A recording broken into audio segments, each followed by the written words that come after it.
Good afternoon to all of our wonderful Dota viewers out there. Welcome to day one of the Western Europe. I'm going to be your host, Nat T, and beside me, Sheepo and T Gov to help me break down the series that we have coming up throughout today, but also talk about Western Europe, talk about everything that has happened over this little break that we've had since TI, because I mean, there's been some roster shuffles here and there, some new blood coming in, would you say, T?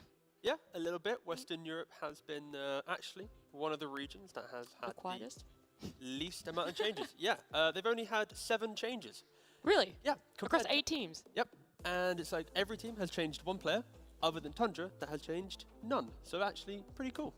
Interesting. Yeah. Do you think that bodes well for Tundra or for every other team?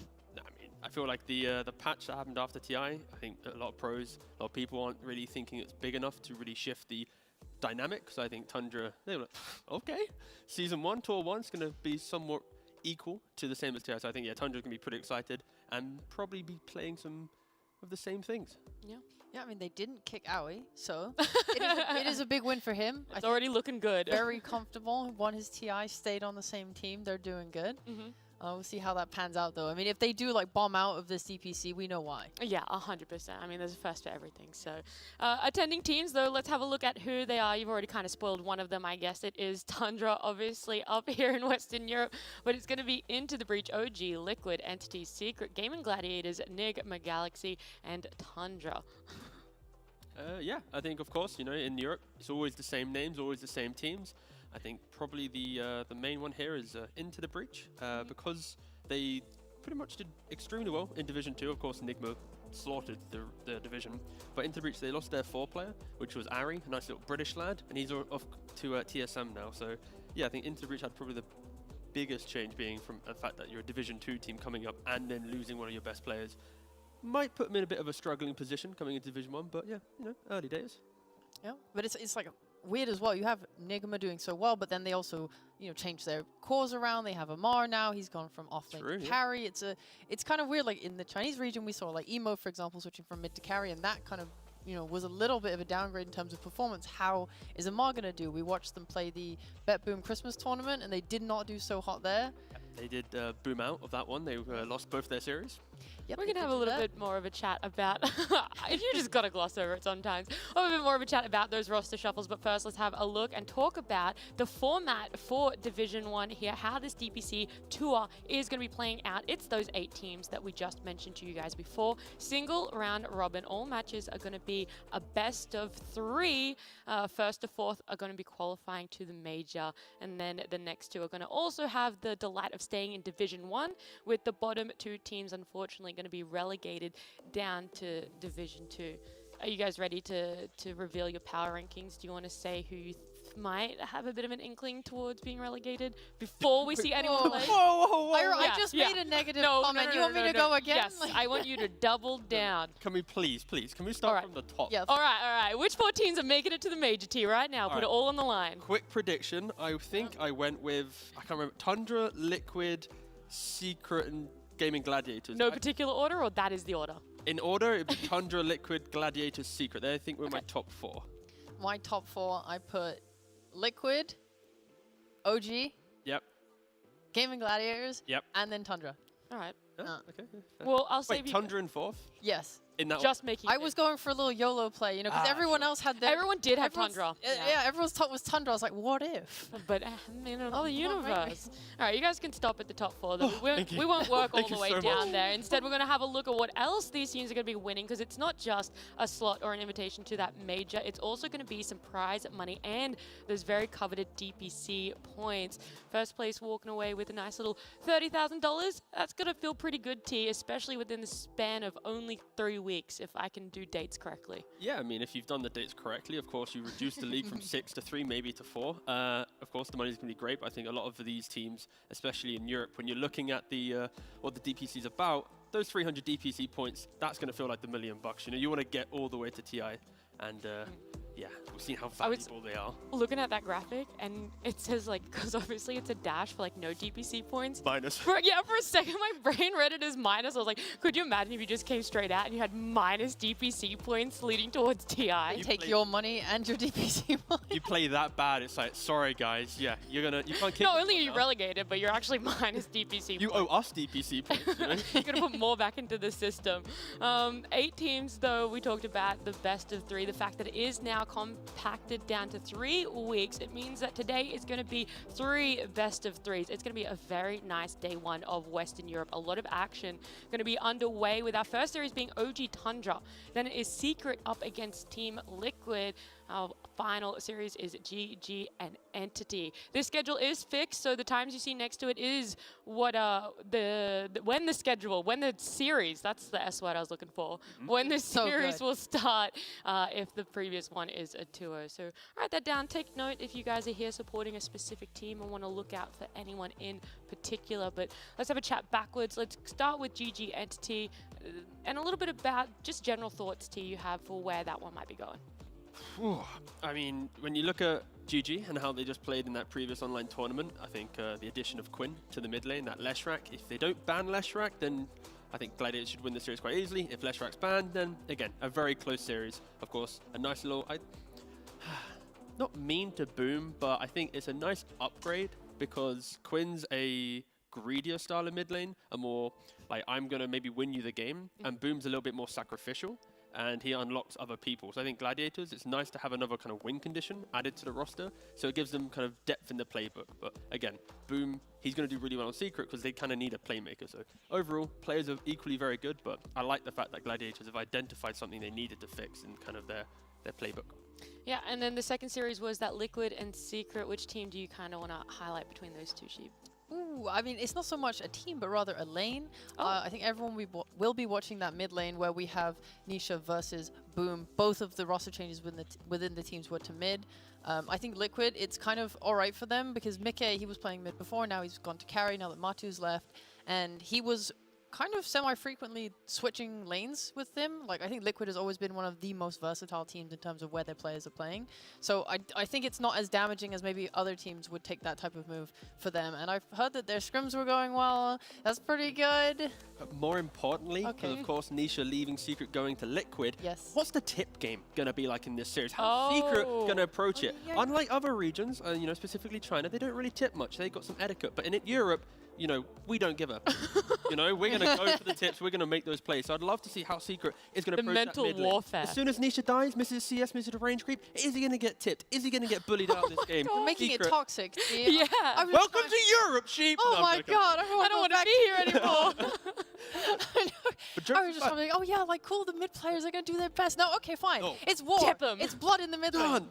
All right. It might happen. Realistically, it won't. But like, if it does, I'm ready for it. I'm game for it. But again, it's just going to be a very close series. You're just going to have a Autism compilation of like all the tips over the series. Yeah. Yep, God, yep. that is brutal. Our first opening series, though, is OG in Tundra. We get to have a little bit more of an in-depth chat about these guys. We're going to be seeing them play very, very soon. And you said already, you've leaked it. Well, not really leaked it to you, but Tundra had absolutely no roster changes. That's a leak. That's a leak. That's a big leak. Roster looks absolutely don't exist. Yeah, massive leak there. And OG having one of those roster swaps sheep. Oh my gosh, let me get excited. We covered Europe East last year and we watched a lot of DM, and he is a absolutely pleasant, lovely lad. If anyone ever watched his the post-game interviews, he would always take them. Yes, he has a lovely dog. He's very open with his ideas. I'm so happy for his move because he's like, when they talked about the change on OG, like Misha was saying, they look for someone who's positive, shares their like ideas, their mindset, and understands them and shares their passion. And they said that they saw a lot of that in DM. And honestly, I would believe them. I think he is a very like passionate guy. He works to improve himself. His hero pool is very large, right? Like he was always able to kind of fit whatever like VP needed in the past. Like he could play an offlaner that got kind of messed over and didn't get any farm. He could also play the greedier styles. Like, I love watching DM play offlane, and I think he's going to fit really nicely into OG. I think it also goes down to player mentality. Amar, after the first couple of tours, you kind of realized he's a very confident character and how he wants to approach things. There's been interviews as well where it's like the Amar test. You play here if you've like. There's a lot of things that Amar brought to the team that maybe didn't gel as well as OG wanted. And I think DM as a character, he will be able to, like, if he's told, can you play this hero? We need it for this game. He's not going to be, against it. He's going to, you know what? I'll try and give it a go. And after the game, they might talk about it. So I think player-wise, outside of the heroes, outside of the MMR, the rank and all this, I think the change-up is just allowing OG potentially to be a little bit more free and flexible in what allowed OG in, back in the old days of No Tail Seb to have that freedom to do what they wanted, to win a couple of TIs. So I think they are just kind of bringing themselves back into kind of a more open playbook once again. I've said that already with GG, and now that again with OG, they're looking at the mistakes and slowly trying, not mistakes, but shortcomings, I guess, and trying to fix it player by player. All right, well then let's talk about Tundra. I mean, it's really hard to sort of stand here after they won TI to be like, yeah, these were their shortcomings and these are the things that they had to fix. You didn't win it, so yeah. You know what I mean? But Tundra, I guess a little bit of positive, and maybe if you do feel that there are any weaknesses, Sheep, coming into this division, this whole tour. Ooh, weaknesses. Okay, well, Wraith Pack got nerfed. I don't think that was the only part of their playstyle, though. I mean, they're a very smart team. If anything, like if I have to theorize, maybe winning TI brought them a little bit of complacency. I don't know, though. Like, they've always struck me as a group of 5 that say that they love playing, they love grinding games, they love talking about Dota. Like, if they got complacent, maybe they forced shot on this DPC season. If they did not, then they're probably still friggin' beasts. Their minds are like machines. I mean, I would like to think that they haven't, even though they had that team intro video when they're in the mansion and chilling. I don't think that's real. Don't want to spoil it or anything. No, there's definitely a mansion. That's what TI gets. I guess that's true. But no, I don't think this is going to affect them too much. I already mentioned the patch. I think if you look at the heroes, 33 haven't really been nerfed. Broodmother, sure, Wraith Pack's not a thing, but we're still seeing Broodmother be first aid banned in other regions. Greaves is super powerful, so auras, again, different auras are now more powerful than the ones before. So concept-wise, I think we're still in the same kind of lane.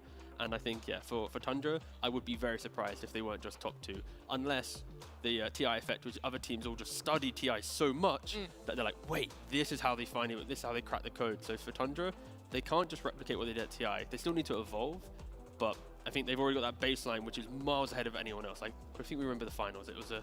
Yeah. Yeah, it was over quite quickly. We all remember that. Yeah. Or maybe some people don't want to remember, but most of us do. Second series, yeah. What about, I guess, historical times that they've gone up against each other, OG and Tundra? How has that sort of played out? Is it something that feels pretty even-y, or are we heavily favoring one team over the other? Well, actually, on social media, OG, they love to meme, and I think they actually tried to bait everyone into thinking that Tundra had just beaten them 10 times in a row. That wasn't actually the case when you look into it. OG, they won, I think, was it 2 series? It's like kind of like a Tundra sandwich, though. Tour 1, Tundra beats them. Tour 1 tiebreakers, they beat them again. And then OG, they win in Tour 2, and they win the regional finals. And then Tundra just wins everything else. So, yes, on paper, Tundra is the better team in regards to the division. But there was a brief time during last season that OG was able to do it. It doesn't look great, though. But, again, they are the TI champs. OG, they have DM. I'd like to think it should be an even battle. Yeah, and then we can also have a bit of a chat about the heroes that you guys might be seeing. Even though it is day 1 of Western Europe, we've had China already previously. They've had 4 days. They're sort of developing their own meta, and they've had their heroes that they really favor. Is that a similar thing that we're going to see here? The Tusks, the Trees, the Pangos, the Lenas? I think especially in this series, we're going to see hopefully some crazy drafts, because I think like OG have typically always had a very large hero pool on their other cores like Uragi and BZM, and you bring in like DM, who also has a very wide hero pool. I mean, he himself said, like, going into this, they're gonna break lanes, they're gonna make people unprepared for their moves, their drafts, the heroes they play. Like, he really showed off like his flexibility with BZM. He's like, we want to make people be pressured when they draft against us. We have like our Pango, our Bat, maybe we can put it in the off lane, the mid lane. And I'm excited, like, when they're going into that with a huge focus on draft, that makes me excited for the heroes they're going to pick. Yeah, pub-wise, though, for OG, BZM and Uragi, they actually haven't played any Lina in the last 8 days or so. So you don't need to practice Lina. I know you don't have to. I know you don't have to, but it's more like they're playing so many other heroes, so it leans more into the idea that they're already expecting it to be banned. So they're deepening their hero pool and other things, bringing out a cheeky little Tinker game in a pub. Uragi's tried playing a couple Meepo games. Again, not expecting it to be picked, but it's just, OG just respecting what other regions have already done and gone, let's maybe put that on pause for a second. Let's prepare ourselves to have that versatility. How would you describe OG's playstyle prior to DM and the change of DM coming in that you expect it to be going towards? I think prior to DM, it was predictable due to the fact that Amar's hero pool was 3 or 4 heroes, and he even said it himself in multiple interviews. He plays 3 heroes really well, and everything else is kind of like, it's there. It's there, like it's good, but it's not as great, as fine-tuned. So I think OG is just going to be an open playbook. They are just going to, in the downtime, have found new things and like kind of invented some kind of unique styles. And I don't really want to try and guess what they're going to do. I just want to be excited for what they do, but it will be a lot more freeing than old OG. Yeah, that's another thing, right? Like, you have Taiga, who really enjoys heroes like Earth Spirit and Dark Willow, and they were talking about this on one of the OG podcasts about how, like, Amar's hero pool didn't always complement Taiga fully. Like, it was more about, we have to focus hard on Amar being like this other carry in the off lane and focus on having his game be good. I think DM, with how he's more sacrificial, this can allow Taiga to have more games where he gets to pop off, play what he wants to do, and that's that makes me happy, you know? Like, you want everyone to be having a good time when they play Dota, you know? It might even be the Ember support that Taiga has been playing in his pubs. Oh, wait, what? Yeah. Ember support, so Ember support, it's been a thing for like the last 3 years where if a player is really annoying enough to try it, then they force it into their team. But like, he's played 8 games of it, got a 75% win rate in his pubs, like, not expecting it to be a thing. It's like, that's the beauty of checking their pubs, right, and understanding. It's like, maybe there's a flex there, maybe, but realistically, no. But It's just like a little seed of doubt. You're like, potentially. yeah, potentially, but no, but that's the thing. Like, I'm looking at all of the OG pubs, and each player has like a refreshing, like, I'm going to do a couple heroes that shouldn't be here, but they're into the mix. So it just excites me for the next 3 or 4 weeks of the DPC. Like, is there going to be that game where we all have to stay? What's happening here? What are they doing? Are they unlocking some pos 4 Timber with the offlane? Sorry, not pos 4 Timber. I'm down. Very sorry I'm for very down for that. pos 4 Ember with like an offlane Timber or a Beastmaster or something like that doesn't really need help, and then you get to unlock it. But no, again, just exciting. I just look at pubs and I just get all excited. So I should probably take a step back for a second. Okay. Do you want to get excited instead, Sheep? Anything you're really looking forward to between these two teams? Just some good games. You know, I think, I don't know, did you watch Aui's breakdown of the drafts for the TI finals? I'm not going to lie to you. No. Cool, that's fine, because The I did. TLDR. TLDR for everyone. I don't have a TLDR. Because there was so much information. It was honestly very cool to like listen to their thought process and like how they think about the games. And I know going into TI, like I heard Puppy talking about, you know, everyone has different ideas. It's about whose ideas are better. And Aui kind of showed that off in his videos. And I think that's what's so cool about getting into the nitty gritty and depth of like Dota and like coaches and how they think. Because you just have this like Naga idea, just as a very easy example. Everyone thought, Leshrac, good against Naga. Why would you pick Naga? And Aui is explaining, we think our other heroes are already good enough to deal with Leshrac. We also feel like we have ideas where, you know, if they pick so-and-so core, we can always just sleep and isolate that hero and kill them and so on. And like, there's so many different like utility parts to these heroes, and that's why they're able to abuse them so well. And they're also like learning. They're like, okay, we thought Drow Ranger, bad against Naga Siren, because, you know, you can just sleep, isolate her, kill her. But they figured out throughout TI that actually if she gets the shard with the hypothermia, it explodes all the illusions and does loads of damage. So the way Dota evolves and the way these teams feel about things, I loved watching Aui's thoughts because of that. That's why Tundra was able to win TI, and it's still easily a contender for being just first in this division. Yeah. Because all 5 of their players bring that level of thinking from a game. Some teams, they might have 2 or 3 players which are a bit more quiet. They lean on like more authoritative figures to take control, tell us why we're losing, or maybe dictate things. But Tundra, like each player, they have like a mini bit of captain inside of them. And that is like, it's really hard to find that and then also get them onto the same team and to actually be able to win with it. So that's where these like Aui's breakdown and stuff that Sheep just mentioned, it's so clear that they're able to do this at TI in the pressure, because if one person maybe steps back a little bit, the other 5, will be able to step back up and be like, this is why it's bad. Do you think that's something else that OG might be getting from DM, something that they didn't have in the past? Is someone else adding in some ideas of how they think they want their lanes to be going? They had a lot of ideas from Amar. He was a loud guy, but no, I think from DM, I played into some pubs the other month with him, and he's a lot more vocal than I think was before. So I think he's going to be able to articulate his ideas pretty well for OG, and it will probably be a little bit less forceful than before. So I think, again, all the roster swaps that we've seen in Europe, they actually feel pretty good for the teams. Yeah. And like Misha as well commented that he really likes how DM thinks about Dota. He said he has a very like scientific approach. Like he really thinks about how to enable his heroes and how much he thinks about the game, which is somewhat similar to what we respect Tundra so much for. So yeah, I think that DM will bring a lot of good ideas and thoughts to this team. Imagine if Tundra are just actually just really bad. Like, no, I just thought about this. I was going to say, I think you need to like explain this a little bit more. No. Of course they're really good, right? And we expect them just to win series and to be top one. But like, imagine if we're in a timeline right now where after all this hype, they go join the lobby and it's like their first pick in techies. They're going like hoodwink, like carry. They're doing like razor support. You know, we've seen that already. Like, imagine if they just really just don't care anymore. All right, right now. The first team to win a TI and then not care. I was going to say, right now, give me the most messed up opening draft that Tundra could do. Okay, so they pick Lena. Okay. Alright. But then they put it 5. That sounds good to me. I don't know. This seems like a great draft. And then it goes 5, you know? But like, this is the thing. And then, okay, so then you want another hero? Oh, yeah, I want literally all 5. Okay, so 4 positions then Timber. Mid is then Arc Warden. Offlane is Medusa, going for Ag Shard. Seb's tried that already. Actually, pretty decent. Yeah. And then carry is a Zeus. And they all try to right-click, don't use spells. But that's the thing. I'm just setting the scene. What if they're just bad? They're not going to be bad, but they'd win with that lineup. That's they the would. beauty. Someone try and win with that lineup, and I'll send you 20 quid or something. Yeah, I was gonna say. Tweet it to me if you do. Thanks. DM T exactly how it goes. Yes. Send me a little Dota buff link of that match draft winning a game, and yeah, you'll win a prize. So just make sure Zeus is your initiator. yeah, I mean he's the character. He's going to itemize to be able to do that. Yeah, for sure. What are some DM heroes? I keep bringing him up, obviously, because he is the newest. Don't in worry, this roster. I prepped entirely around DM. Literally, that's all she has. All right, then heroes. Page of DM, what are his what are his priorities for heroes?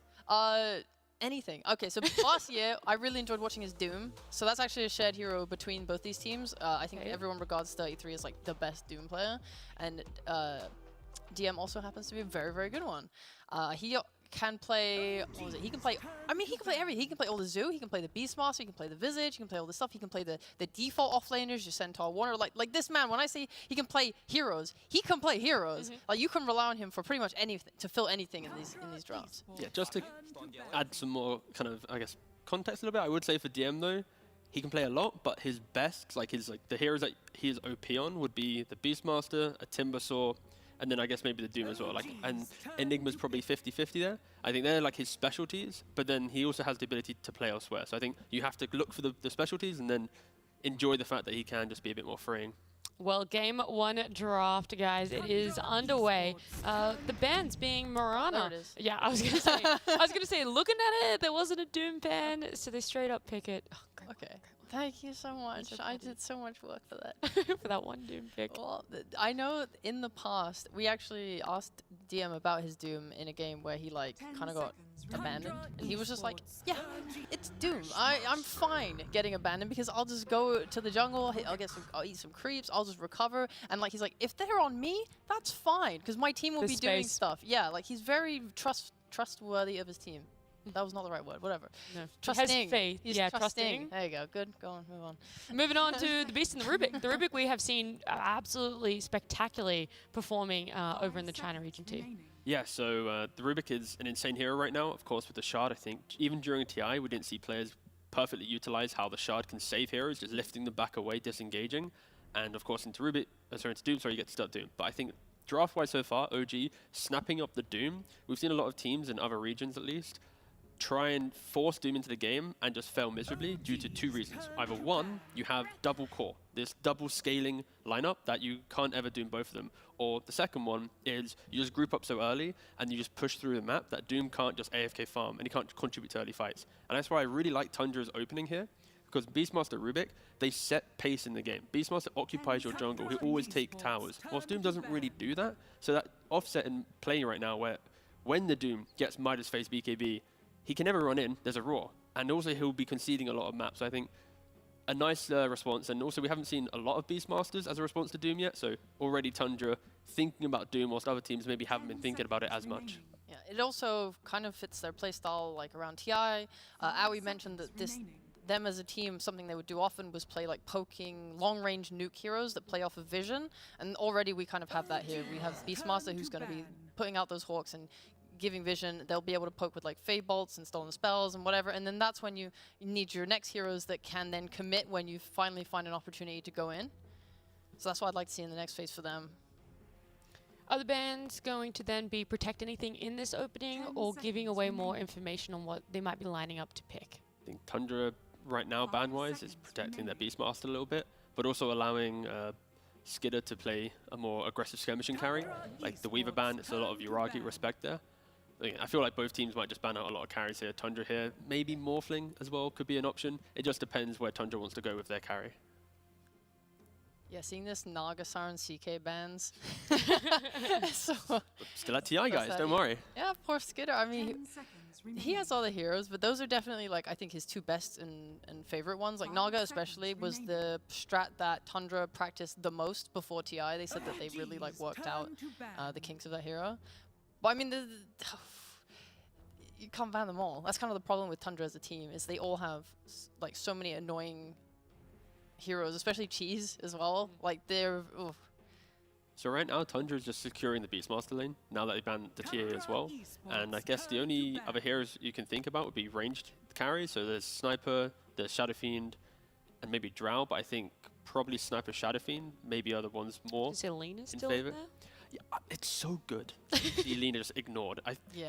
I feel like teams will be It's thinking about refreshing. it. Yeah. Oh, God, again, we've been covering some China, and they really love Lena. So Either banned or picked. First phase, every game. Every game. Yeah, I like that. Like, I love these physical damage carries that can just stand there and hit Doom when he dooms them. Like, we saw Morphling and Sniper duo cores able to do that, which was really nice. It just meant that anyone he jumped, it just didn't matter. He would die instantly. Okay, so what are they going to do with this ban? I mean, again, like we've already mentioned, it's the ranged heroes.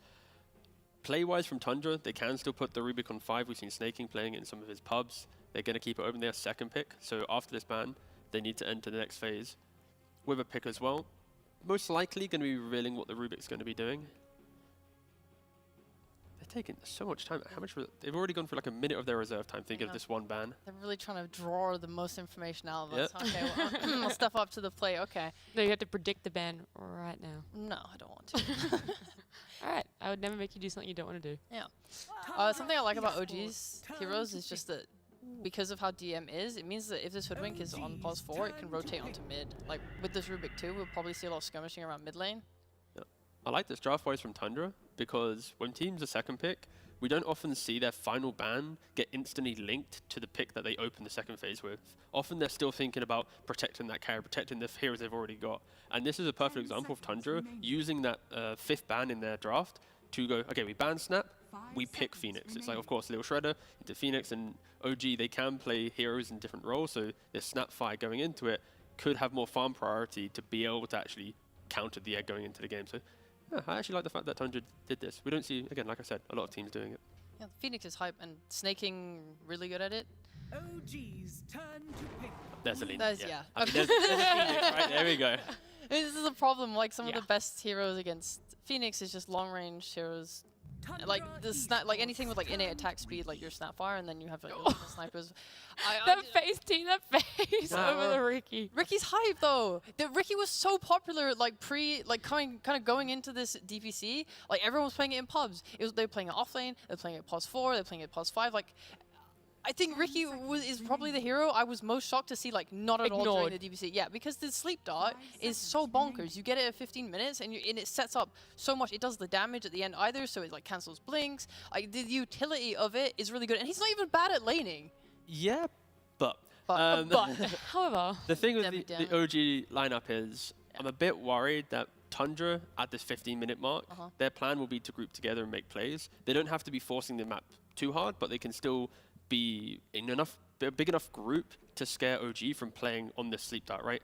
You've already mentioned, like, but then we're out to Ricky, but and then if it's, let's say, a Lena carrying a Ricky 5, because often in EU pubs at least, Ricky's been the 4 or the 5. So if this is your lane, I don't know how great it's going to be against, let's say, Beastmaster Rubik. It can be annoying, but if they just play inside the lane together, you're not going to ever push out the heroes. You might annoy them a little bit, but you're never going to go, we've won this lane. So I think Tundra is going to be pretty happy seeing these opening from OG, that if they just keep drafting for like grouping, like they could go for like a Pango mid or something to break open OG's lineup. Sure, they can fight when they dictate the game, but on the back foot, OG's lineup, they can't defend each other. And they go for a Spectre now. It's like, it really boils down to the same point. In a fight, OG, if they jumped on, their heroes aren't helping each other out. They're all for themselves. They have to just hope they do the damage. And yeah, Tundra just kind of have the same read and just, go for Spectre. Press Haunt.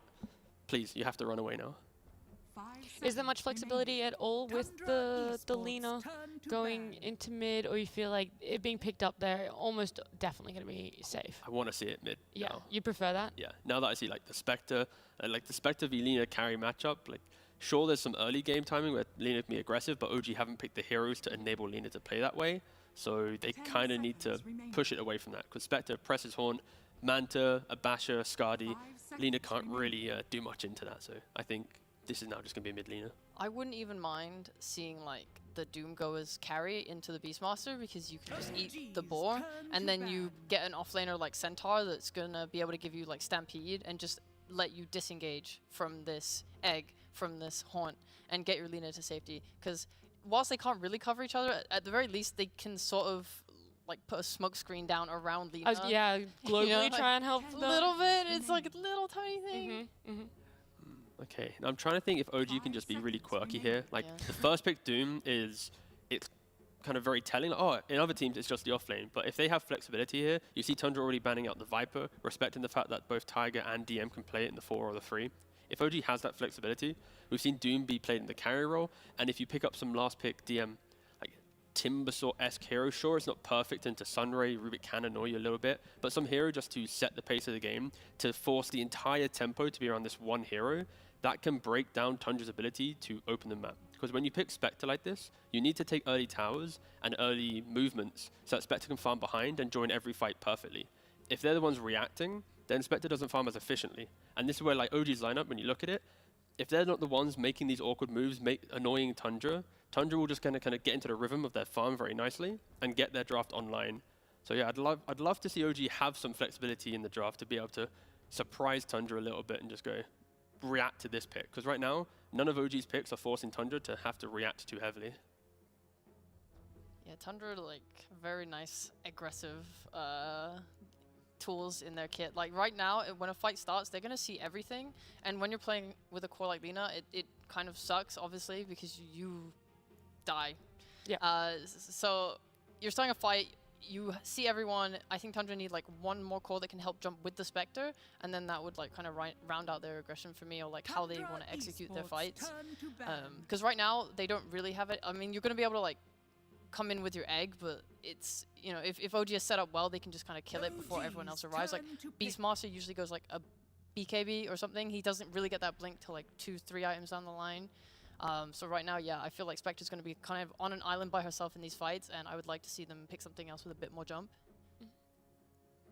I mean, again, it's OG and a draft where you look at it and you go, and then it kind of comes online in their own right. So they have two options that I've already mentioned. They're still looking for their carry right now because the rest of the heroes are playing the roles that you'd expect them to be, or they're just going to surprise us with some complete change up of pace. But I feel like I don't think you want Lina in the carry in this spot, so I am still leaning a little bit more towards that. Yeah, I'm okay with it. I just want I want Lina to be able to buy this Silver Edge and just be able to fight this Spectre. I mean, between Doom and like a Silver Edge Lina, they have the tool, like they have what they need to be able to kill a Spectre in the fights. It's the big problem comes when you're gonna get your BKBs to allow you to fight everything, like the egg and stuff, but then you have like the roar from Beastmaster that's gonna stall out your BKBs and make your fight really hard. So it's kind of nice that they have Queen of Pain, Lina, and Doom, 3 kind of cores that you have to sort of deal with. There's no real like supporting core here. They can't disable them all. That's true, that's true. They can't. They don't have that much team fight, honestly. It's a lot of single target stuns on Tundra right now. That's a DK. It always makes me chuckle because the hero isn't like, whoa, but it's like, okay, they just need a simple stun, right? Like when you think about mid laners now, you want to be able to punish the Quap a little bit when she plays her hand. You don't really want to go Void Spirit. Pangolier could have been nice, but I think you concede the lane too heavily, and you want to have a hero that can just exist. So DK is the perfect example here, because you don't care about the Quap spam, and if Quap ever wants to make moves on the map and open up the game like we mentioned, DK will just hit your tower. So for Tundra, it's a very stable lineup. It plays itself. Beastmaster should do well in his lane. Spectre should be able to farm. DK will eventually take towers. So I think for OG, it's how do they prevent this DK from setting up the motions to then be able to get your very skirmishing, I guess, disjointed, but I don't mean it in a bad way. Just it's a lineup Segmented, you mean? Yeah, like it doesn't look like it should win games based on team fights. It's just based on individual skill and finding opportunities to win the game. So OG coming with a lot of confidence into this game, because going into Tundra, TI champions, the fact that their draft is so robust, and then you've gone for this very hit every spell perfectly, hit every play perfectly style lineup. They have magic burst. Yeah. Like so much magic burst. Like, I think at least killing on OG is going to be very easy and straightforward. If you can get there. Yeah, well, it's not hard. You just need your level 6s. Like, you have burst from Hoodwink ult, you have burst from Lina ult, you have burst from Queen of Pain ult. Like, you're going to be killing people. Tundra, they have a little bit less of that. And Saxa steals it all. Yeah, okay. I mean, maybe. Do you guys want to say a preference for who you feel is going to be taking this game 1 very quickly? No, I refuse. Okay. You're just refusing everything. I'm going to lean Tundra just because, you know, Tundra. All right. Well, 1 out of 2 of our analysts here on the panel are willing to put a prediction in. We'll see if our casters are willing to do the same. As we jump into game 1, it's Tundra versus OG with B-Cup and Lacoste.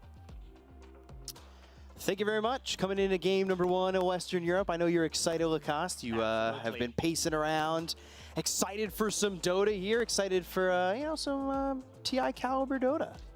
It's been a while, you know. Western Europe extremely stacked, and what a better way to start the season, to start the tour than Tundra, the ex-TI champions. Let's see if this was a fluke or the boys deserve to get it. Playing against the OG. Looking at both of the lineups, OG focusing on like heavy magical damage, the nuke damage. I would say it's a bit more difficult to execute type of a lineup compared to Tundra, where Tundra's lineup is very simple. They have a lot of team fight. I'm not sure if OG is going to be able to match the straight up 5 versus 5. And looking at some of the counter picks in this game, like Lina was picked later into the draft. They needed some egg hitter because they didn't have any. The hero is super popular in China, as panel mentioned. The hero is either banned or picked. But yeah, Dragonite last pick. Speaking of China, this was very popular. I think we've seen 2 or 3 Dragonites being played in China, and the hero looks really good. They needed someone to sustain throughout the mid lane, the spam that Queen of Pain brings.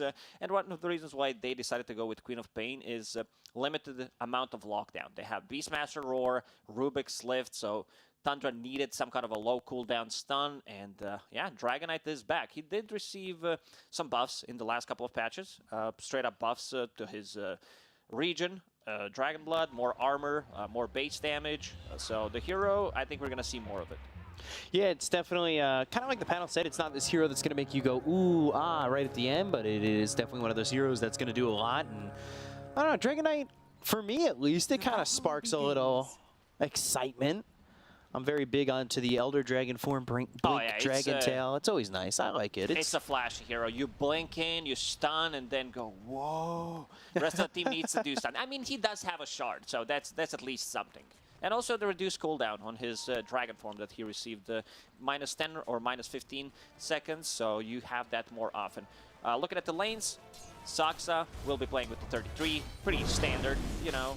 These two guys, I don't think they had like a really bad game. It's 33 on his classic Zoo hero, and we're gonna see the spam coming out from the Beastmaster, starting with the Wild Axes, and yeah, this is a tri-lane. They want to get something. Oh! He's like, I've got to pause. It's 3 of us. Someone needs to TP down. Guys, I'm alone.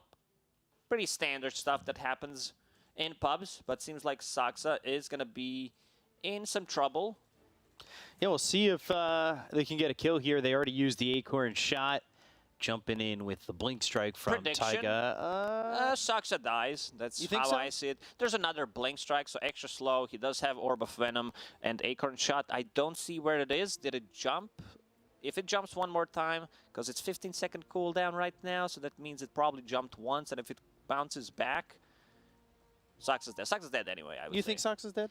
Does have a Fairy Fire and a Magic Stick, so we have to do the math on that one, but not my strong suit. I believe he's dead. All right, well, you know what? First game of the year for Western Europe. I'm going to ask chat. Not that I'm going to be able to see it, but I'm going to ask them. 1, he goes down. He dies. No, 1, if you like pressing 1. 2, if you think Sax is going to die. All right, you know what? That's fair. And if you want to say he's going to live, 3. There's 3 options there. We'll see if it works out. We'll see what they can do with it. And taking a look here over bottom. What are the things that stand out to you in this lane? Anything over bottom? You think it's going to be a quiet lane? Is it going to be something that really pops off? Are we going to be screaming a lot down here? This is definitely not a killer lane for Tundra. It's more about the sustain, secure Skeeter, some farm. And looking at the items, Tundra, they always were super good when it comes to itemization. Like, what is that? If you've seen your Spectre buy these items in pub, you'd probably flame someone straight away. 6 mangoes. Starting with Disperse, like, do you want to use your mana or you don't? Like, no, it's mostly about region, because Snaking did start with 6 Tango, so he's going to be feeding mangoes to Spectre. Okay. So feed the mangoes, have the mangoes. It's mango time, is what you're telling me. Let's see if Saksa goes down, top lane. He'll die. All right, Misha getting first blood. So you were correct. Anybody in chat who said 2 was correct. I guess if you pressed 1, you also like pressing correct. 1. Also correct. So you had a 66% chance of getting that right, and you nailed it. So first blood here is OG. They try some tomfoolery with the 3 heroes up towards top, and we'll see if they keep them here. See what the consensus is, and we'll find out a little bit later, because we're going to go back into another pause. You know, we have to dissect that first blood. So it was Acorn shot, another blink strike, perfectly executed from Yuragi. And who got the first blood in the end? It was Misha. It was Misha. Okay, good start for Misha. Already sitting on 500 gold. A lot of mangoes. Like, look at the build overall.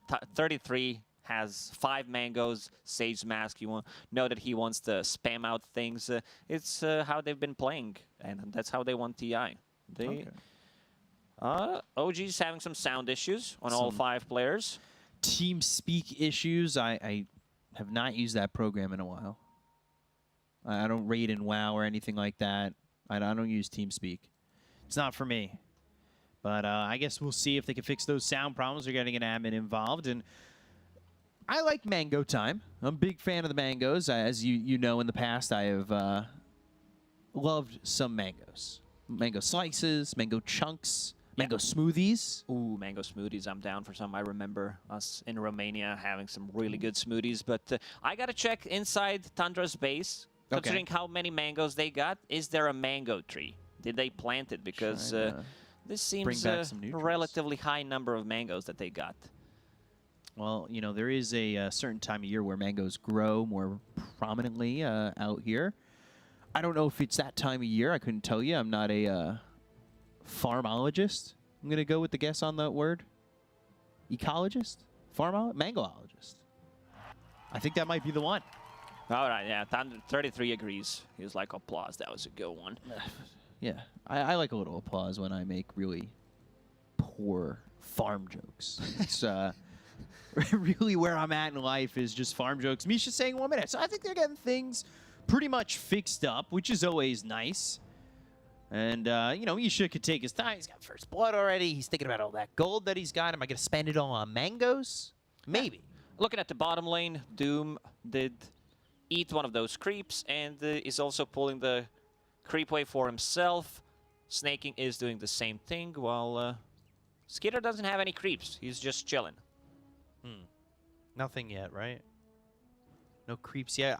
I was speaking about the Doom. We see it a lot against Rubik. I swear when we were covering China, every time Doom was picked, Rubik was picked. And it's just like, the Rubik always ends up stealing the stun, right? The War Stomp, yeah. Also, very interesting stats from China. Oh. So far, Doom has been picked 6 times and has lost every single game. Yeah. So, I don't know if you're thinking about the odds there on that one, but we're going to see the odds on 33 going down. I feel like 100% Yuragi's going to get credit for that kill. This tri-lane really working out. And, I mean, it's 2 kills already with a 1,000 net worth lead for OG Tundra. Are they? They're going to keep this tri-lane for a while, I think, because DM on bottom is, I think he's okay. If he feels pressured, he can always TP out. There's no stun available on side of Tundra. Dropping those relatively scorched low, but there's no more slow from Dagger, so he should be okay. Eventually, they're going to need TP and help out Doom, but for now, they are setting up things for Yuragi, sitting at 4 CS and looking at the mid lane. Pretty standard stuff. I don't think Dragon Knight's going to die in this lane. He just put a second point in Dragon's Blood, so no Seems pressure. about right. It's mostly Top going to be lane this again, tri though. lane here. Saksa with another death under his belt as Yuragi gets his second kill. They're also going to take out a boar, so the gold's flowing top for OG. I mean, it feels quite nice, and like you said, DM by himself, there's not lockdown to really worry about in this lane, so he should be pretty much safe. And what do you respond with here? What does Tundra do to respond to this tri-lane? Because they've already given up 3 kills up top. This is not exactly a lane that is feeling all right. I don't know if they feel like they could potentially rotate snaking to the top lane, because this lane's not working. again. And another one. Yeah, bushwhack, telekinesis to try and survive, but a blink strike going in on the Saksa. They've got a double blink strike right click from the Lina. That's going to give enough damage to have Taiga grab the last shot. And it's now 4-0 here for OG. And it is looking grim up top for the side of Tundra. And I don't know if you would have predicted this. The odds on esportsbet.io leaning heavily towards Tundra. For a good reason. I mean, the way Tundra won TI, the way they won finals against Team Secret, it was pretty one-sided. They looked like the best team. You know, people called them even boring at one point because how crisp their execution was. Literally no mistakes being made. DM on bottom, looking at him with the boots of speed, running away, trying to maximize his farm, maxing out Devour. This lane's going to get slightly more difficult as Tundra members start to get more levels, and this Skeeter, he's going into Blade Mail straight away. So that's his farming tool. Good way against like some of the uncontrollable damage, I would say, especially the one from Doom, from the Scorched Earth, and also it does allow you to farm Ancients. We've seen in the past Spectres go like Blade Mail Ags. I don't know if that's the look that you're gathering here. At least it's Blade Mail. We know that for sure. Thanks to the player queue. Always helps me out on predicting items. Saksa again in some trouble. Telekinesis throws him down on Amisha, but another blink strike from Taiga. Acorn shot. Oh, unlucky. Bounces over to the boar. So almost had another kill in this top lane, making it a 5th. But well, they'll just survive, eking it out. But it is getting relatively close. And yeah, you can see DM maybe not feeling as comfortable going for the harassment on the Skeeter. He's level 4 already, so the Spectre's starting to have a really good time. 26 and 12. I mean, that is, with the way the harassment's going up top, at least this is going right? And then you've also got mid 28 and 7 for the DK. Yeah, Dragon Knight stabilize a lot of these drafts, gives you that reliable stun, and his laning stage, you know that like, he doesn't have bad matchups. I think we're going to see definitely more of a Dragon Knight. He starts pushing the tower once he hits that level 6. And looking at the lineup that OG has, I know I saw it somewhere. It like brings back the memories. Queen of Pain plus Lina. It goes back down to the start of the previous DPC season when cool guys, they were playing Lina mid, but Queen of Pain as their safe laner. Top lane again, Yuragi getting yet another. Now he's on a killing spree, taking out Saksa. Saksa already 4 deaths, so he's responsible for 4 of the 5 deaths that they have on Tundra already. But I mean, that being said, like, these kills, yeah, they're coming in, but are they going to matter so much if both the Spectre and DK are getting everything out of their lanes?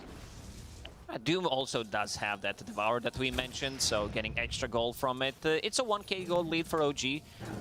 Sometimes when you see 0 on the scoreboard, like, yeah, you want to get that 1 kill, start with something so it's not a 0. And DM, and he made a new lane for himself, trying to get the most out of the lane.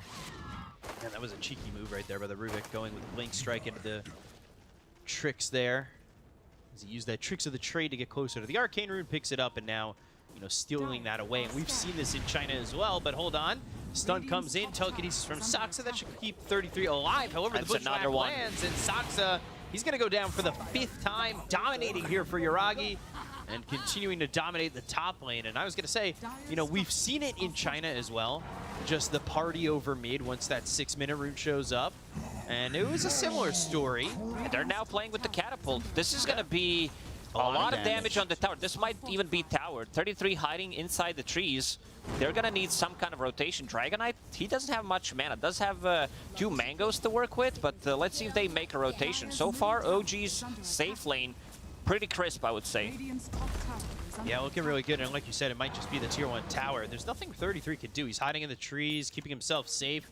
There were 4 heroes here for a second. I've seen this in the pubs. Usually in this kind of a spot, the only item that he's missing is Shadow Amulet. Like, he was just collecting the XP, and yeah, Observer Ward already placed behind this tier 1, what was tier 1 tower, and Yuragi continues to dominate. Level 6 has that Laguna Blade available, going into Maelstrom, pretty standard Lina build. One of the, if you haven't seen it, if you haven't watched China, the reason why this hero is so popular is you max out the Fiery Soul, you get the Maelstrom BKB bots, in which order you think is better, but Maelstrom is the farming tool, has that constant Fiery Soul charges.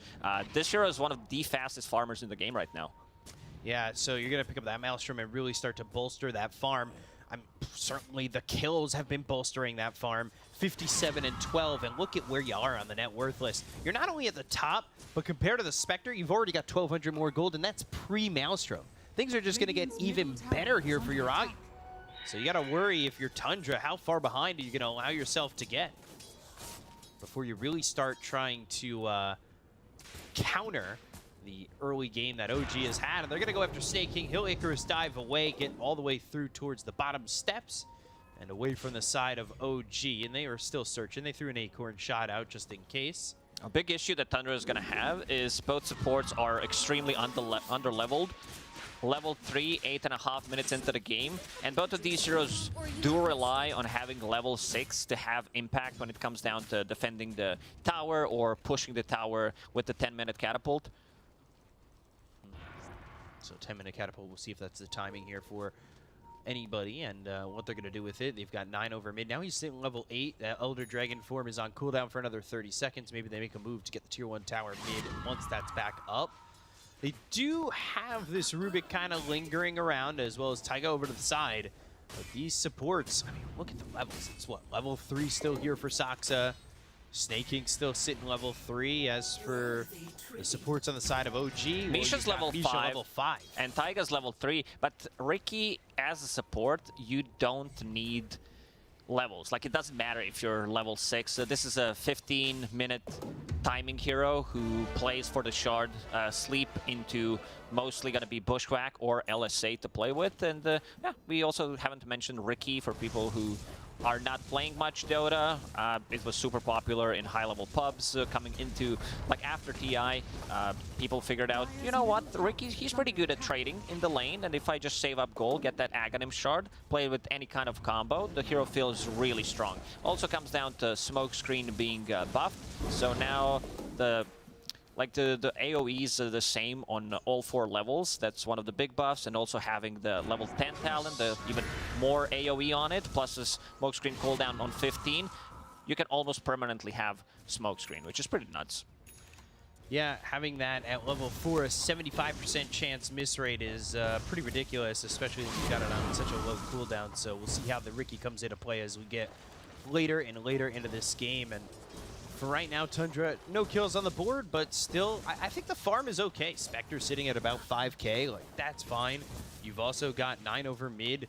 He's doing well. That Elder Dragon form doesn't end up getting them a tier 1 tower in the mid lane, but it ends up being a good farming tool to keep him up to snuff with everybody else. And they look over at DM. They're trying to get the kill here onto the Doom, but still quite tanky, quite strong, and enough with that pig pole to get away. We can see the power of Blade Mail against that Scorched Earth brings him down very low. They were trying to think about going on Saksa. Misha hits the Bushwhack, but no real follow-up. Nothing doing just at the moment, and you're about to have, yeah, Misha level 6. So he'll have that Sharpshooter to go to, and that's an extra chunk of damage. That's going to be something they could throw the way of OG to Tundra. So we'll see how that ends up going by. Is they're going to bring heroes down here towards bot. They've got the telekinesis onto BZM. Saksa with that ult. They go to the Blade Mail. They're going to try and get in front of this one. Sharpshooter thrown by Misha. They've got 9 coming over with an Elder Dragon form, but they don't get the kill here just yet onto BZM.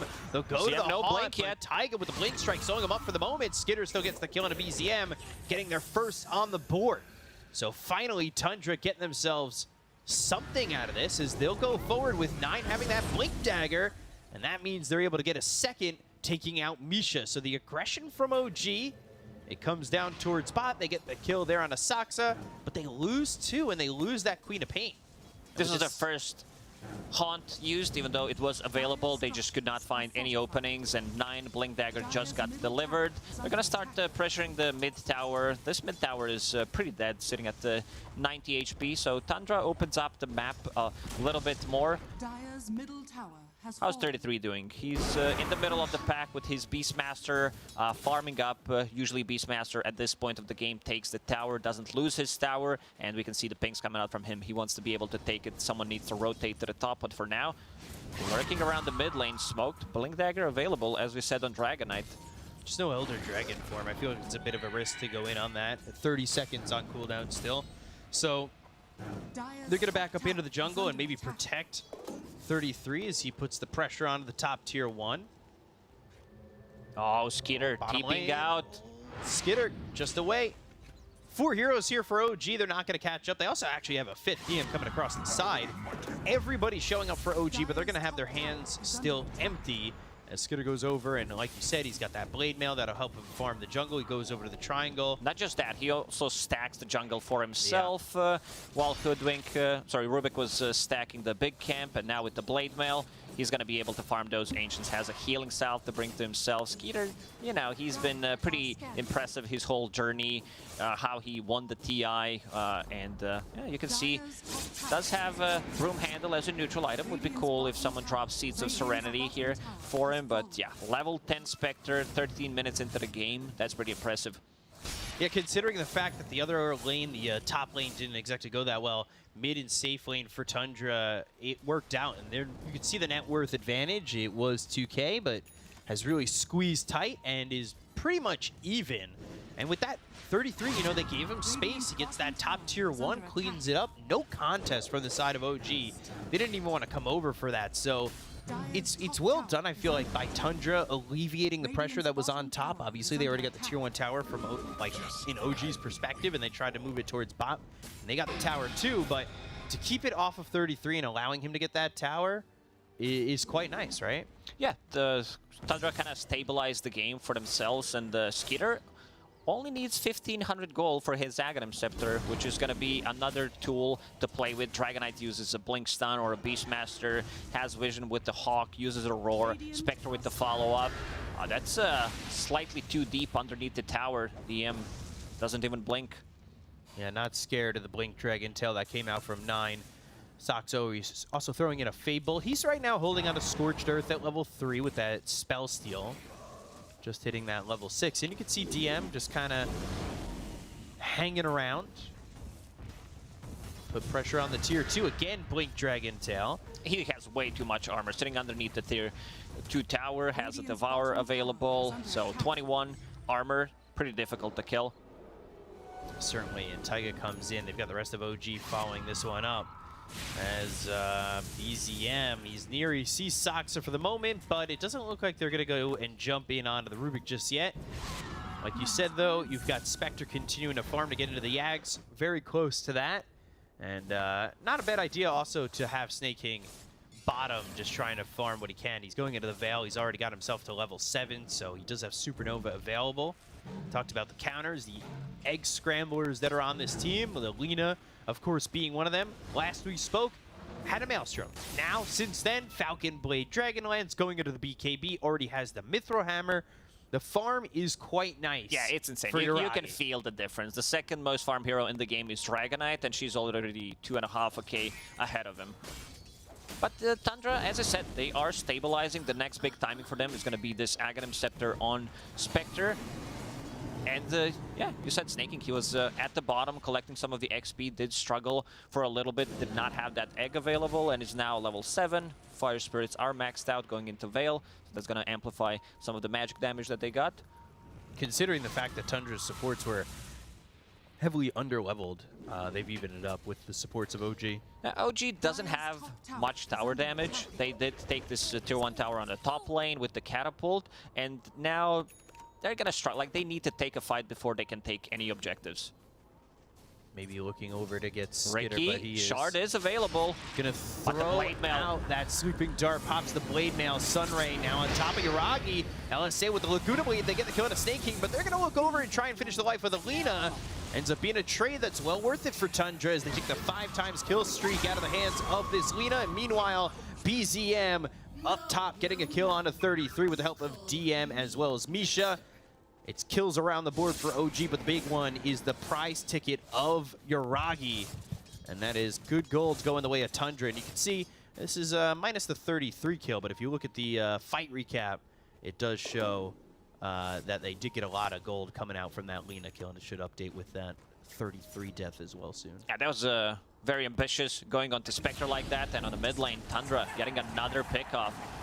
With this type of a lineup, OG, like, they need to go for the kills. They need to get something done because coming into the late game, the lineup from Tundra is just way too powerful, especially when it comes to the team fight. We still haven't seen the full team fight in action. Again, he's gonna get caught back to back. BKB, but they he jump can't get forward it off. and he gets the BKB off. It's not gonna matter. 9 ends up getting a kill there on Yuragi. That is a late BKB, and I mean, that's what happens when they've got the blink jump on him, and they are only using the Shadow Step because the Ags just got finished for Skitter. That's huge. This is a type of a kill that, like, first the one on the bottom near the tier 2 tower, and now picking off Lina. So she's still at the top of the net worth, almost full 2K ahead of everybody else. But this is gonna set them back by quite a bit. Yeah, a good couple of kills there for Tundra. Still holding on to the net worth lead, though, is OG. Look at these other two heroes on their side, too, with DM and BZM. You know, BZM bottom of the cores for OG, which is, you know, to be a little bit expected, I would say, with Lina having the Maelstrom so early, and, of course, DM working with that Devour. So maybe I would have expected DM's farm to be a touch higher, as he's got that Midas as well. But he's in an okay spot. He's got his BKB. That's a 9-second BKB ready to go. Obviously, Yuragi just used his, so he's going to be at an 8-second BKB. But I think they're still going to be looking to fight, and that's exactly what they do with a 4-man smoke. So come on over and...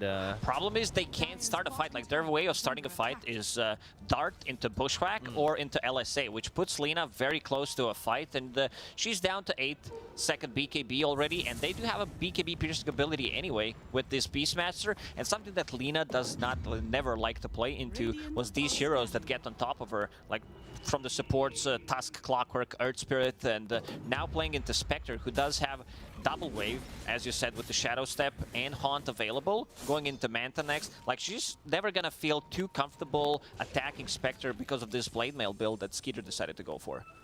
Yeah, this is a really solid step here for Tundra, having that Ag, so that double jump in is gonna be something no puns intended. Like, this Shadow Step is, you know, just a step in the right direction. Certainly a step in the right direction. Now they look over towards top. Skitter going to use that Shadow Step to get on top of DM.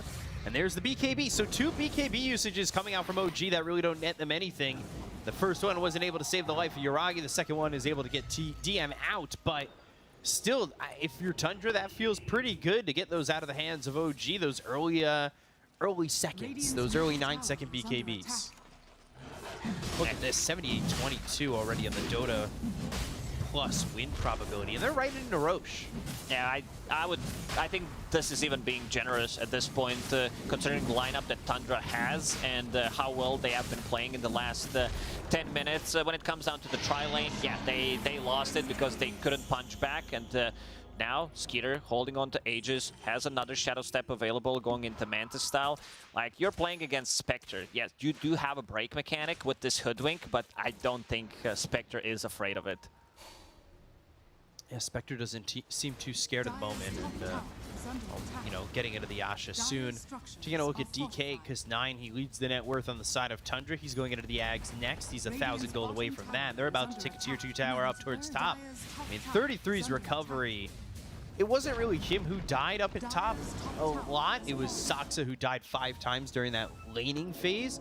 So he still got a decent chunk out of that lane, especially when they open up the space for him. And I kind of worry for OG how they're going to be able to handle him, especially now working with this Helm of the Overlord.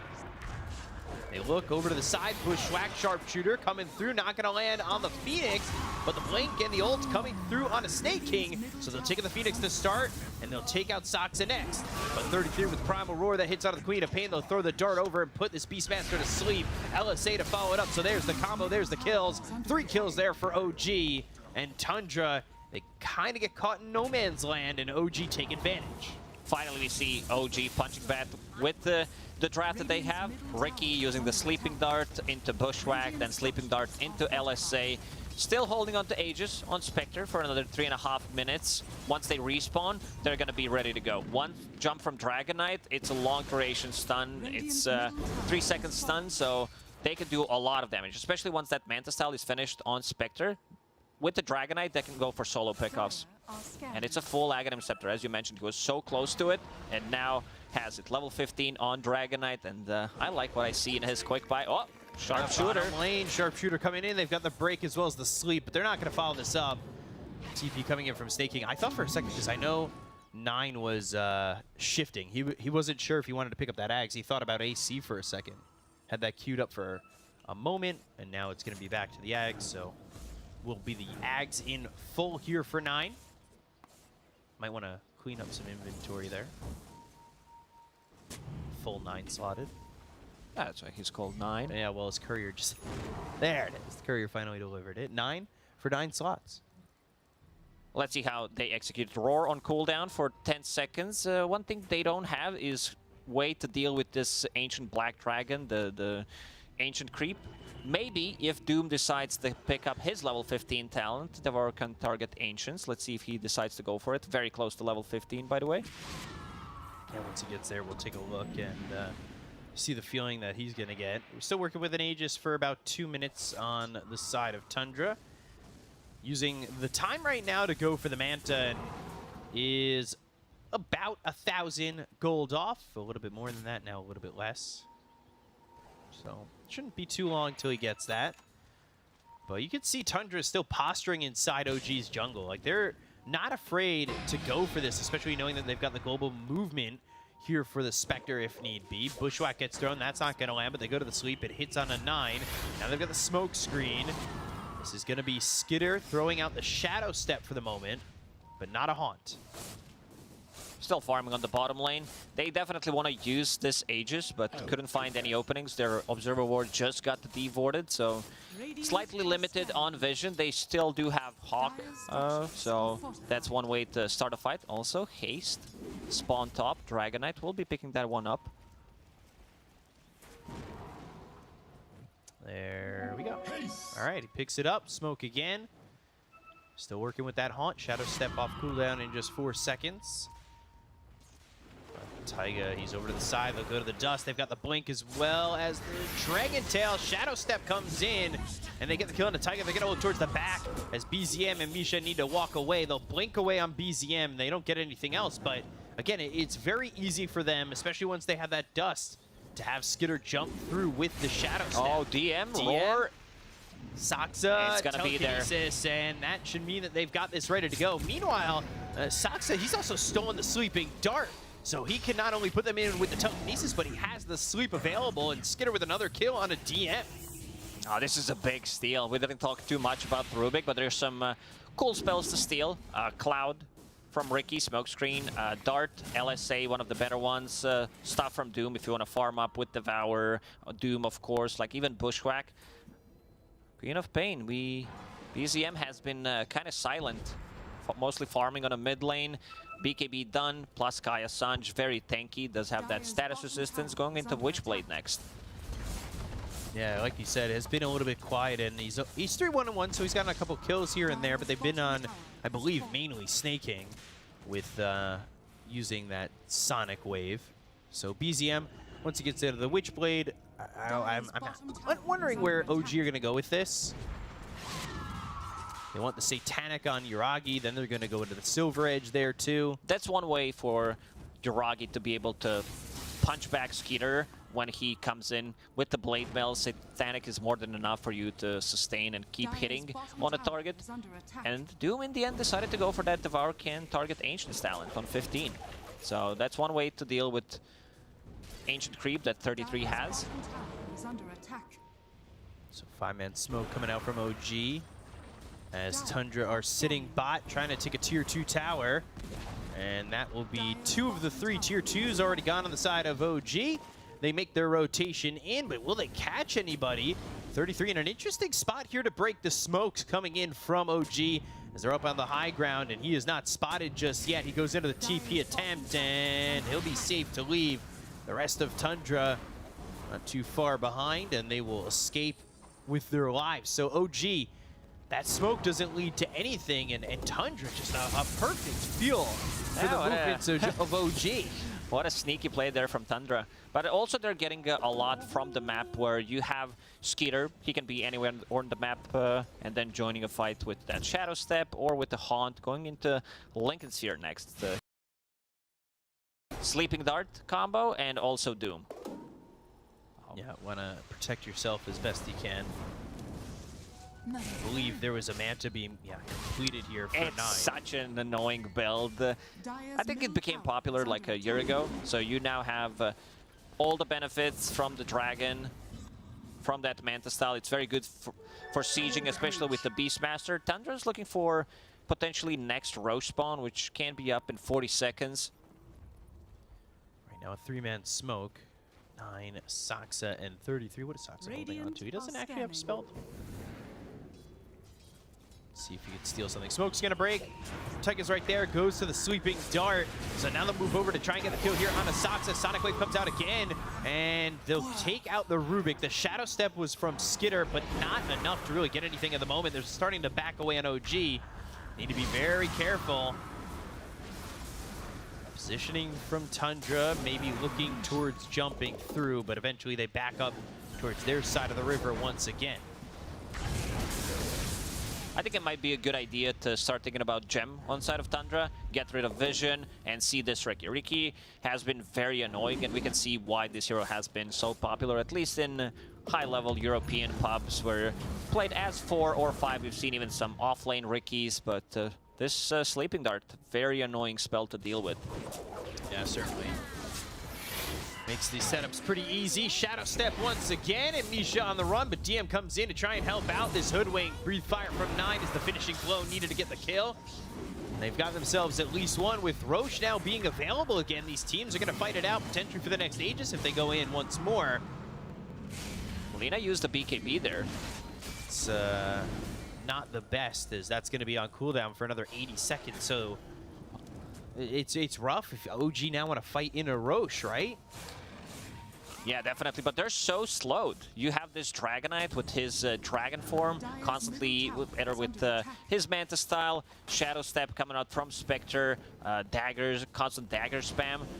They're not moving, and the Spectre, she was thinking about getting Lincolns, but in the end, seems like it's gonna be Scotty. Makes her more tanky, deals well with that Satanic that Lina just showed. And DM, caught with the telekinesis. They're going to go forward with the Shadow Step once again. The BKB's been popped by DM. He's surviving for now. Taiga over to the side going after an illusion, but here comes down with the blink as well as the Dragon Tail coming out of the Skitter. Skitter's going to get really into this fight with BZM. BKB and a blink away, but Misha on the run from Skitter still. He's all the way in the base. They only got the kill on a Taiga. They've taken out one, and they'll burn away Misha with the fireball placed on the ground by 9.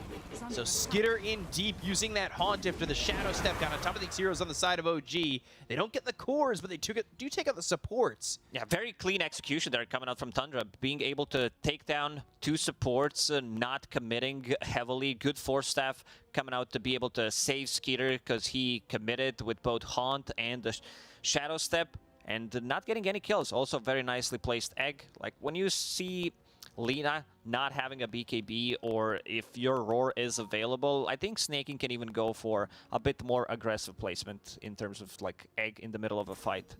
Some mic issues, but Tundra resolved that quickly.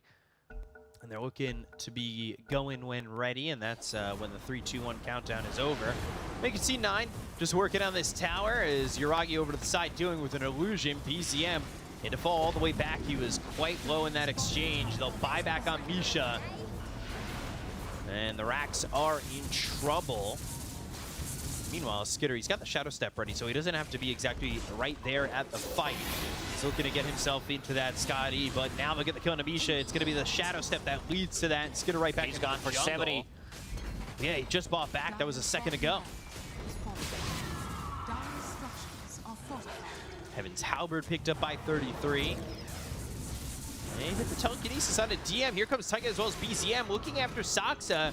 They've got him off and over to the side, but the Dragon Tail comes out from 9. They've got the Sunray right on top of this Ricky. They'll get the kill on Saksa, but then end up trading Taiga. Laguna Blade 9 doomed up, and the chase is on, but the Primal Roar comes through on a DM who was going after Snake. The LSA lands as the dart was there for 33, and they'll look to get the kill out of the Beastmaster after taking out this Phoenix. 3 heroes dead on the side of Tundra, make it a 4th. Yaragi with the double kill and a little bit of a defense from OG. And instantly marking Roche on a minimap. They want to get this one done. How we looking in terms of buyback for Tundra members? Everyone has buyback besides Beastmaster because he just committed. He bought Heaven's Halberd. Let's see if they can take it. Spectre trying to buy some time. Going on DM top. It's mostly to see where they are, if they're going inside the Roche pit, but they know they're not doing it. Yuragi showing on the bottom lane, very low on HP and mana.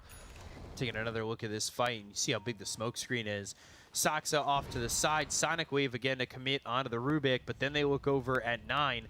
9 stunned up, Laguna Blade in, and then they commit with the Doom from DM, and that gives them the damage to get this kill, and you can see the Maelstrom bouncing around. They find 33, they find Snake King. DM gets credit for that one, and then of course 33 on the run. This fight really looking good there for OG, and one of the first big fights outside of the laning stage that gets them a victory, right? Yeah, after laning stage, they didn't have many. They tried a couple of times on Spectre, not too very successful, but yeah, they did manage to kill Roshan in the end. And who picked up the shard? Doom. I think Doom got it, or Queen of Pain. So both of them have it. I like that BZM understands in these fights, I'm just going to blow up one of these supports. Mostly it's been Rubik, but he also... Oh, Ricky's in trouble. Yeah, spotted. And that's a gem. So dead. Gem that's on the a second gem. Oof. Misha's gem now in the hands of Tundra. Thanks, Taiga. Appreciate it. They've also got a gem on Phoenix. He bought back in the previous fight, so won't be up for another 50 seconds. Doom looking for an opening, doesn't have ulti. Yeah, but they've got the Bushwhack that lands on a 9, and now they're going to try and come over with the Haunt. They'll get the kill on a 9, and now they'll jump over. Skitter in a little bit far, but the rest of the side of OG are backing away as Misha ends up dead to this Spectre, and a 1-for-1 that they'll happily take. Whenever Misha shows, Skitter is ready to go on him with either Shadow Step or Haunt, knows that he's going to be able to get the kill. But Misha did the job. He broke Dragon Knight, and they did manage to get him in the end. Yeah, so a big kill there. 50 seconds on the sidelines, going into a Daedalus. He's just about got the gold for that. We'll see if he buys out. You know, you are working against OG that does have an Aegis in their hands for 3.5 minutes, so you might want to save for the buyback just in case. That was a Sonic Wave from BZM, just potentially making sure it works. Yeah, he does have level 20 talent, so not too afraid to use it. Has Lincoln Seer, which is going to help out quite a lot against Blink Initiation from Dragon Knight. Double damage up in the top area of the river. Doom, very close to his level 20, has Octarine Core available, minus 35 seconds on Doom. This is where you can like fight every minute pretty much. Yeah, math, not my strong suit, but about 75 seconds, 73 seconds on that Doom cooldown minus the 35. So yeah, like you said, every minute or so you're gonna have Doom available. So we'll see what the deal is with Doom is, you know, building the Aeon Disc, trying to survive a little bit longer in these exchanges. Hits that level 20, gets that 35-second reduction. And here comes Tundra over to the side. They've got the telekinesis. They look to get the kill on Amisha. They'll get the hoodwink. And that's one to start. The rest of the team is nearby. They need to be careful. Yuragi, well, he's been singled out for the moment with BKB being caught by DM. Taiga getting low. Yuragi throwing out some right clicks, but here comes the rest of the side of Tundra. And Yuragi in trouble, as that was an LSA that landed for the 33 has Roar. They've got the Aegis, and they'll have a second life with BKB pop by Yuragi, trying to TP out of this one. They go to the back line for BZM. They'll get themselves both the kill onto Yuragi, looking over at BZM, who just blinks and looks to TP, but the jump again from Skitter, not enough. Oh, man. Just getting BZM out of that one, but they got Yuragi, and that's really the big one to come for. BZM used Lincolns there on Yuragi, try to save him, but not enough. You can see the way Tundra, they're really hungry in this one, and the problem is Spectre shows where everyone is before every start of the fight. They have much better vision with the Hawk. They're also holding on to both the gems. Once again, Sleeping Dart. Snaking and the Bushwhack. Yeah, they've got the damage, especially with the Sonic Wave. We'll take the gem. Take the gem back. It's snaking, so Tundra's holding OG's gem, and OG's holding Tundra's. Give me gem, receive gem. That works. Good trade offer. So you see, to these two supports, they die almost immediately. Taiga forced to get out. Without Misha, they don't have what it takes to like control them, and these illusions, like you don't know which Dragonite is real, so DM is in a kind of a tough spot once they pop Manta Styles, once Spectre's in, if there's a Manta Style and Dragonite available, if he is not the one initiating, they're gonna have a trouble finding which one is the real one. Yeah, steals the LSA that was used to try and survive there from Yuragi, but they had the damage, and now they're gonna get a kill on Amisha once again. And there is really no stopping Skitter with this Shadow Step in the farm that he's got at the moment. He's also picked up a Hex. So we've been seeing a lot more Scythe Device. Mostly on the offlaners in China, but this is a really good pickup. Like, you don't care too much about the mana region. Yes, you do consume a lot of mana with constant mana, with spam, with Manta Style as well to push out the waves, but it's mostly about going with the Haunt and just having something to lock onto target with the Manta Style. You can easily solo pick off. I don't think you can kill cores solo, but you can definitely kill the supports. Yeah, the supports are really in trouble, and you know, Tundra, they've got themselves a 5,000 net worth lead. They've really come and felt themselves as time went on, and pretty much all the fights have kind of gone their way. What if you're OG? What do you do at this moment? You're not down by a terrible amount of gold, but what's your road? Next Roche in 2 minutes. They can't allow Tundra to take this one. Ooh, Haunt used, and well, they've got the Hex. It's on Yuragi. He's in the trees. The LSA is going to be used, but it's not going to land on a Skitter, so he'll pop and try to survive as he looked to use that Satanic. But Skitter, just by himself, is able to take out Yuragi, who was, throughout most of this game, the biggest threat of the map. Yeah, and he also found another gem. Ooh. Yeah, that Scotty ruins your Satanic. You're not lifestealing as much. And we can see Dota Plus win probability up to 92. Yeah, not shocking considering. Well, good luck stopping this kind of a siege. You have Hawk scouting things out in base, 9 with flying movement. He also has Spell Prism, so permanent dragon form. They don't have Yuragi, but they're still looking to maybe fight. Primal Roar comes in, that's going to pop the Aeon Disc on DM. 9 still looking forward. They go to the BKB, they'll jump in with BCM. The Fireball's on the ground, they go to the Doom. That's going to be placed out onto the Dragon Knight. They're still going forward. DM, though, burning with the Sunray on him. 9's able to get the kill on him as BZM, BKB blink over to the side, but here comes Saksa. Throws out an LSA, but the BKB is going to be the savior for BZM, who blinks back into the base. And they'll take the tier 3 tower over mid. They'll look towards the racks. The Bushwhack lands onto the Dragon Knight, but 9 not really too afraid. They have Yuragi back up in 20 seconds. Man, they Lina was so short too. Lina needed like 50 gold after she died for a buyback, and now Dragon Knight. Oh, Saksa in, telekinesis. Misha's gonna be dead to rights. They get the kill there onto the Hoodwink.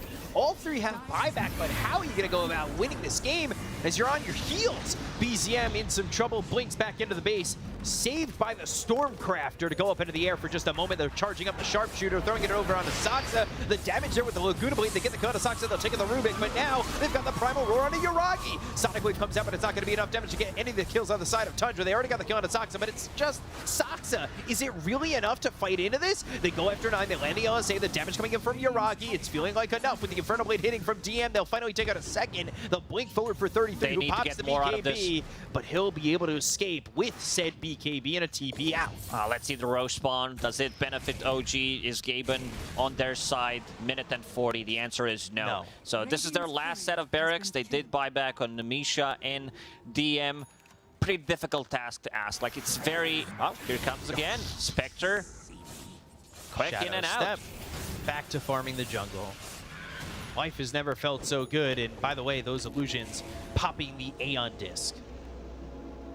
Perfect game from Skeeter. 11, 0, and 8.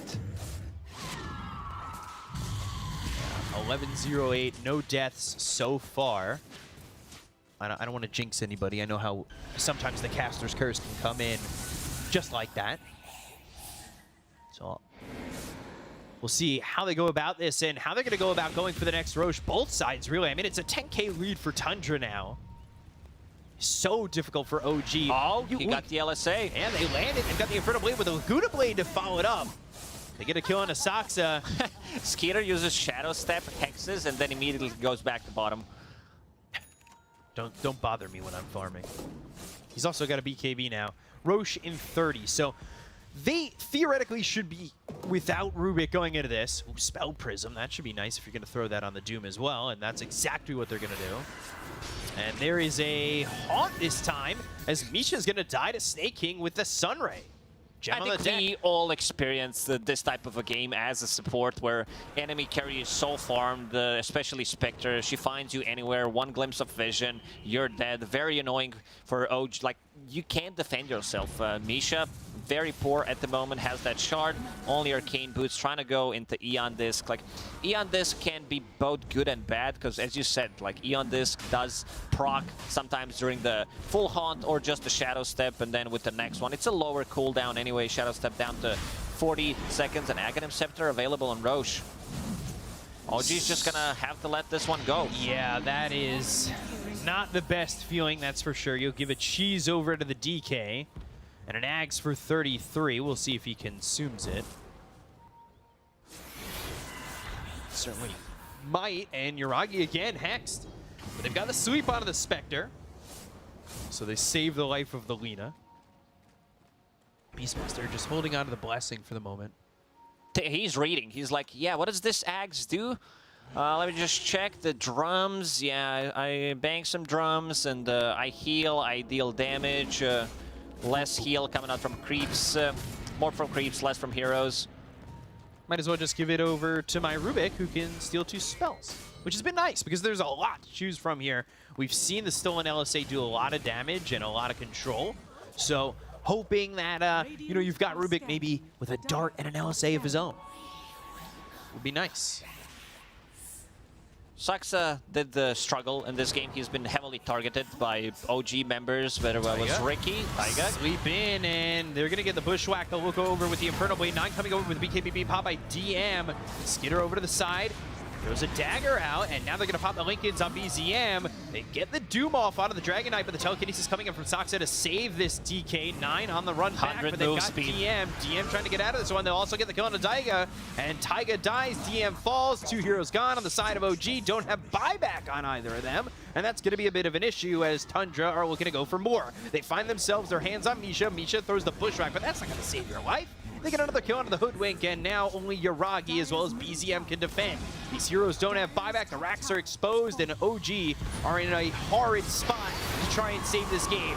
They go and they fire the Laguna Blade over on a 9. They get the kill on a BZM. They'll take out Yuragi. 5 heroes down to the side of OG. They'll call GG, and it will be Tundra who takes game 1 over the side of OG. Yeah, what a...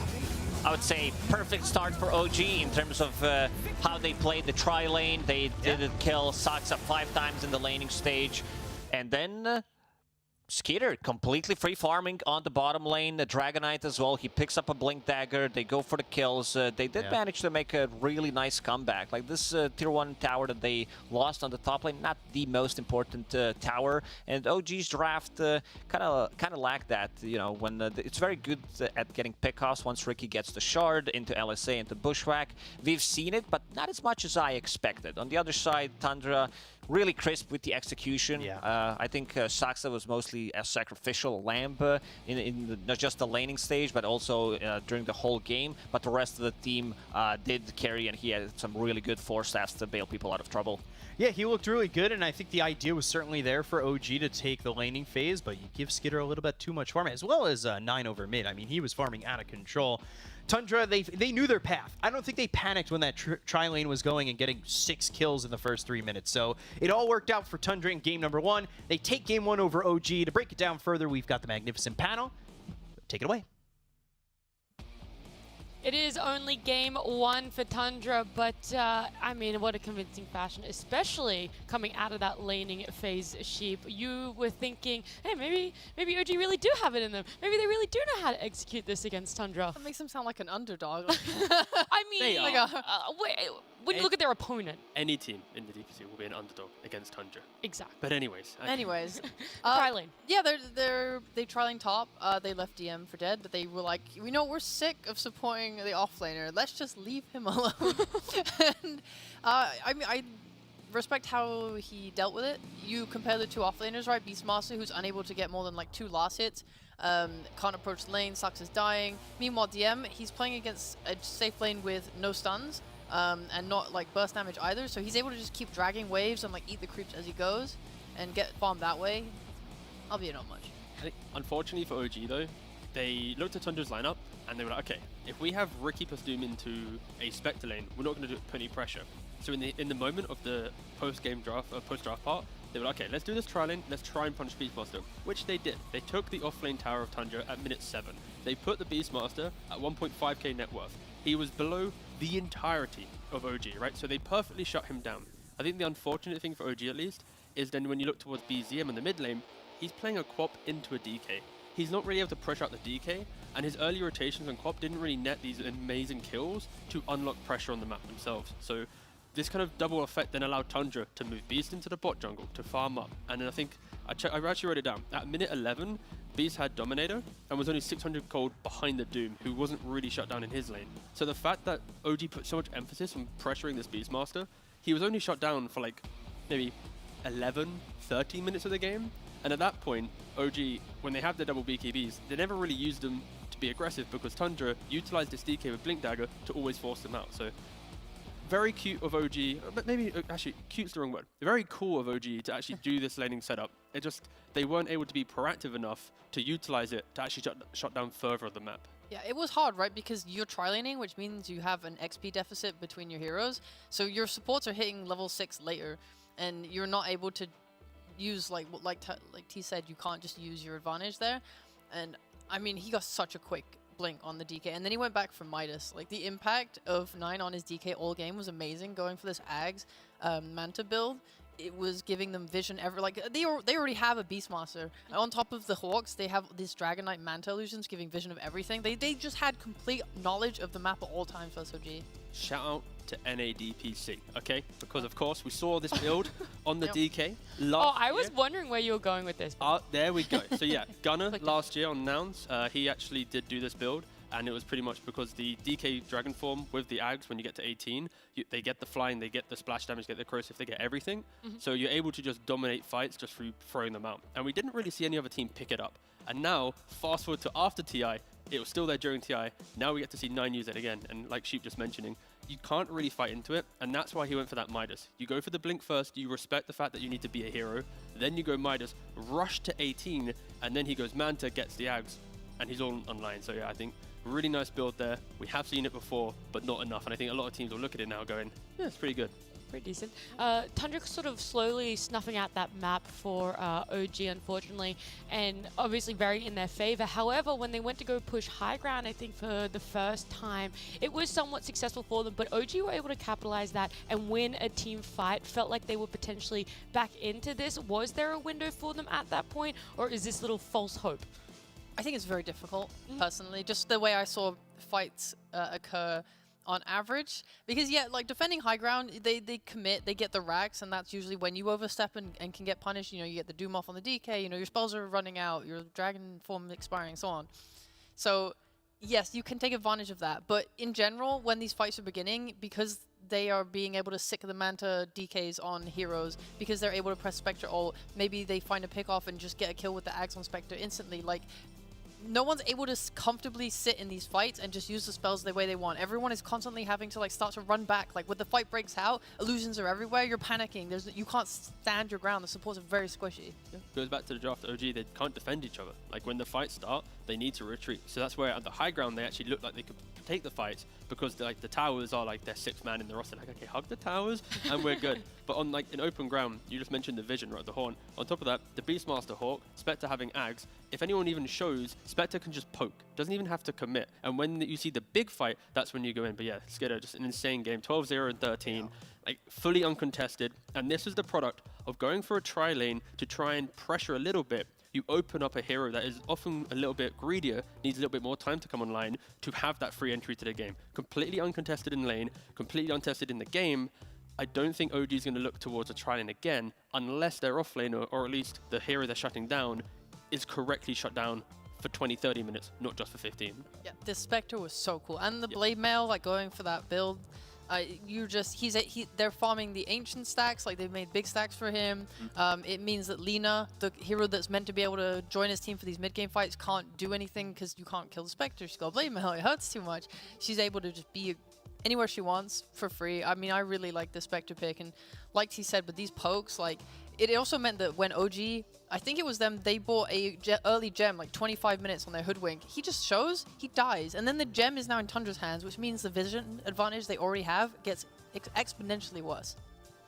Alrighty, well, it's game number 1. A lot of things going in favor for Tundra. They're looking good. It's going to be a bit of a break now. And game number 2, we'll see if OG can change it up.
OG versus Tundra. It's our first series of the day, about to jump into game number 2. And I do have the insider info that for this second game, it is going to be Tundra first pick T. Do you think that's going to change up some bans from either side? Are we going to see that Doom have priority again?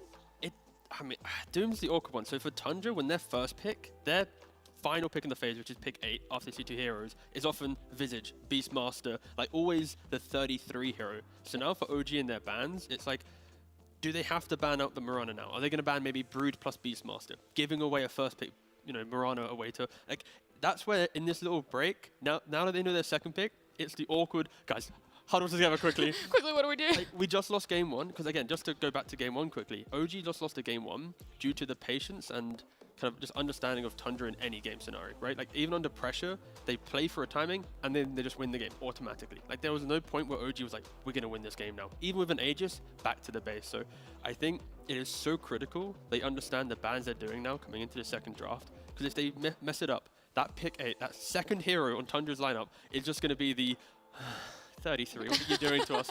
And it's how they won TI.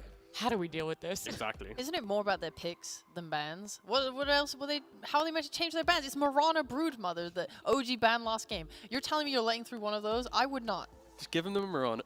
But then Just give Steve give it- Mirana. Oh yeah, which synergizes with all of the heroes they like picking. yeah, but What a then- great idea, T. Thank you. I mean, you give them something That's why you know you you're going to go for it, you know. But to be fair, neither team really went for Treant Protector in the last game. Yeah, it Not went banned. unpicked, unbanned. And I guess maybe that could be just a European thing, because in Europe, it's a little bit more, you know, run and gun. You want to leave your lanes and take the fight. Sure, Tree can do that nowadays with the new style of play, which is the boots in lane, and then you can kind of run around the map a little bit. But maybe it's going to be thought about later down the line, because of course, again, it's very prevalent in China. Other regions pick it up. Europe, you know, we like to copy a little bit, so we have to see other regions do well with it. But for now, it could just be a fully ignored hero potentially. But going back to that Mirana thing, it's like if you give Tundra Mirana, it's very annoying in regards to the vision and the play, but at least it gives some predictability to the first pick. It's been so long since Tundra's played competitive matches that maybe you want a bit of comfort in the draft. Like, okay, they're going to play Mirana, but we've seen them play it before. Now we can do something else. But I guess the other side is, even if you're like, oh, we know they're going to pick it, it's like, can we actually deal with it? What if they do pick something that is just as comfortable on like their carry or their off lane that works well with it? That's Tundra in a Yeah, it's all nutshell. confidence. It feels like it's just unrolling now. Yeah. Well, that's Pick your poison, exactly right? it's Yeah. literally that. There's no you can't ban everything. Yeah. Right? If they have first pick in a draft, you're getting cheese to some degree on 8. Maybe it's Naga Siren, maybe it's 18 of 33's heroes. You don't know. Like, Brood, I think 100% has to be banned. If you're letting through Mirana, here's the thing. Like, say you take that ban and you use it on a Beastmaster, right? Now you might get Mirana'd and Visaged. So that's going back to the whole Mirana thing. It's like, I guess the reason why teams always respect ban the Mirana is because no matter what you're banning, be it Beastmaster, the Brood, whatever, the fact that Skidder can then also play the heroes that plays the same way as 33 in regards to vision through existence, that's where Mirana is so dominant, because if it's a Naga in one lane, Illusions will scout you out. If it's a Beastmaster, it's a Hawk. If it's a Brood, it's the Spiders. That's where Mirana is kind of like the glue from position 5, where no matter what, you'll have this Moonlight Shadow, be able to connect on that vision and find the kills. So I think that's why teams ban the Mirana out, because then it takes away that aspect of Tundra's play. It just is, maybe they respect more, we don't want to lose our tower so early, so that's why they go for the other bans. But I think that's probably reasoning why they might still ban the Mirana, even though I think maybe you can give it away. But yeah, Tundra's just so annoying. Yeah, we can look at the other side instead and try and talk about maybe a change up that we want to see in how OG plays, like what their draft enables. Do you want to see that cleaner team fight, something that works a little bit better together? Do you want them to go more aggressive, try and outscale? Where do you think OG strengths are from what we just saw in game 1 that could contest Tundra? I mean, draft-wise, it's always that what's happening, and then suddenly it all comes together. And I think, unfortunately, in this game, they never got the draft online. I think maybe Ricky isn't the best option against a team like Tundra. Bench it for now. Yeah, exactly. I thought you were saying my thing. I was like, okay, I'll bench. No, the Ricky. But no, 100%. I think just benching the Ricky, though, because Tundra, they're a team, if they're behind, they make the stacks. They make the jungle feel like it's producing more than it should be. And then they eventually come online. And Ricky, it's like a hero that you don't really have presence in lane, and you hope for everyone else to do well. So it's like, if you pick Ricky, BZM needs to be in a matchup that he sees and can punish. So maybe OG being second pick will allow them to be more creative because they'll have the final pick in second and third phase to give at least 2 players that gotcha style of play to have that extra emphasis on lanes to win it. But yeah, it's just Tundra. They're just so disciplined, and before the game even starts, they know 20 minutes we'll play Dota, 30 minutes we'll play Dota. Like, they know when they need to actually enter the game with all their timings. Yeah, I just want to see one lanes. You come out of last game with your mid lane like far behind the DK, your bot lane is a disaster. Obviously your top lane went well, but that's because you commit 3 heroes to it. It's just, yeah, I think they just struggled to make plays because they were kind of behind, and you switch that up, it's all good. Just Also, bring DM into the game, right? Like, we mentioned how much DM is like a potential star player for them. He's had like great success in previous teams, but in this game they sacrificed him a lot, which is like the stark opposite of old OG, right? Not the team that didn't qualify for Div 2. Sorry, I meant old OG as in like the old team in... The previous OG. Yeah, previous OG to yes, this current exactly, roster. The previous OG, yes. I just realized that's really hard to say now. Yeah, you can't say old OG. Old OG, you okay. can, because that team doesn't exist because they didn't qualify. Okay, it was kind of... Okay, anyway, moving on. That's awkward. No, joking. So, yeah, back to the old version. They'd always give offlane this insane, like, level of respect and, like, we need you online. And that was, like, the shortcoming of that team, because they needed the carry to do well. They needed offlane to do well. And BZM was, like, this insane, like, player that just brought everything together. But now, they're changing a new style, which is like, okay, DM, let's sacrifice you. And let's put a lot of emphasis on carry. So rather than having, like, an even distribution between 1 and 3, and mid being the sacrifice, they shifted it to, like, 3's now the sacrifice. And it's only been 1 game. Of course, we can't get carried away. But I would love And it was a Doom, which and is it was not a Doom. really historically done well so far in what we've seen for DPCs. Exactly. And you could argue that you can sacrifice that hero because he naturally will come online no matter what.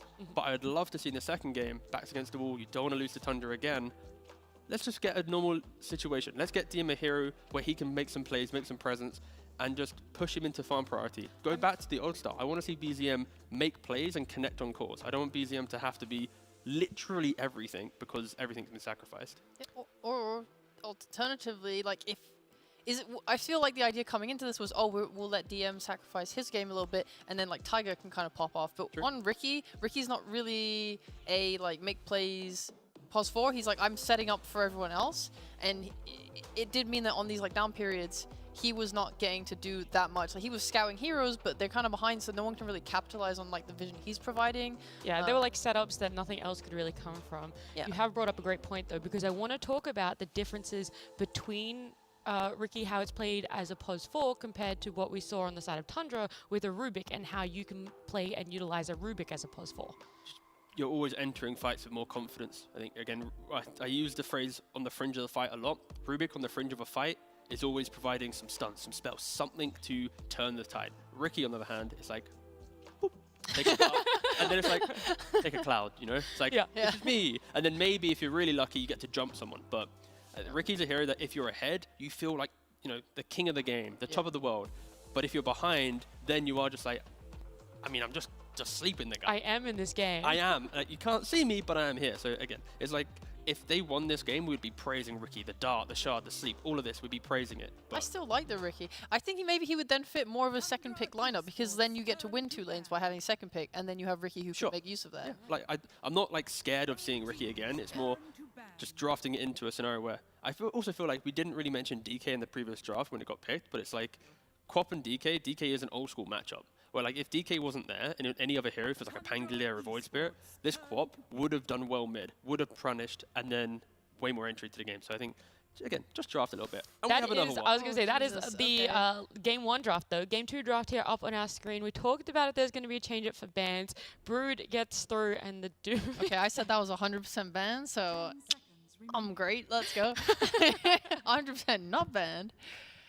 Oh, Doom. I'm genuinely surprised Doom got banned. I think that hero feels super figured out. Between China and last game, I see Doom, and I'm just like, I feel like... You don't need a first phase ban of it. Yeah. The best team on Doom in the world is Tundra, so I can see the respect, right? Yeah, But that's true. Brood. I know. And it gets picked. Okay, but like, Tundra. It's the Brood, it's the Marauder, it's the Doom. It's Yeah, right. We may as well just list them all. There's like, You're right. to be fair, there's like 6 heroes that you can say for Tundra, where if they're first phase, it's like, ooh. And there's only 2 bans, right? So, again, OG, Game 2, they've picked their poison, they banned out the Doom Marauder. Tundra have gone, okay, we'll first pick it. Because OG with DM, he himself would play it. So this is now part of the draft where Tundra are respecting OG, and Tundra would normally 8-pick this hero. But because they're respecting the fact that it's Game 2 drafts develop, they're going to pick it first pick, because they don't care what they're going to go into. They would pick it anyways, so just why not first pick it? Yeah. It's very valid. How do you feel that OG should open up? Do you want them to potentially be looking at just doing 2 supports, which doesn't feel very normal, or going more for their off lane and a support? They're gonna pick Ember. Cool. Yeah. Thanks. You're welcome. And a support. Didn't you say the Ember could be? Is it? Let's get 4 more picks. No, okay, all right. Brood is definitely a hero where she's the old school way of countering her, where it's like, oh, we'll just pick a hero that can like clear the spiders. It doesn't exist anymore. Brood is very formidable in lane and annoying because she can use her hitbox in lane to like stand on top of creeps, and then you can't last hit. It's very annoying. So picking when you see her this early, I would like to be able to see them actually get a strong safe lane that can like fight back. I mean, typically anything that bullies melee heroes is always nice. Like, I mean, Troll Warlord, curse name, it's not that bad. But like anything with kill threat, it's nice. You need someone that can make sure they take the lane when Brood hits 6 and then defend the tower. Yeah, you already see OG's response in regards to the fact that they have mid lane with this Ember Spirit. That's another thing. When you want to punish Brood, when Brood hits 6, you want to bring in that extra hero to punish that first time. Ember on mid will be able to make that punishment. And like Sheep was mentioning, you need to have a lane that also punishes as well to delay that timing. Delay the time in which the mid needs to come to that side lane to actually take away that Brood. So if it's a Hoodwink 5, you need to have that carry that also can take the fight to them. Or potentially have DM on an offlaner.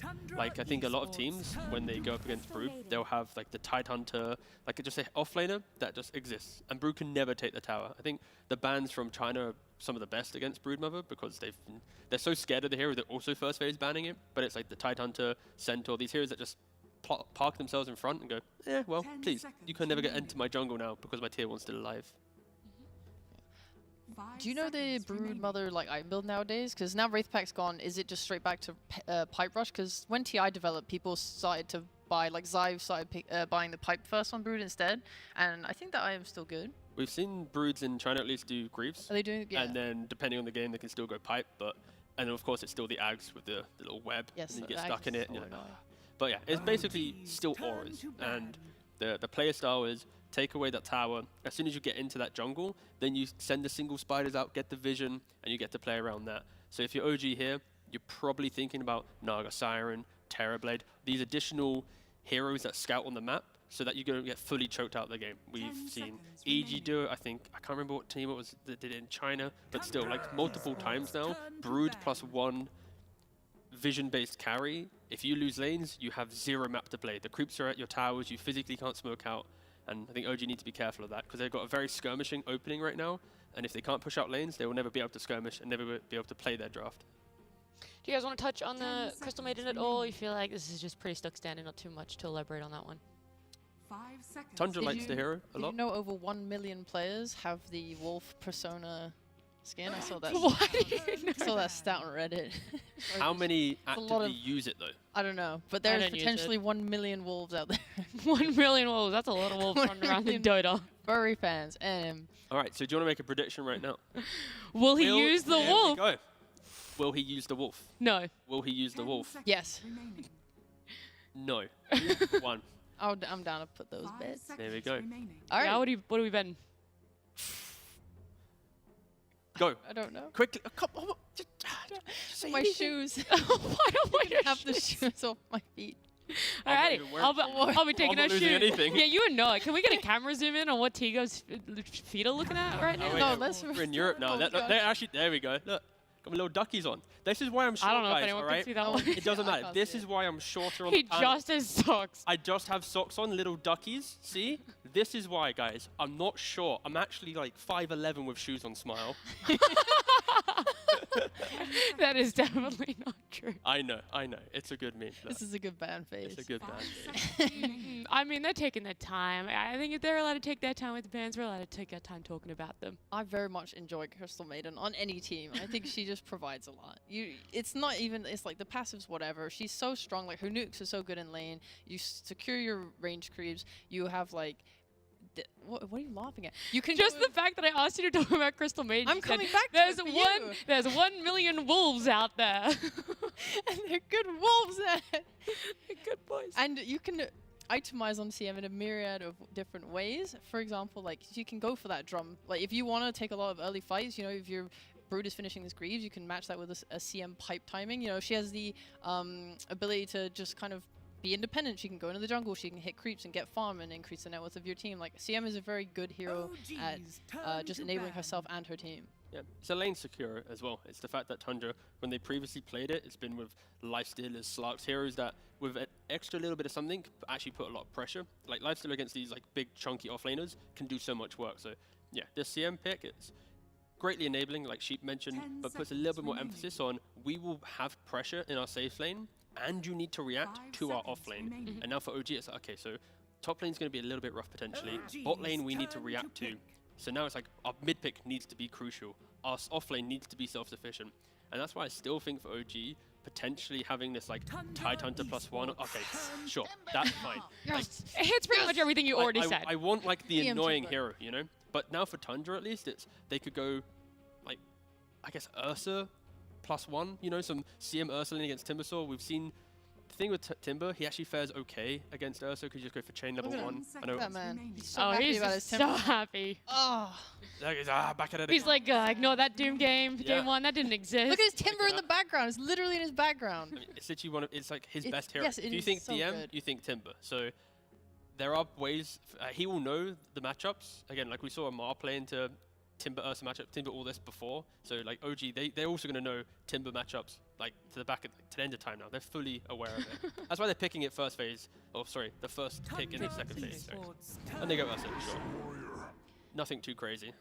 No? I mean, this is a lane where reactive armor does not mean much.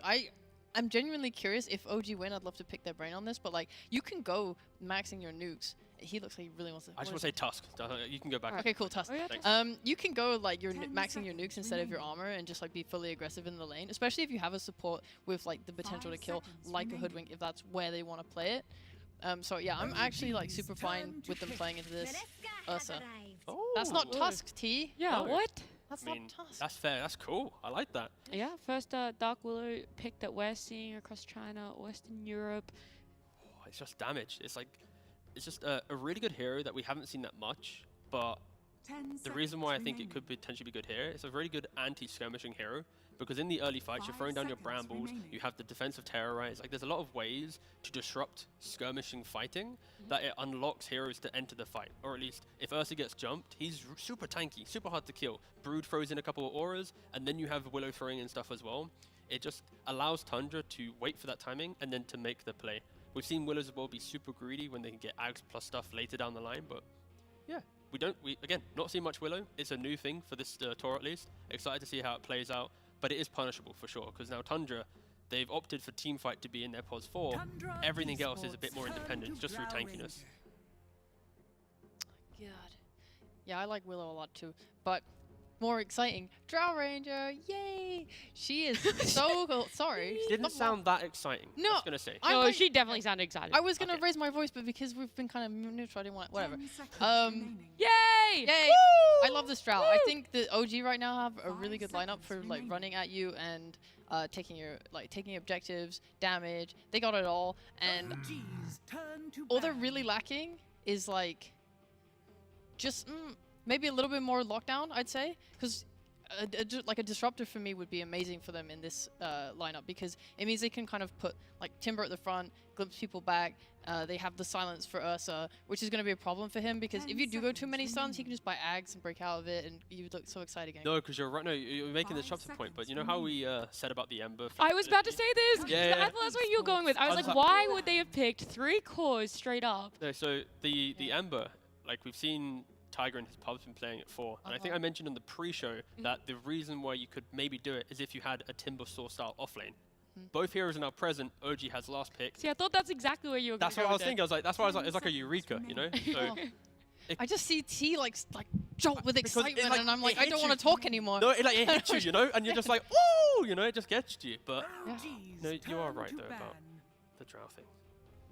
I'm excited for your potential Ember. Don't give up, guys. Don't give up. I don't know if I want to see it though. Don't give up, You know, guys. Don't give up. I think the only reason that you'd actually make that swap is if there's a really good like mid hero for Tundra, so like some Death Prophet style mid that annoys Ember a bit. So then you shove him to the side and then you pick up a new mid hero. The good thing is OG are going to have overall last pick. That's true. They can just decide. Exactly. Yeah. Exactly. Decide. So let's have a chat about Tundra. I What really you- want a disruptor. I'm just saying for OG, I really Okay. want it more All than right. anything Fair else. play. I'm sorry. I understand the love you have for Ember 4. It's just I- something fresh, a different idea. I think is more the love than the actual Ember in Impossible. Yeah, Yeah. like it's a cool thing, but I don't think Game 2 OG needs to be quirky. So I'll just straight off I'm the bat. stating it's a thing that might happen. Yeah. Do I want to see it happen? No. So Tundra Then, pick yes, though. Tundra are going to be picking. Let me check actually. Has Nine been playing any Dark Willow mid? He is the weird one for Europe. That's true. He hasn't been. Okay, we're in the clear. Well, Not that quirky. that we know of. It could be in the scrims. I still think this is just a Tusk, no? Some Tusk. Tusk. Yeah, you could even go Mars mid. You just want something that gets to jump the backline. Tundra's issue right now in their lineup is just, if the game goes a little bit later, it's Ursa versus the 10 world on seconds finding and remaining. isolating Drought, and that's always a hard game to play. So you kind of want the 5 Tusk, the seconds Void Spirit style remaining. mid hero that just enters the fight, goes, they're here guys, and then you get to play on that. Sure, Yeah. they go for the Tusk. Down for it. I mean, they have the damage to kill as Timber. I don't think Timber's a problem for them in the draft. So like picking another strength hero is not a problem. Do you feel then the Tusk coming out makes it more likely that they're going to be going for that disruptor? Do you like it a little bit more, Sheep? 10 seconds remaining. I just think it synergizes really nicely with their lineup, provides that extra 5 bit of seconds control and remaining. catch. And the Tusk doesn't dissuade you. No, well, I mean, Tusk is sad for every positive Okay, yes. or in the game. It's just gonna punch your nuts and you're gonna die instantly. Also, something that makes me hype about Tundra playing Tusk is that he goes the Deso build. Yep. Like these other, we've been watching them like China, of course, and a lot of them are going BKB rush. 9 more. Needs help all the way up to 6, maybe even 7. So I think OG's got a little bit more emphasis on being more annoying in lanes, but I still prefer Tundra's lineup because there isn't a lot of save again, and this Drow, even if you have a great lane, you will inevitably have to leave because Brood will take over. Timber has to go there. There's a lot of things OG need to do right, or Tundra, you just get 2-3 items in all your heroes, and you can just run through everything. Take Roshan. play Whoa, with that. whoa. ET is one of the best Roshan contesters in the game. Sure. So Yeah. that is a really nice thing that at least they have Little going for them. advantage. It's going to be very hard for them to ever sneak a Roche. Like your ability to put the Hoodwink tree in the pit for vision, your ability to put the Remnant from Elder Time. I mean, they have so many ways to check and scout Roche. I think like they're going to be very cognizant of when Tundra's going to be trying to go for that. Is this the more emphasis on the lanes for OG that you wanted to see change up in Game 2? Yeah, I feel like all their cores are like good enough. I mean, Timber's meant to be a lane winner. It's literally like his only thing that he does. I think, yeah, Drow should be completely fine until level 6 on Brood. Yep. Like, they're going to get farm. I don't know about the Ember Tusk matchup. OG's lineup is basically they need to play the OG style of we just win fights that we shouldn't be winning, and then they're gonna like crush the game. That's kind of their mindset right now. Like they're not gonna be OP winning lanes, but they will be able to farm enough items this game, like unlike the previous one, that they can have that OG bit of magic to maybe punish Tundra. I still think Tundra's lineup is a little bit easier, softer to play, but you know we'll have to see if OG can find that little bit of OG flair in the second game. Yeah. It is game number 2. B-Cop and Lacoste are going to be your casters, so let's head on over to them. Thank you very much. We're coming into game number 2. We're going to see if OG can push us to 3 games or if Tundra are going to start the DP season in Western Europe with a 2-0. It's looking like it might be leaning that way a little bit. I know the panel was a little bit split on who they were thinking about, but I don't know about you. What do you think? What do you want in this game? I want to, see how the lanes are going to go, first of all, because, first of all, OG, I thought they're going to stay away from the Timber Saw after Amar left. But, speaking of some of the heroes that are played on Dire, Ursa usually played on Radiant, we have a quick video of BZM talking about Radiant versus Dire. Take a quick. I enjoy playing Radiant because advantages, if I should choose, I choose Dire because you make stacks easier, you farm caps easier.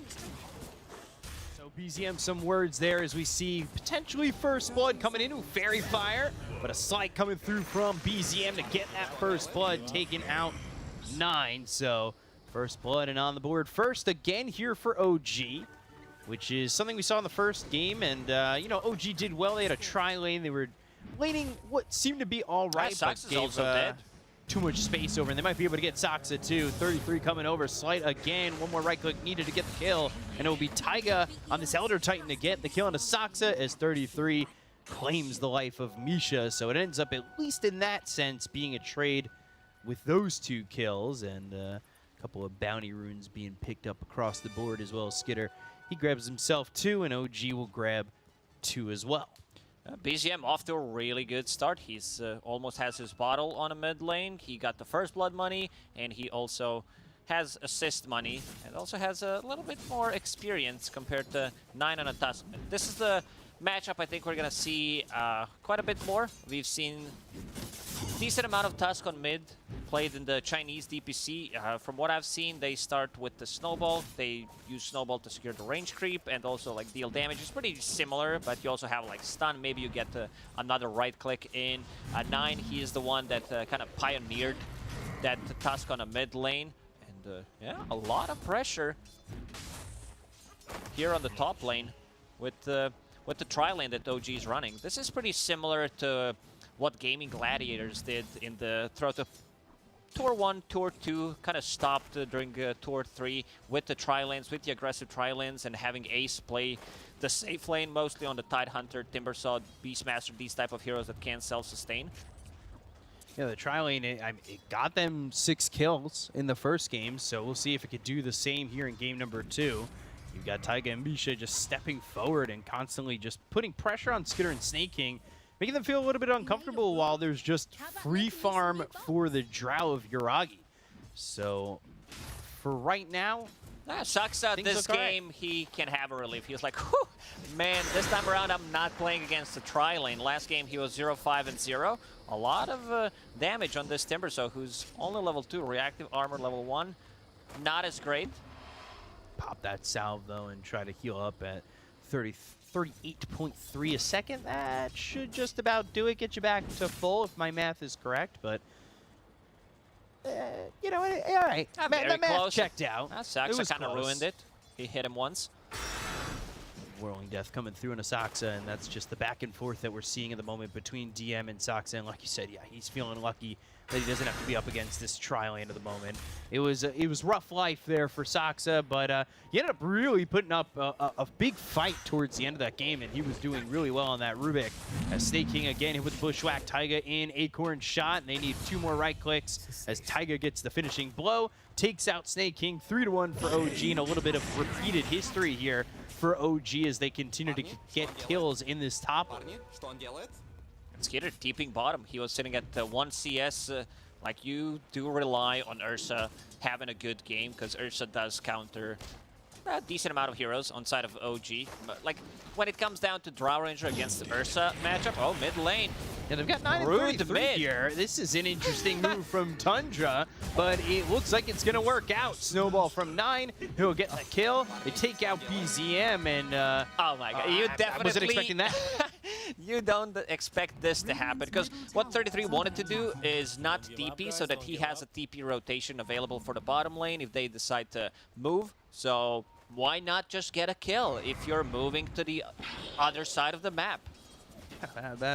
Why not just get a kill? I guess it really does work that way, and 33 able to claim an assist on that one. So we'll see if they do rotate over, if they're going to continue to try and go to a tri-lane at some point. Misha not with a lot of mana, and they've got the Brambles down. So Misha not really able to put on pressure to the Dark Will just yet. And how much does that kill help out? Like 9, if it gets helped by 33 to get a kill on a BZM, how much does that bolster his lane? He needed that little bit of extra XP, because BZM was already like half a level ahead of him. He did have that extra gold. Taiga will TP out, knows that Bite is on cooldown. But Tundra changing the lanes. They want to make sure that Ursa is getting some farm, sitting in the middle of the pack on 10 CS right now. DM's going to be afraid of these 2 heroes throughout the whole game, Ursa and Timbersaw. I think there was a game in China where Tidehunter dies the Tusk at like 60% HP with the Guardian Greaves. He gets punched to death. Especially since you start to get more levels, more points in the tag team, you get an extra hero. Like these heroes that were supposed to be tanky, they're definitely not as tanky. Yeah, that was a ridiculous walrus punch we saw, I believe, in the LGD series that it went that way, and it was Don't give up, guys, don't give gross up. amount of damage. Meanwhile, top lane 33 is up here, but they didn't make the rotation. They have DM making the swap with Yuragi. So Yuragi's now back towards bottom, and Skitter, he's got a... I wonder what he's going to do there. Is sleight of his searing chains, and BZM now with a kill. That's over a solo mid. kill. Taiga was there to make sure with 2 points in Natural Spirit, but kind of uncharacteristic mistake there from Tusk. He did have 10 magic stick charges. I guess he relied on using the snowball, but something that kind of ruins Tusk is the root mechanic. Misha, you can't use the snowball during root. So a bit of a struggle there for 9, right? And, you know, coming back to the lane, we'll see if he can kind of settle down a little bit. He's sitting at 27 CS to the 33 and 3 of BZM as bottom lane Bushwhack as well as a silence with Taiga making the rotation. The tri lane joins up again, and Saksa's going to fall to Yuragi. It is, again, this tri lane just abusing Tundra. And the question I guess I have from game 1 coming into game 2 is, can they parlay that into more? Because the lane, it went all right, but they left mid, they left safe lane when they were doing this tri lane in the last game very open. This time around, Tundra does have also a hero that can easily rotate to the side lanes. Both supports also want to take a fight. Like top lane in some trouble. Snake King, he's kind of stunned up for the moment. Just one more right click needed. DM on the run now, and maybe they'll look for the sleep, but they get Snake King with the final blow on DM.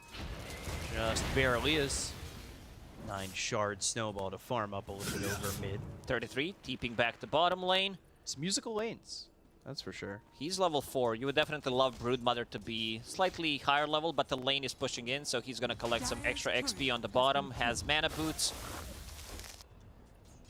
Frostbite action on Taiga, but he already got his courier. He's happy. Get that kill, get some gold for the team, and be on your merry way. Misha back up here again, so the 3 heroes combine once more, and it seems to just be always a kill for them, as Yuragi's got himself another one, and this is pretty much a copy-paste start for Yuragi in the laning phase to game number 1. And the right clicks on a Skitter. He is just forced to go all the way under the tower and not really have a response to this. He's all by himself. There's actually now 4 heroes here for OG top. Squad lane.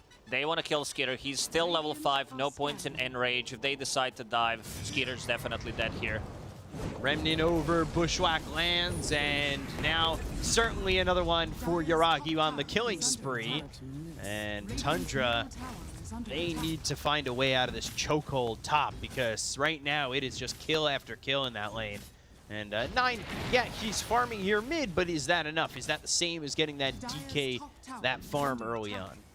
He's getting levels, a bit low on mana. Rune spawning in 5 seconds. We see supports rotating. They want to secure a rune. It's going to be top Arcane Rune for Ember Spirit.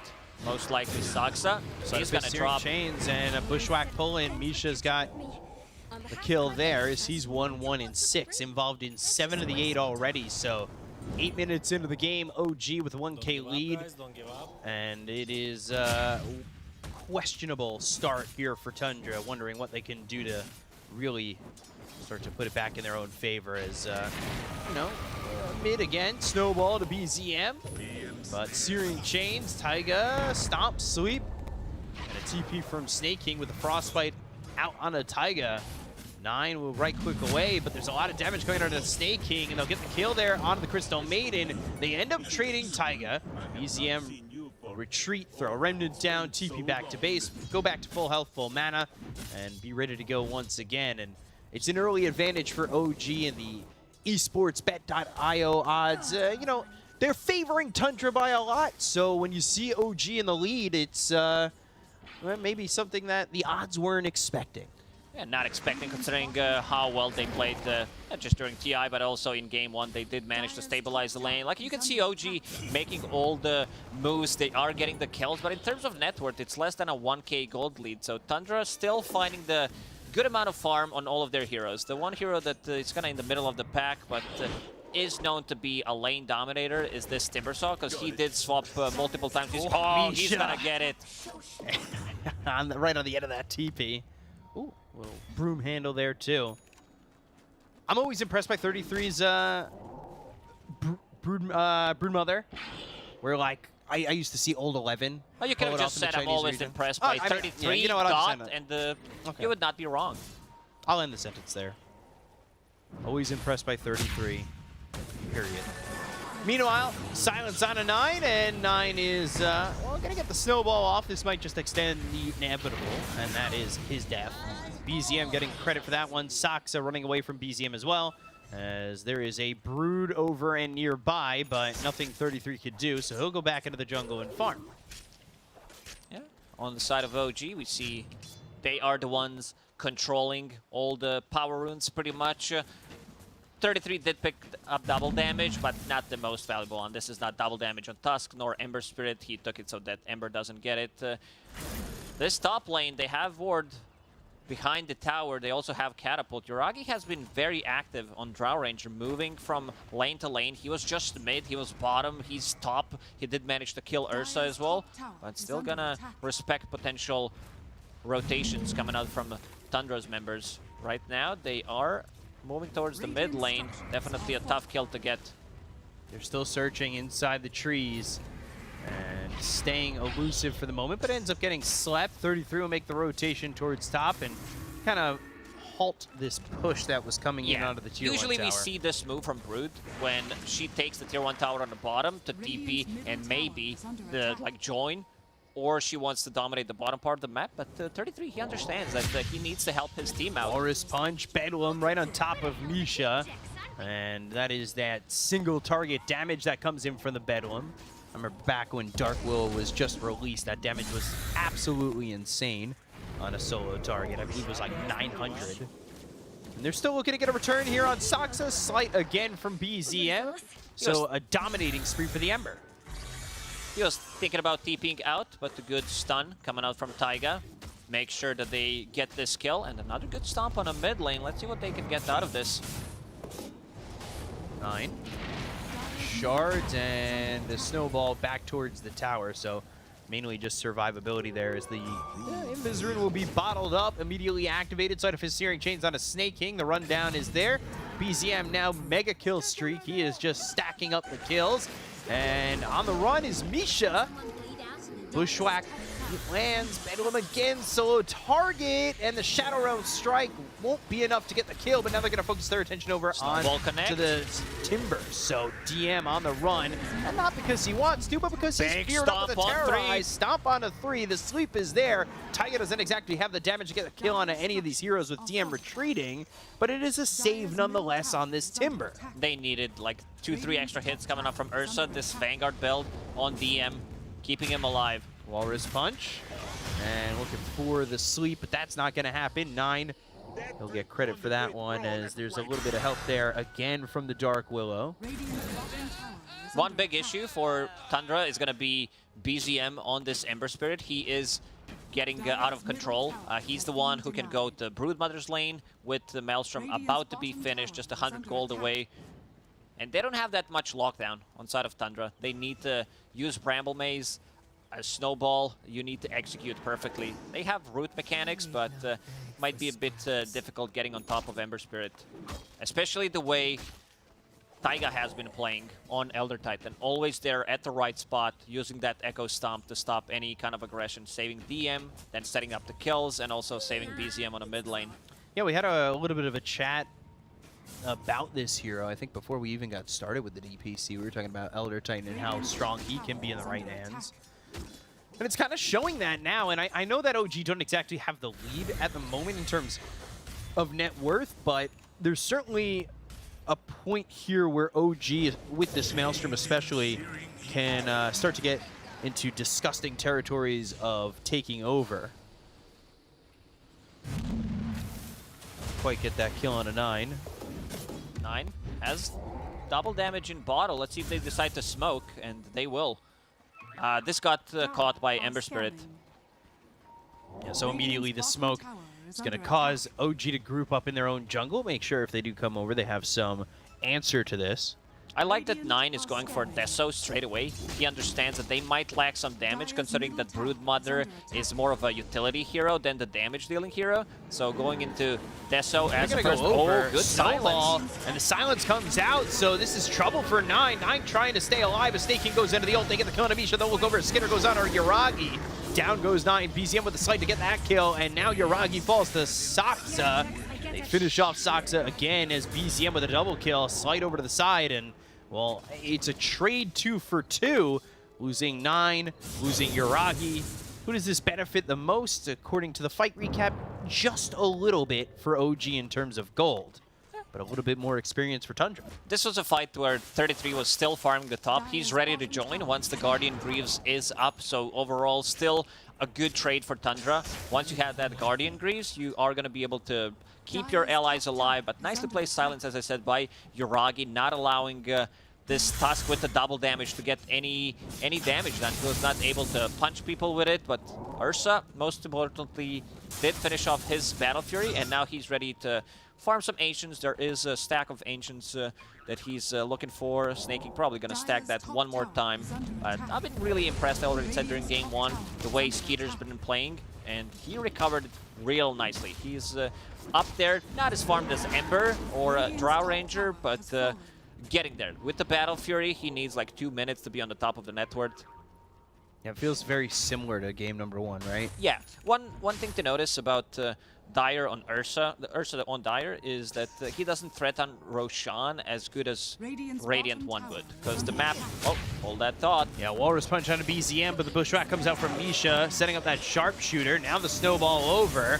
They're trying to catch him, but stays in the slight, the sleep coming through. But now Yuragi over and looking for Saksa. Thinking about Terrorize to throw at these heroes as the Earth Splitter comes in from Taiga. A slight move forward from BZM, and they are going to get the kill on the Snaking. Now they'll look over the red. Snowball hits out of Taiga, the Walrus Punch to get the kill. Saksa, he's got credit for that as 9 falls to BZM. BZM's been able to take advantage of these low heroes and using these sights to get a couple of these kills in fights again and again and again. And, well, he's done it one more time in this one. Yeah, there was a one single tree there in the triangle that maybe he could have used Bushwhack too, but missed in the end. Still 2k gold lead for Tundra, even after all these losses. You see Skeeter farming the triangle. He farmed that stack that I mentioned. But in terms of who's winning these fights, for now it's OG. And I like the itemization. BZM going for Yule Scepter to remove this annoying stun, the root mechanics, and also the best kiting item against Ursa. That's why Taiga's going for one as well. Yeah, just trying to kite the Ursa as much as they can because Skitter, when he gets his hands on you at the moment, you are pretty much dead on your screen already. He's going to move up towards top using this Battle Fury that he got a couple of minutes ago, looking for the BKB. And the farm is starting to get up there where he's getting close to taking over the top spot from BZM. And next big timing for Tundra will be BKB on Ursa, Deso on Tusk. This is where they try to take a kill and potentially get a Roche, but let's see how they approach. Maybe they even go inside the Roche bit, because Ursa can jump in a little bit low on mana, has 2 mangoes to work with. Still, this constant threat of Ursa taking Roshan, you know that you need to play the top part of the map. Kind of forces you in a position that Tundra are going to be aware of, right? Like, if you have the threat of Ursa going into Roche, you understand that OG need to be nearby. Maybe you can smoke up, get a pick off or 2, and then just take it easily. Yeah, definitely. Looking at the items, you did mention Hex that we've seen in the Chinese DPC region getting built quite often on the offlaners and built often quickly. 33, he understands we need to control this Ember Spirit somehow. He sees that, you know, maybe Orchid would be an option, but considering that he has a Yule Scepter and usually builds into BKB as his item, they need something different. So Hex, he's gonna commit to it. So it will be Guardian Greaves right into that Hex too. So we'll see how quickly 33 gets his hands onto the Hex, how much Tundra are going to do once they pick up this item. So you can see 33, his positioning in terms of farming. He's aggressive on the other side of the river. He's been all over the place getting as much farm as he can. And he's right behind this Ursa with a Battle Fury. So you could see just GPM-wise how fast it is. And yeah, it's right on your screen right there. So I mean, it is looking pretty when your numbers are towards the top, that's for sure. Tundra definitely wants to take a fight. DD available on Tusk, about to hit that level 12, so 5 less seconds on Walrus Punch. He probably gets it off in the fight 2 times. Snaking.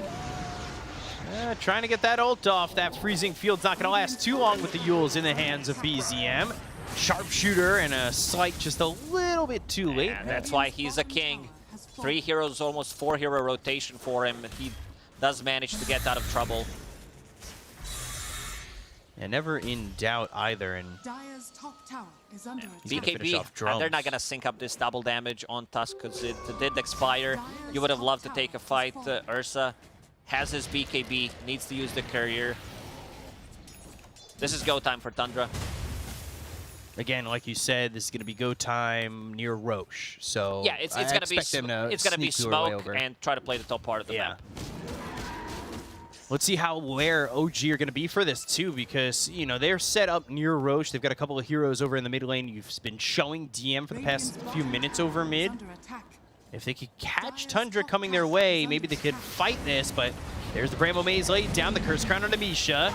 Lotus Orb, Sharpshooter going the other way. That Lotus Orb placed on him by DM. They've got Spiders over to the side that get cleaned up immediately. Into the Shadow Realm is this Dark Willow, so leaving the fight for the moment. They don't have the best initiation.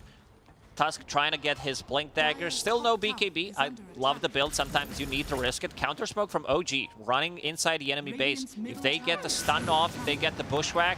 Son of Fist Searing Chains and going after this Dark Willow. And dies in the Shadow Realm, so... Taiga pinging Roche immediately. 33, scouts things out with 2 Spiders. There is no buyback on Dark Willow. If they can steal this Roshan from Tundra, this is going to be big. And it seems like Tundra's not going to contest it. They feel like they need Dark Willow to take this fight. One of the major differences from Game 1 to Game 2 is OG getting this Aegis into their hands, so we'll see what they could do. Everybody off and over towards the bottom of the map. So Yuragi will get that Aegis. Meanwhile, snaking over mid, freezing field to cut the creep wave, sure. Farming efficiency, trying to get into 4 staff. See the numbers on the hero damage, and BZM really racking up some numbers at almost 20,000. Gets punched one, who's going to respect it. How many double damages have we had this game? I think this is a 4th one.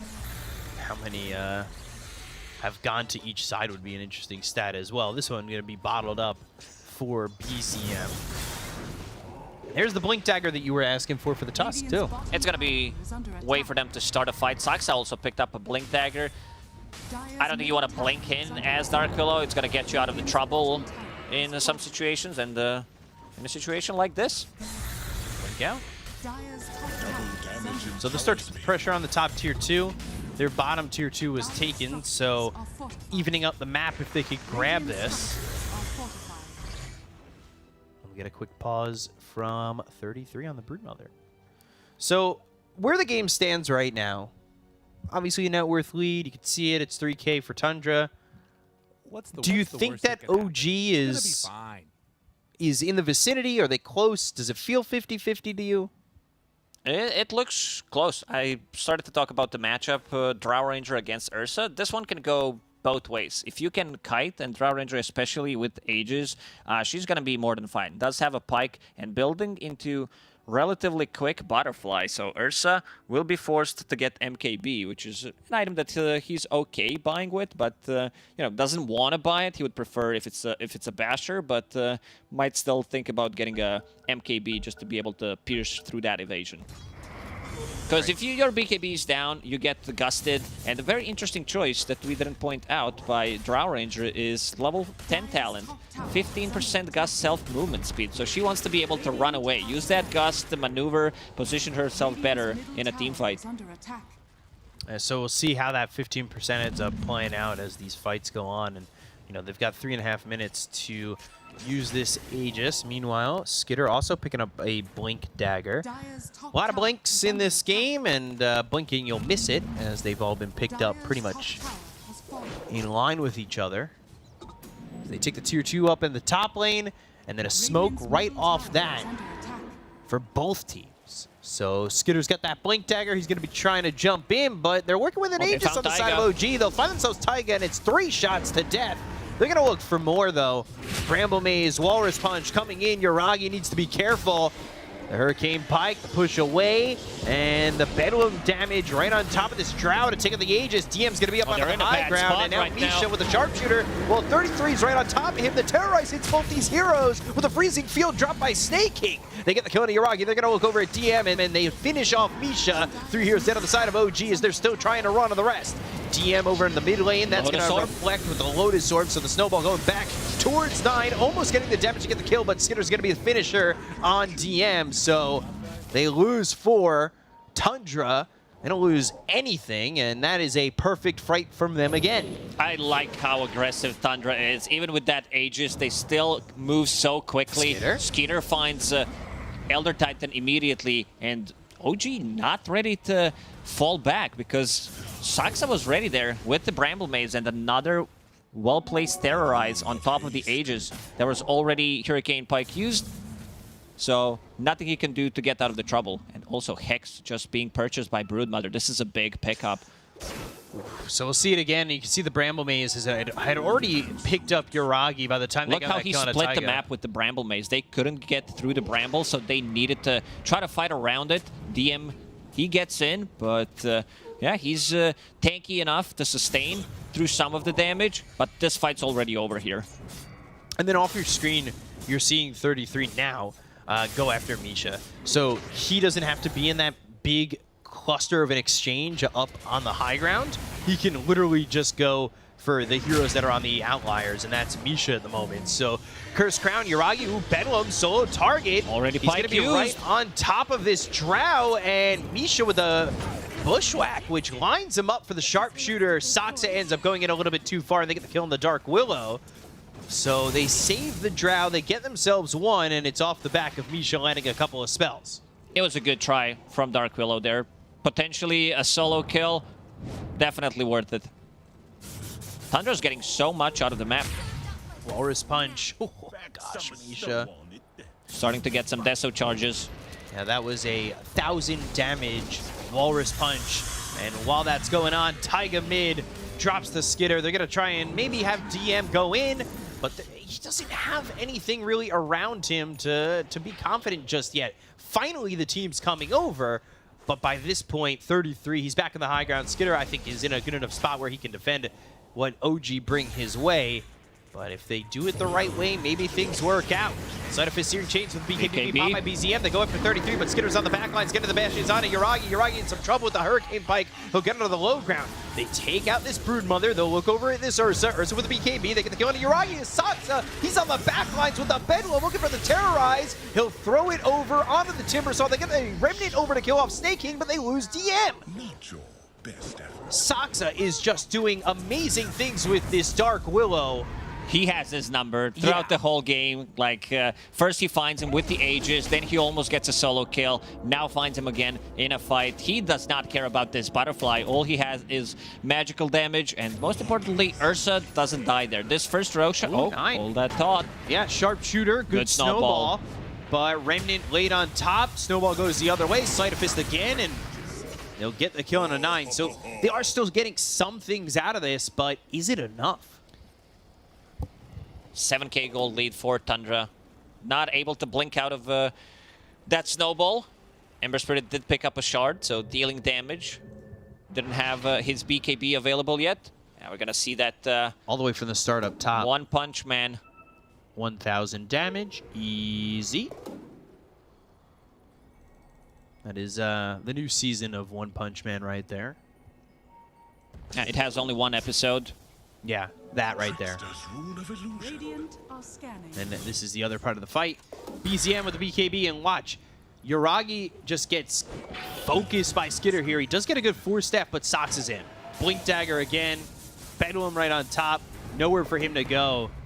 And Yuragi can't output the damage, and DM's going to try to move in, but the Terrorize, like, there's just so many great things happening for Tundra. Is now another great thing that's going on for them is Skitter getting a kill on a DM.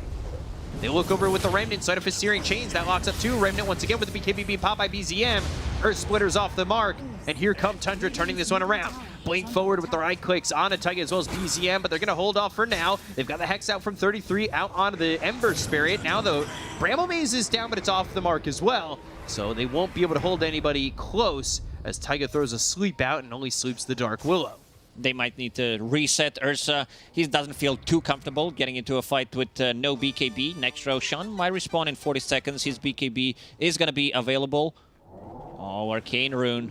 This is big. 9 definitely wants to have BKB before the next fight. Power of Tusk is you one-shot the creep waves. 2 abilities, you push out the waves, you have Roche taking potential, BKB piercing ability, you even have Quiver. Ooh, this is some big damage. There it is, Saksa dropping. This is what Yuragi hopes to do in these fights, but has been struggling to get off.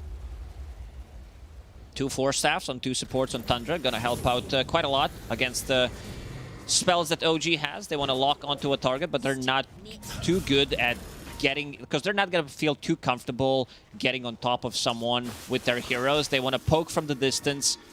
One thing to notice about Dark Willow and Force Staff, you can't Force Staff yourself during Shadow Realm, so that's a bit of a downside. So you're kind of locked into a position there, right? Yeah, I mean, you have to wait until it's done and then Force Staff yourself. Ooh, long spawn, 2 minutes. I think this benefits Tundra slightly more because it will give time to farm another. Oh, Ursa already has it. Never mind. MKB's done. Basher's done. He wants the Abyssal Blade next, and OG were positioned to take a Roche if it was a short timer, but unfortunate for them that it ends up being the longest one. 2.5 minutes now, just 1:50 remaining. But the MKB is picked up by Skidder, and now they're going to look over Sharpshooter being charged up. Do they even want to fight this? I think OG, they might be better off just stepping back. Not exactly the initiation that they want. And Skidder's over to the side. They've got the smoke. So Tundra looking to play aggressive, knowing that this Roche is up soon. As they'll take a peek. Nothing in there. Nope. It is not in the pit. So we're going to see that both teams probably spend a lot of their time in this area. Counter smoke from OG. It's a bit too risky to climb uphill straight away, so they're going to go around. They don't have that instant stun, so that's one of the issues. 33, he's going to be able to run away. Yeah, but the BKB's been popped by 9. They go to the Walrus Punch. Lotus Orb popped by DM on himself. And the rest of Tundra, they're out. They'll leave. It was a BKB usage with the Arcane Rune, so he's going to have it again in 50 seconds. All they need to do is kite, reset, and here. Look, they can choose where they want to fight with Bramble and Ice Shards. Yeah, split via the Shards, and DM back to the low ground with that Timber Chain. Got the Bushwhack coming in as well as the Sharpshooter. Nine's in some trouble. He's rooted. That lands out of BZM, so he's feared up. They might be able to get the control off this. The Walrus Punch, the bashes from Skidder on a BZM. They get the trade, and they'll end up losing DM on top of that. So OG, it looked good for a moment until the Terrorize came out and Saksa showed himself. This is the power of these spells. Bramble Maze and Tusk perfectly placed. Rest of the OG squad cannot enter. They don't have the Blink Daggers, so they can't go across. And Ursa also killed Ember Spirit. He got some big chunk of money in that one. Yeah, off the Terrorize, had the bash, and then it's easy cooking from there. Got Roche back up, but who can go for it? No 9 for 30, and, well, no 2 heroes for OG completely for 35 seconds. So we'll see if Tundra even look that way. They might even look to get another pick off and maybe just secure the Roche, and that's exactly what they're looking at. He almost one-shots him. Yeah, Misha in some trouble, needs to run, and get out of there. Taiga, Misha, they're away from the side of Tundra, but Tundra with that, well, they push him back far enough, and they're in on Roche. This is the big one. This is the one that Ursa loves to take. Getting that shard, having that enrage, and also having Aegis, so I'm not sure if they can fight this one. They're going to try to poke from distance. BZM still thinking about getting in. They do have Elder Titan, however. One of the better Roche deterrents. Yeah, so he's going to try to stop it, but yeah, already damage has been done.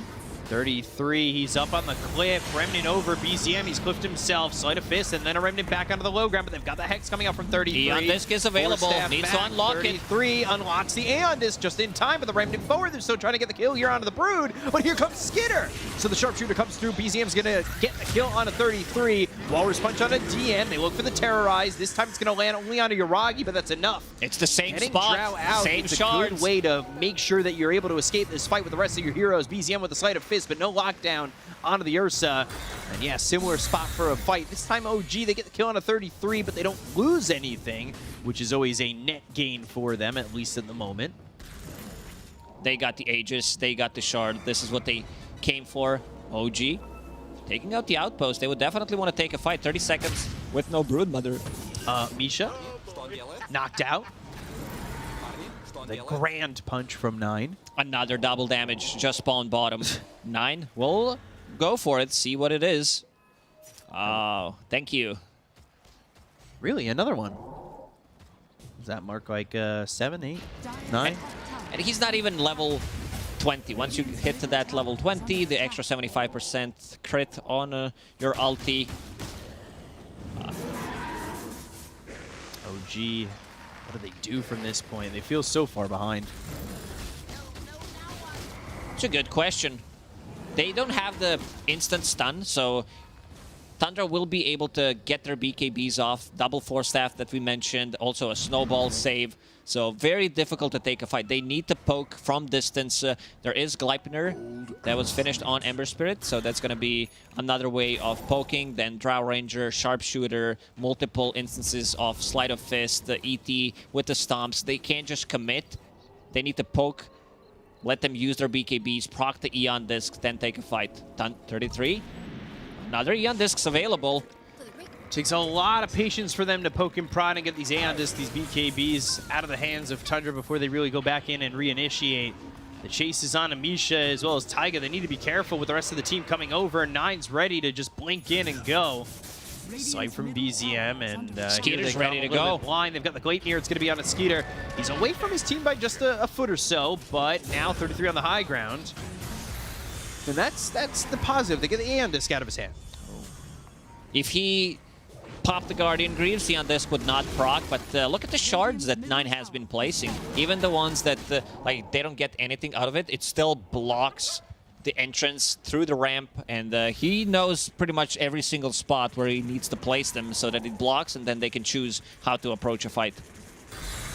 So the only stun that they had was this Bushwhack, right? And they missed it on 33. Even if he hits it there, maybe Aeon Disc procs. I don't think they're gonna be able to get the kill. Rest of the Tundra was already in vicinity, ready to connect with him.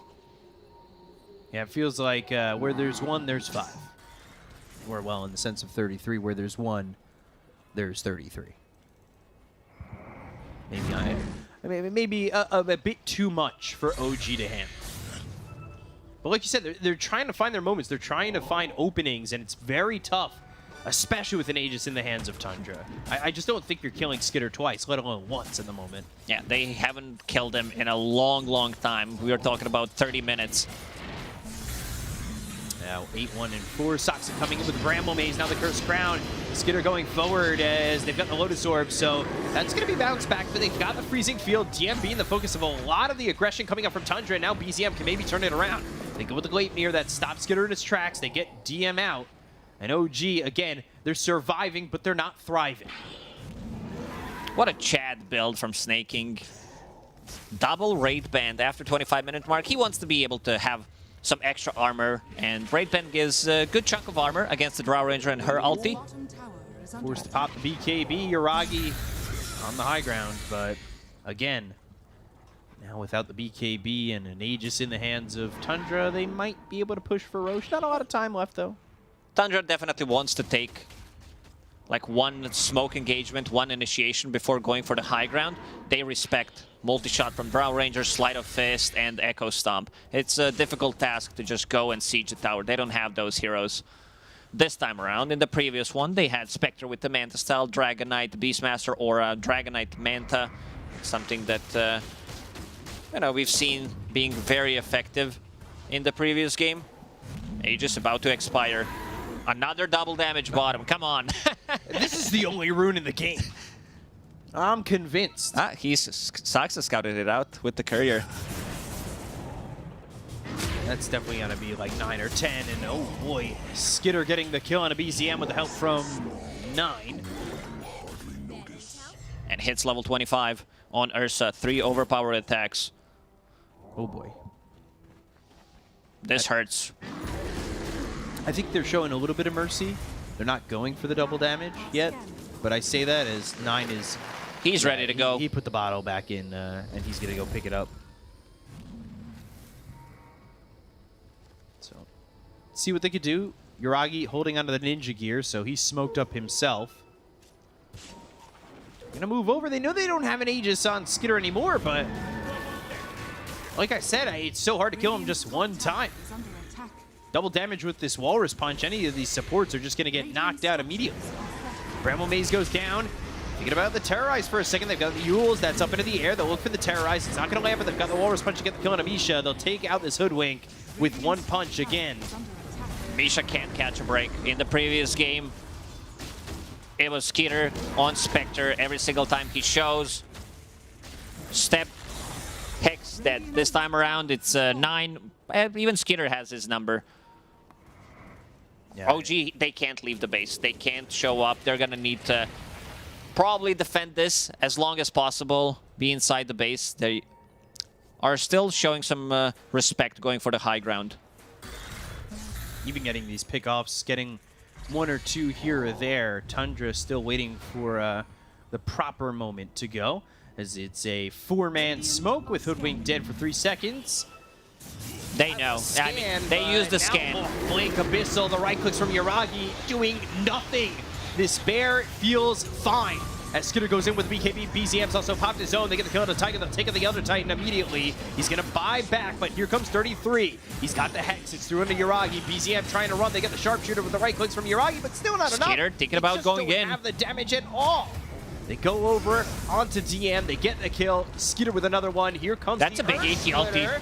But is it enough? Not really. BKB, snowball in, 9 with the Walrus Punch onto Yuragi. Out. Now, Yuragi needs to leave. Taiga trying to help out as the shards are blocking 33 for the moment, but he runs back and escapes with the rest of his team. And it's not really an escape. It's almost just like, all right, well, we'll reset. Tundra is so disciplined, man. It's so fun to watch. They go in. No damage has been done. Immediately falls back to the high ground where Bramble Maze awaits. Another good Tusk shard. So they choose where they want to take a fight. If they don't feel comfortable, they fall back. Let's see the Roche spawn. May respawn in a couple of seconds. Skeeter already knows the timing. Perfect timing inside the Roche pit. Minute and 50 this time around. So a little bit shorter than the last one, but still long timers on these Roches. So with each fight, the net worth lead just continues to expand, leaps and bounds away from where OG can have any semblance of control. And, well, they're going to smoke again. They are really desperate to find a fight in their favor, especially one that leads to a potential Aegis. And this is certainly one if they could get the fight, but it just, it's so tough. 33 just camped in the pit, waiting for Roche. We'll see if Tundra force anything in the moment. OG will go to the other side of the map, farm, while they wait for Roche potentially. Conceding this Aegis just feels like a death sentence. Yeah, because this could potentially be Ags. You give that to Ursa, he's immortal. I think we've seen this on Reddit, clips, your pubs, wherever. Ursa, once he has that Shard and Aghanim Scepter BKB, he's 6-slotted. Like, it does not get better than this. Oh, you said my pubs, but the Ursa has a BKB, so that's just, not my pubs. 5-man smoke from Tundra again. Smokes aplenty from both these teams in the last few minutes or so. As Tundra gonna hold a high ground. They've been very disciplined, as I said. Getting vision, if Yuragi shows, he's underneath the smoke. Blink in, Soxa with the Cursed Crown, but away they go, and 4 staff back, so Yuragi able to get back into safety. Need to be careful. Walrus Punch and 1 right click. Misha, you cannot step out that far. 9 with the Walrus Punch certainly has the damage to kill off both supports, and the Force Theft again a saving grace, as there is no way to lock him down when the Echo Stomp misses. And there's Roche. It's going to be a refresher. Good signs for OG. It's not going to be Aghanims. Who can they give Ags a refresher to? They don't have the best carriers. Ursa can refresh his BKB. For now, 9 is going to hold it. There's also Cheese. Yeah, now, as we've talked about, 9 slotted for 9. Not anymore. He gave Cheese to 33. Okay. So, 33. See what he can do. Dire's bottom tower is under attack. He's been pretty clean, 3-2 and 13. He's been where he's needed, and honestly, everybody here for Tundra has been, and they are just waiting for everybody to group up and get back together. Is Yuragi farming and pushing bottom? He's got that silver edge looking for a shard, so trying to get that upgrade of the frost arrows, giving that application of hypothermia. No space blankets here in Dota, so hypothermia could be pretty effective. Could be. The problem is they don't have that much of a lifesteal. They're also not killing anyone on side of Tundra, so no one's gonna explode. It was, I think it would be a good pickoff slightly earlier when you've seen this Broodmother. It's a great way to deal with these spiderlings. Oh, he missed it. Well, probably needs the BKB TP out. Punch. Oh. Close. He showed himself with that gust on onto the Dark Willow. A little bit shocking. They're still just looking for an opportunity. I mean, I respect it from OG, right? Not just sitting, waiting.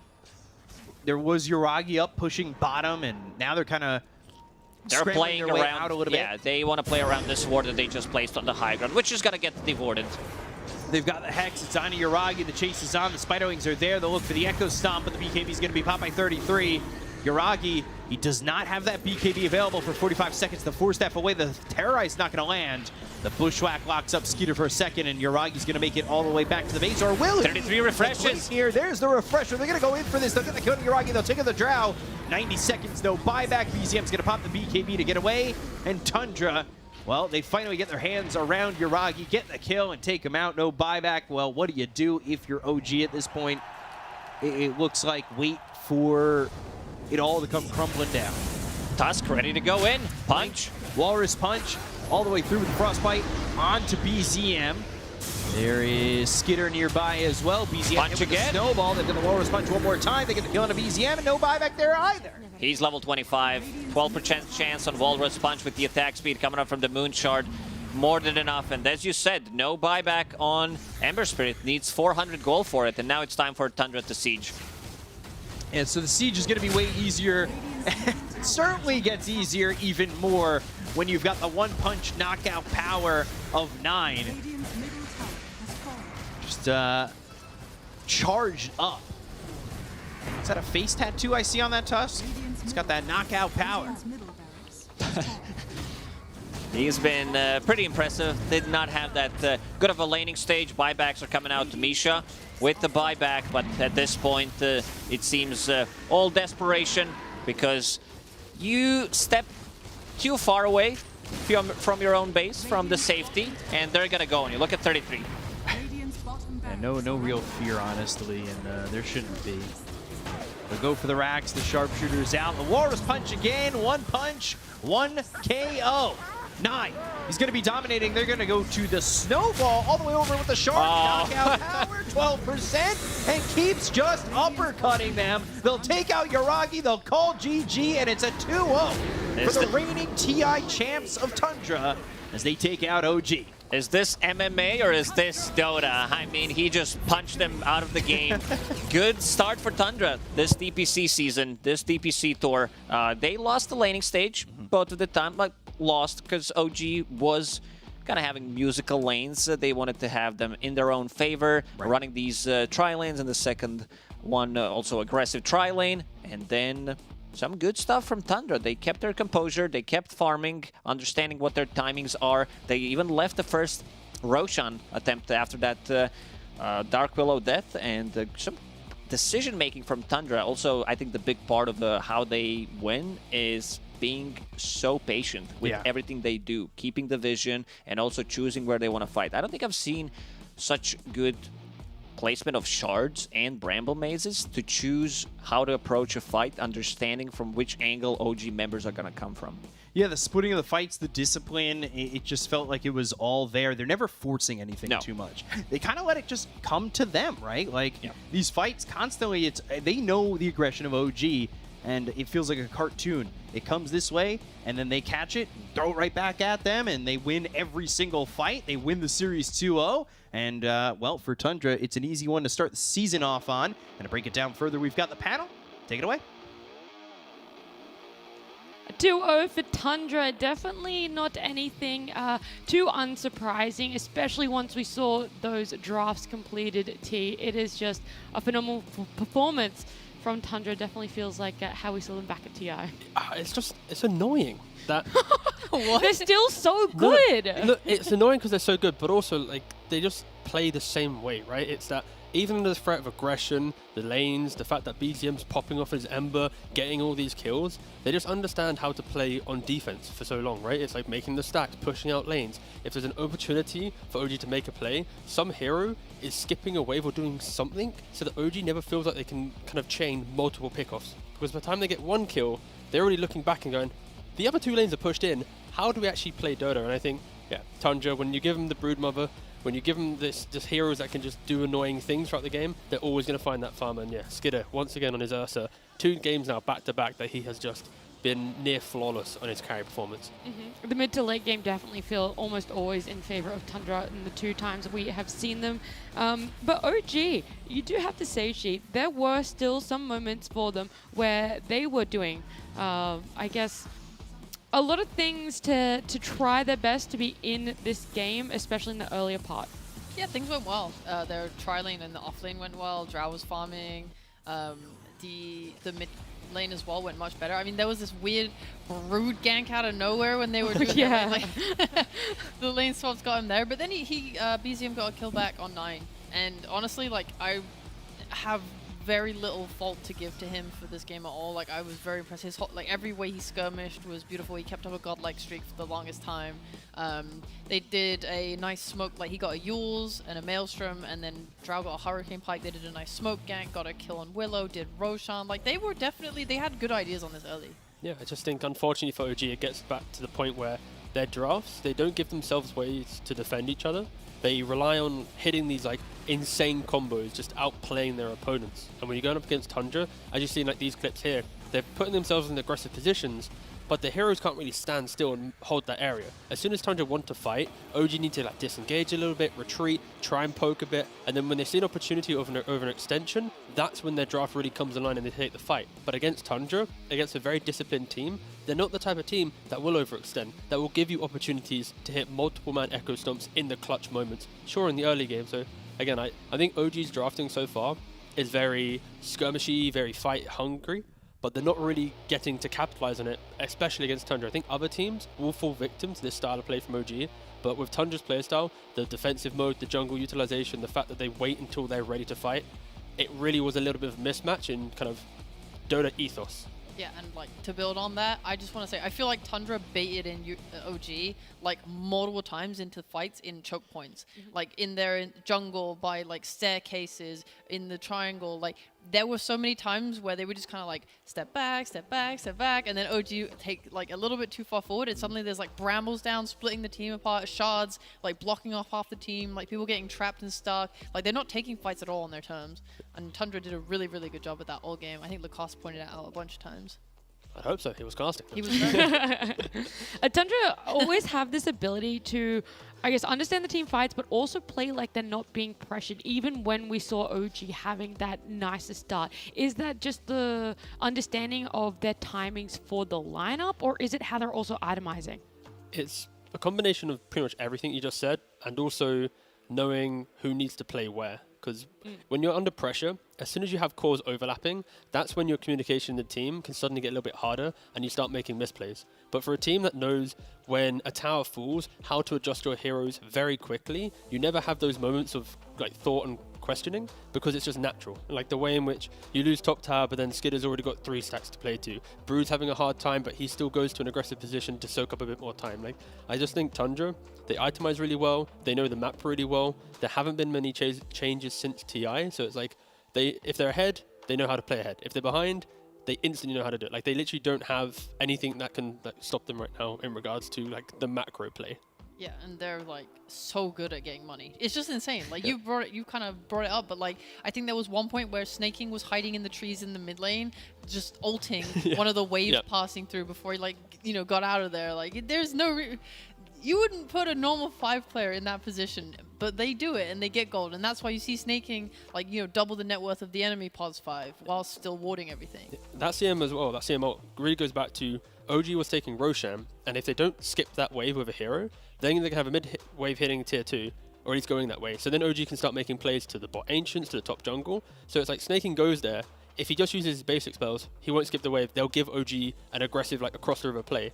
So it looks really greedy, but it's actually like him reading, we're giving away Aegis, we know they're taking it. If we skip this wave, it's like another 30 seconds for a wave not to be across the river. So we delete the Aegis by, let's say, down to 4 minutes 30. So again, it looks greedy. It looks like he's just farming, but there's so many layers to it, and yeah, it's just cool. Like Tundra, still good.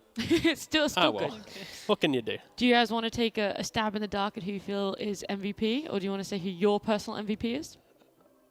I mean, carry do carry thing. Carry kill, carry kill, carry farm, the easy MVP. But I want to say Tusk because I'll probably say one shot 9, yeah. that hoodwink like 8 times. That's true. Man. Oh my god, it was so funny.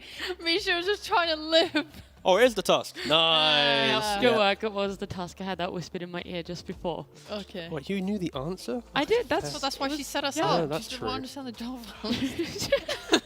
That's what the host does? Oh, okay. Sorry, might be. Tusk also went the build that you perfectly described, Sheep. So do you want to explain once again why you felt that this enabled Tundra a little bit more and why it was the far superior way to build on Tusk? Because you actually do damage.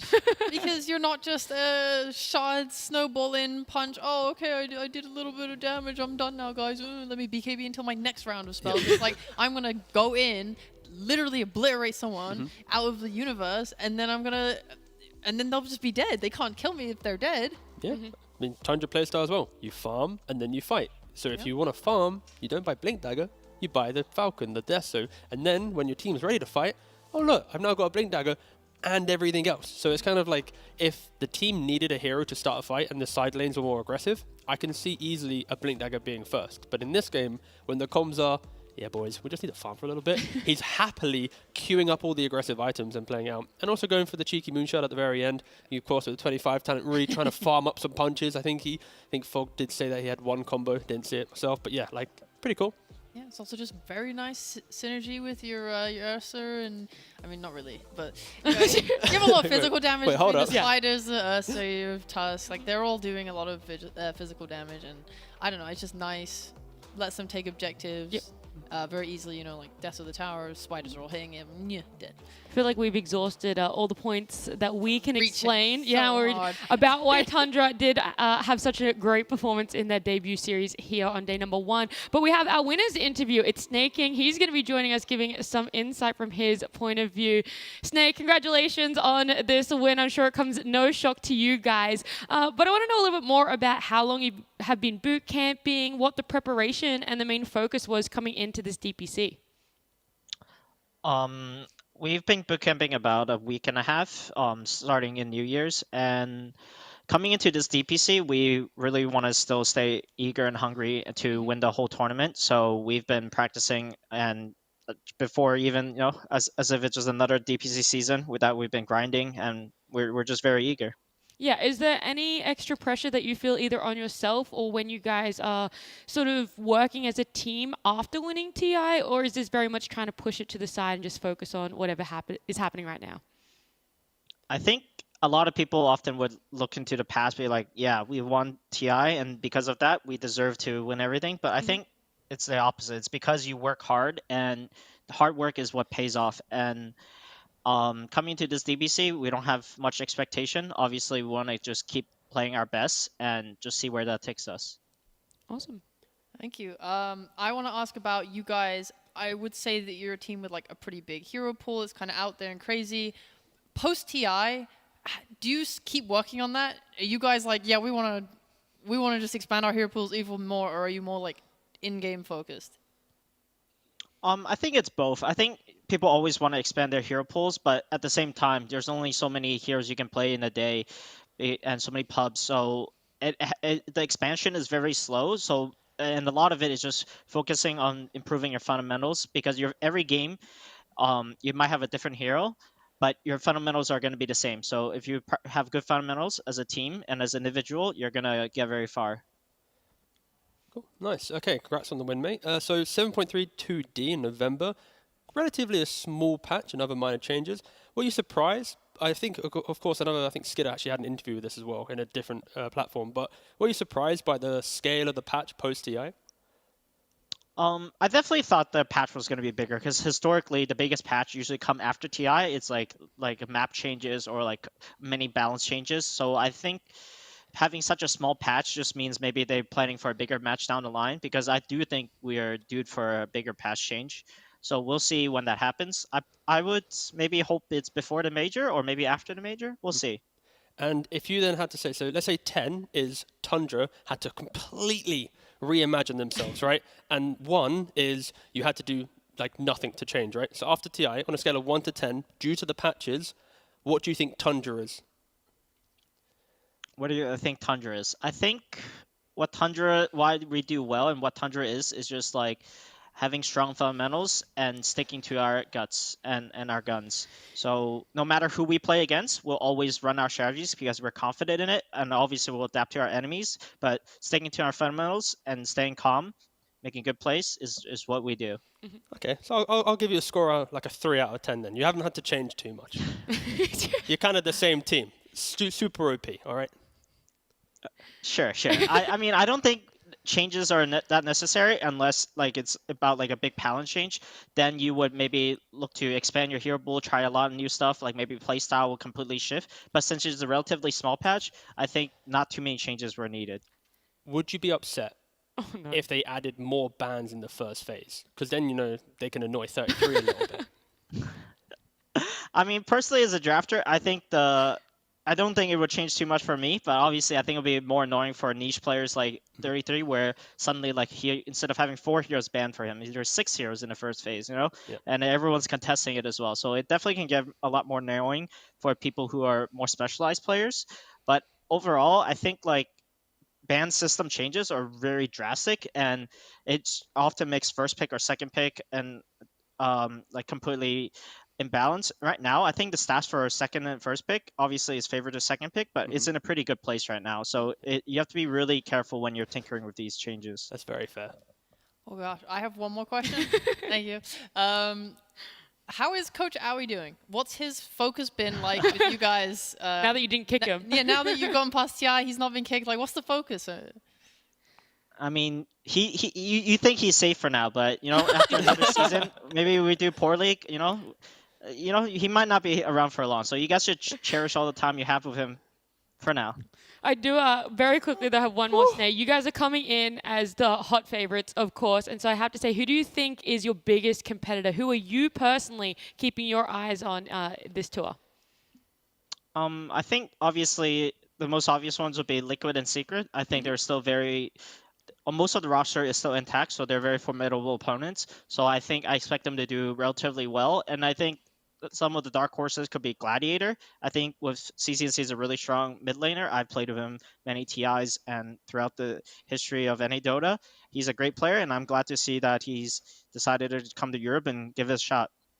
Awesome, Snay. Thank you so much. Congratulations again. Excited to see what Tundra has in future for this next 3 weeks. Thank you so much. Thank you. A lot coming out from Snay there. This man, the information he has given, absolutely valuable, priceless. I mean, I just feel bad for Owie.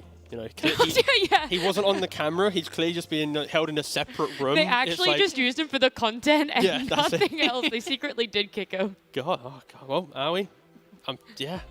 Condolences. Good luck, I Watch your guess. back, my friend. You never know who's going to get you in the middle of the night. Very quickly, though, is there anything that you guys want to say to round out this OG Tundra? Okay, Tundra number 1. Like, Tundra. the fundamentals are still the same. You know, he already said that he hasn't had to change too much in the team. So any of the other teams, go back to those TI replays, go back to this series and try and find a way to crack the code of Tundra, because it wasn't beat at TI and it wasn't beat by OG in this series. So. Tundra, the ones still to watch, but we won't be watching them anytime soon as they are done and dusted for today. We do have a second series, though it's Secret and Liquid, happening after this break.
Welcome back to day one of Western Europe. We're jumping into our second series. It's two new teams, but also two new people here beside me. I've got Syndrin and Kezu. Syndrin, how are you feeling? We haven't seen you at all. You weren't here for China. I think you just flew in yesterday, right? Yeah, I landed last night. Last night. Yeah, what a great series to get us my first one. I'm a little bit honored, I must say. I think this is one of the biggest series of this. Could potentially be one of the biggest and most deciding series of the whole league. I know. And we get it on day one. I was going to say That's straight crazy. up. Yeah. You also get to cover it yourself. What about you, Kezu? The Liquid versus Secret. I feel like I didn't say that yet. It is Liquid and Secret, by the way. Liquid and Secret series coming up. Yeah, so I think this is a pretty big series for both these teams. But what I want to point out is that, so if I'm Puppy, I would have beef with this team because, as many of you know, last season, or before the last season, he lost his two core players to them already. It was Zai and Matu. Now, he does better than them at TI. Now, after the season, he loses another player to them. So basically, he's lost 3 core player to this team. Now, Nisha, now he has to play against his team in the first match. So I think he's hungry. He wants to, beat them pretty damn hard. Yeah, I feel like Nisha has something to prove moving from Secret to Liquid, and now Secret's like, we can do it. We can do it without you. You guys can keep taking my cores, but we can still win. How would you rate Liquid's chances, though, Syndrin, about this matchup and the fact that they did lose Matu and the change-up for Mikke and now Nisha coming in? I have chosen this team to win the division. So all of it? Did you actually? I picked Liquid in your power rankings? first place. Okay. Yeah. So I have really high hopes for them. I think Nisha was a superstar last season. Yeah. I think he's the perfect fit for this team. And we had an interview with Nisha when he joined Liquid, actually, which is very rare. It was an interview with Nisha. Let's let that sink in for a second. He said something to the extent of he wanted to try something new and he wanted to feel like he had more agency in the team. And I think Liquid is very, very open to giving this guy a lot of power.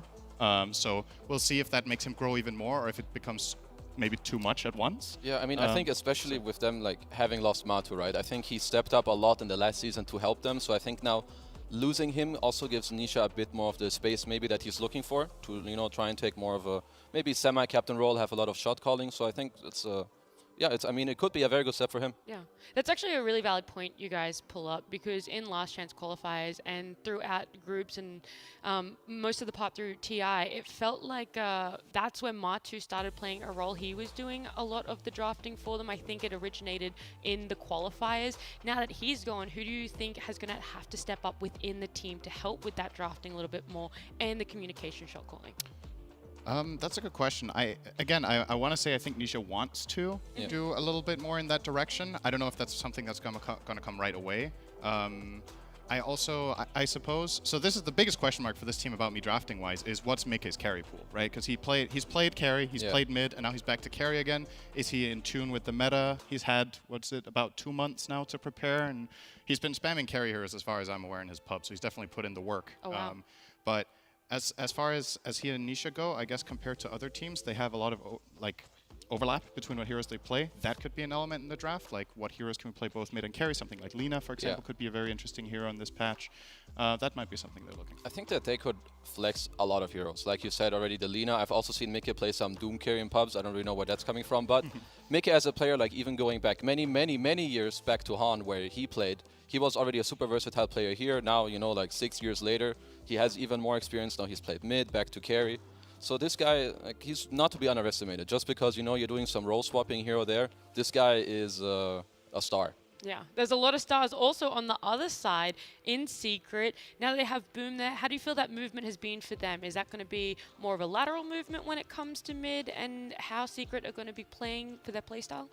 So I think the way Secret played Nisha a lot of the time, what he got assigned, and again, that's a question, was he assigned that, or was it what he wanted to do, like to what extent? I think some of the things that gave Nisha the most success in that team was playing explosive mid heroes like Ember, Puck, these kind of heroes.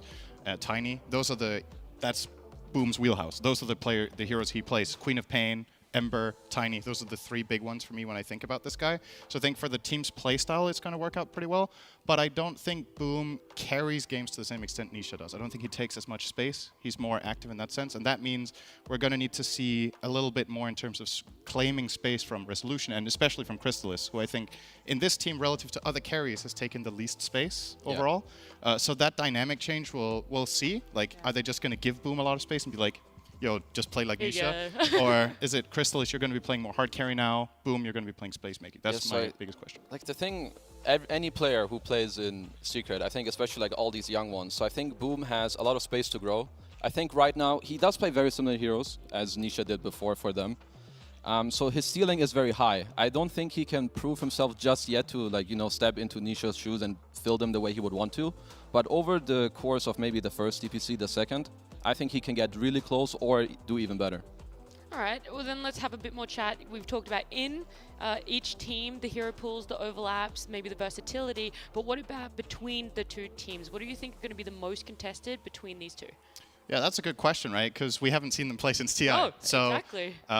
It's kind of, we were talking about it on the way here, we were talking about, okay, like what has actually changed, right? Because the patch hasn't been that big, and a lot of the stuff that we're running, you saw in the last series, it's a lot of the same stuff, right? For a team like Tundra, they ran most of their stuff back. So the main heroes that have grown a little bit in popularity has been like offlane Razor. I don't know if these teams are going to run that. We've seen some carry Lina. I think that is going to be a very contested hero this series. That's probably the number one. Yeah. Treant could be a thing. And I don't think either team really wants to play the support Reiki. I've just got a vibe that is not something Puppy would think is good, for example. Yeah, I saw one of them play against some of their pubs, but I think they're going to sway away from it a little bit. I think maybe the Treant, the Ember in the mid lane, the Pango in the mid lane, maybe Bat Rider. I think these playmaking mids are going to be highly contested in this series. I actually want to touch on that tree a little bit. We just saw the Tundra OG. Wasn't picked, wasn't banned. Is this maybe something that's developing within Europe? I know it's only two teams that we've seen, and it's only one series, but could that be an insight as to where they're seeing post 4s and 5s impact? I feel like it's just hard to tell. I personally don't think Treant is going to be that big of a deal. But Okay. I mean, Really? I'm ready to It's so popular in China. Yeah, for sure. But it's all like that's generally the trend that we see almost every season is that there's one or two heroes that are really big in one region and kind of ignoring the others. We've had SEA seasons with Treant, especially with Zephyr, just making that hero very popular. In Europe, it was barely picked. I think the European playstyle doesn't lend itself as much to Treant. I think the players are more eager to have heroes that are faster. Like Treant is very static, very slow inherently. And I feel like he doesn't utilize farm as well as other heroes until he reaches this breaking point, which 5s often don't get to. I think Treant as a 5 becomes amazing when he has like Ags and maybe you can also go for some dagger builds that can be cool. But that's like, so, I mean, maybe someone like Puppy would love to do that, right? Oh, guys, I'll just sit bottom and cast, let's just grasp for like 20 minutes some farm, until I have my throw Ags. some armor. I don't really see it that much, but I'm ready to be surprised. But for me, this is not the two teams that are going to run that hero. Alrighty.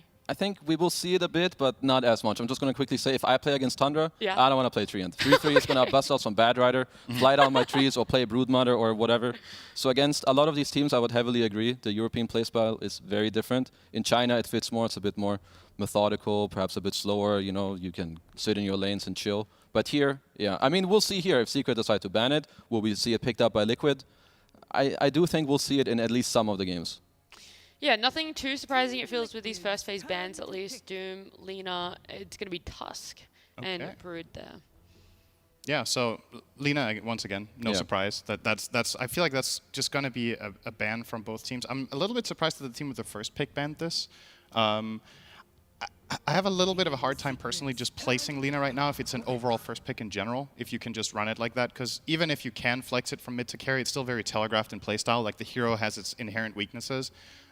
So maybe Liquid just aren't feeling that hero as a possible, like they just don't want to face it and they don't really care about it themselves, or they think it's better on 1-2. Yeah, I think there's also like the case where like you're first pick and you're like, okay, we're not comfortable enough to pick it on first pick ourselves, but if they get it on 6-7, like on the second pick stage for Secret, then it's too strong there. So it's like, okay, when we're second pick, then they'll do the same. We're comfortable playing against first pick Lina, but we'll take it later. Oh, Sin, what happened? I mean, I'm always happy to be wrong. It's always funny, isn't it? You put yourself out there just to be wrong. I don't think Treant is going to be that popular. First phase pick by Secret. I mean, it was ignored last series at least, right? It was. So you were right for a little bit of time. At the same time, though, I do feel like if anyone in the series is going to be playing it, it will be Puppy, right? Yeah. Like, that is the player in the game that will, for whatever reason, enjoy this hero the most. And they will run this with seemingly, I mean, this could be a flex, right? It's Secret. They play this on Crystallis. He's probably one of the best carry raisers in the world. it's very flex for them. It can even go mid, I suppose. So Boom has played Razor. Yeah. So this is a very flexible opening for them. It gives very little information to Liquid. So I kind of like it from that perspective. I would love to see, or one of the potential picks Liquid could go for here that I would love is Bad Rider. It's a hero that Trian doesn't like to play against, Razor doesn't like to play against it. Even if you don't lane against Bad as Razor, this hero makes it really hard for you to play. It also kind of means that Razor can't really be mid.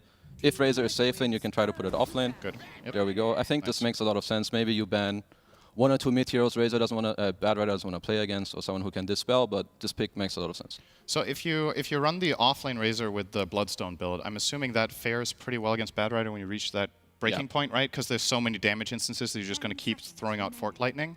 But before that, I feel like this is just an amazing Bad Rider game so far. So I think that could be like a good swap up of Razor. You're like, oh, I don't really care that they have this Bad Rider. I can just go off lane, do this. I'm gonna call it stupid build, lifesteal, shard, bloodstone, and eventually I have I have the spell lifesteal, I have the magic resistance, so I don't care so much. So that swap up could be pretty good. What is that timing for Razor? Like roughly in what part of the game is it? The best player. How good of a game is he having? Yeah, like if he has a very good game, like maybe 17, 18 minutes, like you is get this the with shard. or without a hood? Because I think you want the hood too. You want cloak, shard, bloodstone, then the hood. I think so. 20 minutes? Okay. Is that roughly generous? Yeah. So the rest of the lineup, if this Razor is going to go off lane, needs to make sure that they're getting to that point in a pretty okay position. Yeah, and if you feel like as Team Liquid that that's the only problem you're going to face this Razor, just put a strong lane against him there, right? Like you know what's coming now. Bad Rider will, on paper, usually do very well against Razor in any of the other 2 lanes. Yep. So if you feel like you've cornered Secret there already, there's solutions for him in the carry position as well. Yeah, like this is a good way you can go about, because you're like, okay, Razor is a quote-unquote flexible hero. He can go to multiple lanes, but now you're like, okay, we have Bad Rider. Most likely Razor won't go middle. Now you can try to form 1 or 2 more other lanes where it's like, well, if they put Razor here, then he's not happy either, and then you can at least try to give yourself 1 or 2 good lanes from first pick, which is very huge if you manage to do that.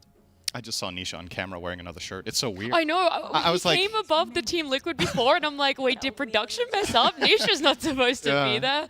Yeah, it threw me off too. He's played in Secret since Kingwin, right? Am I wrong? We're talking like 4 or 5 years, I think. So this is maybe 3+. That's not even, I don't know if it's 4. It's been a long while. I was gonna say 4's above 3. That is very true. Okay, so back on track here. Naga ban for Liquid, I guess. I suppose one of the carries that fares pretty well against Bad Rider overall, I would say. Don't know if there's much more depth to it than that. The Invoker ban seems perhaps a little bit surprising. I guess it makes it just kind of annoying for Bat in like the mid lane. It makes it hard for Bat to move and just keep farming, I guess, right? You just get Tornado EMP'd or Cold Snap EMP'd. And I guess it's pretty cool if you look at Secret's draft. It's not too telling yet, but you could have this like treant armor on some hero, Alacrity buffed up, who could turn like very strong because they also have the counter pick. So I think Invoker ban kind of checks out for me. And I guess we didn't really cover that. First pick Rubik is not particularly popular. They have Insania. They do, and he has had his times when he's been running this as a 4, like most, or as a 5. Most teams play it as a position 4 when picked. Do you think something has changed in Liquid? Because I don't think they were first picking this hero at TI. Yeah, right? no, they were and not. the game hasn't changed that much. So I just wonder what like the mindset is here. If they're kind of going in with an open mind and they're like, okay, we don't know what's going to come our way. This is comfort for me. We have to start with something. Maybe it also feels like that they feel a lot of the responses on the the second pick response as Secret had here with Tree and Razor, maybe because there's a lot of dooms in their scrims or something. They're like, oh, it could dissuade them from taking these heroes. They did ban that already, though. Yeah, so then maybe I'm just stupid and I have no idea. Maybe my eyes aren't working. Yeah. 5 seconds remaining. It's just, this is like the least surprising team to first pick Rubik, is my point, right? Like, Liquid running that is no surprise. I just wonder what the mindset is if there was some sort of... Bane into it, too. Interesting. Yeah. Ooh, I would love to play Clock this game. That is a very, very good choice. So Clockwork against Bane, obviously, you have a super long-range initiation counterplay to Fiend's Grip with the stun. You are one of the few melee heroes that really takes the fight to Treant in lane, if that's the matchup you're going to end up having. And you have an exceptionally good synergy with Bat, if that is the lane you're going to play 4-3. Yeah. So love that hero here. Also, I would say it might not be inherently like obvious, but I think this hero is good against Razor, actually. Even though you can jump in and Razor has like, he can link you and he has his ult, you are a hero that inherently wants to buy Force Staff. You break the fight apart. Yeah. So Razor just gets pushed away and can't connect on the targets he wants to find. So I just think there's a lot of really promising parts. I think like Liquid's drafting right now is very good. I'm very happy with it. Like if I was them, Clockwork pick feels great. You're against Razor Bane, as you touched on. I think Nature's Prophet is kind of in the box which I try to talk about, where you make more lanes where Razor isn't super comfortable. You also play very fast. You're very good against Bane as the Natures. The tempo kind of sets very nicely with Bad Rider too. So yeah, I'm really liking Liquid's draft so far. I guess they wanted some way of taking towers as well, right? That's always the problem you have when you're playing into living armor, is if none of your heroes have inherent pushing power, you could just end up being stuck on the map for 20 minutes and not getting any space. So I think what Liquid's plan is here with their strategy is they want to hit a timing on Bat Rider, they want to gank a side lane with Furion and get the tower. Yeah. Like they want to open up safe lane tower and ideally mid tower, and if they can do that, they make so much space for their Bat and Clock to find picks. But what about this Ember pick? Like, Ember is pretty good against Clock, Nature's, Rubik, right? You're annoying for them. You deal with the split push from Nature's, but that's pretty good against you. Yeah, so like if you go mid, that's not a very good matchup. Do you think there's a way they put this hero away from it? Because if they're picking it with the intention of going mid, I think that's a bit iffy, and I'm not sure that's too good for them. Is this some sort of Puppy knows Nisha best kind of thing? And he's like, if Nisha plays Bat, we're happy? Maybe. Or he's like, maybe Nisha hates I think Ember Nisha Spirit. plays a good Bat, but at the same time, I think, in a way, it's not one of his best heroes just because it has, like... The way I see Nisha sometimes explode and just take over games, I feel like it's harder to execute on Bat, especially with some of the counter matchups that are here. Like, the Bane can be really annoying for you, just Nightmare when you go in, or Fiend Script can... Obviously, we talked about Clock solving it, but it's not always going to be possible. Maybe this is some sort of a thing. Because as far as Liquid's concerned, these heroes aren't locked, though, right? Bat could be 3, Nature's Prophet could be 1, Bat could be mid. You have all the flexibility still to make the decision in the end here. But you obviously don't have the ultimate last pick, so you kind of have to, unless you want to keep it flexible even with your next hero, then you kind of have to show your hand at some point. 10 seconds remaining. Yeah, I'm really gonna... I like the Drow Band, by the way. I think it's really good. I think the Drow Band, yeah, it would kind of bring their whole lineup together. I think for now, Nature's Prophet is most likely in the offlane, and they'll just pick a carry on Liquid. But I'm very fixated on this Ember Bad matchup. Because this mid lane, I think, in this matchup is very important. We've seen it in many other games too, because the mid players are the ones who set most of the tempo in nearly all the games we see. And this matchup is super damn volatile in the mid lane. Yeah. 10 seconds And I guess that's one of the downsides as well when you pick Treant. It's not like he's going to rotate and help He can't. very effectively. He can put a living armor, but Bat generally doesn't care. So it's one of the best situations you can have. And also, I guess we didn't really cover this. What do you think about Secret support duo in general? I feel like Treant Bane is kind of an awkward match in general. Yeah, I think I'm not a big fan of that duo in general. I think something like Clock Rubik looks nicer to me. Yeah, no, for sure. I think they're both like maybe a bit similar. Like they sit in side lanes and try to set something up, or one guy defends the tower, the other guy moves. It's I'm gonna call it a puppy special. I'm sure this guy knows what he's doing, right? He's played 2 million games of Bane, 2 million games of Tree, and he's like, yeah, Zayats, bro, trust me, this is good. I guess Zayats is Tree, right? I think so. We thought it was gonna be. No, it's Zayats. It has to be with Razor, most likely. So they're kind of following the trend of putting the hero offlane. Okay, so it is indeed gonna be a morph, or not a Nature's Prophet carry rather. One of the good carries against Morph or against Razor, you turn into him, you steal the link. You can either link him or someone else if you see the play there. Turning into Ember is also really powerful. Slight Chains is amazing for his team to follow up, so I like it. And when I look at Secret's lineup, I don't see many obvious ways for them to pressure Morph in lane. I don't think their heroes do particularly well against him. And even when it comes to catching him on the map, it's only really the Bane you've got to worry about. This is a damn good Morph game. It's really Spectre good. last pick? What is it? No, Lycan. You may now select your heroes. So it is Razor carry, Lycan offlane. Do you see a little bit more of the direction the Secret was going for now that we have those 5 picks? Do you understand the play style or have any inside knowledge on where they could be going for this? I kind of just feel like Liquid have been, from my perspective, just a step ahead in this draft most of the way, if not the whole way. I do think Lycan is an interesting solution here. I don't think Liquid have particularly good heroes against him. So on a hero-to-hero matchup, he fits really well. And on tying Secret strategy together, I guess sometime in that mid-game, they want to really group up and get something done in a big way. I think Resolution's lane has to go well, though. I think if Lycan falls behind, this game just stagnates, and the Morph wins. Yeah. To put it really simply, Dota doesn't generally work that way. Sometimes it's... Morph should have a pretty good lane against Lycan, I think so, right? So I do think Lycan last pick is pretty cool. It's nice with Ember. You have like this minus armor with a lot of right click. And the tempo is cool too. I could have seen a tide there as well, but I have to agree with Sind. I think Liquid were one step ahead. Their draft looks pretty bonkers. Like if I like it. I would take their draft every time. All right, well, Liquid seems to be favored here on the panel. Gonna have to see where our casters put their favor, as it is Fogged and Lyrical. Thank you so much, Nat, and the panel. Oh my god, I can't wait. This game is going to be awesome. Got a rematch from TI Fog, but little things got changed around slightly. You had a lot to say about this draft. What's the quick little rundown that you got of it? What are the things you're looking forward to? Speed, right? It looks like both teams are looking to play very fast, not really cooldown reliant for the most part. This last pick, Lycan, I haven't seen too much of the hero, if any, so I'm looking forward to see what it's going to do, how much it's going to be able to set tempo, because it does feel like at some point they will be having to play faster on Secret, because Liquid's draft, the scaling on Morphling, looks like a pretty damn good Morph game, so yeah, let's see. Very scary indeed. And, you know, a lot on the line, certainly for this one, the rematch like we're talking about from that TI lower bracket finals. But another thing to talk about here is just going to be this switch up. Of course, Nisha playing against his old team. What does Nisha really bring to the squad, do you think? Nisha is just a solo pressuring monster, always knows where to be at the right time. Yeah, he's just absolutely all over it. We did actually get a quick little tidbit here from Insania as well, talking through some of the things that he brings to the squad with the roster change. So we haven't, unfortunately, started scrimming too much at the time of doing this interview, but hopefully by the time this goes live, Nisha and we will be very comfortable playing with him. Yeah, I'm very excited for him. He's, I mean, a talent that's probably not really, can't really compare him to anyone in the scene. So yeah, if you have to replace Matu, it's very hard to find someone who's similar to Matu, but I think we found someone who will be able to provide his own unique flair to our team. As you can see, of course, always going to be tough to try and replace such a legendary player. Yeah. But getting a hell of a good player and playing on the Batrider this time. Yep, very confident hero, plays it a ton. And yeah, he's already spamming the Zy in the mid lane, of course, so we're going to have to be looking at those on the floor all the time. Good. Top puppy. Some trouble, getting chased on down. They move on in, and Boxy with Insania pair together to get the first blood. So. Right.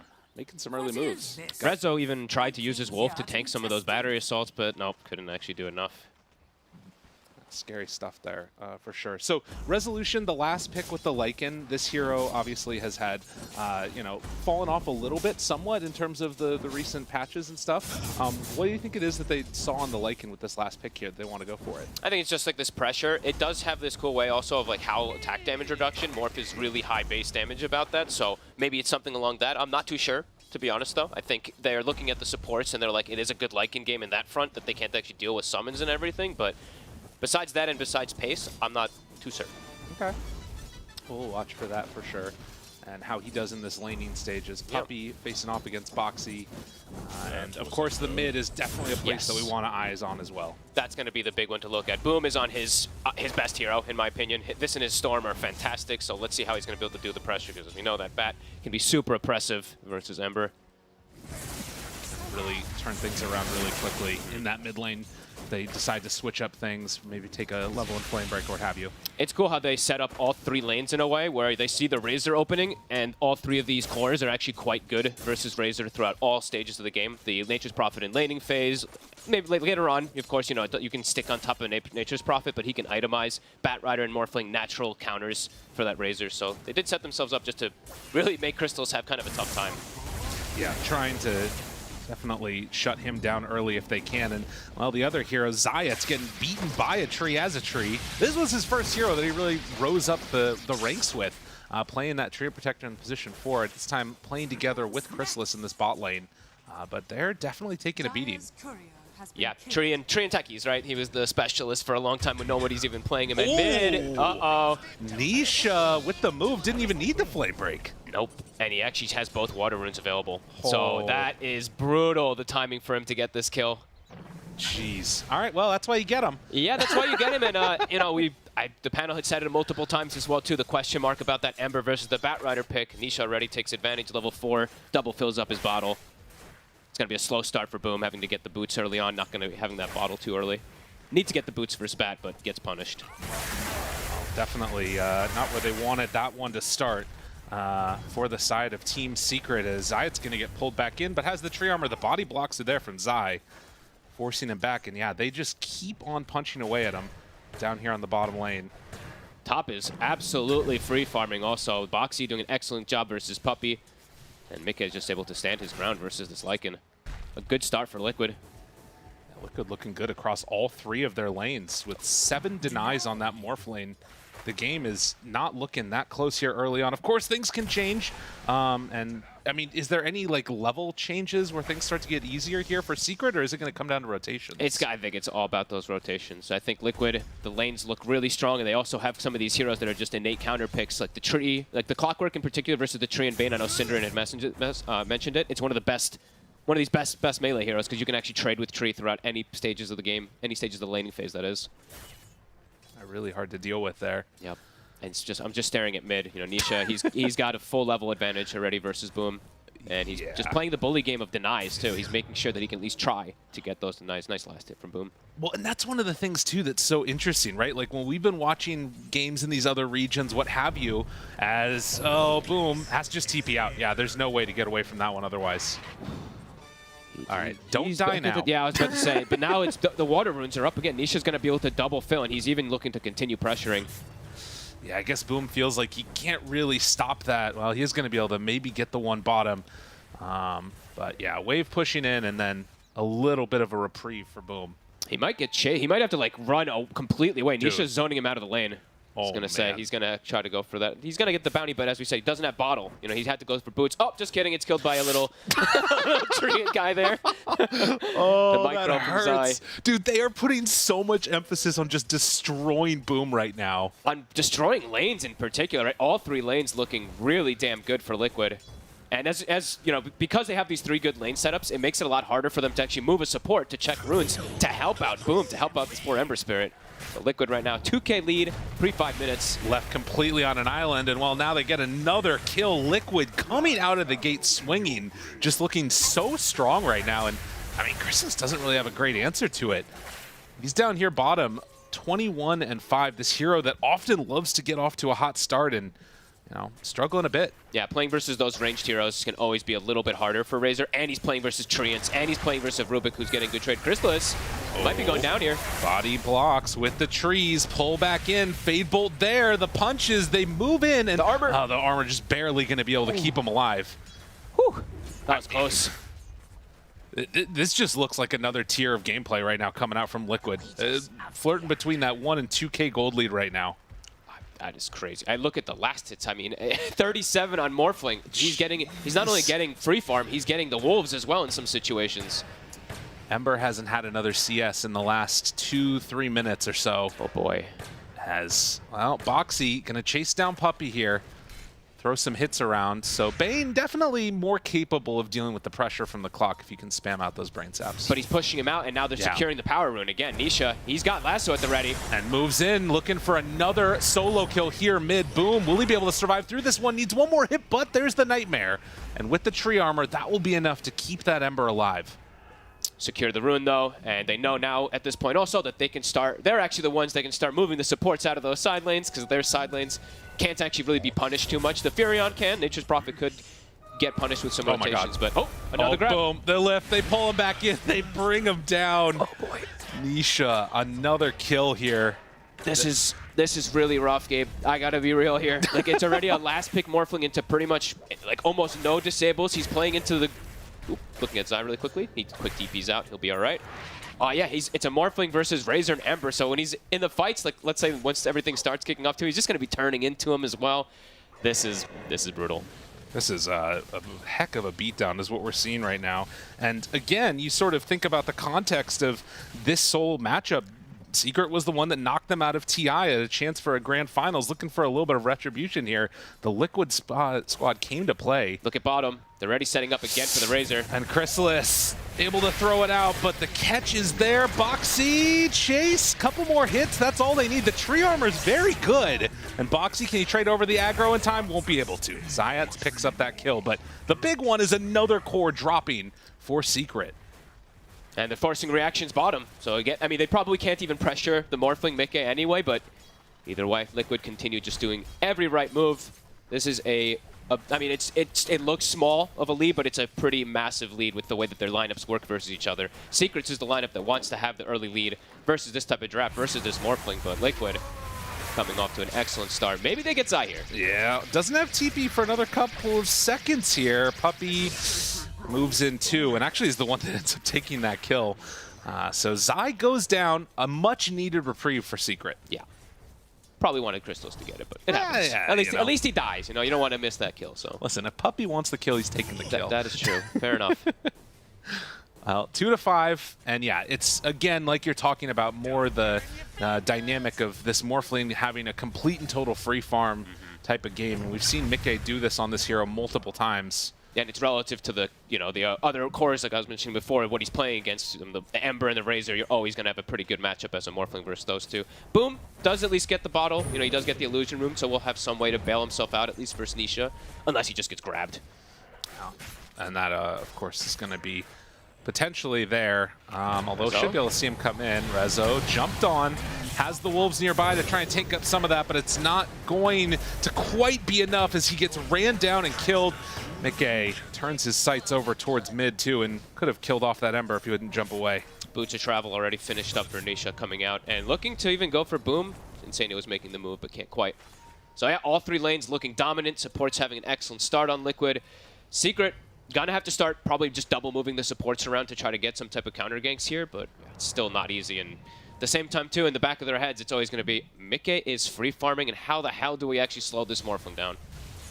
Yeah, it feels like killing him is going to be a really hard task, but maybe around this Helm of the Dominator that Lycan is finishing off here in just a little bit, they can try and pressure the towers. I mean, it's not going to be easy, but it feels like that's sort of the next big strength that they kind of have coming their direction. Yeah, playing around Rezo is probably going to have to just be the thing that they do, but Nisha with the bots is always going to be able to be there this early. Puppey. True. Getting zoned away. Dude, this getting is aggressive. Okay, bit deep. Under tier 2 tower, they force a TP from the tree. I don't think they're going to be able to stop this from happening. And yeah, they just walk away on the rest of Liquid. It's a DD for Boom, but immediately bringing him down. The Cogs push back, tries to remnant through and get away. And the Wrath of Nature, it's enough with the boxy hit to get the kill, but can they bring down Nisha? Trying to punch him, Zayat's right on top. It's pretty good hits, but with the stick charges, it was never going to be enough. Look at they're feeling themselves. Do they want people to buy their support pack? Look at that spam of their own voices, and they get the Dominator creep too. Yo. Hitting on all cylinders. They are killing it. Secret, I mean, it's a struggle right now. There's no two ways about it. This has not gone the way that they wanted it to. No, and Nisha actually has, okay, it's just a single Ancient stack. I thought it was a double Ancient stack, so he's even got somewhere to go while his lasso's on cooldown now. That big hit from the Wrath of Nature, I think that caught Boom off guard. It's a 5,000 gold lead. Morphling solo taking that tier 1 tower up there as Boxy still just playing a bit of bully here. Now, he is caught a little bit in no man's land. With Boom moving in, maybe they can find themselves a kill. And in fact, they will take that one indeed. Resolution, the one that gets the last touch. At least it's a kill. He has a DD on Ember. This might be the moment where he might just have to like kind of YOLO for one of the cores in an attempt, but not going to be the case. That DD will be wearing out, and now pressure is going to come down on bottom side. He's going to start getting the push, and seeing the items already start getting queued. So looking to counteract that Ember. They do have a bit of limited catch in a way on the side of Liquid. This Orchid will make every other spell easier to get on top of him. Zayat's obviously one good thing that you can also do with this Treant now is defend these towers. Like you're saying, there is the potential for Zai to go in with an Orchid kill onto him when he's doing that, but at least they have some tools here, it feels like, on Secret to try and keep their towers alive. Yeah, it's only the level 1 living armor though, so he did put 3 in Leech Seed for trying to fight a little bit more. So it will be a bit of a slow heal on that tower. Right. Well, as Nisha farms out that direction, it is Boom that finds another power rune. Regen this time for him. Alrighty. And Zai a little ways away from that Orchid. They still feel somewhat comfortable just sitting pretty on their lead. Can definitely look to make aggressive moves now. Lasso's back at the ready. They have Wrath of Nature, so Liquid could look to go for something here. Secret, I feel like it's so hard for them to really make any move unless they just have straight number advantage. But even then, they are quite behind already versus these strong cores. Yeah. Strong early game cores, that is, with this type of lead. Insania also has Sleight of Fist, so if he spots Zayat's there, that's a pretty easy jump. And in fact, they spot the ward, see him, hook shot in. Found him. Yeah, that tree is not going to be living that long. So a heads-up play, and Liquid, they bring numbers to secure this tower. You can do the slight plus lift thing too, so Boom have to actually be careful. They actually get it on him. And then immediately, the connection's there. He thought he was safe. He was, maybe? No, nope. He dies. He burns out. Oh, it hurts. It does. Even popped regen. He did. And now Puppey also getting surrounded. You see anybody on the lane, you are immediately going to get jumped on here. They doesn't even have the Orchid yet, but Zai and Mickey just pair together, get the kill after the tower, and head immediately mid. Maybe they can get something. Can they get a good route? This would be big, but the cogs laid out perfectly. And Zai, he pushes himself to the other side of the cogs. The route's still going to be there, so they get the kill on the MP. And that is something Secret needed. They can't afford to give up that mid tower. No. Expensive hold, though. That is both the Lycan ult as well as the Tree ult to kind of defend that there. So could see Liquid just go right back with that Nature's Prophet. Doesn't have to really hesitate to go for the pressure. Yeah, Liquid, as I said, hitting on all cylinders. And he's still keeping the Slight. It's going to be wearing off soon, but it's actually one of the coolest things. I love when people do this type of play with the Slight lift. Yeah. So one thing that I'm kind of curious about from you is we see this 6K gold lead, and there's times where drafts will kind of stall out. They won't be able to, take down the tier 2 tower, shut down the map. As we see another pickoff here, Zayat's dead. Do you see that being a problem for Liquid's lineup, or do they have what it takes to just keep the snowball going? They can keep that pace going. They have the vision from Clockwork constantly to hunt for these little sneaky guys in the tree lines, and they have the Nature's Prophet who naturally pushes, and Morphling who usually doesn't have this type of an amazing early start, so usually he gets a little bit slower to join in. He can actually join for the pushes. He has Manta pretty much done. So yeah, they can keep this pace up. Slight, Chains, Puppey, Nightmare, onto Boxy. They have the Hoof Stomp ready. Connects on to the Clockwork, trying to bring him down. Dude, it's so hard to kill Boxy. I don't think he lives here. Well, maybe. Boxy walks away, just TP's out. They have a way to kill him, yes. But it does sort of signal the times how tough that one was for him. It's also 5 heroes to kill a Clockwork. Yeah. Now, he's died 3 times this game, but I think all of his deaths for me have been like, okay, it's a good death from the Clock so far. He's just making space for his cores, and they got what they kind of came for. They took, I believe, all of the farm around the Ancients there for Nisha, who is about to have a BKB done already at this point in the game. So, man, he's getting close to double the net worth of the Ember. Yeah, that is a serious, serious problem. Nisha is just on another level right now.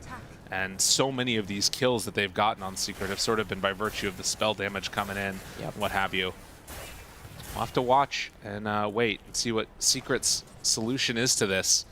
I don't know what it is. Yeah, I'm trying to find it as well this whole time. I'm like, okay, they have Enfeeble and stuff like that, but the Morphling already has like Manta, so you have no real counters versus him at all. As now, mid lane. Ooh, okay, Puppey lives for a second, and still burning down little by little, even hookshotting right on top of him. Boxy says, you're not getting away with that one for free. Chrysalis has to run away, and instead they get the pullback. Resolution runs in, wants to find this kill into Boxy, gets one. Can he get another? Insania is in his sights. The overgrowth is there, so they kill off both of the supports. Can they find anything else? Chrysalis actually lives. Can they get Nisha? This would be huge. He has BKB TP if he really wants to, as Mickey is actually zoning away the tree. Oh no. All right, everybody run. Try to get out of there. The real cores have arrived. Zayat's hiding, but there is no real hiding from this. BKB, like you said, at the ready, but Nisha, he holds on and can just walk away safely. Oh, Puppey. Hello. Right? See you later. Okay. Maybe going for a snipe. I mean, they're going to immediately get that D ward, I think, too. They already have the sentry on low ground. Yeah, that one hurts. They have no vision. They have lanes got dominated. Oh, I mean, it's perfect execution from Liquid, and Secret just has no way of really getting anything big back into it. It just continues to be support kills, right? Boxy died, Insania died. They're not getting the cores. They got his eye twice earlier, but yeah, not at this point. So we've gotten a couple of looks here at various points at this, Razor build, and just has that Void Zone sitting there pretty. I wasn't sure exactly what that was. It's trying to get towards maybe a Yule or something. I'm not sure, but regardless, it's been a bit of a rough time. It feels like they've had to switch up their items because the game hasn't gone the way that they planned it. Yeah, I think he thought he was going to be able to sit back and farm maybe a little bit more, but Liquid's just playing so oppressive. 9K lead, this is one of the bigger leads I've seen at 17 minutes with this type of draft, with a Morphling on their team. Now, Liquid set to make another move with Rubik and Clockwork heading out across the map. Nisha got vision here. Fiend's Grip could be a big play. The root is there. Thinks about going for it. They have the Fiend's Grip immediately broken. Stolen Fiend's Grip. Oh no, that's not the way that's supposed to go. Xayah dead. Dude, they were so ready. Oh my god. Instant D-ward on that one. The other ward as well too. It's still on the cliff, but probably going to die in a second too. They're making every right move right now. Yeah, I saw the two smokes on the two supports up top. They smoked to meet their cores down bottom. And they do it at the perfect time. They were almost perfectly baiting Secret to look to use that Fiend's Grip. Yeah, that was, and again, you know, you look at it, it's like, oh, maybe there's a chance maybe we can do it. It's just, nope, not going to happen. Man. Nisha's, like, you can see he's kind of toying, right? The idea, he was like holding the BKB, waiting for them to kind of go on him until his teammates arrive, and then boom, they hit. You know, it reminds me a lot of what we've been seeing in the China region coming out from Nothing to Say, in a way, you know? The similar type of, like, always believing that the team's going to have his back. But let's see if they can keep up this momentum now on Liquid, and for Secret, what the solution's going to be for them. As they are, again, having to hold hands over near their not triangle on the high ground there. They're just getting so out-farmed. They're having to stick together, everybody on Secret. I think the BKB is still not even done. This might just be a desperation play. They're just like, maybe we just try to have to run into Roche, but using the Wolves to scout Nisha. Yeah, they see some things. Hook shot behind. Fine Puppy. Again, poor old Bane, and with the TP coming in from Xayah, he's kind of in no man's land, but they're going to kill Boxy first. Eyes immediately onto the NP. He's going to die here. Xayah's barely living, but Insania ends that one now. Nisha backs away, still has the BKB ready, and it looks like they're going to have to be able to just but no jump. Whoo, that was close. Almost gets lassoed. Still has to just continue running away. Secret tried to make an aggressive move. They got Xayah at least. Xayah did TP right in the middle of all of them, but again and again, Liquid always there with the numbers. I thought maybe that was honestly Secret, like running into Roche and just be like, what do we do now? Like, we just need to try to do something crazy because the game feels almost unfixable at this point. And, you know, there are some things, like you can imagine a world in which if, you know, Lycan is really strong, if Razor has a pretty good game, they have damage to BKB. They glyph the creep. Oh, get out of there. Oh, it actually's not long enough. It will die, so no Nisha. But boom, there's Xayah there. Oh, no! Oh, boom. He gets caught. He gets killed. That one hurts. Interesting to point out, too, Xayah went for an early shard. So just looking to play around. Interesting. Some extra little bit of damage and vision every single time, too. I mean, great to catch the tree always. Yeah, I mean, that's pretty much what it's made for, it feels like. Yeah. Like that in a Tinker or something. Curse of the old growth. Wow. What a start to the DPC for Liquid. Yeah, I mean, this is kind of the dream for what you can ask for. Yeah, people think, oh, new team, got to get everybody on the same page, but you just put in a player like this, and yeah, 91% right now. Feels like that. They've got a Witchblade. Even Nisha's even going for the scaling build on the Batrider. I love this build, and we do get to see it. Doesn't need to go for Blink Daggers or anything. He's just going to continue to scale. They're actually the ones going into the Roche. The fresh Scotty now for Mickey. Secret can't do anything. Ooh, I think that 91's going to go to a 99 very soon. Maybe we're going to need to see something desperate here, but like you said, it's already down, Aegis in hand, and we're playing some side lane Dota for Team Secret. They have got to try and just buy whatever time that they can. But the reality is that, you know, with Bat having bots, with NP, it's, I mean, Clockwork, none of these things make it easy. If you're pushing outside lane, you might just be dead. Yeah, and you just, yeah, as we prefaced, you know, the Morphling just outscales immensely versus these cores too. So the game, yeah, it's a rough one. It's a rough one. And the movement in towards mid now. You can see Ember pushing up top. They scan right on top of him. Know that Xayah's in the area. They drop down some sentries now. Spot him there. Hello, friend. How are you? Xayah tries to hide away. And okay, gets a little bit of separation there. TP's out. All right. I think they ran out of sentries, actually. Yeah, they did. No dust either on the two supports. Either way, constricting it. Poor Secret. Look at them. Look at their heat map right now. They are just trapped in the base at 22 minutes with a Lycan draft. That usually is just, yeah, that usually says the whole tale of the game here from the early game. One tower taken up top as Puppy he's just in. jumps immediately. Puppey gone. Mickey gets the link off now, trading the hit over. Chrysalis does have his BKB, but they're going to back away. And, well, now the connection resolution, he's in a little bit of trouble. Zai chases forward, wants to find a couple more hits if they can. They did kill off that Rubik, but now Chrysalis is in pretty far. But Mickey doesn't feel confident chasing that much further.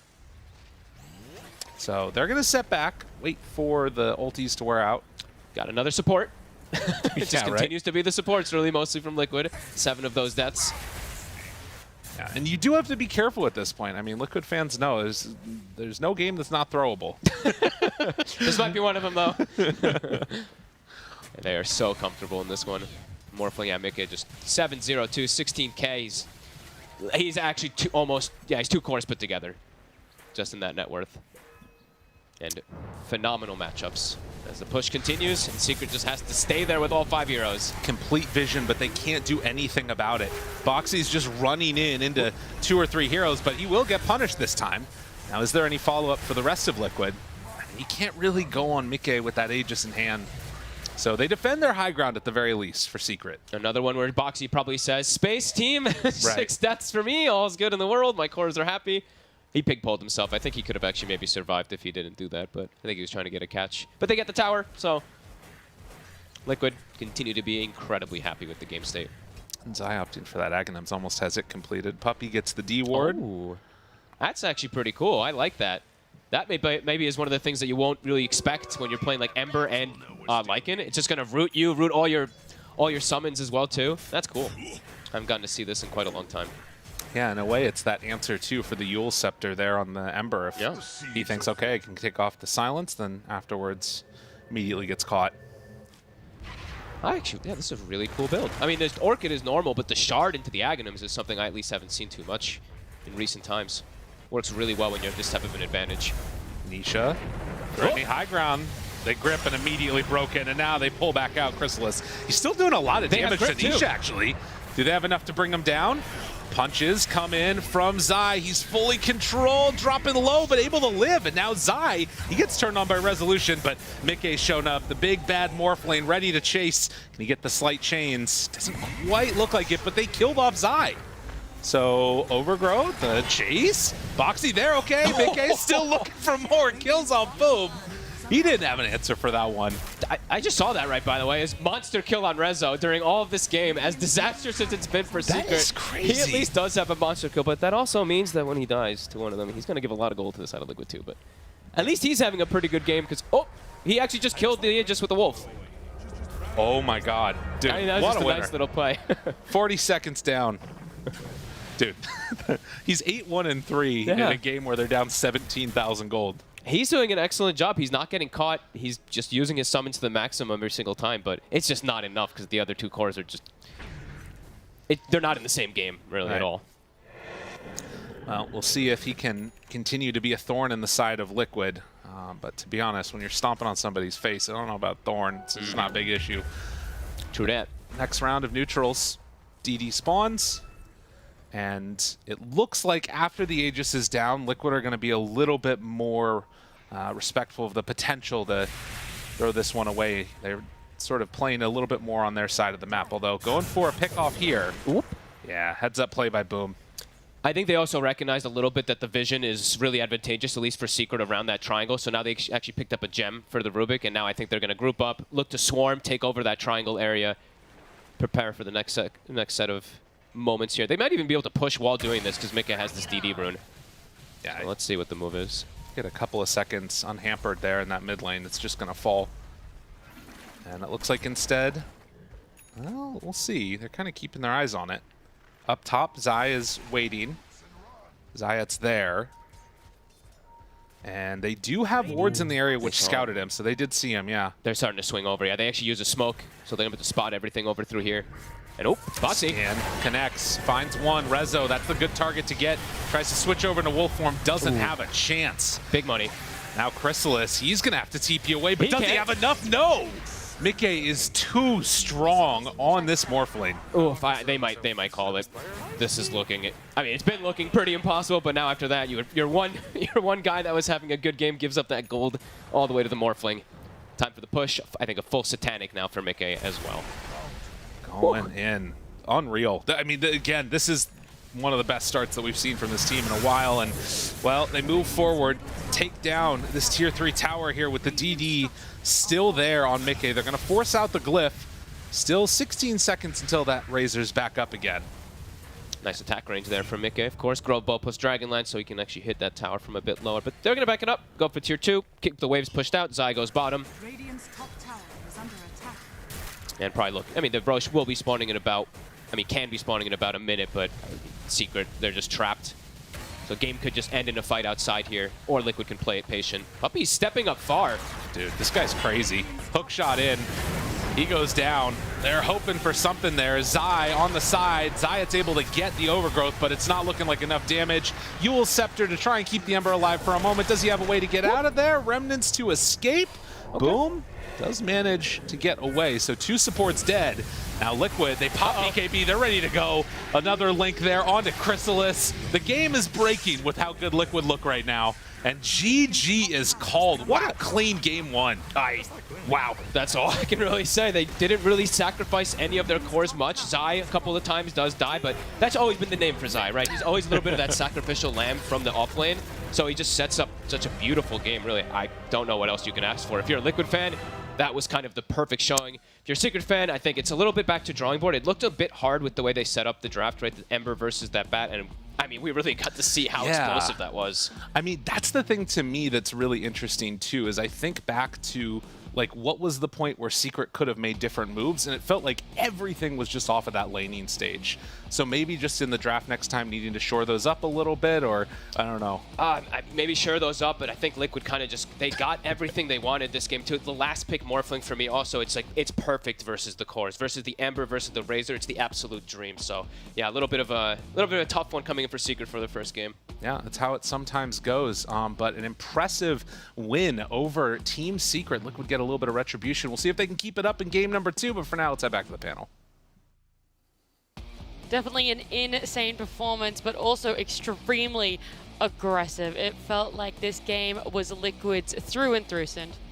Yeah, I think it was more one-sided than either of us was expecting. Like, we liked Liquid's draft more. We thought they were going to have good lanes, but I didn't expect them to just crush all 3. And you look at Secret's strategy, you're 10 minutes in, you've lost all 3 lanes. What do? You have this Lycan that has to do everything. He's alone. Like, Rezo is alone. You can see it even in the scoreboard. Like, he had like, what, he was 8-2 and 3 at the end, but it's really only him. Sure, it's a cool Lycan game, but you have no teammates in the game. Then he has a Bad Rider running around who's killing everyone.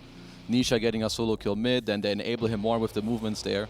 Zai's item build was really cool too, with the shard and the Ags, I think, to protect the supports from the Lycan. So yeah, all in all, I think Liquid insanely impressive, and Secret, they're gonna have to swap up their draft for the second game. What was Secret's win condition, if there was one, after losing those lanes? You know, you talked about the items. Was there something?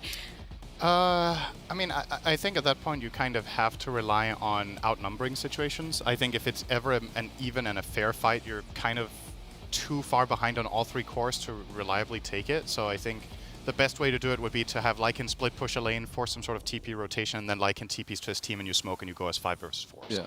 Because like any sort of even match, you see Liquid were so confident they even started baiting their cores, right? They literally put Nisha in front, go grip me, an instant clockwork counter hook shot, or an instant solution from the morph with a little bit of an adaptive strike cancel. Like, they just have the solutions, they have the tools, and they have the items. This is how a lot of pro games go, even between 2 fantastic teams, if the lanes go this bad. So I mean, for me, the recipe for game 2 is simple: do better in lanes, and I think pick a different support duo entirely. Yeah, and I think in order to do better in lanes, they need to back it up with their heroes to do so. Yes. Like we were already saying, the Ember pick, you know, against the Bad, if your idea is to put a mid against it, you have Nisha, who's like probably the best mid laner in this DPC, maybe in the entire world. You give him a favorable matchup that he's also going to get help with later, and you saw this 2 picks in. I think you got to rethink that one next time. Yep, I agree.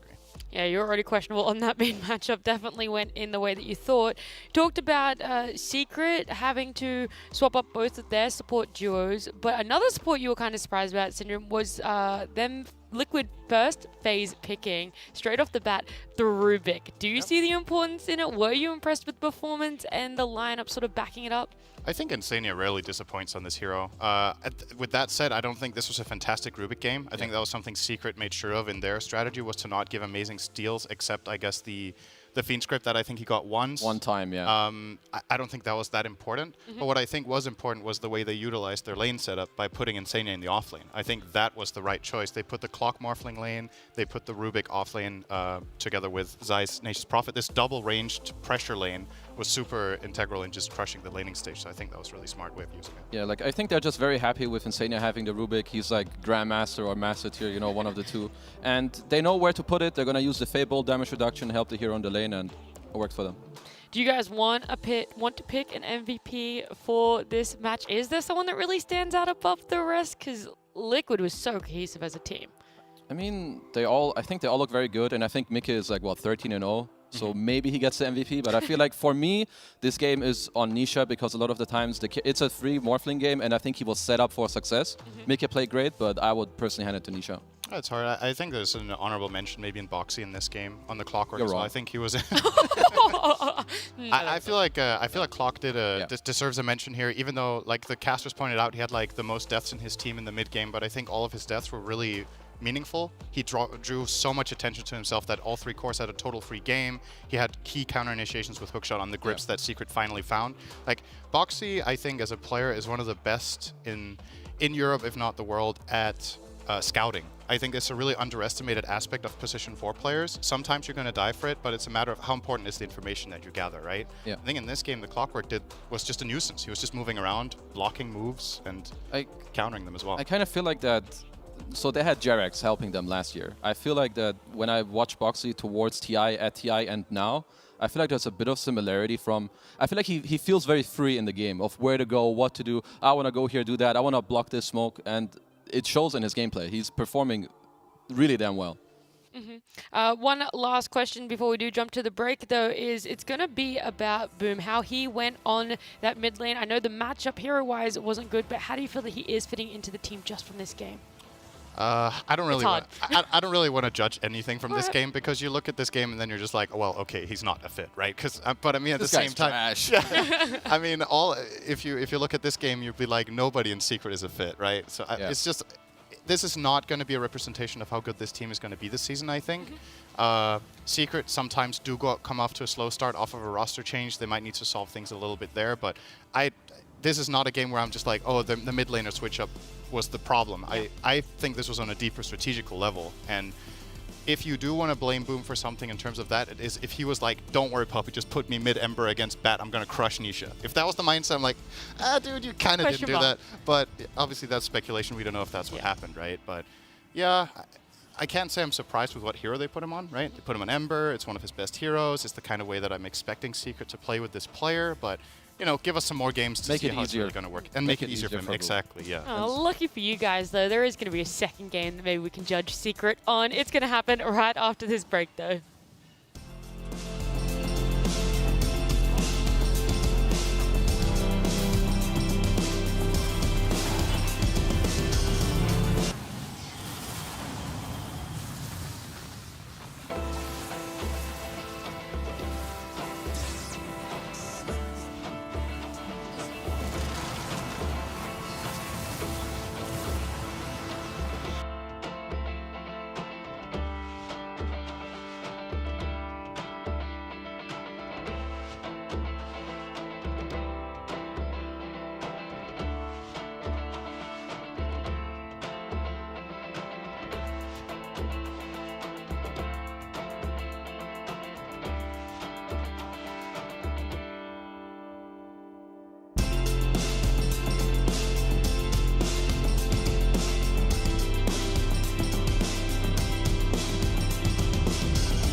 Liquid took game 1 and in a very dominant fashion, but I have the copium for Secret fans.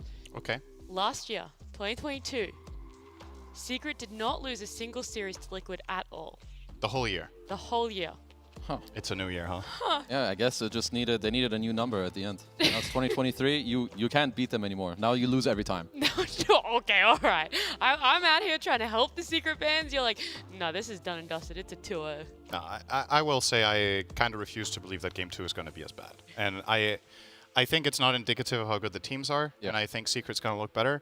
After seeing game 1 and also just my overall just expectation for the season, I do think Liquid will be a stronger team, but I think it's important for Secret that even if they do lose today, that they show some form, right? Because this, in comparison to last season, this division goes a lot faster now. So you have less time to adapt and solve your problems, which is what all the teams, at least everyone I've talked to, really wanted this. They wanted faster divisions. This like 1 week break for one series is like, you know, how it was just dull and took too long. So that also at the same time does mean like you got to get that momentum rolling, or if you lose like 2 or 3 of your first series, all of a sudden you're in a must-win everything situation if you even want to go. So, I mean, like Secret Puppy is no stranger to having to adapt fast, and I think he's usually very, very good at this. So I think the next draft, I just assumed that they had this idea of Razor. They tried it in scrims, and they just didn't get abused like they did in the last game. Now they're gonna learn from it, and they're gonna do something different. Do you think there is, I'm just going to go back to the tree, right? Because you didn't like the support duo at all, Syndron. Is it both of them you really want to see changed up, or is it more one over the other? Is it the tree you'd rather get rid of the Bane? I'm fine with having either. I also think they have really strong players on both heroes, so I don't think it's like a, how to say, comfort issue. But the problem that I have when I see Trian and Bane together is that I see these two very low damage supports that are completely reliant on teammates to execute moves, right? So if the lanes go poorly, the way these heroes have to move around and find cores, if those cores don't exist in the game, these heroes become invisible. Like the Bane and the Trian in that last game almost felt like they weren't there. That's where heroes like, for example, what Liquid had in a hero like Clockwork, even if the game isn't going too well, you can make your own successes happen. Literally anyone can follow up and get it done because you deal a lot of the damage in the move. These two supports together, they overlap a lot. They overlap a lot, and they're very lane heavy in their gameplay. So once again, if lanes go poorly, they lose their identity in the game. So I'm fine with Secret picking the Train again if they really believe in it. Don't put it post 4. Couple it with something else and play it 5. Yeah, play it 5. I don't like this hero as a 4. I think there's only one team in the world that I liked it on, and that was the old T1 when Zephyr was playing it, because I just think he was a hero specialist. It's like, there's a few players that just have a way with a hero that other Give players it to Puppy. This guy's a hero specialist. Let him play 5 Treant. That's good. And Zayat is a good Treant too. That's the thing. But I don't. Post 4 Treant is bad. I'm not. I don't care how good the player is. Don't put it on 4. All right, well, game 2 draft here. We've got those first phase bans. There's been only one change up in that, and that is the Bat Rider being banned out instead of the Tusk. But Liquid still opting to put that priority on Rubik being first picked. I guess now you take Treant again, and you don't worry about the Bat. You could go for the same opening if you want to double down and you think you've got the stuff. Or you could get the Ember now and not worry about the Bat matchup. There's other problems. Ember has other bad matchups that Nisha plays, but I think the Bat Rider ban already should give some sort of confidence to Boom in some of his heroes mid that don't like this. So. I think also like Bat is just a powerful hero. I think from first pick closing the phase with Bat Rider is oftentimes very powerful.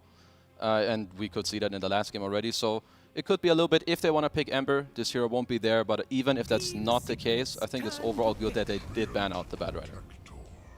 Alright, well, they get the doubling down, the tree being picked up. I mean, I don't mind it. If you really believe in this strategy and you make the adjustment. I think the problem is if you believe in this strategy so much and you're like, oh, last game we just played bad, let's run it back. Because then I think you just have the wrong analysis on what happened. Like, I don't think Secret played exceptionally poorly that game. I just think their cards were really... They was just dealt a bad hand in the game. So just removing the Bat already makes me more confident in this Treant working. I'm not sure if I would pick the Razor now, though. That's the other thing. Like, what do you get here? That's one of the awkward things with Treant. All right, you do it anyway. You get it again. It's kind of, I want to say it's a classic Puppy thing. Yeah, like there's like 2 captains in Western Europe that are the most stubborn ever. It's Puppy and his Kuro, right? They will run back ideas that they think are good if they understand what their team did wrong. And his read here was, that one Bat Rider ruined everything. We're going to do it again, and this time it's going to be a different game. I mean, like, I still think Razor is the type of hero that has quite a lot of weaknesses. Yeah, so we've talked about it last game, same thing again. He is flexible. But Liquid will try to do a similar thing where you have multiple lanes that are good against the Razor. So now it's going to be on Secret. You already took out the Bad Rider. You need to now take out Morphling to kind of make sure you don't put, you know, the Razor in that lane against Morph, because Morph just does so well against Razor in the lane, in the game as well. You turn into him. So this is something that Secret have to cover now, because when you pick your courses early, you have to protect them and you have to help them out later in the draft with your own picks as well. What are some of those bans then you feel Secret are going to have to heavily lean on outside of that morph? Outside of the morph, I don't know how much from the last game was I personally would like a Clockwork ban here, to be honest, just because, again, I think he's good against the two heroes that Secret have already, and it fits very well with the way Liquid ran their Nature's Prophet. I think the hero really sets Prophet up for success. Not necessarily by laning together, but just the overall map movement and the flow of the game becomes really nice. And worth mentioning, they do run back the Nature's Prophet, right? So this time around, they can't get the Bat Rider, but their read is still, we could do this again, we can play the Nature's Prophet Rubik lane. Just, I think that's Nature's Prophet should be a good laner against Razor, simply because you can static link him, but there's all these treants that you can't deal with. You can't take that part of the damage out of the equation. You're going to get outlasted in the lane, and again, you have the hero that pushes against treant. So they will ban, did they ban Drow last game? They did. I think. They did. They did it. So it's Drow, Morph. Like it was in the last phase. They banned Drow and Sniper. I mean, this time I think it's going to be a bit easier for them with what they're doing with the bans, as we mentioned already, to kind of protect this Razor. I think this Nature's Prophet is most likely going to have a good game anyway. They're protecting it a little bit, Pango, so you don't get ganked later by him there. But I think, again, this closing pick of Liquid in the first phase was the best in this game, simply because Bad Rider was banned. So I'm very much liking the way that they're maneuvering around the draft from first pick. 10 seconds remaining. See if they do ban the clock. I mean, at the same time, maybe it's overreacting. You also, if there's some sort of bigger plan you have for the later picks that Clockwork isn't an issue for, you could obviously just let Liquid have it. And that does seem to be the case. So they'll ban the Faceless Void now. So 2 of Mickey's best carries out of the pool, or 3 even, you could say. Very targeted second phase here. All of them carry picks. And this time Tusk is available. Yeah, went all the way through that second phase. And that's got to be a Zayat's hero this game, or it's Boom. I don't know if Boom plays a good Tusk. I haven't seen it much, but I'm just happy to see if this is the 4 and the Train is the 5. I think that's already a better duo than the Bane one, because Tusk, once again, he brings a lot of damage to the table. As a 4, you have 2 damaging spells plus an ult that deals damage, whereas Bane's build-up is way slower and way easier to respond to. Just give Secret some more bursts. It gives a hero that can catch Nature's Prophet as well with the shards, with the snowball. It's I think it's pretty solid. It's definitely, once again, a bigger fan than what we saw last game. Yeah, I hope that this Tusk is not mid. I kind of want them to set up Boom for a good game. He's new in your team. He just had a rough game. You didn't set him up too well, I think, in this game. Try to focus on that a little more, especially because you are second pick. You have the choice of what he has mid. You know, like he already will see his matchup. Yeah. And I think this time around, Secret have made good adjustments with the bans, also with the Tusk pick, as you mentioned now. And I feel like after these 2 picks, I can kind of call which draft I will already like more. Okay. Well, while we're waiting for Liquid to do their picks, remind some of us what those comfortable heroes might be for Boom that Liquid might be trying to keep an eye on as well, that they weren't able to ban out. Ember. Okay. Ember is still We're in. back to Ember again. I do think this could shape up to be a tiny game, depending on what Liquid grab here. I could definitely see it. There is also a case to be made for... Yeah, they will run back the clock, so not too surprised there. There is a case to be made for Queen of Pain as well. And now I think maybe Storm does become a consideration. You're playing against Sniper, you're playing against Nature's Prophet. It's one of Boom's best heroes. It's not a very flavor of the month hero right now, I would say, but when the game is good enough, even at TI, you saw Boom run it for Gaming Gladiators when it was the right game. I think he will want that hero here. There's a very high chance, like anything that allows you to find these heroes or catch them in the fight, I think can be very good.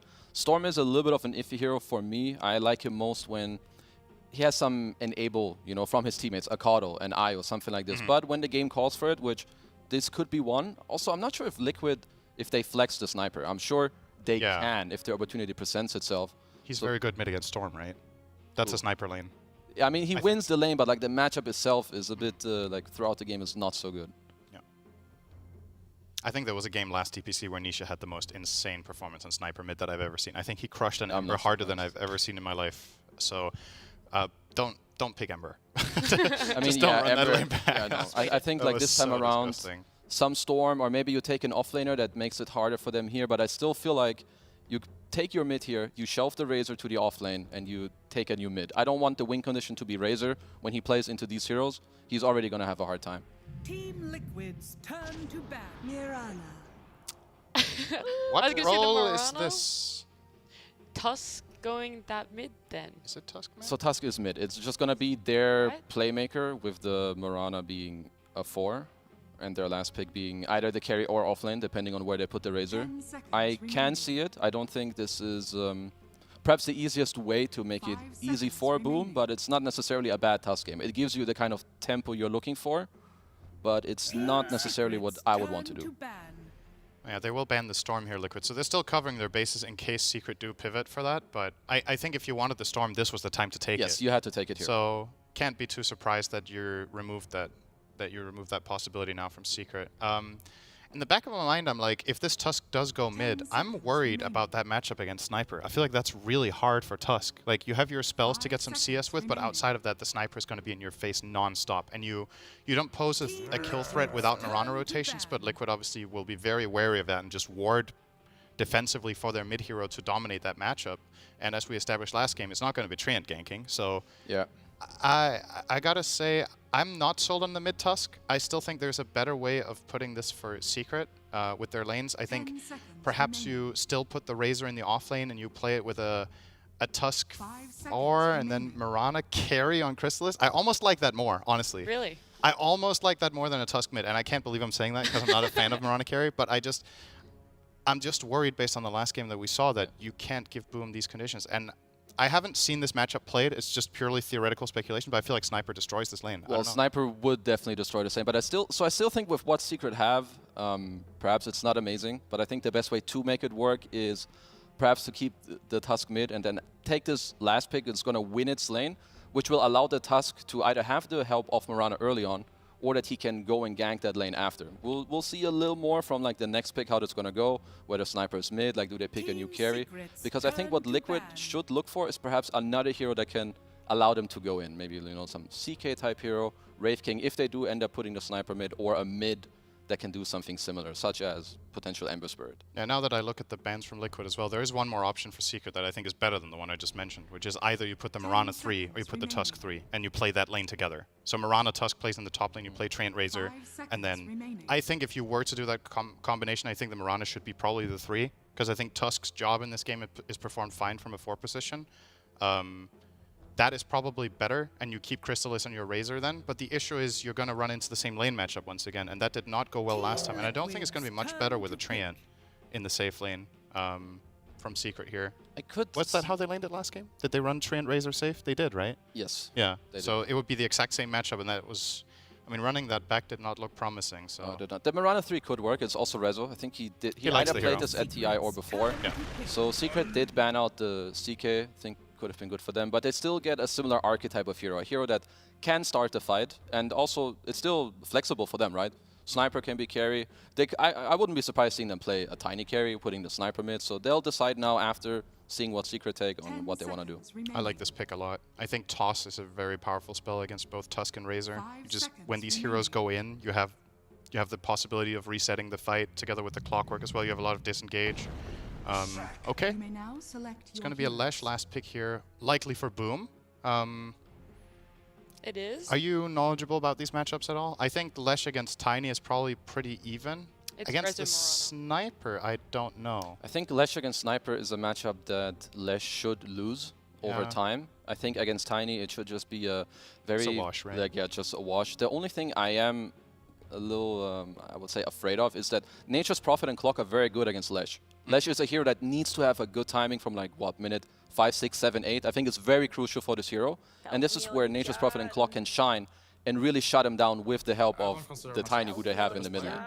I think the Tiny is actually yeah, safe. it's, I mean, it is make it playing it. That doesn't... I guess we don't know yet, but either way, I think the Nature's Clock can cause huge problems for Lesh if they make just the slightest mistake. And Tiny in any, whether he's mid or safe lane, if he has the levels, it's a super high burst damage hero that Lesh doesn't like to face, so you're very susceptible to getting killed. It'll be Tiny carry, I guess. I have to say I like Liquid better again. I think this is less one-sided for me. I see more ways of Secret solving this, and I'm happy that they ended up putting Mirana off lane, because I think it was the best way to do this with what they had. Yeah. I still think their lineup is harder to play, though. I think ease of execution goes Liquid's way, and if the laning from last game is anything to go by, it's hard not to choose them to win. I have to say it again. I'm very impressed with Liquid's drafting. I think that they're one step ahead. Secret have made good adjustments. It's gonna be a closer game this game around for sure, but I think we'll see Liquid run away with it this time. Okay, well, it's going to be a Pos 3 Mirana, a mid sniper. I'm intrigued to see how it is going to play out, see if Liquid are going to be able to run away with it again, as we're going to run over to our casters, Lyrical and Fogged. Thank you again, Nat. And yeah, it becomes easier to draft when you played for the team like a couple months ago. It's pretty nice, you know. Yep. But they are freaking owning. And yeah, looking like they have some really cool ideas, coming up with answers to it. Do you like the draft as much? Do you think that Secret answered some of the questions that were there from yesterday? It definitely looks better. I think they actually have a lot more ways to play. The last one, it just looked hard because the lane matchup, right? That mid matchup was disastrous. Mid, Bless should do a decent amount better versus the sniper. And Liquid, they've gone for something different, right? They go for a tiny carry, which I feel like we haven't seen in quite some time.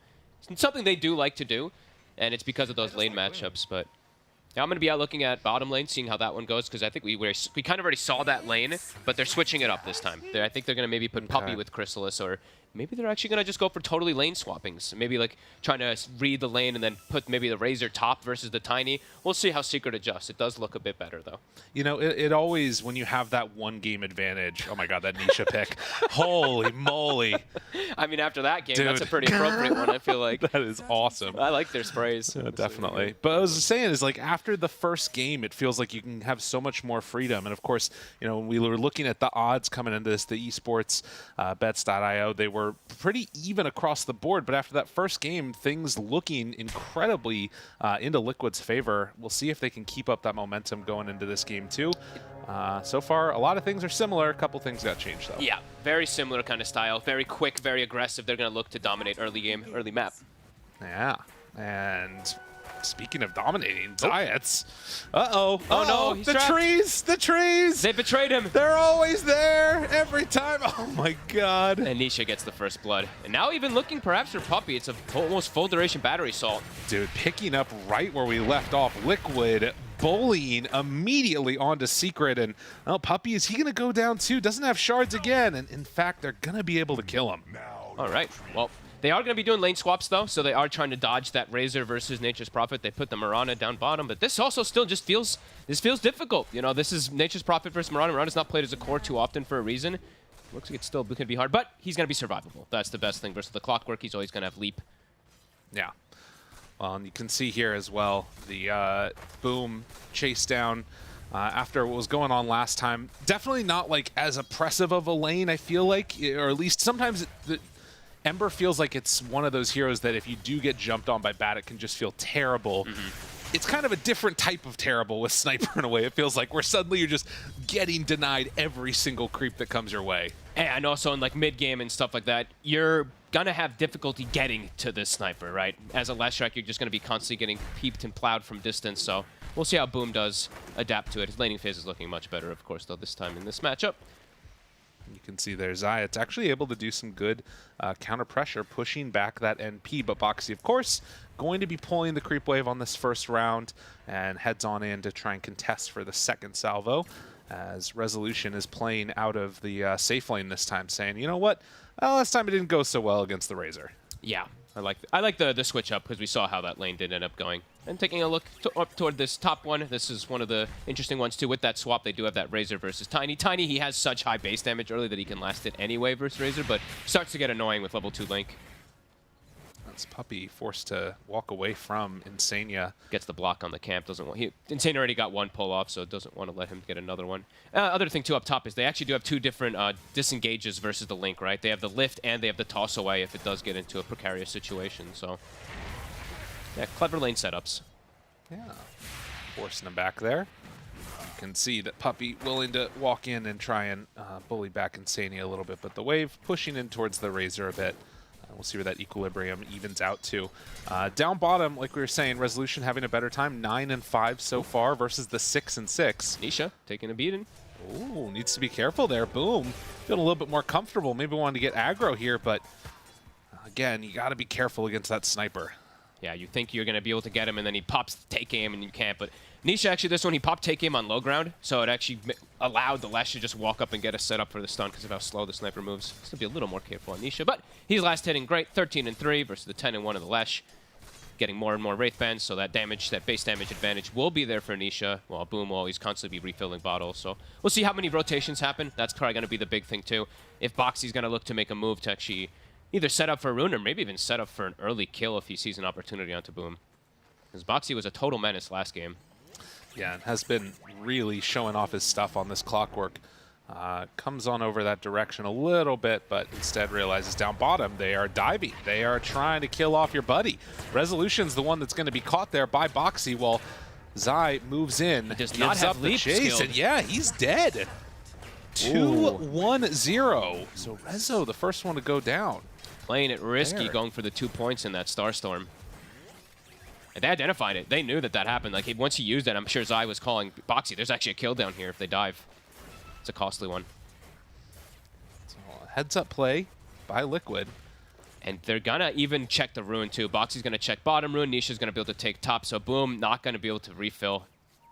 Oh man, somebody's got to die. Go. Someone's gonna die. Yeah. Someone's gonna die to refill that bottle, I think, because Nisha, he's gonna start plowing ahead in those last hits because just base damage and the sniper, of course, just that beautiful animation.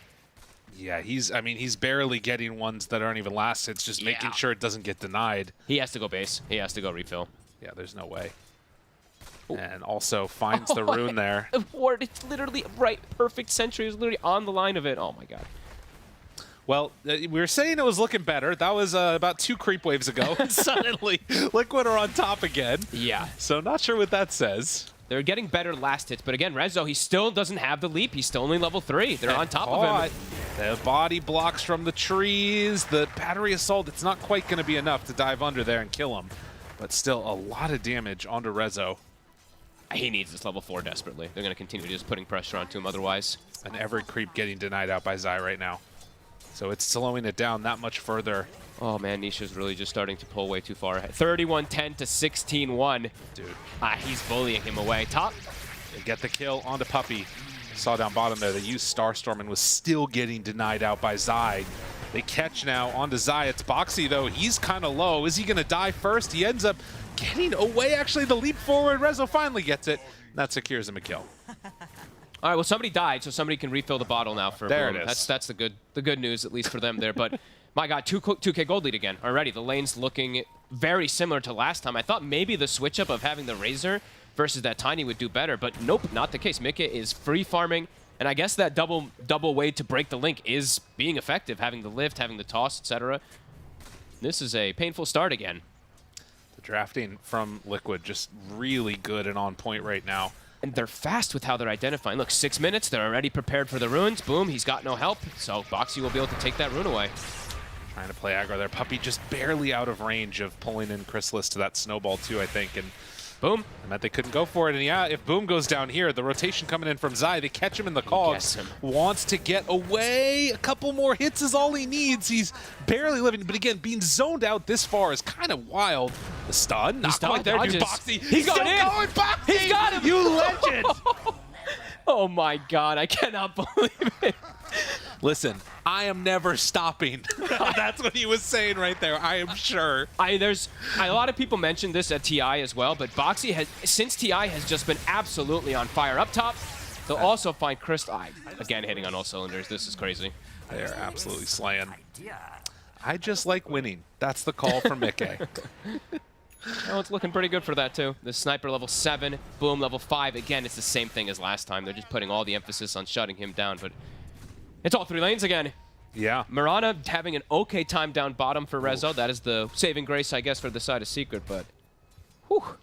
And, you know, you think back to that timing of them at TI, and I think that a ton of people were really impressed with what Liquid was capable of doing. They came up short in that lower bracket finals against Secret. They're keeping this momentum up as we're going to see the replay here. Boxy willing to go in, looking cool as a cucumber. Such a cool play. It's because of the Arcane rune, right? It's like, if he didn't have Arcane, yeah, look at, I mean, you have to be happy about that. Yeah, take a sip, champ. Such a good play.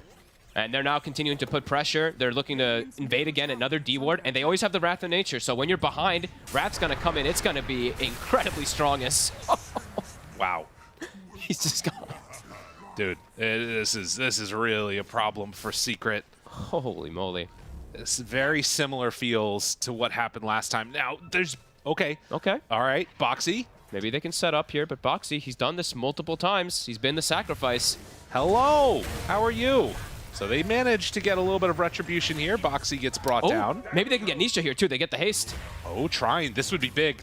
Nisha under control. They have the shards ready. Doesn't have a way out of there. And so they bring 4, get 2 kills. Good rotation in. And Rezo having 6 has set that all up. Yeah. Good move. They actually dragged the wave, though. Look at this. Zai doesn't want to actually let his sniper lose the wave, so he's grabbing the mid wave with some treants, making sure that he's going to be able to keep Nisha to get that farm afterwards. So, but a good hit. Secret using that Moonlight Shadow. They had to bring the numbers, but they need to do this to try to recover this laning phase.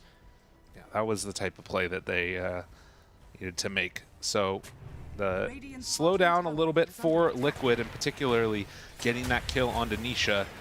Can they have anything else happen afterwards? Boxy wanting to chase Puppey and Chrysalis here has been a menace, and Mickey moving in too. Do they decide to go for this? Puppey in trouble. Has the avalanche. Boxy there. Cogs push. And connection. Good shards by Puppey, and then the snowball. Although I think that's going to be the end of it. Yeah, he didn't have a way to get out of there. No. Continue to make the right moves. Keeping Chrysalis alive at the very least, but all of the top net worths right now being held by Team Liquid.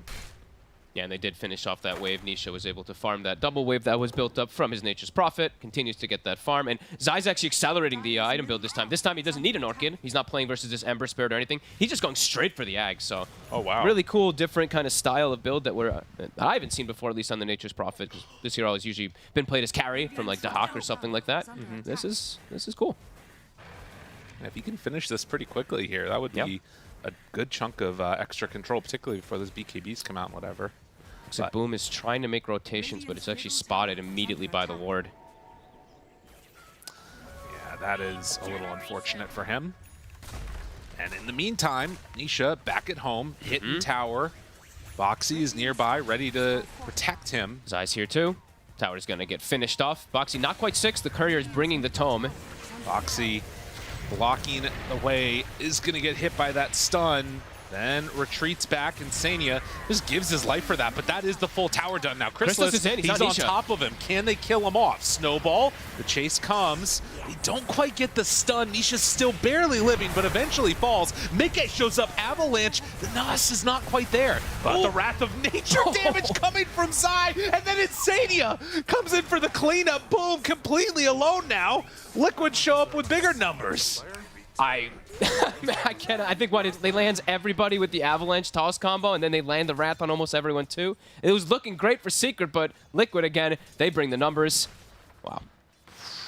Puppey couldn't quite get back there in time for the saves. He had already used the snowball to initiate and secure the kill on Nisha, so the kill on Nisha comes at a big old cost. And it's the rest of Team Liquid getting incredibly farmed. And now, sight set down bottom potentially as we see a replay here. Yeah, Boxy kind of just starts everything off. It seems like always this is the case. Boxy dying at the start of the fights, which is kind of good for Liquid because he's making Boom use most of his mana. And then, yeah, Nisha's able to actually hold them off while Mick is able to get the jump forward on the Tiny. Look how low everyone is.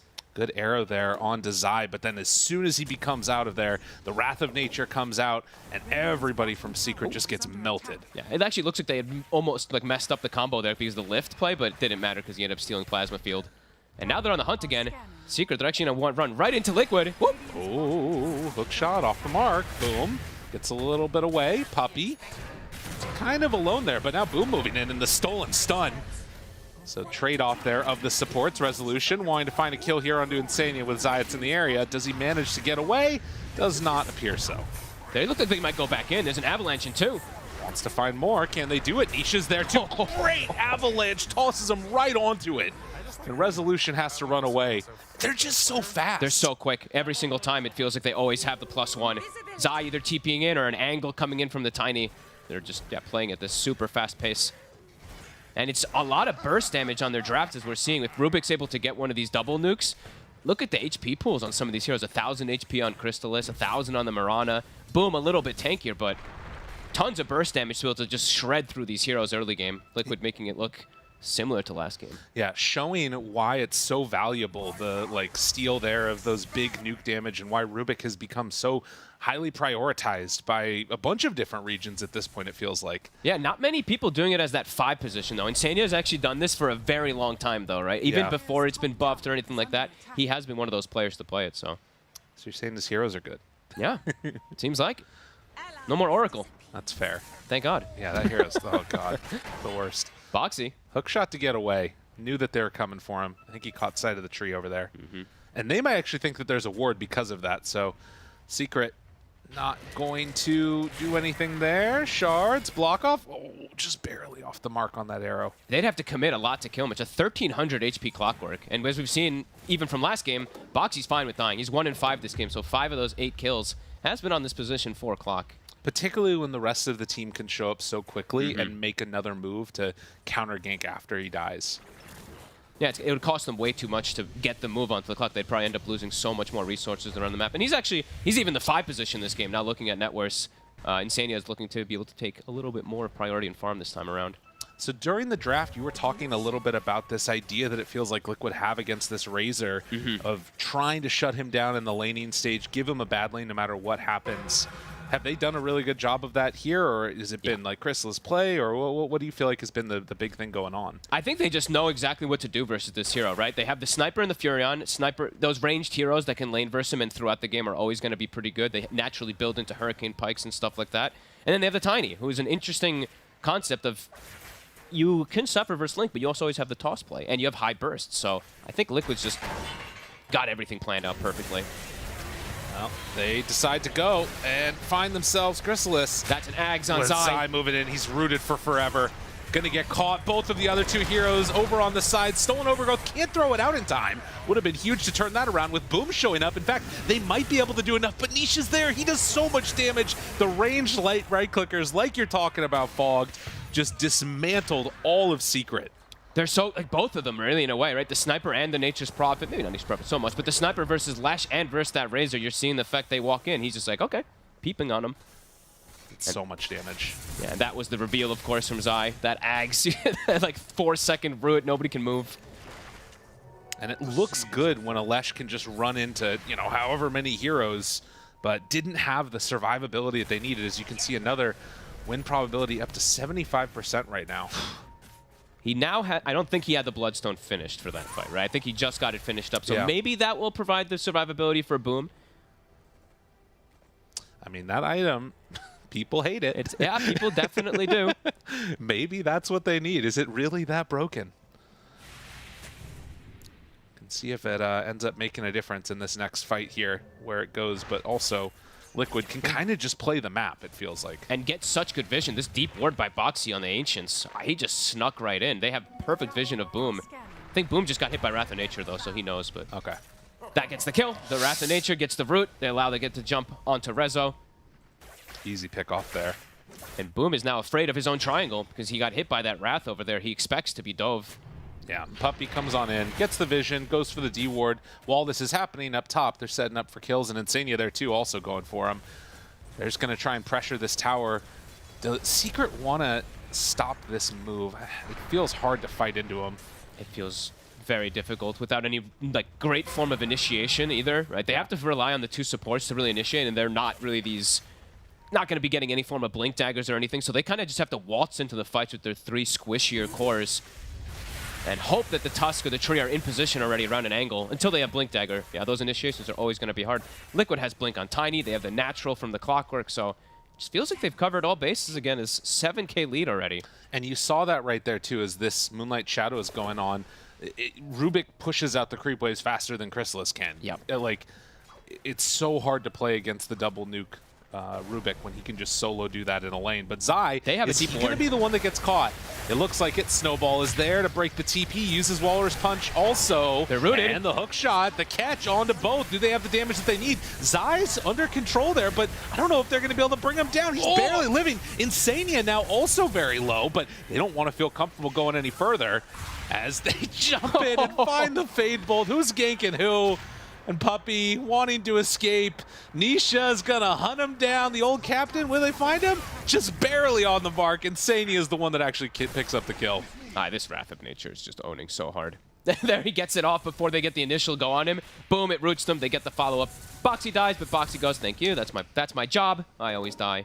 Yeah, this is... Yeah, Curse of the Old Growth, too. I think we saw that one used in that fight also. Yep. It's all these little things, and Zai making use of the rarely seen items on this hero. Yeah, it's really interesting. He's so tanky, too, from the stats that these provide, that Aghanims, and then, yeah, he's able to distance himself with the slow from the Curse of the Old Growth.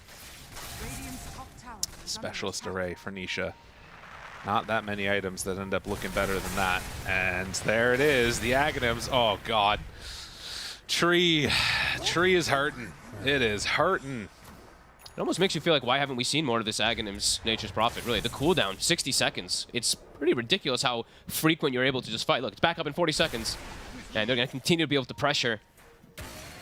Really good in this game, too, versus the snowball saves and everything. You can prevent the Tusk from pretty much ever getting one, versus that Mirana, too, grabbing him in place. Yeah. Cog's pushback there means that the snowball initiation can't really happen. And yeah, I mean, every move that it feels like Secret want to make is being preemptively countered by Liquid. And they have, you know, some of these tools to fight. We talked about the Bloodstone, you know. They've got somewhat decent damage coming out from Mirana, too. She's trying to finish off her BKB, but has that Maelstrom completed and some Wraith Bands. Like, it's not like they don't have damage. It just feels that Liquid is so good at cutting them apart. They're just, yeah, I think that's the best. It's like they're so good at dealing the damage on Liquid and so good at distancing themselves, right? They have the clock and the cogs, the root from the Nature's Prophet, Tiny. They just, yeah, it really feels, again, like Liquid just got everything they wanted and they've executed it perfectly in these first 20 minutes. And with the momentum going in their favor, they're not going to give up any easy kills here. As Rezo wants to push out up top, Zai spots him. And as soon as he goes, ooh, Curse of the Old Growth, and the Tiny moves in. You show on a lane, like he walked from bottom all the way up through there, shows on the lane for 1 second and just dies. Yeah, and he thinks there's a ward there now too because of how fast they made the move to jump him. Now they're gonna get a tower, just shrinking the map. Boom, also now under pressure. Stolen, Lightning Storm, Zayat's there, Boom's in trouble, he's gonna fall, Zayat's gonna go down, they are getting torn to shreds. Good Secret, God. They don't have an answer to any of this. Liquid are killing it. Yeah, I don't even know how to say anything else. Liquid is just decimating the map. And they're even gonna get top tower while they're making these plays. Dude, who wants an objective? Choose anyone on the map. You wanna go Roche, you wanna go bottom, mid, where are they going right now? Really feels it's going to be back to the drawing board a little bit for Secret. Liquid just seems to have them really figured out. The way that they've drafted, the way that they've played. Everybody's kind of just playing so well off of each other. Yeah, and also, like, you know, you're picking this Treant here, and then there's so many of these heroes that are great at just taking objectives once you win that fight. The NP, having the sniper that can plink away from far. It's all coming together for him. Yeah, and it's just constantly like Insania's either... Last game, he got it once or twice. This game, I think he died while grabbing it. But steal, right? Getting these steals constantly, even versus Trey. Immediately, they see the move. Rezo's actually under a ward for 1 second. Boxy TPs immediately with Mickey bottom as well. And Rezo has to run. Yeah. Has to get out of there. Still, what, 1,400 gold or so away from finishing off that BKB, and that doesn't even really save him, it feels like. Insania, he might be the pick-off that they run into. Puppey finds him. Force Staff. Control, and lifts away. Not going to be able to get out of there. So, Secret. Oh, Darrow. Do they have any follow-up? No, he's hasted as well, too. He just tanks it. I was like, oh. Dude, he gives him the tip. Let's go. Resolution, trying to revitalize the team there. Look, guys, a hidden arrow. Rezo, he's like, I got him. That's awesome. Now, Boxy swinging over, giving vision. While also taking another tier 2 map, continuing to shrink. This is just such clean play, really. Even going to start maybe knocking on bottom tower slightly here. Coming up with it all. Blink back. Getting no space to farm. I mean, look at the networks. Look at Insania. Even though he's died, he's 6-3 and 13. He's 2K behind the Razor, 2K behind the Mirana. They're all just, everyone's just massive. I'll tell you what, if I was Chrysalis, I wouldn't be playing Razor in my pubs again for a little while. This has been a rough series for him. And they have come up with the perfect answers. Ava, toss back. This is what he was hoping he could make the fight happen with the Bloodstone, but with everybody surrounding him and no help, Boom is going to die again. Secret not doing what they need, and well, Boxy, the chase there is going to be the wrath of nature. Waits for the snowball. Boxy, does he go for it? Oh, he's waiting. He's doing it. The Assassinate's there, and a couple more hits. Cogs push back, gets the kill. Oh, they found another. They do it in style. He's like, yeah, surely you can come in there and save him. Zayat's also going to drop. Everywhere you go, Team Liquid, they just like winning. Good lord, they might even just call it. Honestly, it feels like pretty soon they have BKB finished. Okay, they'll probably give it a fight, right? They have the BKB finished on Razor, almost on Mirana too, but these BKBs are just coming out 5 minutes too late. It feels like another tower goes down. Roche now open. Full set of items coming out for Liquid. So clean. This is beautiful to watch. Yeah, incredibly good Dota. And I think that, you know, you think about what people were expecting from this team. There were some question marks. Obviously, people felt like Nisha was going to be able to get better. We were talking about the odds, esportsbets.io, and they were keeping a pretty consistent even mark. But Liquid just have absolutely done everything that they wanted in this game. And now, with Roche taken, DD bottom, I mean, Secret, they need that next item. They need to sort of be able to survive through the initiation. They need the next 2 items immediately injected into them, and even then it feels like it's not going to be enough. As little things to point out too, Zai has been extremely disruptive. I saw him doing it last game also, sending Treants either for scouting or for blocking camps. So he blocks out the Ancients this time around once, but I've been seeing him do this constantly just to try to slow down farm. Super obnoxious. Scan connects. They know he's there. Puppy. Invis though. Sees both of them. All right, concussive grenade already used, and Nisha, they're trying to get on him. Nisha's stunned for a long time. Has to pop the BKB and leap away, though. With everybody else in the area, Boom decides to go in now. Oh, no, this is not the way it was meant to go. A little zig when they should have zagged, and Secret, they're going to lose to Liquid. Keep the ball rolling. Zai right there on top of him. Puppy's going to get the Walrus Punch, but then the Assassinate, the kill. Nisha takes down his old captain, and they're going to head high ground. Yeah, that was the BKB reveal, at least from the Mirana. Razor Chrysalis wasn't in the fight, so, I mean, he's got his BKB plus the Lesh, but at this point now, it looks like they're already going to lose a Rax. Liquid, again, oppressive on all fronts. There's, like, no space to breathe on Secret. They try to show up to get, like, a pick off, and it's 5 heroes. Avalanche. Ooh, there you go, the nerf. Yep, he lives for now. And catch us if you can is the call for my solution. I love Dota so much. Using the Team Liquid lines. It's, you know, a little bit of love back and forth there between these two teams. Uh-oh. Mickey finds one. Zayat's there. Toss, but the snowball dodges some of the damage. Zayat's eventually goes down. Chrysalis right on top of them all is on Insania, now trying to kill Nisha. They're on him. Is this going to be enough? He doesn't have the Aegis. Insania's now dead. Oh, Liquid, what are you doing? Not like this. They're gonna maybe lose another. They find Mickey. Secret, the high ground hold. And this is gonna be a dive back after the Aegis. He's going down again. Oh my God. Team Secret, they somehow managed to hold after a dive comes from Liquid. They hold the racks. I thought it was actually going to get brought down. Liquid, they jump forward for kills rather than just playing it safe. So, you know, sometimes that does happen for Liquid when they go for a little bit of an overextension. No, it's true. Absolutely. And you can see, I mean, like you said, we've seen this before. 15,000 gold lead right now in spite of that, but a big swing the other direction. The other thing is going to be that experience. How much did they get from it? Does that give them enough of a buffer? Still going to need another 2 or 3 more, it feels like, for that one. Liquid, a little bit. After being so disciplined, they go once where they actually dived a little bit too far, going for a cheeky kill rather than just pushing the building and get punished. 2 buybacks, though, I believe it was, from the side of Secret. We can see this replay here, too. You have the jump in from Mickey and the snowball save. That was what they needed. And then Nisha, or Chrysalis does a really good job of actually getting on top of Nisha. He tries to bonk himself away, but doesn't get far enough. Yeah, great play from Secret, but a little bit of an overextension, of course, from Liquid. They see the glyph, and they're just like, jump forward. Yeah, and then the follow-up was right there. Boom. was ready to do the damage after it happened, and Chrysalis finally gained that moment. You can see they're not too concerned about Liquid Nisha being inducted in. Insania, he's been here before. Yeah. He may be a little bit more concerned about it, but regardless, still in a very solid position for Liquid. He's like, guys, not with this iteration. None of this with this team, not with this lineup. Wow. I love how you see that, though. The support who's like trying to make all the calls and everything like that has that little bit of a stressed face. You know, they're still in a very comfortable spot, but it's stressed after the thing. Nisha, big smile. Doesn't care. He's having fun. Yeah. Nisha's having, I am strong. I am strong. Support, not again. Yeah, please no. My cores. Ooh, Mage Slayer for Zai. Cool. First the Lesh, definitely going to be really impactful. Also, I mean, even versus the Razor, who now does have Blink, so easier option to get on the Sniper and has his Shard finish. So lots of different single targets that he's going to be able to at least dish out damage versus all of the Rubik spells, of course.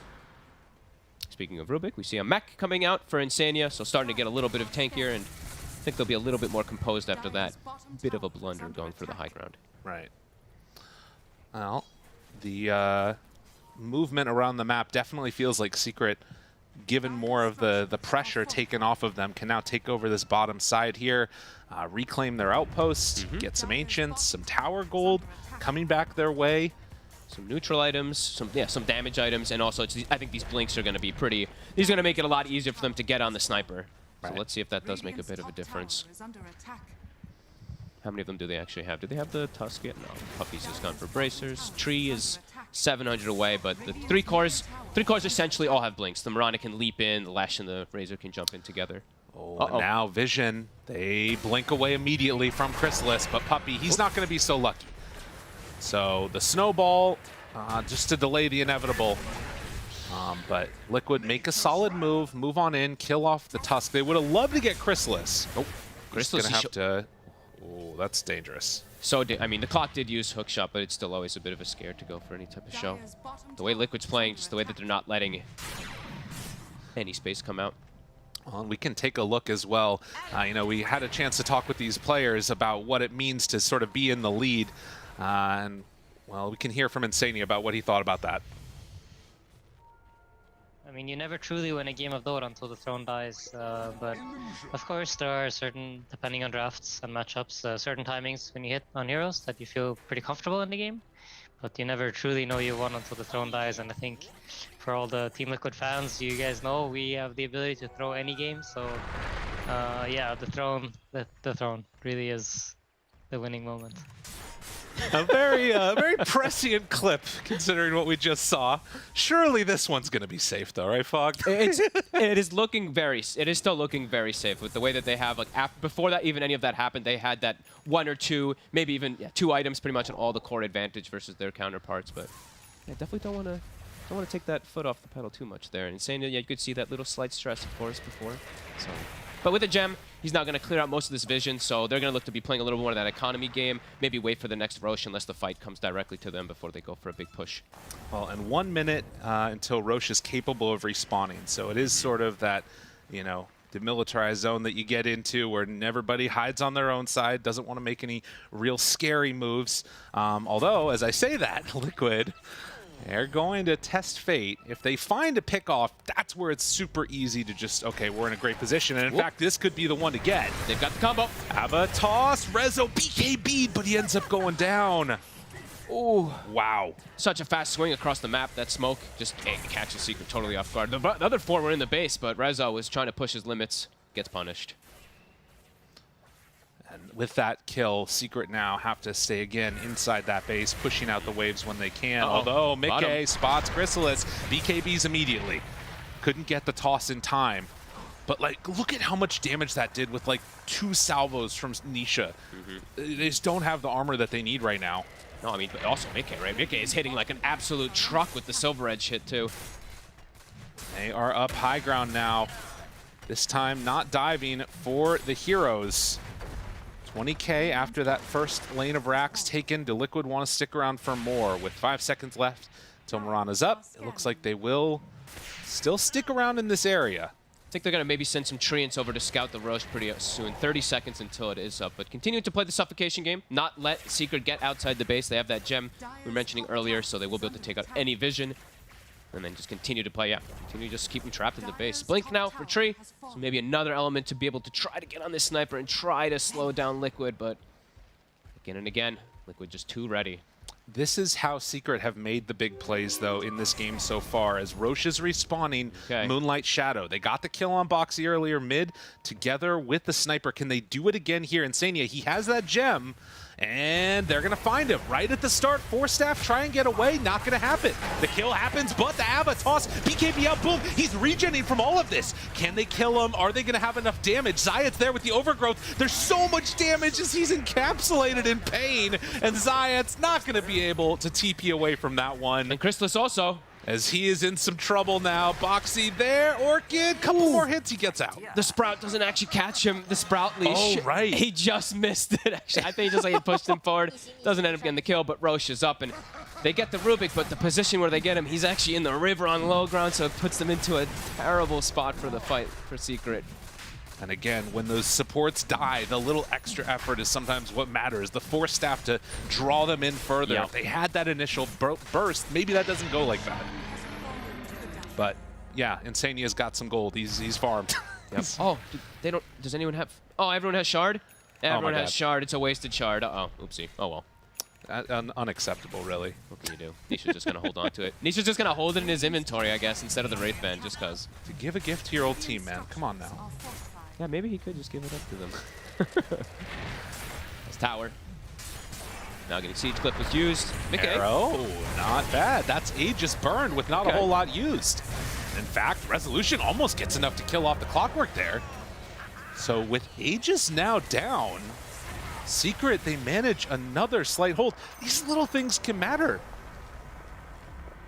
Need a lot more of them, though. These little things need to happen a lot more. I mean, Liquid just needs to make a lot of mistakes for Secret to still have any kind of chances here. And Liquid, they're gonna continue to play it a bit safe here after that, after that initial kind of mistake there that they made down bottom. Zai TPs, goes to farm efficiently around triangle. His team just continues to play all around each other besides him. 17-40. And oh god! Don't say it like that. I'm gonna need to do some efficiency. I don't know what it looks like, but another smoke out as Liquid is a little bit spread across the map, and yeah, you can see we're down to 3% here. Yeah, you can feel it. Oop. And Boxy breaks, hook shot through, stuns in the midst of the snowball because it hit. Chrysalis immediately gets the link broken. They don't have that many places to go here. Boom did get one kill. Can they find any more? His BKB wears off. Boom tries to invis to get out of there with the Moonlight Shadow. But in the end, it is still going to be Rezo and the tree gone. Boxy again. Sacrificial Lamb. Hook shots catches, I think, 2 or 3 while he passes through them with that. And Nisha had Haste Rune, so easily able to distance himself, I believe, versus anything that Secret has to do. Mick is in. Agava toss back on the catapult. Got it. That was what he's aiming for. Yep. And boom, I mean, again, you can try and stop this and slow it down, these split earths, but at the end of the day, it's just so hard to stop the pressure coming from all of this spam, all of this right click. Oh god, and that's Rubik's too. Yeah, who stunned his who, right? You don't want to be able to, you don't want to jump in and get stunned by that. Great steal there again from Insania. Excellent performance on his 5 Rubik. Well, his 4 Rubik this game. There it is. And Mickey, oh yeah, he has Greaves. Jeez. Yeah, he's super farmed this game. Mickey has an Aghanim Scepter himself now, so boy. A jump in there with the limited armor we've been talking about. They're gonna try. Restless right on top. They throw it out. A big old volley. A Trees boom does nothing. Didn't have a chance. And well, the chase is gonna be there. I think this is about gonna do it as Liquid just completely wiped the floor with Secret. GG is called. My god. That was pretty. Yeah, that was brutal. I mean, clean games again. I feel like we're having a lot of games that just tend to be a bit one-sided. After the lanes, right, it felt Liquid just had so much an advantage just to be able to move around the map, and a similar draft that they had to last time, and it looked like they executed in a similar kind of fashion about this immense pressure on the map. Totally. Well, and I think, the panel will probably talk about this to some extent. Having a former player join you on a new team and then have to play against them, it's always going to be rough. But to me, at least, there were so many draft things that were just hard to deal with. A really impressive showing, and I mean, Nisha, he feels like he fits in perfectly. He really does, and I feel like they're doing some kind of clever stuff where, you're always looking at offlaners as almost always as like this initiator kind of style. Right. This time they're switching it up, which role is going to be that initiator, either coming from the 4 position, but then also it's the adaptation of items. This Aghanims on Zai kind of makes him an initiator as a Nature's Prophet, which, I don't know, I find that actually pretty interesting, that kind of dynamic where they're switching things up, and we're seeing how great it's looking. I mean, it feels like that item actually looks pretty damn good. 60-second cooldown, root, very obnoxious for pretty much anything to play against. Well, obnoxious, definitely, but also just incredibly solid. So a That's solid performance from Liquid. Curious to see what happens going forward. Secret going to need to go back to the drawing board. For us, we're going to head on back to the panel. Secret are going to have to go back to that drawing board, but not for this series as it is over. Stumbling over my words, but Liquid weren't stumbling in that game. They looked great. You guys said it probably wasn't going to be as much of a stomp. Felt like there was a little bit more of a hold for Secret, but honestly, Kazu, it still kind of felt like a stomp. Yeah, you know, I thought this game could go a little better for Secret, but their lanes didn't go well. And I think Liquid once again played on very high tempo. We mentioned it in the draft. Nature's Prophet can cause problems for Lesh. He did already at like minute 4 or 5. Clock went mid. He TP's there. And I feel like from then on, their items were really crisp. Zai with the early Ags, making moves on the map, getting tanky with the Mage Slayer, and I don't know. It's just too hard for Secret. Yeah, I think their lineup kind of runs into the same problem as it does in the last game, where if the lanes fail, you have 3 cores that they really need to farm, right? You have Lesh, Mirana, and what am I missing in my head right now? The Razor, who has to get a BKB. Yeah. Like, the time that it takes for Secret's lineup to come online when the lanes fail is just... It's just a candy shop for Liquid. You literally just walk around the map and just kill heroes and eat them, right? Like, yeah. And you itemize, like you said, you itemize for it. This is the perfect kind of game once again for me for a hero like Clockwork. I just think it loves playing from ahead like this with a global partner like Nature's Prophet. You know you have kill potential. Your carry is an active Tiny that is getting involved and finding fights. And we've talked quite a bit about the strategy. I think it's also just fair to say that like, we put a lot of stock in the picks. I think Liquid are also just playing better. Like, I think they're moving better as a team. I think they have extremely good cohesion, great understanding of when the heroes are ready. You can tell the communication is very good because the moves are always so coordinated. This is world class, I gotta say. I think they made Secret look like fools today, and I do think Secret are gonna bounce back from this personally and do better, but this was just a class difference overall in all aspects of the game for me. That's a great point that you bring up, just how amazing Liquid was looking, because yes, they did fantastic at TI, but where do you think the biggest growth for them was? Is it in draft, or is it this cohesion as a team, being able to be aggressive and not really feeling like you're going in and the team isn't following you up? I don't want to conclude too much based on one best of 3. Of course. And it's obviously, it's been some time, right? Like, some teams are always going to come in hot and some are going to come in cold. So I want to see Liquid continue this trajectory, and then we can talk about it in 2 weeks. Like, if they keep playing like this, I do still think they will win the whole thing. Or at least a lock for top 4. Like, this level of play, I think, rivals what we saw from Tundra earlier today. Yeah. And those 2 are my favorite 2 teams, personally. So I'm very impressed. I mean, I'm happy I put Liquid as, I think, second in my rankings. It kind of shows from the gameplay they had here. I feel like from start to finish, with how they enabled their own heroes with their draft, how they moved early on, how they like play towards each other, and the items they buy to like help enable Nisha on the sniper, I think is like some real top class. And you can see, when you can beat Secret 2 games in a row in like what? After 10 or 15 minutes, you feel like this game's over. Yeah. So that is not a good sign for Secret, but as you said, they'll bounce back. You know, their ideas may be slightly flawed. It does happen. Sometimes the enemy team has better ideas than you. Sometimes your ideas worked in scrims, but then they don't work in the official. So I think moving forward, Secret still, I wouldn't write them off at all. They're going to need some more time, but Liquid, hot damn. It is hard to, you already said it, Syndra, draw any conclusions just off one series. For this game, though, the position 3 Morana, I want to know how it would have worked if the lanes had have gone slightly better. I want to know what potential or what vision Secret might have had in moving that Morana there. Yeah, so this kind of lineup, if the lanes go well and you get to take initiative, like let's say the Razor and Leshrac hit their item timings 3 or 4 minutes earlier, which is what can happen if the strategy goes according to plan. You use this Moonlight Shadow as a way to set up your Tusk to find moves to go in and use those items, right, and play that timing. The problem is for Secret in this game that in order to play that plan, you need to control like at least about half the map.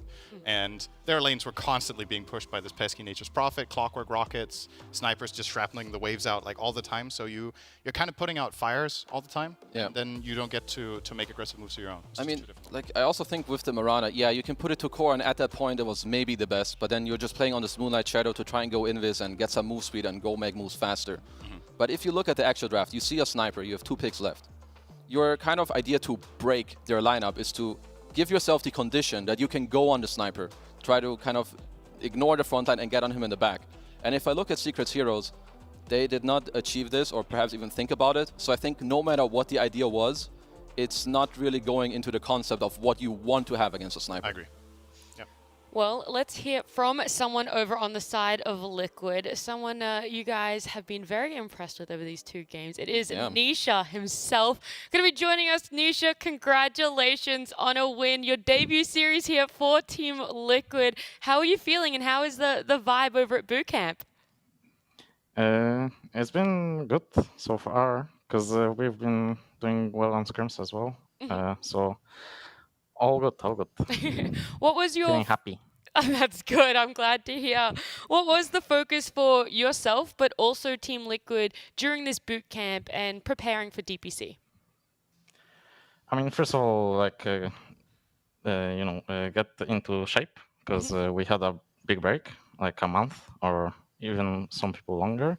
So first of all, like, get into shape, and second, build a team kind of dynamic, like get to know each other, I guess, from my perspective, and then practice some heroes. So it's been going well so far. Awesome. All right, I have one question for you, which is mainly, obviously you played for Secret for, correct me if I'm wrong, like 4 years, I think, in a row. What's the biggest difference between the dynamic you have in this team and Secret so far in the short time you've been in Liquid? I mean, the thing is, it's a very short time, so it's hard to point, I guess. And at the same time, like in Secret, we had so many variations of team, so like I can't really compare it to anything. I think it's just, I don't know. I don't know. Both things good. Hard to answer. I don't know. It is, yeah. Bad question. Yeah, hard to compare all those things. No. Nice one. Okay. Hey, Nisha, I have 2 questions for you. First of all, so your guys' drafts were really good in this game, especially considering you played from first pick. So I want to know, who is drafting from you guys? Are you taking more of a role on that in this team compared to Secret? No, not at all. It's the mastermind, Zai, and William Blitzley. That's doing good the enough. picking. That's a good duo, would you say, for the drafting? Are you happy with it? Yeah, the best one. Okay, good. I mean, everybody suggests heroes and pitches something, and I guess. Okay, and then... But the drafts are good, yes. Well, they sure look like it. So then my last question for you is, so you played with Papi, as Int was saying, I think for more than 3 years. I would like to know one of the main things that you learned in that team that helped you develop as a player. Bro, I learned everything there. That's good. Literally everything. Do you have any examples? Great question. Example? I don't know. Like playing Dota. Sure, that works. That's pretty good. Thank you. Yep. I learned how to play Dota. Yeah. That's good. Before we do let you go, Nisha, I have to ask a bit of an obvious question, but I need to know the answer. Who do you think is going to be the biggest rivals for Team Liquid here in Western Europe Div 1? I mean, I always lost to Tundra, OG, and Gaming Gladiators. Okay. So probably those 3 teams. And, Tundra looks sharp, and they won TI. Yeah. Oh, yeah, you know that small tournament. So I'm going for Tundra, yeah. Alrighty, Nisha, thank you so much. Congratulations again on this win for you guys. Look forward to Team Liquid over the next 3 weeks. Thank you for having me. Okay. Thank See you. ya. Everything. He learned everything on that team, Kezu. So he was just trash before, or what? I guess so. I mean, Papi's just a master. A whole new skill unlocked. Papi didn't pick him up because he thought he was promising. He was like, I'm missing a player, and he just met this random dude. This guy, I can do whatever. Throw him in the I'll teach him airport. everything from scratch. Yeah, seems good. Build him up. It's so refreshing to see interviews with Nisha. Yeah. This guy has such a, how to say, infectious smile. He just everything's good. He seems like the kind of player you have in your team where when vibes are good, he just makes everyone smile. He seems like a happy dude. Yeah, I think he double downs like your happiness. Yeah. You're like, oh, things are going good, and he like starts smiling, probably cracks some jokes, and he looks like a very mysterious person. I'm not gonna lie. I don't know that much about him, so seeing him and getting to hear him talk is. You had your chance to ask him anything. And you chose what? That was good enough for me. Satisfied. Oh, I'm happy. very satisfied. And you seemed a little bit shocked, though, to know that it was Zai along with Blitz doing the drafting. Is that you just didn't think that Zai was going to slot in that easily? Was it more like the concept that you saw in these drafts? No, I wouldn't say I'm too surprised. I just didn't really know. I think Zai is a very smart player, and you can also see it like from his itemizations and what he likes to play. But yeah, I thought maybe Nisha had a bit more to do with it, you know, trying to fill the role of Matu leaving. So I wasn't too sure who's filling that piece. But, you know, if that's Zai, that's great. And maybe also that Insania had a bit more to do with it, right? Yeah. Like, maybe, I mean, Nisha is the new guy in the team. Maybe he got the names wrong. Maybe he thinks Zai's the other dude. Yeah, maybe it's actually... And maybe he thinks Blitz is Jabs. That could check out. Who knows? I mean, we'll have to ask him next. The usual understanding I have of Liquid is that they have two coaches. They have Jabs, who's a drafting and preparation coach, and Blitz, who's more of a like live coach and keeping the mood high. So see, I was a bit surprised. Blitz was draft and Jabs does analyst. Yeah, I think so too. At least at TI, I think. Okay, so I think doing. Jabs like contributed as an analyst, helping them do the right drafts, and that Blitz didn't have that much involvement with that. So that was surprising to me. That's interesting. I'm just trying to fill in time at the moment because we do have a special segment coming up. We're not going to throw to it just yet. But we do have a segment coming up, so we're just trying to buy some time for one of our fellow talent. This I did mine last time. You want to go? It's your turn, Syndron. I don't think we have time for full game charades, though. Yeah, you're right. We actually don't have time. We're just going to jump over to T-Gov. He hasn't gone far. He hasn't strayed too far away. He's ready. We're going to go join him literally about 2 meters away. The meta is young in both Western European DPC and the spray meta. As you see here, let me start this beautiful weatherman. We're walking towards the mid lane. What do you see? You see, bam, a Zai J from Nisha. He, of course, is one of the best mid laners in the world. He sees resolution in the mid lane. Nice little high five to an ex-teammate. Boop, Zai J appears. He then, in a second, wastes his second Zai J, which means when he gets that first blood, unable to Zai J on top of that dying corpse. But alas, the thing is though, he actually isn't an aggressive Zai J user. As you see here, chasing into the enemy jungle. Zai Js, where are they? I don't know.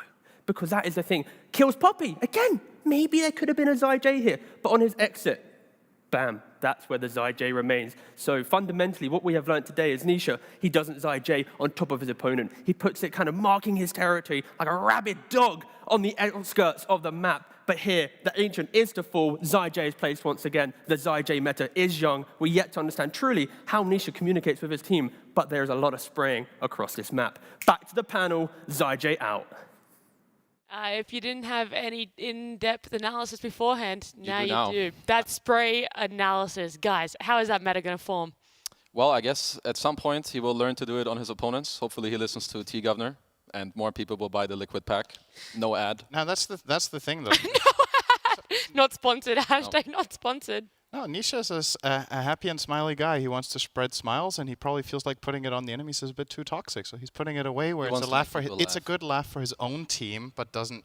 You know, he's trying to spread net positivity. If you put it on the enemy, they get sad, you get happy. It's a nil-sum game, right? You want to be a positive influence in the world. And I feel like if I see that in my game, I'm going to start laughing. So I don't know if it's whether you're winning or losing? Unless you got solo killed mid. I don't know if you'd be laughing. Sure, then I'm like, yo, bro. Yeah? You're right. See? There's a specific scenario where it would perhaps kill people. Yeah. We're going to have to wait a little bit longer. Liquid Secret, they're done for today, but we're not done just yet because there is a third and final series coming up. It's a bit longer of a break because this series did go a lot quicker than expected. The third series is going to be taking place at 9 p.m. CET, so that gives us roughly just under an hour where we will be back. It will be GG versus Entity.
Gaming Gladiators up against Entity. That is our final series here today on day one of Western Europe. To help me break this one down, talk a little bit about these teams. It is going to be T Governor, who almost got in trouble there from production, and Kezu on the end. Okay, hold on. Why have you started this by just calling me out? This could have been a nice little private thing between us. We could have had it go under the table without any issues, but instead, you've called me out.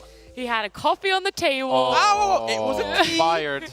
Not only have you wrongly branded the drink I was drinking, but that is my bad. You've also called me out. How dare she? He's done. Bye. It's just going to be Kezu and I. Yeah, no, I nearly did. Good enough. Yeah, sorry. Yeah, what were we talking about? Nothing. I actually just straight up, you were right. I just didn't call you out, and I said nothing else other than the series is Gaming Gladiators up against Entity. And we're going to talk about Gaming Gladiators first because someone on this panel has a great relationship, a deep understanding of their new mid laner, and obviously that is yourself, Kezu, having previously played with them. That is very true. You made it sound so bad, like I'm full of hatred for Quinn. No, wait, did I? Maybe in the start a little, but anyway. You picked. It was, well, I mean, team. Yeah. I didn't want to bring up any bad memories for you. No, like this team, I would say, region. like they struggled a little bit at TI, but they have a new player now, as we've pointed out 3 times now, maybe 4. It is Quinn in the mid lane. Otherwise known as Quinoa from the Gaming Gladiators Twitter account. Yeah, that's definitely the second name everyone knows him by. Yeah. So this player, he's actually one of the better teammates that personally I've ever had. I think he can really make players better, but I think the strength he has is that he's a very strong individual player when it comes to the mid lane. His mechanics are very high. He cares very much. He will play Dota all day, every day. Which I think a lot of people who tune into his stream have seen. Yes, and they will also hear it when he speaks and you see him on the stream. But anyway, I think it's good for him to have left the NA region to go somewhere maybe to try out something new in Europe, a bigger challenge to try and also develop. But I think Quinn for this team, and also most recently they won like a small tournament around Christmas. Yep. But I think that he's a great addition to this team, and from what I've seen so far, they're really trying to enable him. I think it's a nice, healthy upgrade as well for Gladiators. I mentioned this at the very start of the day, but I'll say it again. All those hours ago. All those hours ago. One. Okay. Anyway, they previously, when they had Boom's a very active style of mid laner, right? And then when you think about their players, Dyrachyo also likes to somewhat be semi-aggressive, and then Ace would be playing these offlaners that were in some games extremely greedy and would become like a carry in its own right. So then when you add Quinn to the mix, he's versatile where he can be a playmaker but also a carry. So now you have 3 cores who all at any time can be a scaling core or a super active in their role. And having that ability across every single lane just gives you so much more freedom in the draft to be just explosive, surprise your opponents. And you've already seen it in the online tournament they just played. The fact that you have this, and Quinn going for his Leshrac, going multiple times, double-digit kills, double-digit assists, a couple deaths. That is already very scary. And I'm looking forward to seeing if they can be like a top 3 team in the region. And they won that with standards. True, they did, because they had Shad on carry instead of Dyrachyo. So actually, maybe everything I just said is wrong. Maybe Just throw it out the window. But when you think about the 2 carries, Shad, he's been an online player for some recent years, or at least ever since the old days, but he used to play with the guys, so it's quite a healthy addition because, of course, they literally used to be on a team before. Yep, Celery and Shad also used to lane together back in the day. Back in the day, so yeah, it's like a wholesome reunion, if anything. Yeah, well, they got rid of him, though. They didn't want to bring him in. We do have Dyrachyo there. That's the new Gaming Gladiators lineup, and they're going to be coming up against a new Entity lineup. Again, only one change-up for them, but it's not in the mid lane. It is in that carry position. They have Watson now. Kezu. Yeah, he is actually the highest rated carry right now on the leaderboard. I think his rank is 2. Really? Yeah, so, replacing Pure, who's obviously, I would say he was maybe one of like the very, very key parts of this lineup. So I think it's not the easiest to replace this player, but if you're this high rank, he's also young, so you can still help him develop and so on. So if they can try to integrate him in a nice way. I also think that the heroes aren't too different. Sure, he doesn't play like maybe this Pudge carry and stuff like this, but Watson, I think he could be a good fit for this team. Yeah, cool thing about Watson, in his pubs at least, last 8 days, 57 games, half of them all on different heroes. So he's played like over 28 heroes, basically. And two games, I think, were supports, but all the rest just different carries. And that's kind of what Pure provided to Entity, was this, you get to like pick 18, pick 24, the very end of the draft, and Pure's like, just give me this hero. I feel literally like anything out of the bag. Exactly. And now Watson, again, win rate's not too hot, but the fact that he has such a deep pool and confidence to try and play all these heroes, he is going to maybe be able to emulate what Pure brought to them. And that's kind of what they needed. Like, they were a very strong team back then. So the fact that I'm already seeing it in pubs, I think Watson should healthily kind of jump into the kind of the ecosystem of Entity and not be too jarringly different. I hope that they're not going to try too hard to do the same thing as they did with Pure, because I think that depends a lot on the personality of the player and what players this player plays. So I think they keep him on his own identity and make him comfortable, and don't try to copy too much of what you did with another player. I just lost my question. Well, that's fine. So we're going to ask you a question, Nat. Yeah, no, I remember it now. Oh, but I you also can have ask one. first. Him first, then me. Okay, you have a question too. Okay, fair enough. Without any bias, which team would you like to win in this series? GG or Entity? 3, 2, 1, go. Game and Gladiators. Okay, bias is shown. All right. Kezi, what was your question for Nat? Okay, my question is, do you guys know the highest MMR team of the DPC in Europe? By average. Tundra. No. No, Entity. I feel like... Is this a trick question? It's Entity. Yes, it is Entity. Yeah, it was a trick question. But is MMR just a number? Yes, MMR is. Dendi, shout they out, lose. great lad. Okay, thank you. Okay, the question I was going to ask was, what's the most surprising hero that Watson has played recently in his pubs? Disruptor. Yeah, I mean, it wasn't... Okay, as he carry, played some as support. As carry, stipulate that one. As carry, I think. Let me double check, actually. Let's see if... Okay, he's played some Medusa, actually. And we've seen really no Medusa at all in any region, pretty much. And I think this hero still has its strengths, especially with how Tundra played this morning. That style of defend your side of the map, make stacks, and then suddenly you defend your triangle, win the game. I think Medusa could maybe be that hero.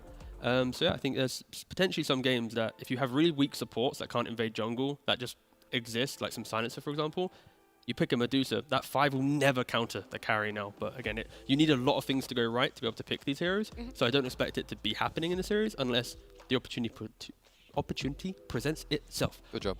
Little tongue twister there. Little tongue twister, yeah. You've outlined the fact that with the addition of Quinn now in Gaming Gladiators, they have this ability to sort of make any of those 3 carries sort of their win condition. A lot of different playstyles could be unlocked for Gaming Gladiators. On the side of Entity, you have a new carry player. Which lanes are you going to put the most amount of focus or priority on when you're drafting up against a newly unlocked Gaming Gladiators? So I would say it's kind of... Actually, so I personally would go more about the mid lane. Because I feel like the ones that ruin the carry's game, if you draft very nicely or maybe you have counterpicked, then the offlaner won't be a problem. Then you focus on the mid laner so that they can't make moves, and that's how you protect your carry. Okay. Yeah, I'd agree. For Gladiators, their side lanes often are a little bit more static, and when they get an item, that's when they crush the entire game. So it's a little bit more emphasis on mid to make those plays. Again, it is draft specific, but I'd like to see Quinn shut down. And on the flip side for Gladiators, when they're looking at Entity, it's always going to be Toby and Kataomi. Yeah. These 2 players have been some of the best offlane duos in Europe for like the last year, because Kataomi plays, let's say, 3 heroes. He will always draft his hero first, be it some Morana, some Rubik, some Tiny, and it's always coming. You know it's there. And then Toby, he's kind of like, and I mean this in the nicest way possible, Tundra did just win TI. Toby's like a budget 33. Same hero pool, same amount of skill, insanely good, just like 3%, just not on the winning team at TI. But anyway, so basically Toby has the same hero pool, super annoying. So draft-wise, you know what's coming in the offlane, but they're so mechanically good. They're so understanding of what to do in any matchup that they just often crush. And that allows the Watsons, the Stormstormers, the Fishmans to do literally anything they want because the offlane often just goes demolished. But after the series, hopefully he's equal to 33. Gain that little bit. 3% as you put it. 3%. Again, that 3% is just winning TI. It's actually really small somehow. 3% equates to like millions of dollars from winning TI. I should stop talking. Yeah, maybe. But I'm going to ask you some more questions, so you're going to have to keep talking. That was a really awkward camera. I love you, production. Can we just go back on Tiga while I ask this question?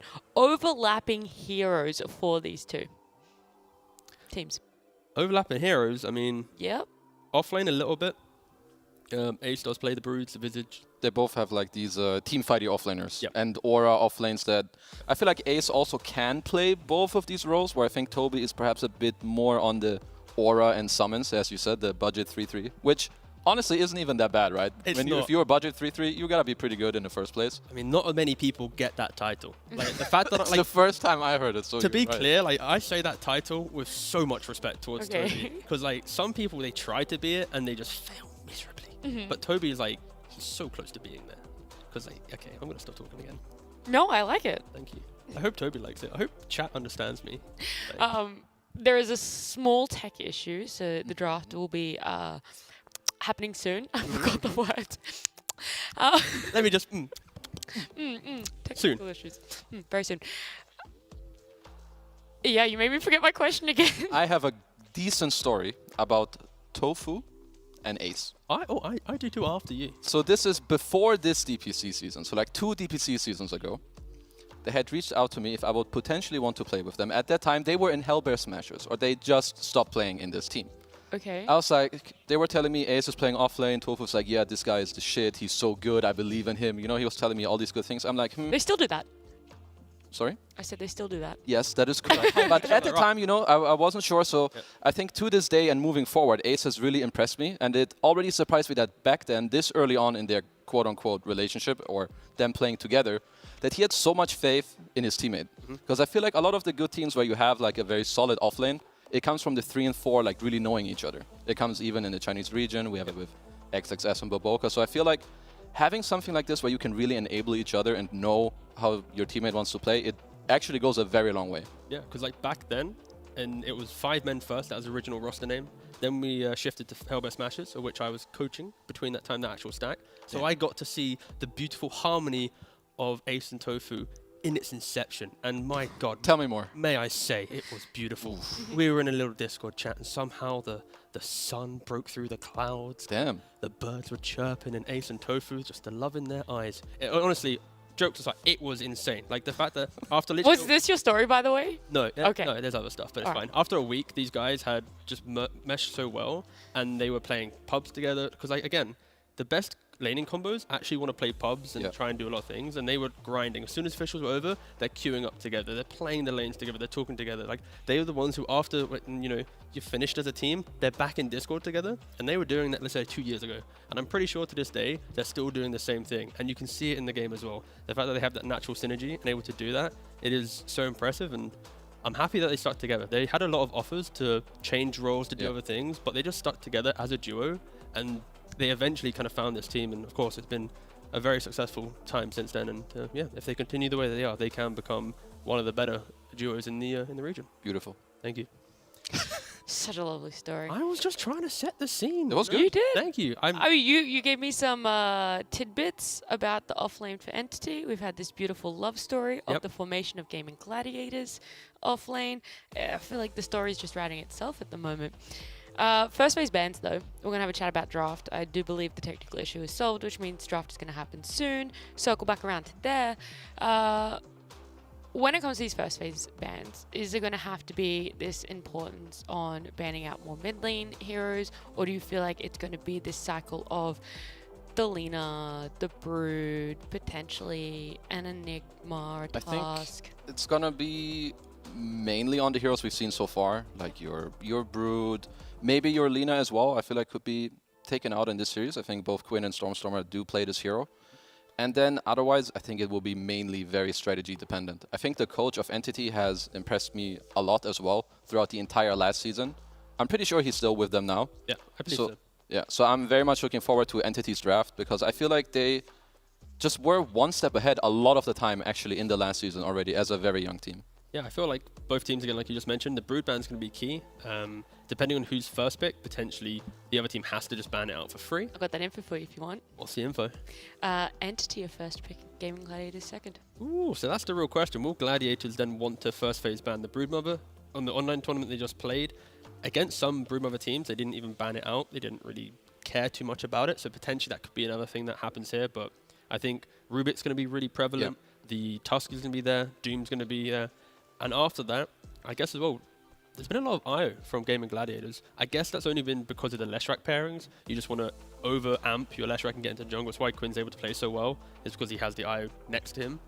So potentially IO could be a ban. Is that something they only do from second pick or also from first pick? It's been a second and first pick situation. Okay, so both. Oh, wow. So now it's like when a team comes in with a hero that not many other teams are playing, it's like, okay, we have to respect the Brood, but do we care about the IO? If we ban IO, now we're giving away like the Doom, for example, and there's now layers to it. But I think they're probably going to be the big three, potentially. Brood, IO, Doom, with some respect, maybe towards the Leshrac if they don't care about the IO. I feel like this Treant hero, I want to see more games in this region, because as we said, in China, this hero is very prevalent. In this region yet, he was picked twice, he lost. I still think that this hero is better than maybe people think in this region so far, and both of them have played it in pubs, so I would say that's the maybe one other hero I would kind of look at. Yeah, I think teams are just not... I mean, in other regions, they don't pick Batrider with the confidence that we have in EU. Yeah. Like, we're ready to pick on 6-7. We're ready to pick on an 8. We don't care. If we see Tree, we pick Bat, and then it's like, okay, 1/5 of your draft now doesn't have a game, pretty much, until the much later portions. Well, that's a thing to think about. You want to see the tree. Maybe they've been looking at other regions and they want to do it, but Entity Stormer is so comfortable in Bat. Is that now a first phase? Do you want to go the tree route? Do you just not even worry about what other regions are doing? So I would say it's a hero that you can take on first pick. I think the problem Secret had is that, so they took it from second pick, and they always paired it with a hero who is horrible against Batrider. Razor is one of the worst heroes. So that's not happening here, so don't worry. You won't have to see that, okay? Don't so worry. from first pick, you can still take Treant, and it's great. Listen to me, thank you. What about Doom? You want to talk about that for a little bit? Because we've seen it, what is it, 9 times across 3 regions. You want me to check every region real quick? Yeah, and it's only won once. That's what I'm saying right now. 9 times, 3 regions, won once. The hero's not good, only Tundra can win with it. That's it. Yeah, that's true.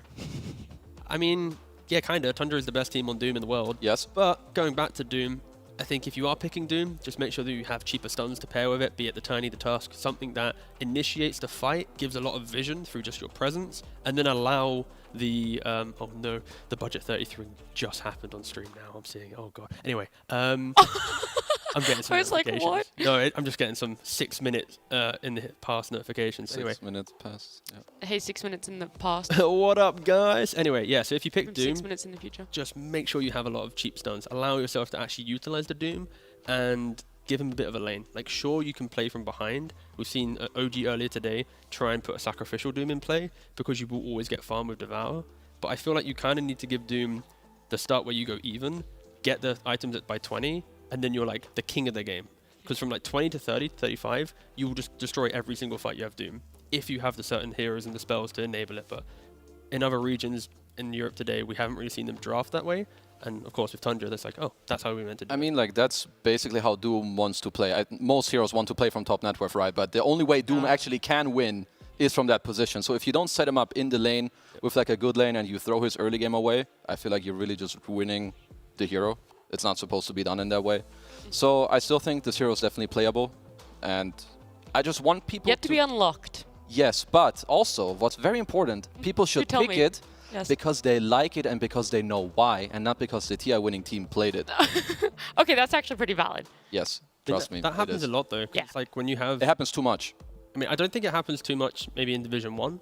Maybe some teams. Sure. But it's like a Division 2 thing that we'll be seeing in 2-3 weeks' time. It's just the idea of, let's look at what works well, let's just pick it, and then they react. And also, I think that's why, you know, scrims are so valuable for these teams, and some teams that aren't able to get them in, again, to reference, like China, for example, we had like IG who didn't scrim. They utilized their official game as their first kind of scrim/game, and you saw how apparent it was that they weren't able to keep up the pace. And of course, this isn't going to happen here, but I'd like to think that if you're coming into a tournament, I guess that's the other thing. When you haven't had pro games, you rely on your team to decide what the big 6 is, basically. What are the 6 heroes? 4 get banned, 1 gets picked, then there's like a couple available. Yeah. If your big 6 or big 8 aren't actually the real heroes that are at the top of the meta, and your assumption is slightly wrong going into the first series, your bans will be wrong, your picks will be wrong, and it'll all be skewed. So that's why the first series in any DPC tour are the most exciting, because it's like, you think this is good? Like we see Enigma bans. It could be a really bad hero. I don't think it's that great compared to before with Wraith Pact, but we see teams still respect ban it because in the back of their mind they're like, don't want to get hit by the back hole, don't want to allow him just to take my lane, my tower, and be annoying. So yeah, the first tour, the first series, always the weirdest for bans. Definitely. I feel like my brain has only just really caught up to something that you said earlier, Kazu. But yeah, I know, it's a bit slow today. We were talking about how you want Entity to sort of play around the identity of Watson, try and keep that going. What is that identity for him, and like what play style do you think that they're going to be trying to achieve? Is it similar to before, or is it this ability to be a little bit more aggressive? I would say it's pretty similar to before. Him and Pure, so I would say that they play very aggressive carries in the start. Then they want to farm a lot, then they get strong, and then they join their team around like the maybe 12+ minute mark. So keep him on that. He's been playing some Slarks, some Nagas, TBs, you know. Naga can come on, she has Orchid, Slark is strong with Diffusal. Just keep him on these heroes that lane well and can then later on join their team. Yep. Both of these teams kind of feel like the same. Like they're carry on carry, Dyrachyo versus... Watson? Watson. God, my brain just lagged for a second. Between those two... Welcome to the club. Thank you. I'll stay out of that one. Yeah, you say that, but anyway, they're very... See you in 2 hours. Yep. But Stormstorm and Quinn, also very similar in regards to like the Leshraks, the Batriders, the heroes that want to make the plays in some degree. So I think there's a lot of similarities going from 1 through to 3. The cores honestly feel somewhat identical if you compare them and what heroes they play, how they play, identical. So this is where now the supports, I think they're the ones who need to shine a bit more. I think Gladiators have a bit more depth in hero pool compared to Entity. So that's where, how do they unlock their lanes? How do they unlock the runes? Because again, if Stormstormer gets the free rune on his Batrider, he'll break the game. If Quinn gets his stuff on the Leshrac, he'll break the game. Like the mid lane is what breaks these teams apart because they are so similar. Yeah, and I think that's where, as you said, the supports need to... I think even in the draft, you can put some more emphasis on having heroes that can rotate mid to help out their mid laners. Because so Fishman Clockwork, for example? Sure, it's good. I'd love to see that. Earth Spirit, Tiny, Clockwork. Any of the above? It wouldn't be the last series of the game. Game day. Yeah, game day series. Will be the last series of the day without technical issues. We are having some lobby issues at the moment. It means we're going to jump to a break. When we come back, that draft will be ready for you guys, so make sure you stick around.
Technical issues have been solved because he finally ran to the back room and he hit the start game button. Too easy for me. It was actually too easy. We told Kezu to do it as the clock struck, 10 past 10 local time here, but he refused to. He was like, no, I'm going on strike. He wanted to start his own podcast. That's the thing. So basically what they're trying to do. Yeah, he wanted to just stand here and talk. And he kind of got it. Kezu's time, Kezu's Corner, spelt with a K, actually was his first live episode, and you'll be able to hear it on all major platforms. It's really good.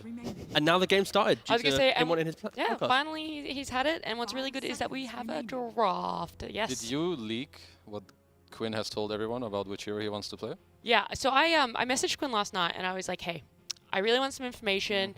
I kind of want to look good on panel, please. Just anything about what's going on in Gaming Gladiators. Yep. And he said, I want to play the horse hero.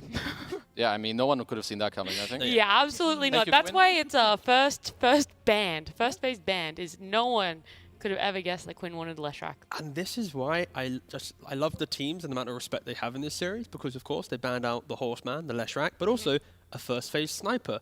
On the side of GG, you've got the Rubik that we mentioned already, Katumi loves playing it, and the Batrider. So both teams respecting it. And I think for like Entity, banning out this sniper, it gives them on pick 8 the ability to go Enigma, to go Beastmaster, to do these things, and it doesn't force. Yeah, so I just like the overall idea from these. It's not like sticking to the we have to ban tree and stuff. You have a question? So you say the first phase sniper ban will help them to maybe pick an Enigma on 8. Potentially. But if they pick it prevents them. It allows them to do it because it's banned. Sorry, I mean banning. All good, all good. I mean, GG would pick and then you'd go for it. There you go. Anyway, Lena got through though, Brood got through, Tusk is through. I'm trying to think of what else is being banned a lot that's also through, but... Well, Treant, which maybe is not too crazy, for this region. Sniper got banned. Batrider against Stormstormer. I think T mentioned earlier, Stormstormer loves to play this hero. And our lovely Brood got through, as did Lena. Yeah, this is going to be exciting. Yeah, this is annoying already. So the fact that we have the Brood going through, I think you kind of need some... I'd love to see Fishman maybe in the second phase get his hands on the Clockwork or something. Just something to also find that Lena. Because in lane, this Brood will be able to, when he hits 6, just take over the game instead to go and see him. That's fine. But yeah, I've seen this. Yeah, we've seen this earlier today. Yeah, we did. Same draft. Who actually played that draft? Tundra. It was a Tundra draft. Yeah, I was going to say, if no one was tuned in for the first series, this is what Tundra had for that Game 2 draft.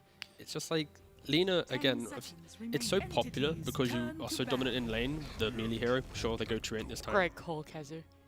You're welcome. A crazy hero. But it's like, you also have so many issues with this hero in regards to exit of lane. Like, you don't suddenly run across the map if you're a carry. Of course, it's easy, you could just be in mid lane. I expect Stormstormer maybe to call for it at some point. But if it is the carry, you need to go from lane to then farming to then getting Maelstrom BKB and fighting. If you ever join fights without your BKB, which is normally like your second or third item, you aren't really able to enter with confidence and play on the range that you actually have as a hero. So it's still a pretty greedy carry and can be punishable. It's definitely also very greedy if you play into Brood. I feel like if you do decide to put a carry, again, we've mentioned this in other panel, but you need other heroes that can cover for you. Because Lena's not going to go to the jungle, kill 2 camps and be like, yo, Brood, I'm here, I'm going to kill your spiders. Because with how people play Lena now, you have no magic damage. You can't clear spiders. Yep. So I think putting it mid, or at least already thinking about putting it there, or covering it with other heroes that can then take the safe lane later, is definitely the way to go already from here. And, banning out the Slark as well, maybe a slight indicator of Lena having a little bit of flexibility. We mentioned so many times that if you are a Lena carry, you don't want to have multiple cores that can just jump you. But yeah, I guess we can't be too fixated on it being the carry because it's so much flexibility with this hero. I was going to say, how much importance should Entity be putting on protecting Alina in the second phase of bans then? Again, I feel like if you're in second phase, for them, they're going to pick 2 more heroes. And I feel like they're going to be deciding what happens with Lena most likely when it gets to the final pick in the draft for them. So they'll see 2 more heroes first anyways. Like this second phase will be like their pos 4 and off lane opening. Yep. So it could be some Centaur Morana style thing, or some Mars +1, the Enigma, the Beastmaster, like any of the combos that you'd pick. I don't think they're going to be showing the Lena too much. Yeah, like I think in order to keep the Lena open between mid and safe lane, I think your offlaner has to fulfill the role that he can go into the safe lane later. Okay. Otherwise, you don't even have the option of putting Lena there because you would kind of ruin your own draft. So I think having an offlaner, as he mentioned, Mars, that's why they're banning Legion, perhaps a Pangolier, you know, you can throw them in the mix there. Toby is known for that hero too, so that's something that could make a lot of sense for them. Has Pango been banned out yet? Okay, no, so no Not Pango. yet. I think Pango as well needs to be thought about probably for both teams, honestly. Yep. Even though Entity has the Treant for overgrowth on the Pango, you can't always rely on that to be in the heat of like the messier battles. And Lina also pretty good against just hitting through that Rolling Thunder, but I just feel like the pressure you apply on the map, if you pair that with the Brood pressure plus a Pango pressure, some corrosion diffusal, it's too much reactionary Dota to play in. Yeah, again, I love GG's bans right now. We've already mentioned how Entity wants to enter the second phase part of the draft, and they're just banning out kind of the easy heroes to pick. The Centaurs +1, the Legion +1. It's like you're not gaining any information in the draft if they're able to pick these offlaners. Yeah, no, I would say like their drafts are on point. For their opening pick, I feel like Gaming Gladiators are one of the teams where your 4 and your 5 can I feel like they do whatever the team needs from them, right? I feel like I've seen them both play melee heroes, I've seen them both play ranged heroes. So I think for them, I'm not even sure if they're gonna, I would say maybe a +4 that pairs up well with the Brood, as we said perhaps before. You want to help this hero early on, try to have it snowball. But they could also go around like Clockwork has not yet been banned out, right? As you've been saying, it would be a very good pick for them too. I mean, they played Tofu on some +4 CM before, right? Yep. So I could see them easily doing that, just putting a celery on it. But yeah. Do you feel that Entity are tossing up right now whether they ban the Pango, roll the dice on? Don't worry. Whatever I was thinking, just stop it. So with the Ursa ban, it could indicate anywhere from a potential Tidehunter to like give you this solidifying team fight with the Lina, someone who can go in the front, and then, as we said later, kind of deal with the area that Brood is playing in. Otherwise, I feel like that would be the most telling or tailored ban towards a Tidehunter. I don't know if you see anything else. I feel like these are all 3 cores that love to just jump in the backline and be super poke-orientated heroes. An Entity right now, with their opening at least, they don't really do well against poke lineups. They want to have fights where they come into an area, you fight, and that's it. You don't have secondary fights, you don't have these triple fights. And with GG, picking CM, picking Brood, this is a type of lineup that you can easily pick heroes that kind of just slowly enter engagements, force out a BKB, force out an overgrowth. They'll walk back a little bit, they've got auras and Brood, and then when they see a window, that's when they strike. So I think for that side of things, I think Entity's respecting the playstyle of these Brood lineups, and they're banning these cores that are so exceptional at playing with that, that tempo. Hoodwink here, I feel like it really just doesn't reveal too much. No. Gaming Gladiators, not much more info to go on. No, it's just like a solid lane with the Brood, or if you want to swap it up somehow. It's just, Hoodwink is just usually like a very nice hero. I like to call it like the glue hero. It makes it very easy for you to like play with your mid. It gives you a solid stun, follow-up damage. It's like kind of what you, most of the time, just what you're looking for from your support, so it just helps. So Entity potentially being a little bit spicy in the second phase. We've seen them play some offlane Undying before on Toby. And with this Treant pick, I don't expect it to be a 4 hero. 10 seconds We saw Secret try and do that earlier today. I don't think it has much position there. So Treant feels like it should be your 5 here.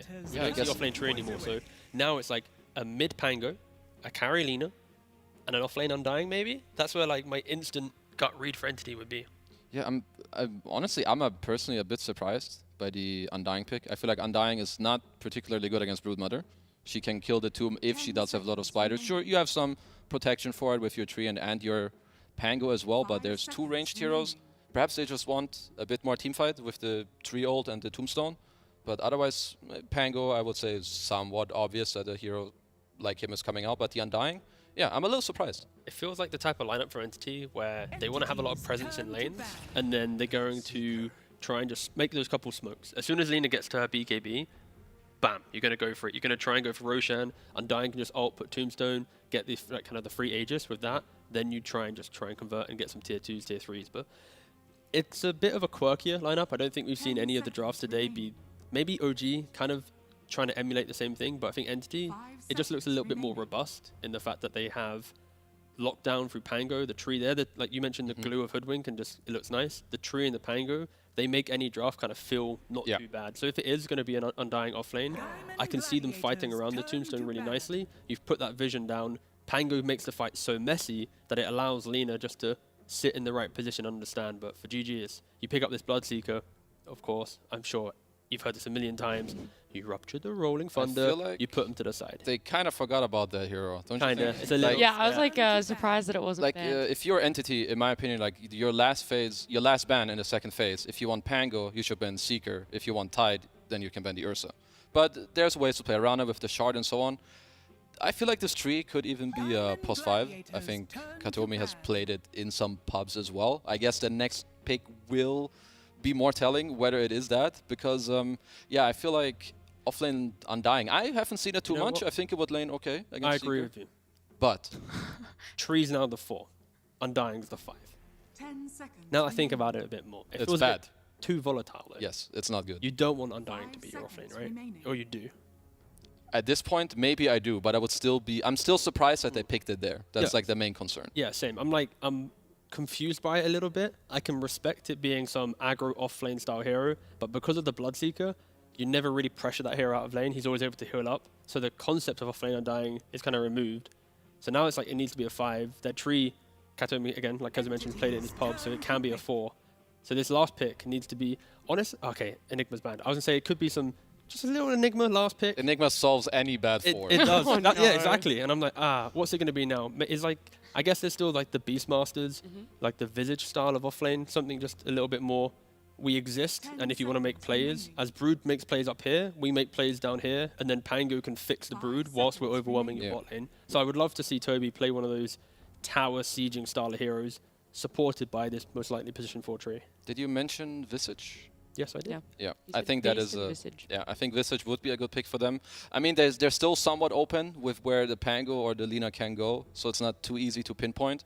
But I feel like Visage would kind of bring their lineup together very well. Yeah, just a little bit of aura or siege just gives Entity a bit more confidence to take these fights. And the support duo of Undying Tree, what do they go for? Ooh, okay. They just want to make messy fights. That's it. Like when I see Brew or I see Pango, these two heroes, you need to have ways to disengage, and if you don't, it's so hard to position because one hero is going to get cycloned, one hero is going to get chained by the rolling thunder, and when you're already explaining that many things in a fight, that's where Lina just thrives, paired from the tombstone. So I think, yeah, Entity, it's going to be a super skirmishing lineup. As soon as they get Lina timings, it's going to be in the face of GG, and Broodmother lineups, if you don't take that early tower, and you're having to fight these like objectively based games, it can be hard to play Brood because you always want to be kind of dictating the game, play with me, play in their jungle, take away their map, and Entity, I don't think they're even going to care. They're just going to run deep in. Yeah, they have so much teamfight in their lineup. I think if you're gaming Gladiators here, you need to double down on your tempo. You have a Bloodseeker in your safe lane. This Pango is most likely mid. I think for Quinn, something like a Queen of Pain could be pretty good for him. I think there's not too much lockdown. He's going to buy a BKB, feel good. I could see Kunkka, but I think it's not as good. Templar Assassin, no, that's something different. Yeah, honestly, I didn't expect the TA in regards of the aggression, right? We're trying to think of counterplays, and Entity, they've already banned out, I think, Puck, which is going to be a really good option because you, of course, can, call the Pango and just delay long enough. But the TA option, it's kind of the opposite. It's we're going to farm. We're going to kind of just exist. And I mentioned, again, the fact that you can put win conditions on any core.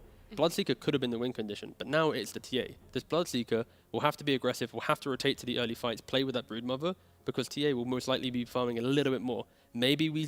I would be surprised if we see Blink Rush from a TA this game. I think you're probably going to see like a Deso Dragonlance, maybe even a Hurricane Pike, Blink later down the line, be a little bit more tanky and robust. But yeah, GG, they're trying to mirror the Roshan potential with a TA pick. They're trying to mirror the ability to take these bigger late game fights, find that Lina, but I'm just a little bit worried about their early game. What damage can they provide in like the first 15 minutes of the game? Yeah, I personally don't like the TA pick. I think what you want when you have an offlane Brood is someone that can go there at some point and help the hero to actually open up the area. Maybe the idea is I'm going to own this Pango in the lane, I'm going to be really fat, I have Bloodseeker to cancel the roll, so it can work, but I think Entity's teamfight is overwhelming. Too overwhelming. Yeah, again, I'm a little bit worried for Gladiators, but this is the type of lineup that once they get online, they have so many ways to find this Lina in regards to the vision of the Brood with the spiders. They got the Hoodwink in the trees scouting out, and then if Quinn has the farm, he can just execute this Lina, or at least put her to half HP that she has to think about disengaging. And their fights going to be scrappy, so that Bloodseeker thrives. But again, I think Entity's just got the more enjoyable looking lineup. They're going to be so aggressive. Alrighty, well, I'm excited to see who's going to hit their stride first in this game. It is game 1 between GG and Entity, and our casters Lyrical of Fogged are ready to take it away. Thank you, Nat, indeed. And we're here taking a look. We've had 2 2-0s. Maybe this one's going to go the distance. Gaming Gladiators facing off against Entity. So overwhelming team fight, and then sniping potential is what I'm hearing. We let Lina through, Brood, incredibly strong heroes, but the TA, talk to me about it. I mean, it's a Quinn specialty, one of his favorite heroes. He's more of a lane dominator kind of player. I think that for the most part, looks like what Gaming Gladiators is going for this one, because, yeah, like the panel said, they drafted pretty much 0 team fight. Their best team fight is the CM, right? Yeah. So when you hear that, it's always going to be about like dominating lanes, kind of snowballing and running over the map on that front, but they have to be very careful. Entity, it's literally 4 massive amount of team fights on everyone but the Lina, and not bad lanes either, so let's see how that's going to end up going. Now, as we get ready to hop into this game number 1, again, starting off with a win here would be huge for both of these teams. And we sort of keep an eye on a couple of things that have changed throughout time. Obviously, we've seen a lot of roster shuffles amongst the other teams. These 2 teams had it also. And we got a chance to listen in from Celery about the roster change and how it's been working for them. One of our new players is Quinn. Well, it's our only new player. He is from NA, so he moved to EU a little while ago, and we've started practicing the new season. And it feels very nice to play with him. Doesn't feel hard at all. We watched a lot of his replays while in Singapore, and he looked the best. We can feel that it feels very nice for us to play with him. I think it feels the same for him. Seems like we're a good fit so far, but we haven't played a single tournament game, so you never know for sure. But we're feeling good about it. Wow, and so he feels like he was the best after looking at the replays. A bold statement. That is, yeah, it's great. I mean, he says it feels nice to play with him. It tends to be pretty nice to play with a rank 1 player, right? Who's consistently sitting at the rank 1 top as Rune Battle. Yeah, a little bit of a battle here. Duraccio throws out the silence, connects onto a couple, and Entity able to sneak away with that one. But Gaming Gladiators should still manage to find themselves the second, nonetheless, down here. Yeah, 4-man shield crash, 80% reduction. Stormstormer literally takes no damage, as the meme does say. So looking at the prep, they sent 3 heroes bottom, started cutting the trees immediately. So already at the prep, knowing exactly what they want to do versus Tree Protector. So it's going to be a little harder for Kataomi to bully. And let's see how these lanes end up going, because we have this TA versus Pango, which can sometimes can snowball a little bit for the TA. And then the bottom lane, they have a really strong lane between the Bloodseeker CM, a lane that I think we've seen a lot of times run from a bunch of different teams. And then top, I think that's probably the strong one that Entity at least has going for themselves. Right, and Entity needing to make sure that happens. We'll see if they can also even things out in mid. And mid, it's worth talking about. You've got 2 of the biggest personalities, I feel like, that we have in the scene here. Yeah. Quinn, very much, not shy about speaking out about how he feels about things, and Stormstormer after the last year is definitely coming to his own with being all over the place, as we see a courier snipe down there. But we'll keep our eyes on the mid and see how it works. Yeah, I'm gonna be looking mostly at mid, because I think it starts pretty decent for Pango, but it starts to get very difficult as those levels come out onto the refraction. Toby, bottom, Toby. He's gonna be fine. Didn't get blocked off there by Duraccio, so he's able to walk away from that one, but still somewhat low. They're having to do the creep pulling mechanics. He actually uses Leech Seed on the creeps to heal up Toby, because they're laning versus this incredibly strong lane. That CM Bloodseeker, as mentioned before. Up top, Tofu! It's gonna get him! Last hit, and it's enough. The decay down to 400 HP, and Watson still hits pretty hard on the Lina. And he's doing a similar thing as we see on bottom with the tree cutting. He has the quelling, so that Hoodwink, every time you try to throw a stun, he's gonna cut it down immediately. So eyes on that for Watson. Starting out the blades as well. He's got the Undying, so he can just go full greed. Yeah, that'll be good to watch for. And again, we talked about Quinn already in the beginning. Got to hear from the teammates as well about what they felt about him as he's getting the hurt put here onto Stormstormer. But also Watson, a hero and a player that's sort of been around the block more than a few times. You think back to Bait, hadn't really been able to find a ton of success. Also a little bit better with Hellraisers, but now making the move over and playing here with the side of Entity. Yeah, I mean, if you've ever, he's been streaming a lot actually, which is pretty cool. Get to actually see into the eyes of Watson. He's been constantly sitting at like the top rank 1 kind of thing as a carry player for about a year now or more. Always enjoyable to watch him now playing with this type of team that's proved so much throughout the last year. Yeah. Well, and want to prove more here if they can too, with a little bit of a shake up there in the roster. And so far in the mid lane, 13-5 versus 11-2, so very even. Between the 2 of them, more denies there onto that TA. We'll see if that ends up making any type of a difference around that level 6 mark for both of them. It's going to start getting pretty hard for Stormstormer, it feels. Level 2 refraction about to be out. He skilled the early melds because it is a pretty amazing ability always to be able to use that on the harassment on melees. So you're seeing that reflection. Yeah, I think it's going to start getting quite one-sided here. So definitely going to be looking for those runes, see how they double check to make sure that they can help out Stormstormer. Otherwise, that lane will be problematic. Right. And, you know, I think all the time is, well, actually, another hit here. Tofu. God, takes so much damage from that. Fishman doing a really good job playing on this Undying, just zoning back that Hoodwink. But one of the things that I always think about is when you think back to the Quincy Crew days for Quinn, so many heroes rotating mid to try and secure that he got those runes. Also a little bit of luck every now and then will come out. I want to see if for Gaming Gladiators there's a similar type of emphasis put on, you know, trying to enable him, or if they just try and play more of their own strategy, play the side lanes more.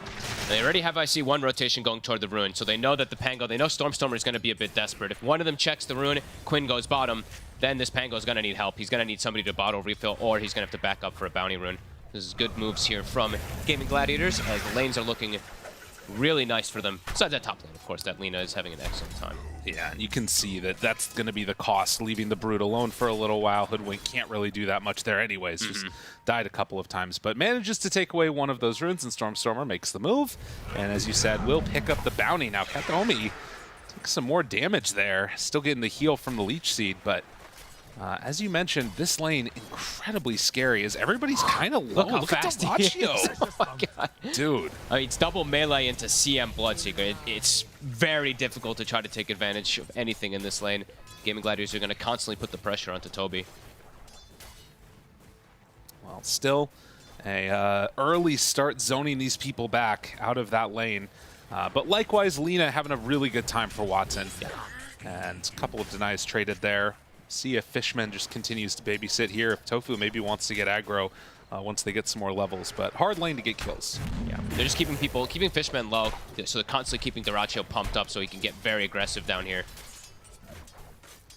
He's 550 movement speed. Stormstormer has to go back to base. He did get the bounty rune to fill his bottle up to at least have some sustain, but really seeing that effect now in mid lane. 31-13.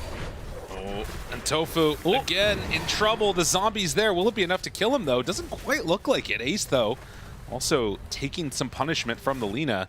And with the Tombstone drop, that will be the rest of them forced back, but the lane's going to push in for Gaming Gladiators here. Yeah, Ace will be happy with that. Tofu does have a little bit of regen as well, too. We'll be able to stay in the area. And he probably is going to check the rune again. Just continue to keep that advantage there for Quinn. Keep Stormstormer down. It's going to be a slow recovery for this Pango. You look at the CS and it's like, well, it's definitely a bad time for him, but you really look at that, it hasn't changed much over the last couple of minutes, and that's where it's really scary. And the fact that he's into the Bloodseeker, so post laning phase, this poor man's gonna get ruptured the entire game. So, but he does get lucky, yeah, very nice. Needs it. So only one kill at the early goings here. Started slow. And Ace still feels comfortable as long as that wave's a little ways away from Lina. But another rotation, it looks like now. They're going to be bringing one over towards the bottom side. It looks like the tree actually is going to back out the other direction, and Quinn's still holding reign over this mid lane. The Storm just cannot get any type of thing going for him. He's got his 6, and he does have the Arcane Rune, so let's see if he maybe looks to make a move somewhere instead of sitting here, because this feels sad for him right now. He's immediately getting pinged out, though. He's making the move bottom. It gets spotted. They already had the trap down. So they should know this is coming on the side of Gaming Gladiators, but maybe it catches them off anyway. Stormstormer really trying to make something happen so he doesn't have to sit versus a TA. I mean, you look at him. He's just been bouncing back and forth there in the mid lane, walking to and fro, but can't really do that much. At least gets a creep wave here underneath this tower now, but yeah, the combination of those two together is pretty rough. Toby here going to get hit by the silence. Dyrachyo still has a 20 stick if he wants to pop it. And again, perfect start to this game for him. Yeah. And looking at the... I did see that Tofu didn't check one of the runes the last time. He's just getting stacks going for the TA, right? I believe a triple stack Ancient and a triple stack Hard Camp already at the ready for Quinn once he moves out of that lane. And now Stormstormer's moving again. Let's see if he finds it this time, because I believe it was spotted again. Quinn definitely was running right next to him. They're going to glyph the wave now, not giving up that one creep. Celery secures it, but now with Stormstormer diving in, Dyrachyo, he's just walking away from this one. They knew. And looks like he's going to be fine. Drops the silence after. They lose Celery, but Dyrachyo's still living. Still a good job kicking this Bloodseeker out of here for now. Yeah, he needs to get anything. He actually TPs to the mid lane and won't actually go for the rune. He probably would have ran into traps and stuff and would have been pushed away from it anyway, but does at least get a kill, and as you said, does at least push Bloodseeker for a moment. And they're continuing to zone him off the wave. This is nicely done. Yeah, this is really good. Nobody can get over here. Pops the stick and just going to TP away. He cancels. Yeah, I was going to say, that's a very early TP. He has CM coming back down already. He does not want to leave lane this early. Yeah, and the route ensures that Dyrachyo can head out that way. Now, that does mean he's stuck down here, and everybody knows it. So might see some other rotation come down. I mean, it's not really the best of heroes unless it's the Pango that's moving, though. Yep. They kind of have to rely on Stormstormer for these early rotations. Lina's going to want to just jungle, and Undying doesn't gank. And now we're seeing the reflection of those stacks. Quinn. Ooh. He's got the quad camp cleared, and he's got a quad Ancient with a DD. He's going to go through it in seconds. While they also maximize, they put Tofu mid in the meantime, too. So, he's going to just continue being at that top net worth. Yeah, and that's a huge injection of gold, too, for Tofu. Not just the lane, but the gold from the stacks. Quinn started that at 4,200, just the Ancient stack. He was already up a little bit from the other one. As Celery going to get stunned, and Dyrachyo underneath the tower, he's going to get brought down. So, Gaming Gladiators get punished a little bit from the retreat back to farm out the stacks. That's huge. Big Brew ult. They're going to be able to get good damage on tower, too, and Pango's still lingering in the area. And I believe it's still... Actually, the cooldown on TP will be back up as soon as the Bloodseeker respawns. Mid, Fishman. Looks like he's going to go down. Yeah, quick kill, and then finishing off the Tombstone, all the Stormstormer moves in, and it was Tofu that took it. Yep, okay. And it is... Okay, I was about to ask. I'm wondering what build Quinn's going to go for. I like this a lot. I think versus the Lina, you want to be able to get into her face super early, so him going for this blink might allow them to be able to set up kills all around the map, and he's going to actually act as this, like, ganking TA perhaps a little bit. Oh my god, dude, the damage there onto Stormstormer. We'll get the second stun, but with the Blink Dagger coming out, and, well, a couple heroes in the area might actually be in trouble. Quinn turns, wants to fight, in pretty far. LSA just barely off the mark, but the Laguna Blade, when they bring numbers, Entity shut down Gaming Gladiators. An easy natural rotation for Watson, too. He was actually just jungling a bit north here and just doesn't even have to TP. He just shows up there and is able to net himself that kill. And you think about sort of the direction of each of these teams. You're thinking about the odds were going into this esportsbet.io. You can find them, and they were into the favor of Gaming Gladiators. Very much so. People thought that this was the team that was going to be a huge turnaround, but after a couple of big moves, Entity looking better, forced Dyrachyo back. He just came to lane. He's level 5. Dude. Toby's level 7.5 already. These moves that they made just to punish the Bloodseeker are massive. There is space, of course, being given to the Brood because of this, and Ace is starting to take over things, but damn, that's huge. And speaking of Ace, we're seeing a different build. We saw the Greaves earlier from 33, but he's going to actually opt for the annoying spinner snare, which I'm not going to see too much in pro games. Hey, Toby. How's it going?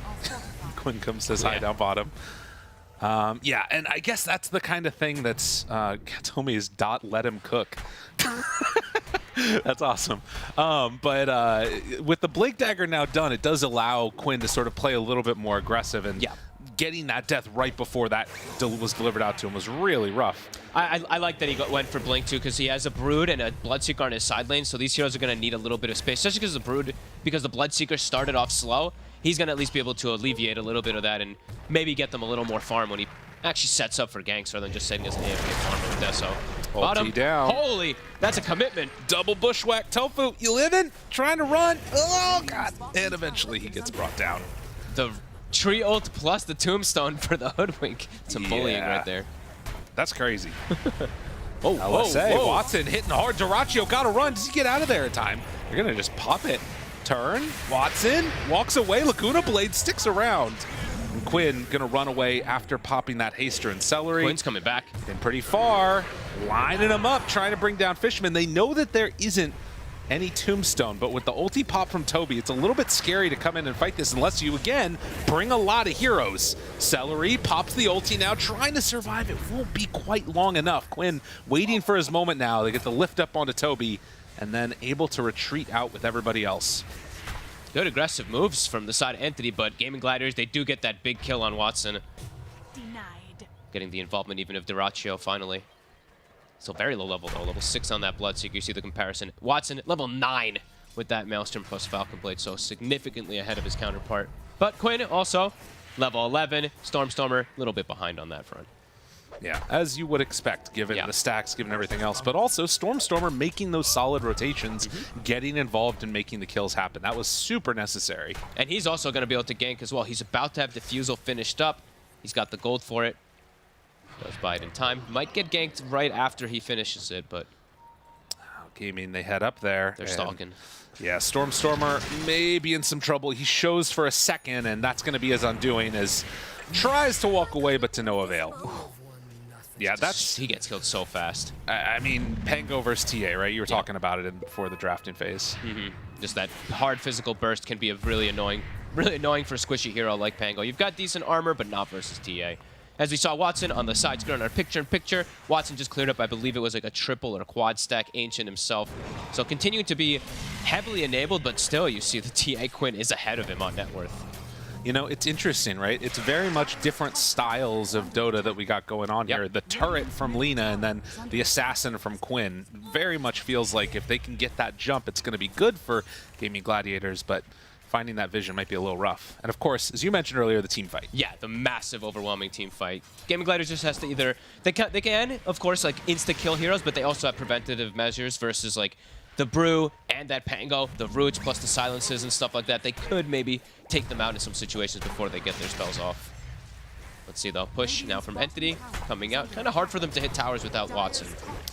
Bushwhack connects. Feels like that always is able to hit there. Nice little hit there on the CM. He's got an Arcane, too, so he's going to be able to do it again and again. Get spotted. 4 heroes just sitting mid. Doesn't feel great for Entity. No, they need Lina, but Watson probably doesn't feel comfortable to walk over there till he has BKB, and he is very close to it. Taking this time, and if Gaming Gladiators can just have these 2 supports defend this tower without having to commit anything more, this really doesn't feel good for Entity. Watson, like you said, almost done with that BKB. Then he can start showing up to these fights. But before that, Oh, and Fishman, he's going to be the one that gets caught and left behind. So not everybody there on the same page and gets punished a little bit by Gaming Gladiators.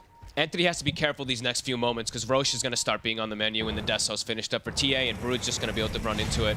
Vision there. Stormstormer rolls back and forth. Doesn't have that many teammates near him, and Duraccio chasing down Katomi. Stormstormer needs to be wary when he comes out of this one, but will back away, and yeah, they get the D ward there. And there's the Aghanims. Dude, that's so early. It is incredibly early, and it Oh is very strong, actually, to get these initiations from a distance. Do they want to go? Dude, look at how much damage that's doing. Toby getting bamboozled here. He'll be okay, though. But there's the BKB. All right. See how much they're able to do with this when he does show up. Should be pretty strong on Watson. That's just so scary. You think about Brew as this like big tanky hero, but if they walk into this and now he gets rooted, particularly with the Blink Dagger. God, it's so annoying. Oh, Stormstormer. Blink, jump, Meld Strike, triple hit. And just like that, the DD Quinn comes in for the finish. That's before the Deso's even on. Sure, he has a DD, of course, so it doesn't make it that much faster. But now, Brew split. They need to get something out of this, and it looks like they're actually not going to from the TA trap. Oh, man, dude, look at these spinner snares. They're so hard to play around. So hard for them to set up any type of push. And now, yeah, Deso done for TA. Roche is on the horizon here for Gaming Gladiators. Entity cannot, like now, without the ultis too, they might actually just go into it very soon when they see an opportunity on Gaming Gladiators. I'm kind of wondering if that is going to be the avenue that they go for here. I mean, with the spinner snare now up, obviously they still have BKB from Lina, but if you have to pop that to try and, you know, stop the half initiation or whatever it is, it feels pretty bad. Absolutely. Toby, rooted. Celery, second round of root. The bushwhack there didn't stand a chance. Oh, that is annoying. And the tombstone immediately getting cleaned up from spiders. Won't be able to stop it because he has max decay. Does at least have a function to be able to clear those spiders, but we saw there in picture again. Both teams doing a very good job of stacking for their cores. Duraccio now working on a double. Dude, this spinner snare is insane. It what is the so hell? strong. How is this a thing? What? Like, it's the type of initiation that you get from Ember, but with like at no cost. Oh. Stormstormer has to be careful.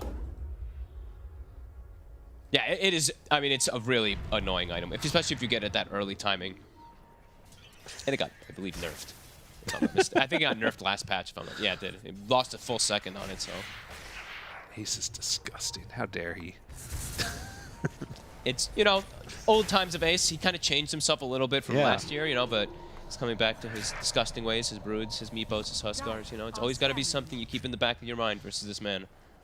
2K gold lead, but doing an excellent job of just not letting them put pressure onto towers at all. And Dyrachyo getting some time to catch back up. So I guess that's the thing, is Panel was talking a lot about, and you were mentioning the overwhelming team fight. How much, as we're going to see another Spinner Snare and Fishman, didn't quite manage to get that one in time. Yes, playing around the Quelling Blade. What does it start to look like as the game goes later and later, though? Do you sort of worry at all about the fragileness of Lina, or do you think that they have the tools to protect her? I'm starting to be a little worried just because of the way that, you know, the farm is going, how massive Quinn is, how much he's going to be able to explode these heroes, and like we said before, they have ways to, you know, deal with these ults. The Pango roll in particular with the Bloodseeker, the silence that comes into play later from the Shard from the TA, plus the Bloodseeker. They do have a lot of elements to not allow those ultimates to actually just even go off in some of these fights. You can see they're already picking up the plate mail to try and stop that type of damage coming in. Good play right there, but it doesn't end up mattering. Tombstone's gone. Ace just walks away. Stormstormer gonna have to jump to the low ground, kills off the spiders, and kills off the big one too. So finally, Entity say we've had enough. They drop all their ultimates, will kill off the CM, and finally look to take this mid-tier 1 tower, but can Gaming Gladiators defend it? Looking a little hard. Watson's starting to hit it pretty hard from a distance. Tofu. Ooh, well played. Gets cut down after. Tofu still trying to keep it alive. Rupture now onto Toby. No split, obviously. And do they want to chase him down? Silence walks away. Bit scary into the tree ult still as well. The Spinner Snare gives vision too, right? If I'm not mistaken. At least it shows up on the map that they're there. Yeah, it alerts like a little, if they hit it though. That's right. If they hit it, of course. Yeah, I was thinking about that, giving at least like, you know, attack coordinates for Quinn. Yeah, if he's around the side. I think when they get hit by it, it reveals them as well on the map for you too. Okay. Pretty sure. Yeah, it does. Well. Don't get to see it too often anymore. I think I only seen it. I saw it like once or twice at TI, but it was like a later item that was coming out. Most people were just doing, I mean, Wraith Pact and all that, of course, during that time. During the Wraith Pact meta. Gone but not forgotten. Gone but not forgotten. Well, kind of forgotten for me. That's fair, okay. But yeah, win probability definitely still showing there that it does like entities. That overwhelming team fight, it's something you can never really count out, of course. Yeah. Gladiators on the hunt to take advantage of that ult cooldown, that brew ult. Spiders there, smoked up, Spinner Snare. Spot 1, spot 2, throws out the bushwhack, doesn't connect onto anybody, and look at that overgrowth and the roll back and forth. Quinn in trouble, gonna get controlled, going to be killed. Yeah, that's a good team fight. That's pretty good for old Entity there. Perfect connection. Overgrowth on 3, swashbuckle on 3, and a slam down by Stormstormer. So I'm waiting to see how much damage he did in that fight. And then Fishman gives the tip afterwards to Quinn. No love lost, apparently. 2,300, and they're actually the ones able to make into the pit. So taking this away from Gaming Gladiators is going to be massive. Entity have found their footing, and that was without Brew Split. So now the next fight that comes up, Gaming Gladiators is going to have to do that versus an Aegis and a level 2 Brew Split. God, think about how different this looks if Kataomi gets caught by the bushwhack. They're so good actually so far about having these quelling blades and just cutting the trees. Like how everybody, like Undying has quelling, Tree has quelling, Toby has everybody's got a quelling to prevent these stuns from happening from this hoodwink. They're really on top of it. Well, just like that, gold lead 2,000 into the favor of Entity. Full Gleipnir now for the Lina. That's pretty cool. Still a ton of damage on Quinn if he can find it, and immediately queues up the BKB. But Watson also is an absolute monster in these fights, and going into the Shadow Blade next. Yeah, and the thing is, like, even when they have the BKBs, right, they are versus that tree, so always going to be at least a preventative measure to hold them in place. Gaming Gladiators, that hurts. That really hurts. They wanted to be the ones, the aggressors, win that fight, get Roche immediately, and kind of get things snowballing. Now game has gotten quite a bit more difficult. Still fine, but have to be careful about the frequency of these ults once you start losing these type of fights. Celery walks into a world of hurt there. They're even going to use the roll on this, which is pretty big. I guess they feel like they just have so many ults that they can just layer them kind of like this all the time. Not super long cooldown on that one. Yeah. Quinn gets a little pot shot off there onto Stormstormer, and Entity can continue to move around the map. They can't get the tree cut there, obviously. Oh, Tofu.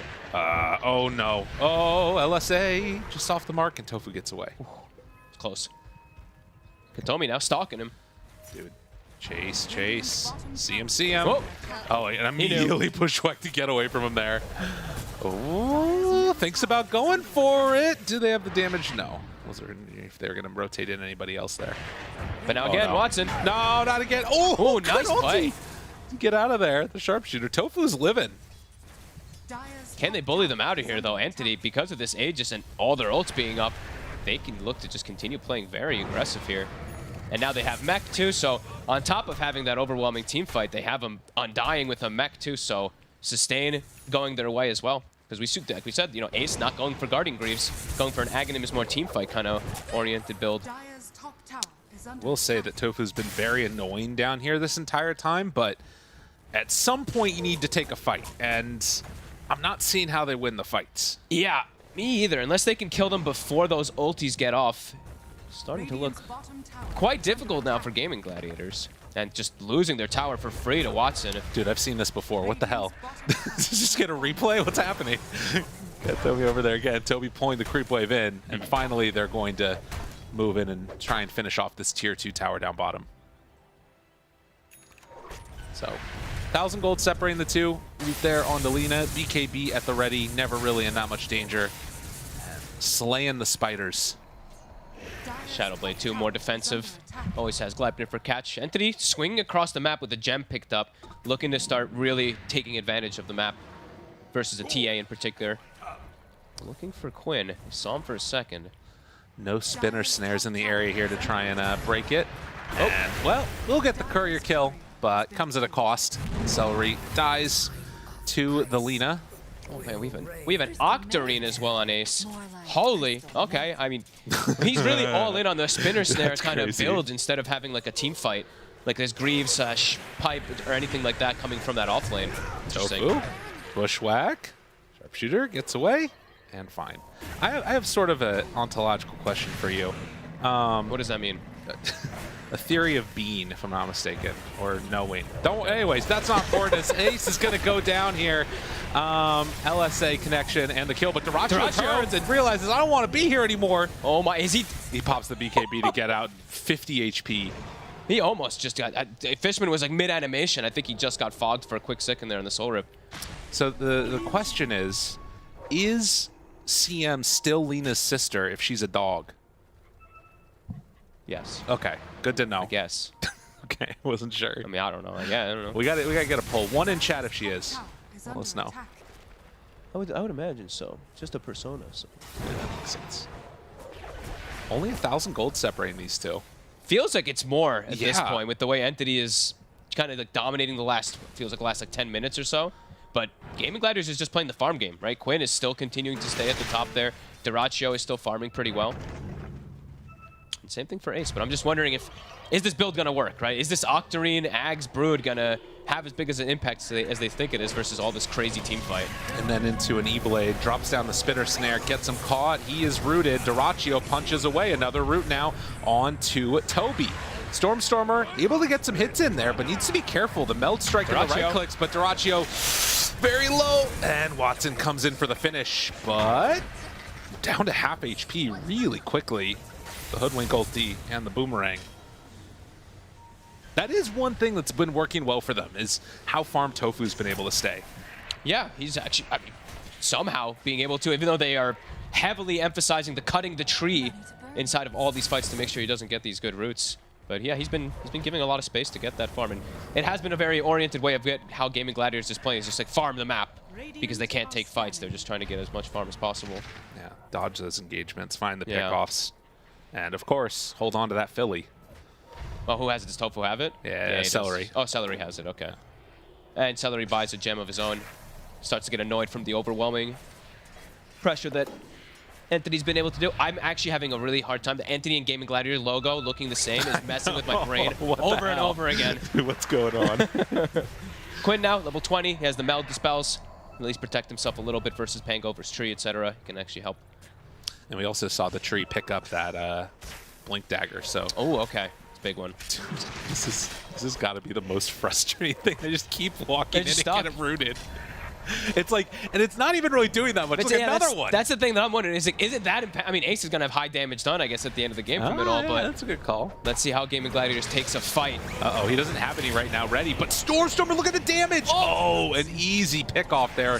When it works, it works. Duraccio, LSA, that doesn't work though. Works for Watson, who kills him off, and now Ace rooted. How do you like it? Ooh, they did not have vision on high ground. He just gets stunned, gets killed in that one initial stun. The damage from Lina is ridiculous. Yeah, that's a tough one right there. Definitely needing to pop that BKB a little earlier, but he didn't know. He doesn't have that high ground vision. Poor lad. Maybe shouldn't run in so aggressively then. Does get picked off for it, but both of them looking real fragile, right? Stormstormer tries to make a play, gets evaporated, and then Duraccio, same thing. So I think that the cooldown on this is like 20 seconds or something. I'm not even sure how long it is. I have to keep looking at it. The spinner's there, 14 seconds with the Octarine core. And so every 14 seconds, he's dropping another one, it feels like. Good blink away there. Watson not quite able to catch him. Yeah, it's definitely annoying. It's definitely going to be tripping them up, especially these poor supports who are trying to get into fights, who have little to no countermeasures versus it. Now they have Greaves on Fishman, so he's got one way to dispel. But up top, ooh. Gets out of there before the follow-up damage comes in. That is something that I feel like I've been waiting to see, is after a spinner snare, after, you know, a root or whatever, Quinn jumping in and blowing up one hero. But I guess it's a testament to how fragile he feels like he still is at this moment. He hasn't even used the BKB yet, but I feel like he's probably thinking, like, if I use BKB, Tree's going to be there and root me, so trying to be a bit more careful how aggressive he goes in. After they made that one play and got fully turned on, but now... That was close. They see. They had vision on high ground. Very Watson's close. still on the prowl. Runs into Tofu. Ring around the Rosie. And there it is. Quick pick. And Quinn, recognizing the danger, TP's out back towards mid. But Roche respawn 5 seconds away. Ooh, an Arcane. Let's see how fast that cooldown is now. Oh my god. Let's say ready. 3, 2, 1. There we go. Yep, it's up. It's fast. Yeah, about 10 seconds there. Just so about, it looks like. You know, I think this is going to be the most Lotus Orbs used in a game. Lotus Orbs, Greaves, who else? Yeah. Who else? What are they queuing up? I'm looking to see if they're queuing up another one, perhaps. I mean, BKB, all of it. I guess that's the thing, too, is that if these fights turn out to be, like, long and extended and Ace can stay alive in them, like, once those BKBs wear out, it's really hard to play into it. Yeah, I've never seen this much of a commitment for it with the Octarine Rush. Now going for an E-Blade, too. This is interesting. Still 4K lead. Haven't seen Entity accumulating a bit more of that worth because Watson is just tremendous.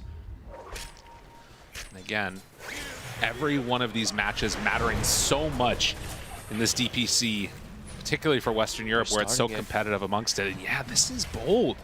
This is a big one, too. They're doing it with the Blood Rage. It's dying fast. It has the shard, so for Quinn would be huge. And they don't realize Toby, he's the one that walks in, but they drop down the spinner snare. The root's there. Quinn has to take this down. Duraccio right on top of him. They throw it out. Watson ready to go. Do they walk into the pit? They don't know. They didn't realize it was happening. Duraccio pops the BKB. They both do. Really over goes there, though. And now Watson ready to go to town. Quinn has to back out, trying to bring down Stormstormer, but realizes I need to get the hell out of there. Duraccio under fire, does not have a BKB, but manages to back out. Huge force staff from Celery. And Watson, chase, break, dies. Quinn also perhaps getting chased out. Toby's still on top of him. They're trying their best to keep him away, but no vision, doesn't matter. That roots out. They're able to get the kill onto Quinn. So they get the Aegis, but it comes at a cost. They both used the ult, or they both used BKBs and got tree ulted on top of each other. A bit unfortunate layering it, but a perfect play, really, from Entity catching them both with that. Their Katomi with the Blink Dagger. Beautifully done. I believe, yeah, Shard went to the Bloodseeker. He actually had he just picked up the Blood Rage Enhance. But yeah, we see both of them have to use BKB, and then, well, boom, they're rooted. So the fact that they both layered them makes it a big problem there for Duraccio to get away. Yeah, and good play there by Stormstormer to force those BKBs out, because if you're getting stunned, it's just over anyways. And Toby, honestly, almost just soloing Quinn for the most part in that fight with the Brew, just staying right on top of him. He has the Cloak of Flames, so it's kind of like the best thing that he could get versus that TA. Yeah, that's really a big pickup. Making all the difference in the world. So, again, an objective taken, but not really that much afterwards. No, that big team fight, it's continuing to prove to be enough versus Gaming Gladiators, but Gaming Gladiators still keeping the farm going, right? Yeah. Still having those 3 top net worths. 32 minutes in and not many towers taken. Mid still standing for Entity. And the spam of webs continues unabated.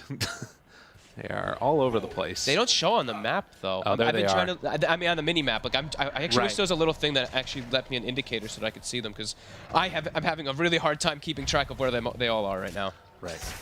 Well, and making sure that, you know, I'm sure for Gaming Gladiators, they're fighting in the area where the webs are. Yeah. But I guess that is a good way of just having an indicator, just where the webs are, right? But, yeah. But for now, you can see Entity. Do they want to make any type of a move?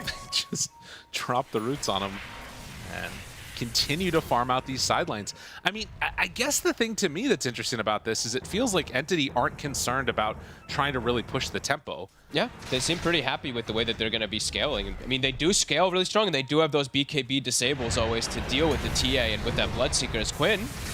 BKB. Blink away. Trees there. Has the blink overgrowth. So Quinn has to run. And we'll be fine. They have the Sentry in the obs. They'll be able to see the tree, but he's in. Yeah, overgrowth's one. Well, two actually. Tofu going to drop here as Toby runs in two.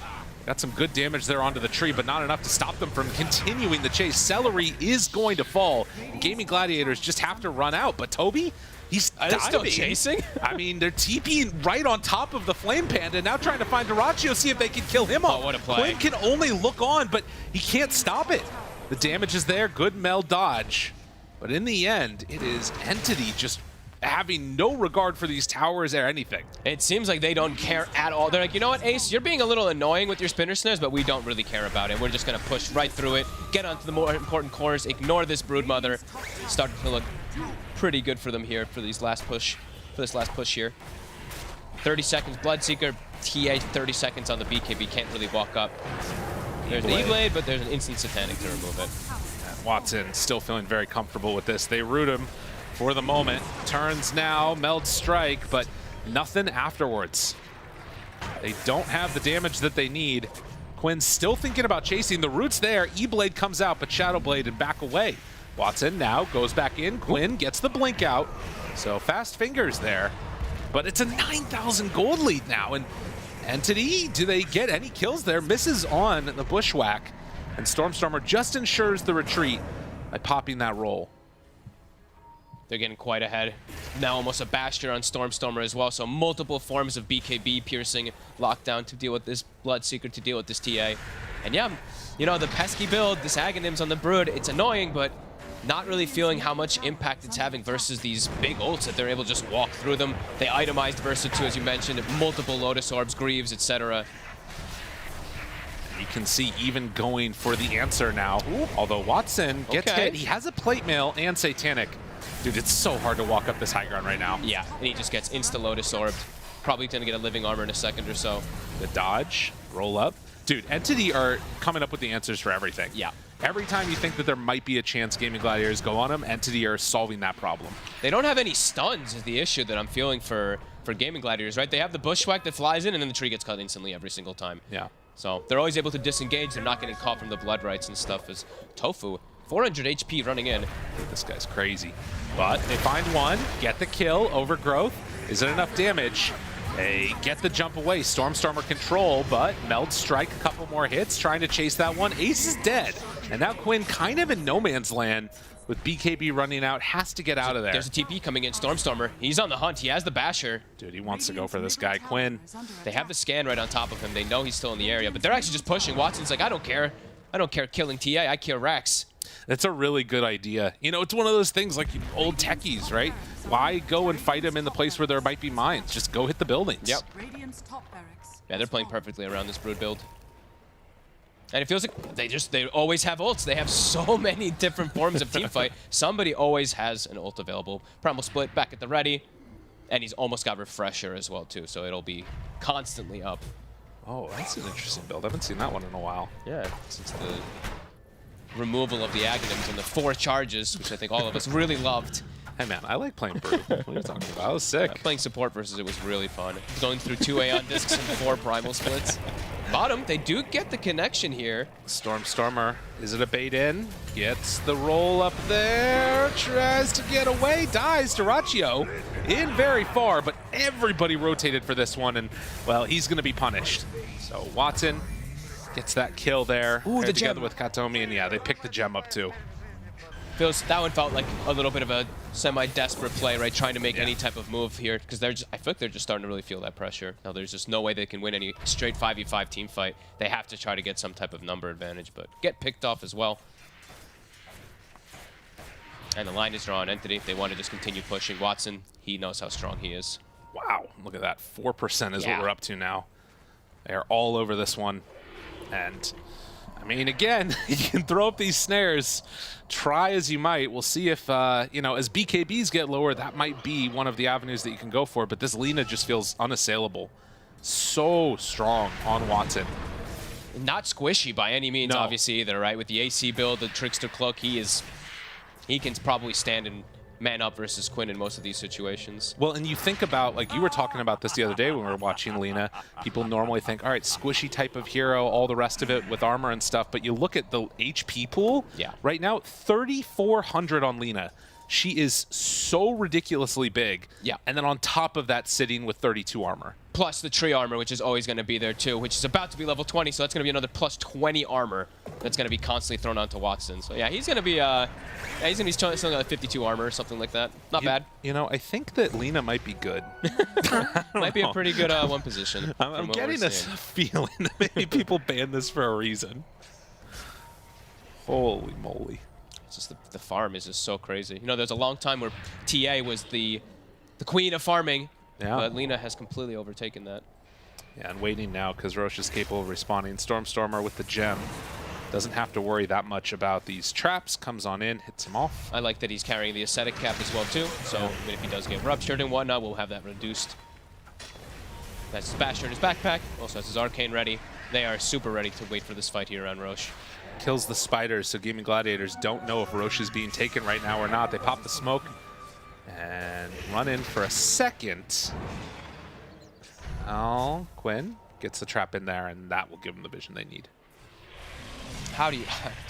I have no. I mean, they have a Lincoln's on the tree, right? Wait, what? Yeah, they have a Lincoln's on tree as well, so we'll be able to maybe block ruptures on his allies as well, too. They are itemizing perfectly to just protect each other for their team fight to just absolutely crush Gaming Gladiators in the Look, next one. the roots. They revealed the smoke. They're annoying. And now they run away. That was pretty cool. Yeah. Quinn there to break the smoke. Blinks back. Oh, the game dies slightly. And finds him. Whoop. Doesn't want to go for any more. Bash. Salary on right side. Oh, yeah, he's in trouble. Gets brought down. Godlike Lina. The double bushwhack. Can they get for anything extra? It doesn't look like it. Too quick on that Quelling Blade. Fishman has been all over it, and now the overgrowth onto both. Pops the BKB, doing good damage back onto that tree. Can they kill off Stormer? Yes. He's going to fall, but Watson, he's the one to do the real damage. And as soon as that Lina shows up, everybody else has to run. Ace trying to get out of there. Quinn barely caught by the LSA, still invis and backing out. But with Ace dropping and dying, this is looking like it's all for naught as Quinn gets the Force Staff to the high ground, only to die to Watson. And Watson having a coming out party here in this first game DPC for Western Europe. Looking immaculate. Yeah, looking amazing. Their double and triple and quad down on the team fight looks to have absolutely worked this time. You can see now Tofu trying to stop the pain. And last set of racks down bottom, ready to be claimed. Entity not afraid at all, and with, well, a minute until Quinn's back up, they just run in, try and bait something out of here. They do get some good damage onto Toby. Still got to split another one. Yeah, and he's going to be fine. So they have the last glyph to be popped and last set of racks to be taken. Gaming Gladiators staying in this one, even though it's feeling a little bit hopeless. 40 seconds. I think they're not even going to get up in time. Looks like the tier 4s will drop. Damn. Dude, what a freaking performance. Yeah, really good game. I mean, Stormer looks like he got bullied a lot, but the rest of the team was able to thrive because of it. Toby backs out of there, is going to fall, but Dyrachyo the bash.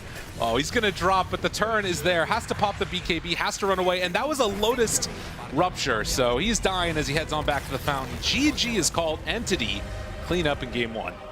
Yeah, wow, really well played. I mean, Watson, free lane, free farm, free carry throughout the whole time of this game and just layering their ults perfectly. And, you know, I saw this Brood Ags. It had some type of momentum like in the very early game, but I feel like it quickly started to kind of do nothing. And they also itemized really good versus, right? Triple Lotus Orbs, Greaves, etc. I feel like they identified what they needed to do in this game really early on. And I think after that smoke rotation happened, when they like wrapped and the 3 of them got caught by the trio, everything that's kind of where everything just, like, exploded. fell apart. Yeah.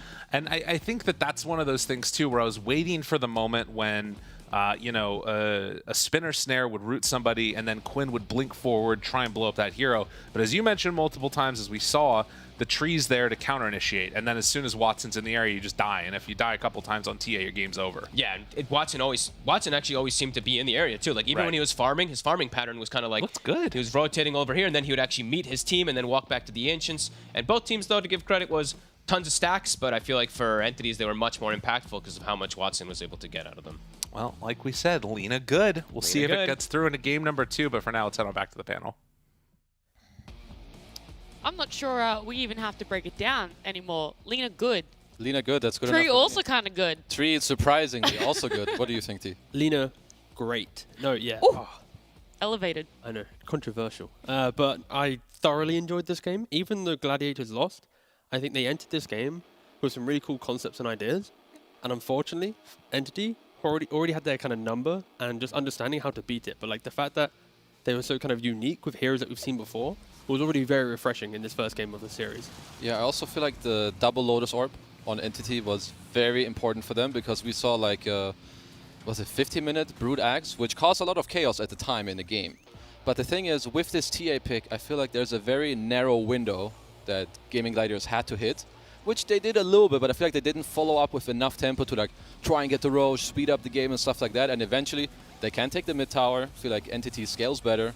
And I don't think they had a very good answer to the Lina. They did not break the Entity's draft whatsoever. It felt like Gladiators, as soon as they got that Ags, they put so much emphasis on mid, but Entity's response was, let's put a couple bodies mid lane, so that rather than looking towards Roshan, looking to secure that area, they were getting these freebies. And of course, Quinn, he went for that Blink Dagger Rush. Yep. And when you get Blink, and you have Spinner's Snare, before Double Lotus comes out on the side of Entity, on both Pango and the Brewmaster, you have a pretty decent window to completely take over this area of the map, but they never actually crossed the river that successfully. It was always poke at the tier 1 poke, and because you have that tree keeping the tower alive, because Entity just played these fights beautifully, Lina entering the early engagements but understanding when to fully disengage, we never got to see Gladiators make those plays. And then when you look towards your Broodmother, instead of it being like an aura-buying Brood that can kind of propel her team deeper into the fight, deeper towards the backlines, she's gone Ags Octarine.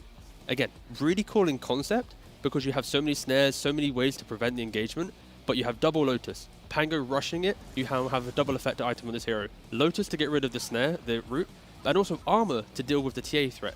So what could have been a really good TA game for just punishing this Pango throughout the entire game, because of the itemization of Brood, the Pango just comfortably moved into an item build that was like, oh, I can now just play the mid game with quite a lot of confidence, and that was the theme of Entity's draft. A lot of heroes that can skirmish well, they were confident, they didn't panic under the early pressure of Gaming Gladiators, and then just won the game. They also had the Treant, which I feel like we were maybe questioning it a little bit, if it could be played well as a 4, and I think judging from this game, yes. I feel like they made it happen pretty nicely in their offlane ride with the dual lane. They did well there with the Brew, but also the bonus armor against the TA, it helped like the Pango and the Lina all the time as well, so yeah, I feel like the last pick was a little bit missed by Gaming Gladiators, but it happens. Outside of just that TA and that last pick, the Bloodseeker, did you feel like it really had impact for Doratio this game? Was there any way in which it could have been itemized or played around a little bit differently for him to feel a little bit more in the game? Like he did not perhaps have the impact that perhaps I think he should have. He was up against a Pango, so there was purpose there. I think the other idea is they have an Undying, a hero that's always low HP, so his lane is going to be better because of the Thirst.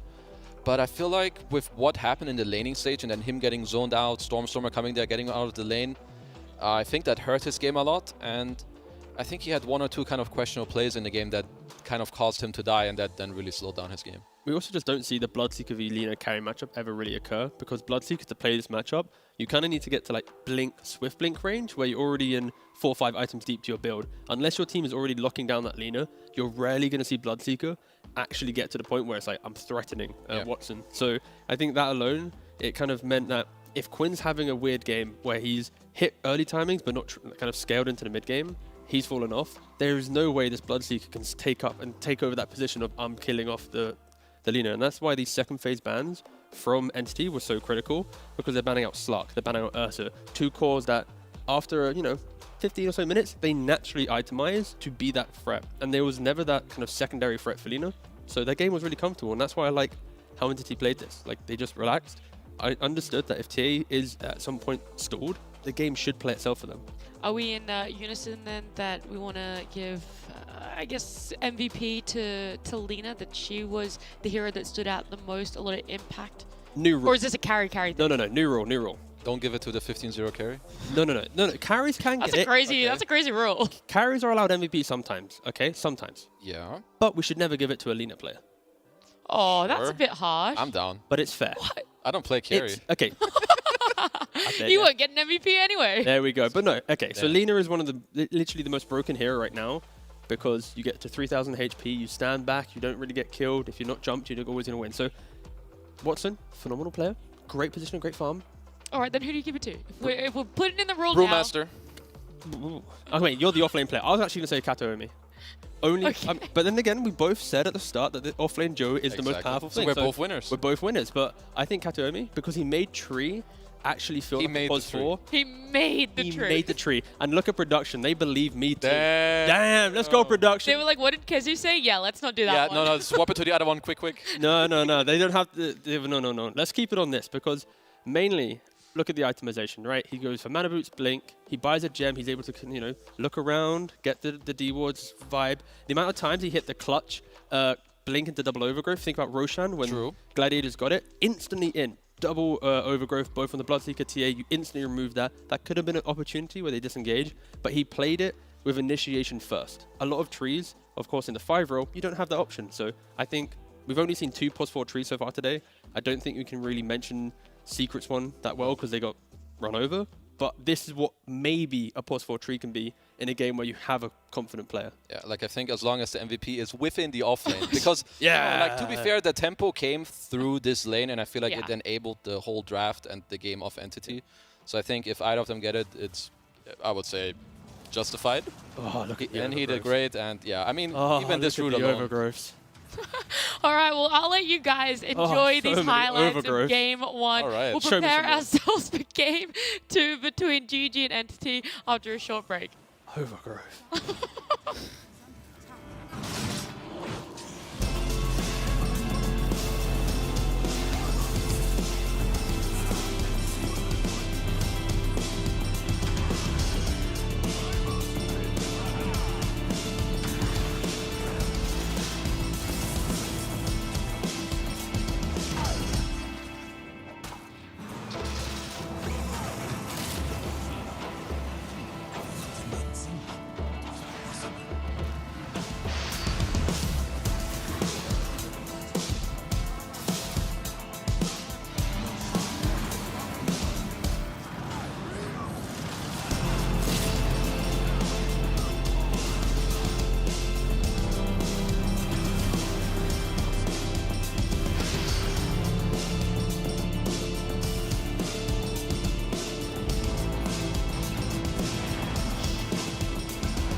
final series of day one here in Western Europe, and potentially final game, as it is game number 2 between GG and Entity.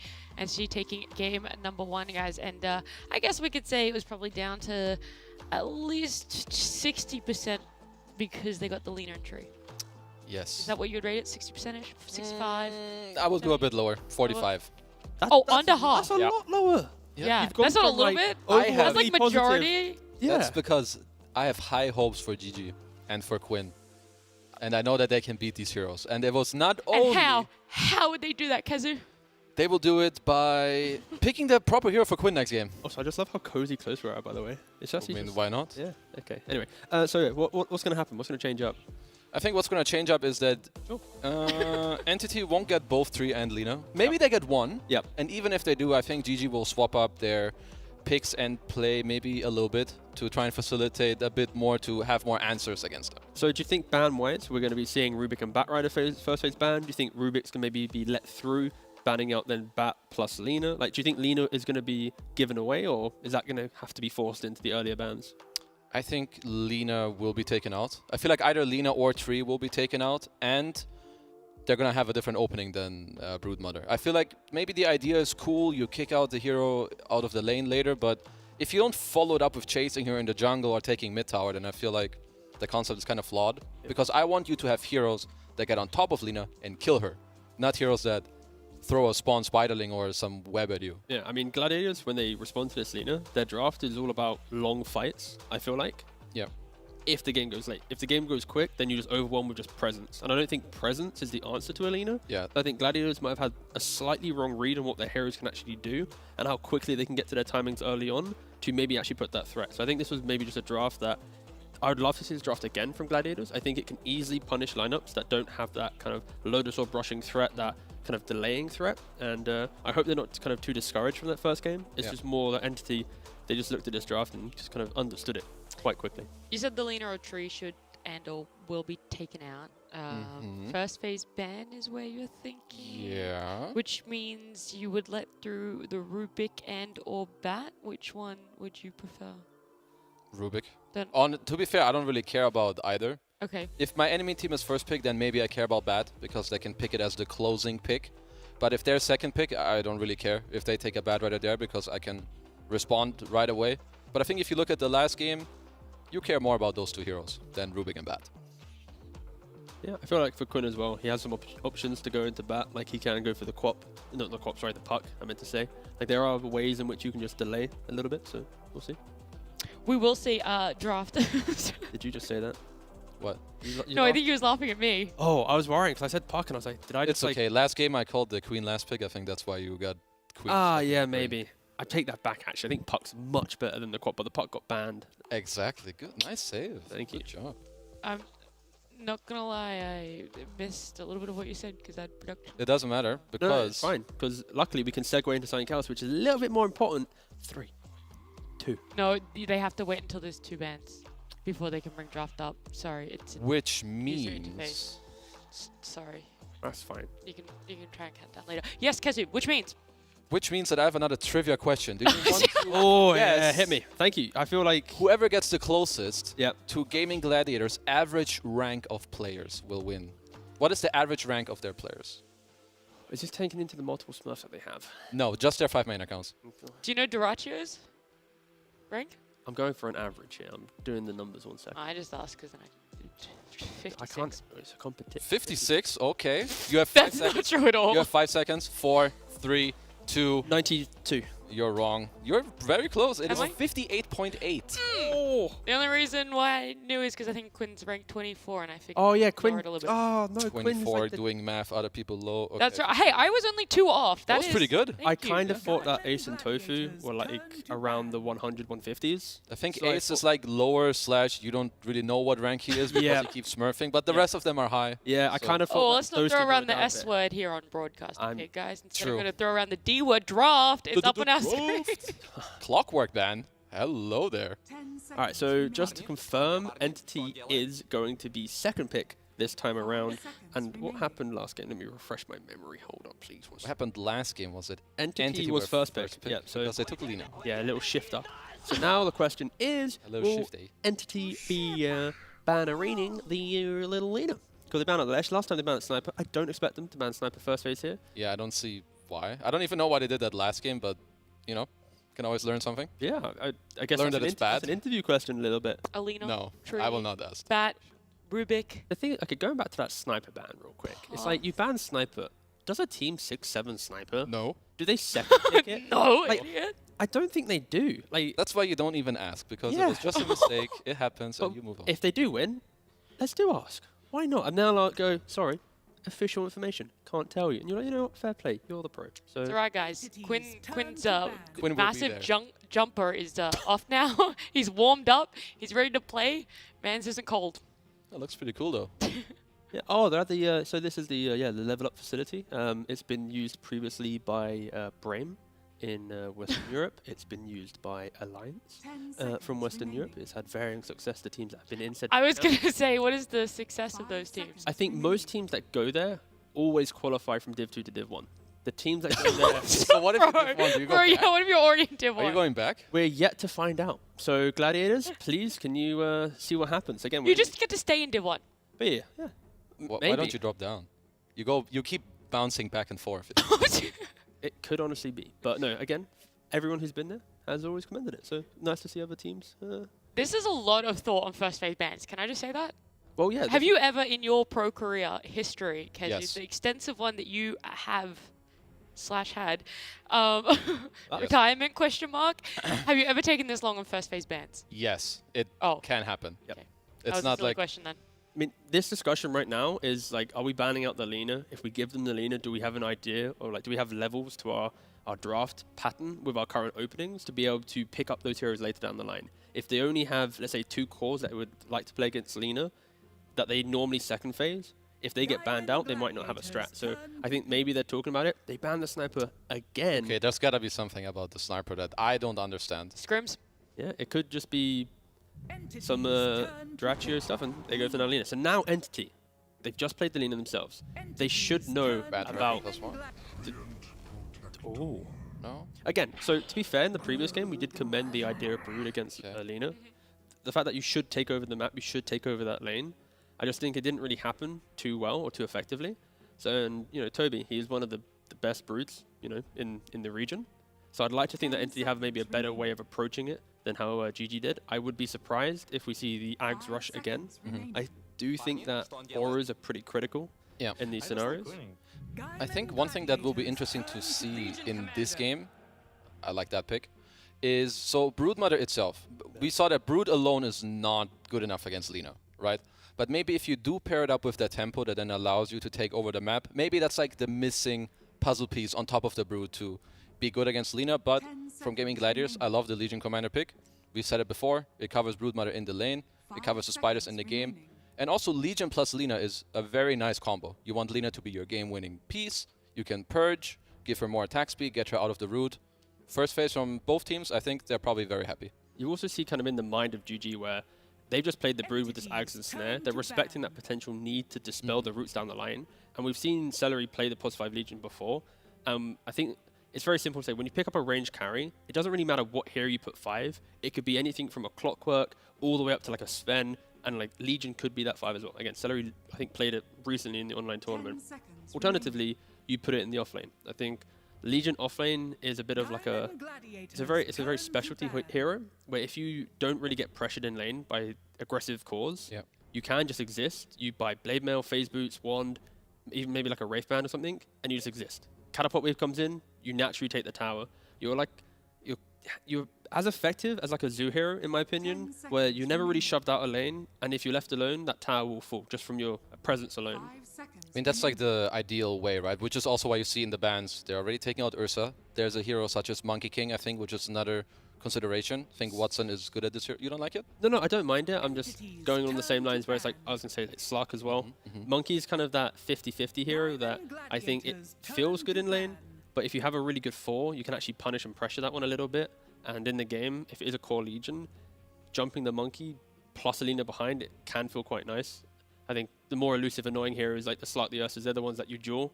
And if you don't do it cleanly, they turn it around and really annoy you. What do you think the third hero could be? For now, the only other one I'm thinking about is the Monkey King. I think it could work with some tree and armor or whatnot, but...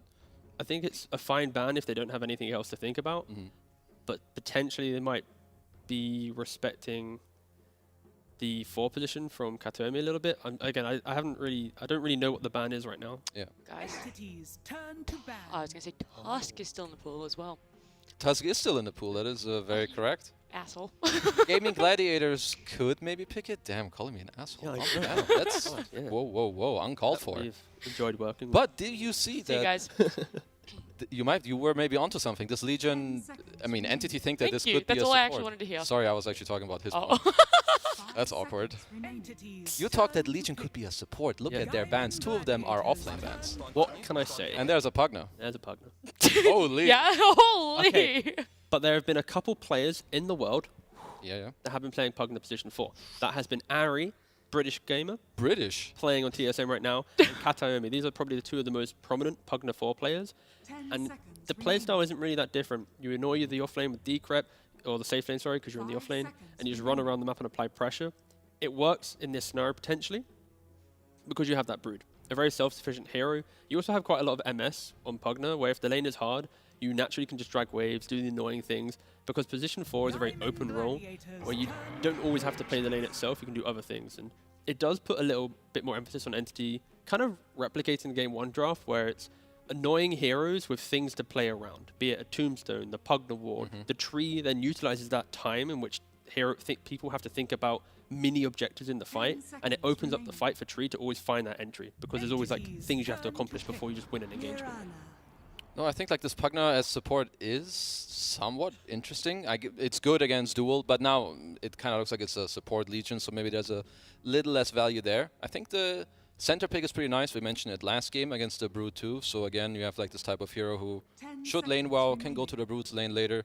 You have Stampede for your team. There's the overgrowth, but for now, I would say the center pick is pretty good. But I'm looking forward to the Legion support. I personally have not seen this one played in maybe like 1 or 2 years. Maybe like No-Tail played this stuff at some point. I was going to say, how did it fare back when it was sort of in the meta? What were the builds? How is that going to change the playstyle at all? It's like very hit or miss, because I feel like support Legion is based off of you buffing your win condition, which in this case is the Lina. So if your Lina's doing very well and you help enable it, you know, even better, then it looks good. But if that hero doesn't have a good game or you can't win fights, well then this Legion 5 is going to look very sus. Well then question, when does Lina not have a good game? We're about to find out. That's the point, you know, we've already said that laners don't deserve MVPs. And why are they running back the draft? Like they're like, yo, you just had this and you couldn't beat us, now we'll take it from you and beat you. I mean, it's kind of, they're good heroes. They took like the 2 main heroes. In the first phase, Brood and in TA. the first, second phase, I know. No, but this kind of means, so because this is somewhat interesting, Gaming Gladiators just had this and lost. So it kind of means that... About making a statement. No, the thing is that, like, we mentioned in the post-game, the Gladiators draft was good. Like, the way in which it was good. Yes, you didn't let me finish. That means that Entity also think that this is correct. Yes. Yeah, it's exactly. good. Yeah. So is it skill? Was it execution? Is that what you said? Well, apparently it was up to the execution, which I wouldn't necessarily agree with. But it is interesting to me that they're doing a very similar thing against the Lina type hero. I think Gladiators actually haven't responded well to the draft that they just played in regards to Entity going for it, because they don't have that much early damage. And if you're putting like a Pos 5 Legion, it secures Lina to farm a little bit longer. A Centaur secures his own farm in the lane. Mirana needs other heroes to play with, and now his support, if it is Legion 5, he doesn't have a support to play with. He also doesn't really have a carry to play with, because again, Lina doesn't want to show up to these early fights with some Never Ward down, Decrypts going around, TA with a Blink Dagger jumping in. So I think there's a bit of a mismatch right now in the early fights, where Entity, if you get those timings, if you play up the lanes well, you are just going to be able to walk around and occupy that enemy jungle very easily and potentially choke out GG a little bit. And the vision from TA traps to Spiderlings running around, tree in the trees the entire time.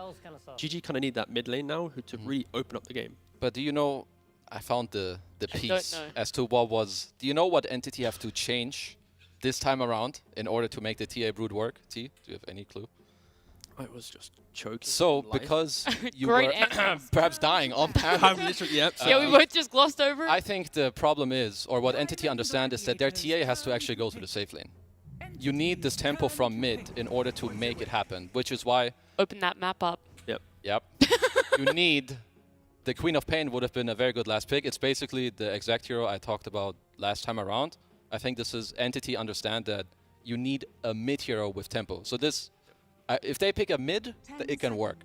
If they put this TA middle, I don't think they can win. I love that GG pick Pango on the flip side, because it's like when you look at their draft, they need something to do, like make players on the map, right? Entity ban out Ember, ban out Bat, some of the better mid heroes there, and of course, I think Pangolo is probably top 3. I like Puck. You like Puck? No, that's fine. Off rails.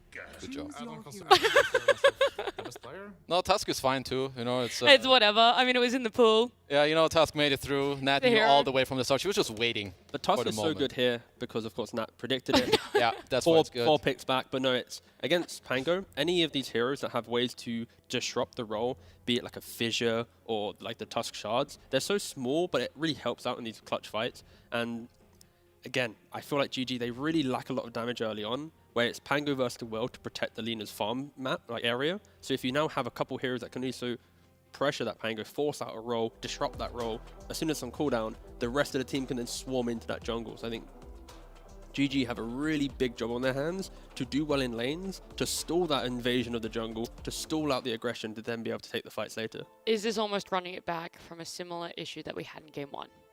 Actually, no. Great. Because I feel like they understand what was wrong. It was something so small and simple, but it will change the entire game. The fact that you can pick TA from this point, but she needs to be safe lane. Yep. They take the Tusk to put it middle. So now you have the early tempo that the Brute needs. You have a +1 hero that can get on top of the Lina. And on top of that, Tusk can dissuade the teamfight from Pango if you just throw a shard into his role. So I think Entity, even though the draft looks very similar compared to Gaming Gladiators last game, I like Entity's draft more in this game. All right. Yeah, Entity just proving that I think they understand the kind of hero combos a little bit better than Gaming Gladiators. And I think Quinn, the new addition to the team, he's got the most work cut out to kind of get his team online and into the game. Let's go, Quinn. Yeah, Quinn versus the world until the rest of the team can play some dopes. Yeah, well, we'll see if he's going to be able to do that 1v9. As we're jumping into Game 2, it is GG Entity with Lyrical and Fogged. Thank you so much, Nat. Man, I wish that I could speak about anything as passionately as Kezu talks about like how to make Brood work. this guy just loves it. It's just it's pretty a scary personality trait.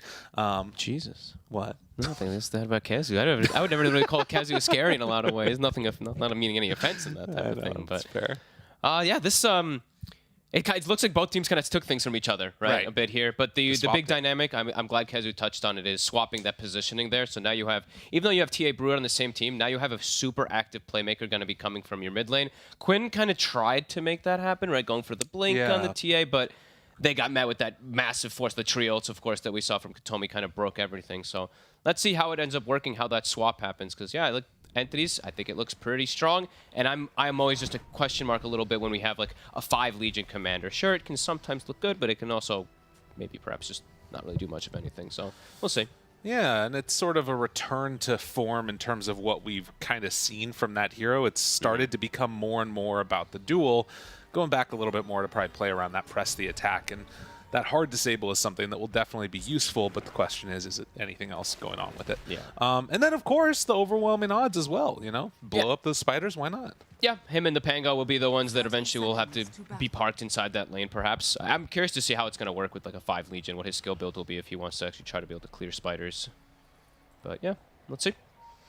And of course, the other thing is if you ever do use that overwhelming odds and then it doesn't connect for the spiders, then you're probably going to get dove and things feel real bad. Yeah, and then you're a 5 Legion versus Broodmother, so you're probably going to just get chased and die. So, all right, let's see. The nice thing is, though, with the press, you can do the similar build. I mean, you always do this build, it feels like, on Lina anyway, but you just start with the Blades of Attack quelling, so you're all about your right-click damage, and you're going to have heals from press the attack. You go greedy. Well, Ace able to move on in and steal that bounty rune. So 3 bounty runes started for Gaming Gladiators. Alrighty. They have some pretty strong combos for early game, right? Just easy to commit kills with stuns and stuff like that. I feel like for the side of Entity, it's going to be a little bit more reliant on how the Tusks game goes, how Stormstormer is going to be able to make rotations to these side lanes. He is the one, right? Yeah. Like, there's nothing else on this map. What are you going to be doing with a Brood besides I guess, rushing eggs and trying to make some plays happen off of that. It's a tough one for sure. So we'll see how Stormstormer does. I don't think we'll see that same build from Toby. I think we'll probably see the Greaves kind of style build, more team fight oriented, but we'll see. Could still maybe be a little bit of a switch up. Tomy has to back away from Dyrachyo and Celery up top, spamming out those Nether Blasts over and over again. And you can see the power of Legion Commander in a lot of ways, playing in that position 5 role as Quinn stands there, able to place an interrupt around Tusk. This hero really has just been all over the place across every region, it feels like. The Tusk? Yeah. Yeah, Tusk, I mean, even Pango, right? These heroes are just played so much lately. And I think we've been seeing so much of this mid matchup, literally the Tusk versus Pango, and at least for us in the China DPC, we had this one, I think, like 2 or 3 times in a row. And so far, so good for gaming across all their lanes. Toby hasn't really been able to get much, trying to pull these creep waves over to the side as Dyrachyo playing that oppressive hero that we've seen more than a few times. Ace used the Tango. No, it's disappearing. I mean, he's full health, but whatever. His Tango disappears down bottom. They're getting aggressive down bot. Fishman. Oh, Chase, a couple hits on the Tofu, and yeah, first blood drawn by Ace. So a much better start. He stepped up a bit too far. He actually gets hit by 2 double edges back-to-back. Tofu also has to be a little bit careful. But look at the way they prep the lane. We saw the same thing last time versus the tree. There's no trees there. They cut everything with their Quelling Blades. So are making it pretty difficult for Fishman to do much down there besides just heal up Watson, which is going to be his job, just leech seeds and living armors constantly to prevent that damage. Dude, that's so annoying. He just walks up and double edges you. And for Watson, not really much that you can do to stop that one from happening. Could go in eventually for the refraction, of course. But yeah. Opting just for the minus armor for now. Oop, does miss that meld hit. I like the meld versus Centaurs. You're like 0 armor. Well, 1 armor because he has the Wraith, well, Circlet plus Slippers. You putting him in negative just makes him take that much more damage. So I do like that Watson started with it. Of course, the Leech Seed, part of the thing that makes this hero so annoying to play against. Yeah. Just constant heal as Tofu takes a punch to the back of the head on that Mirana. So again, Watson probably going to be doing a very similar thing to what we saw him go with last time, trying to stack up or get those stacks built and then make a play happen. But Fishman again dead. Excellent job down here. They're layering that. Quinn from the mid tips him back. He remembers from last game. Oh, maybe Fishman did get in his head a little bit with those. I love it. Tofu. You can take the boy out of NA, but you can't take the NA out the boy. Oh, that is actually too funny that he does that. And Ace, we do see his reaction to the meld being leveled up early. Wraith Band's done, and now he's got a chain meld too. So that harassment for Watson will start to dwindle quite a lot. But now he's going to go back to refraction, and he's going to be able to just fix his farm a little bit, because as we did see, he is slowed down a decent amount. And you can, yeah, watch this one up top here. All the lanes going quite well for Gaming Gladiators. Yeah. Mid dead even right now. Snowball through. Stormstormer trade some more hits. Quinn very comfortable making that move, and with the 4-minute runes spawning in just a second, it looks like both are going to be left to take one of their own, as no supports rotating out right now. I feel like I'm seeing less support rotation. I mean, we saw a good amount of them, of course, from Tundra, but less support rotations to go for these water runes and stuff like that super early compared to China. China was literally 3 heroes mid on both sides almost every single time. So interesting to see how these teams do vary. It feels like maybe there's a point where if it's like, okay, can we really shut this guy down, then they'll go for it. But otherwise, not really opting for it. So trading out the water runes there, coming back to the mid lane. We'll see who gets that level 6 first. Obviously, the big rotations could come depending upon what the 6-minute rune is, which I imagine we're going to see both teams rotate in for that. Yeah, that one I'm pretty sure we'll see at least a move. But the supports on the side of Entity, they don't really do anything. They don't do too much around that rune. So they probably want to stay in their lanes a little bit more. But yeah, we'll see. Bottom again, constant aggression. Dude, they're on him. Double edge, they don't even need it. Fishman. He hits him again. Dude, he's got to save him. Celery's all right, I'll get in on it, why he's not? Like, oh, yep, let's make Quinn feel good. 0-3, the start for Fishman. They're doing a really good job. The way that they're using the double edge first, getting like an extra hit or two, and then stunning and getting a second or third double edge. Really good execution. And they've even got phase boots now on Ace too, so really opting for aggression and lane dominance here. It's working out. Just like that. Again, we reset a little bit here as the walk back to lane for the Tusk is going to happen. Yeah. This is kind of a cool concept that I'm seeing Katomi doing versus the Lina. So Lina's all about keeping up your stacks, your Fiery Soul stacks, so you can continue to pressure in the lane. He drops the Nether Ward, and it actually like kind of prevents Dyrachyo from wanting to always keep his stacks going. Kind of cool. Yeah, it's super annoying to have to deal with in that laning stage. And of course, if you can find it, it's great. But that range is just so big that it's super annoying to deal with. Fishman trading hits again. Uh-oh, we've seen this before. What's going to happen? Is there a tip? Oh, somebody's he doesn't want to waste it. He's focused around the rune. Okay, fair enough. Quinn? Roll back and forth. And Celery trying to survive. It was Celery that picks up that arcane rune, gets the heal, and now turning. Katomi, couple more punches, and Quinn picks up the kill. I tip him now. No, he's still focused. He'll wait till Fishman dies again to get the tip. But good rotation. Celery able to help out there, and yeah, Quinn getting that Rolling Thunder off beforehand. He's able to control Stormstormer. Doesn't get the arcane, but he does prevent the Tusk from getting it, and Celery does grab it. 0-5, but still nothing to write home about at this stage. Bone only supports dying at this point, and you can see Stormstormer queuing up those phase boots and then Shard afterwards. Is that right? So that's the interrupt for Pango, I guess, as part of his idea? On who's this one? On Tusk, Storm? I think? On Tusk? Interesting. I mean, that is really intriguing. He's even smoking to try to salvage things. I think they're really starting to feel the pressure of these lanes. Since bottom's not really going too well either, Watson's not able to step up and farm. Stormstormer is smoking himself and making the move down. See if he can make it happen. Ace there, Walrus Punch, the big catch, and leaving the kill for actually himself. Okay, good. And then the TP over. And Fishman tips Quinn, I love it. Dude, there is some salt going on. I don't know what happened. These guys may have been a pup or something. But I assume it. They're probably muting. They probably muted each other pretty quick. Yeah, that's funny. All right, good rotation. Starts to get Watson back together. One thing I've been looking at is for Katomi.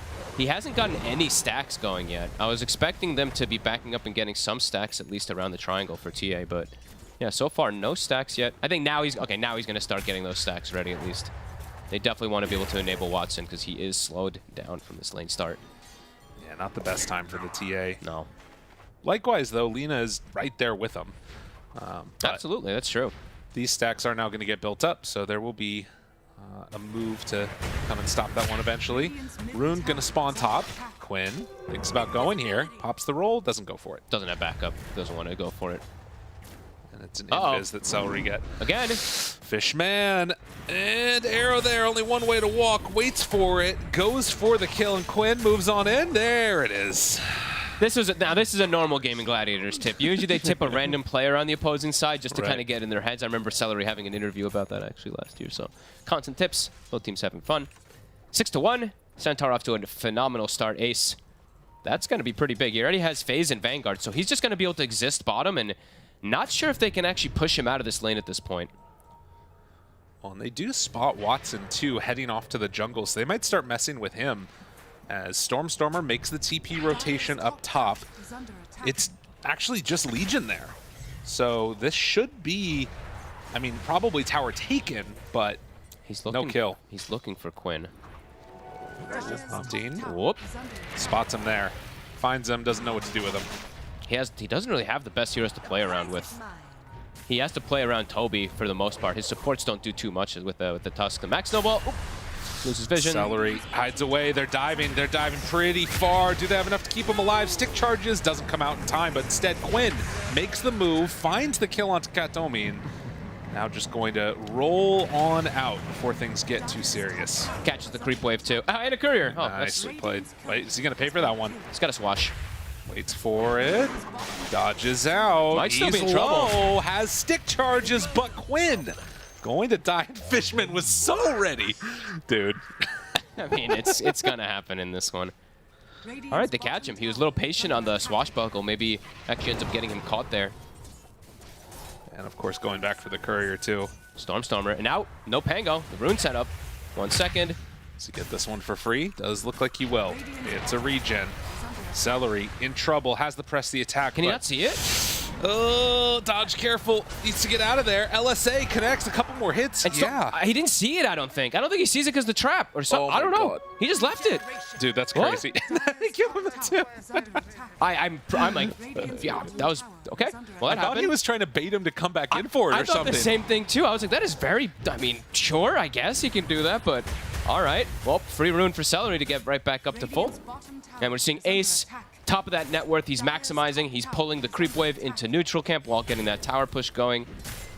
So to have a super early timing on that blink after phase Vanguard. He is going to be a menace. He is so farmed. Yeah. He's going to cause big problems for those squishies. Toby, duel's there. Immediately gets it. And now comes in with Quinn. They won't get the duel victory, but should manage to bring down Toby. I think hides away. No, they can't get in there. Oh, that is not where he wanted to be. Toby, good plays. 70 seconds now, no Rolling Thunder. So Storm Summer probably going to look to be active. Steeping down bottom. Does end up canceling, though. I was going to say, what's he going to do versus this Centaur? It's pretty difficult. Yeah. Top net worth by 1,700 gold for Ace. Yeah. It's huge. Tower last hit. The one creep took it. Oh my god. That's crazy. The one melee creep actually ends up getting it. That's pretty funny. So 35 damage? Yeah, why not? He'll still have his blink done anyway after that creep wave. So 11 minute 30, phase, Vanguard, Wraithband, and a blink. That's going to be pretty amazing for him to just run around and just continue to make space.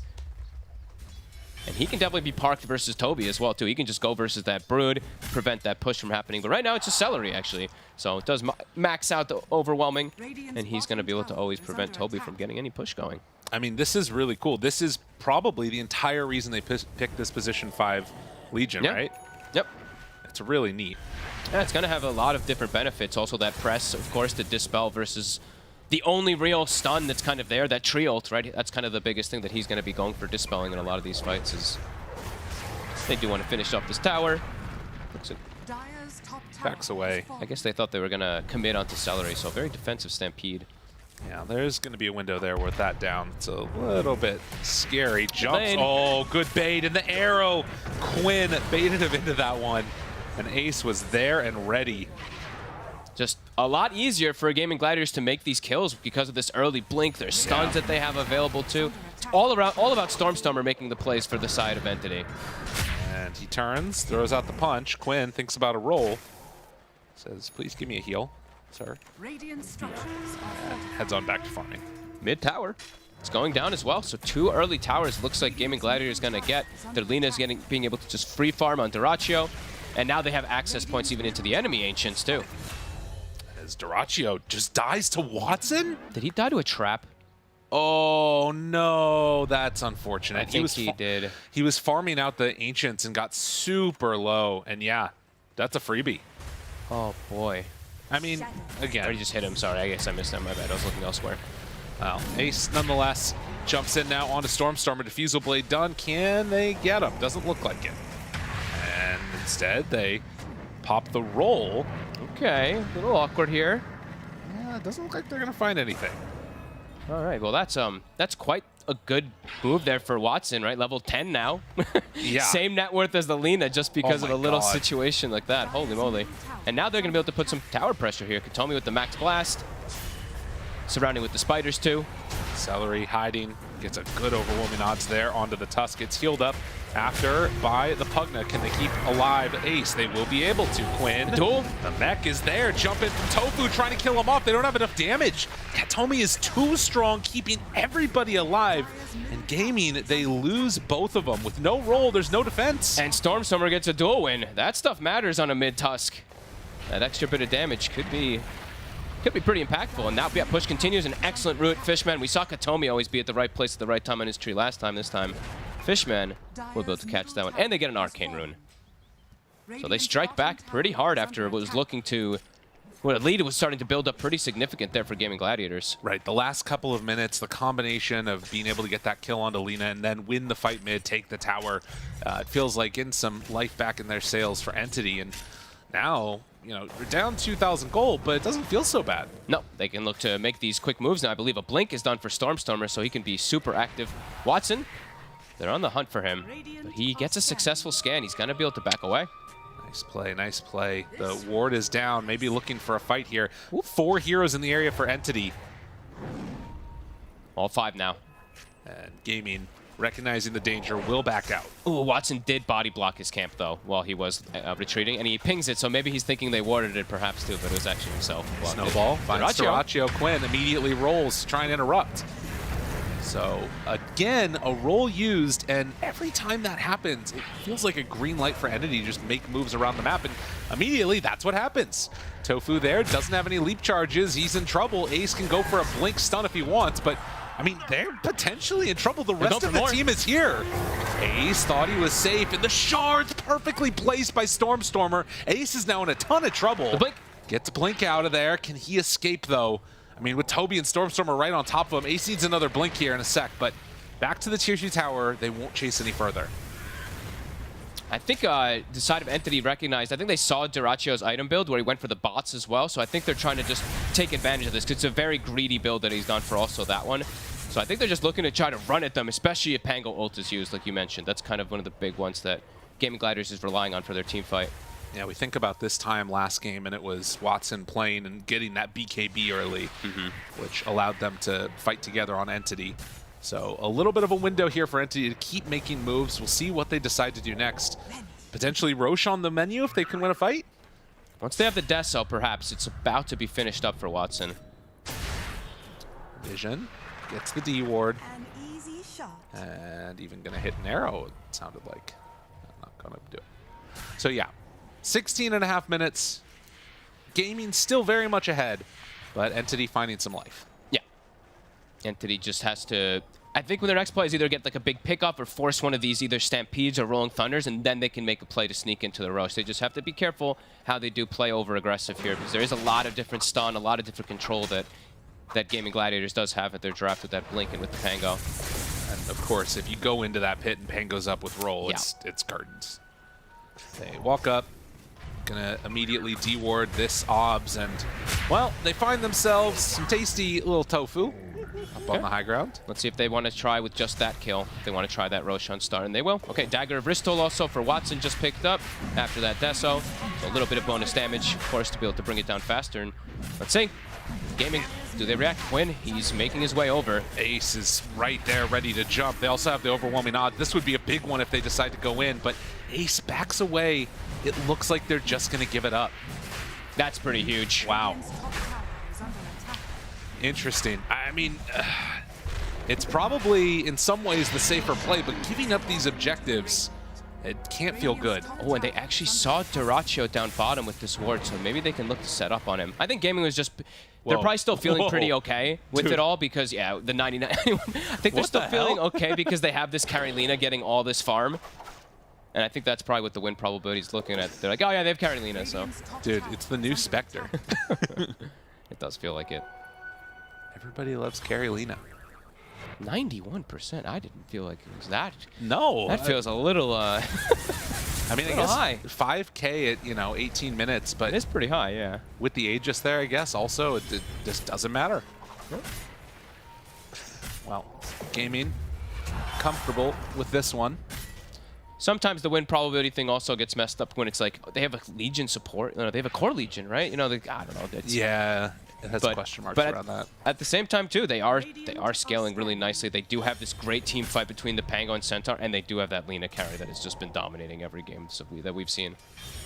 Now, there is a move through here, not smoked up. A ward in the area signals to Ace to get out, and immediately it's pinged again. So good D-warding coming from Entity. They're just shutting down this vision every chance they get. Getting out farmed, though. Yeah. Constantly. I mean, that number just keeps going up. 6K, 5K. It's happening. And Dyrachyo has his BKB now, too. So on top of them just being able to always farm, now they're able to constantly fight with him, too. Bots and BKB. So the bottom wave will be pushed in. Entity not super comfortable sticking around this area without the Brood nearby, but okay, never mind.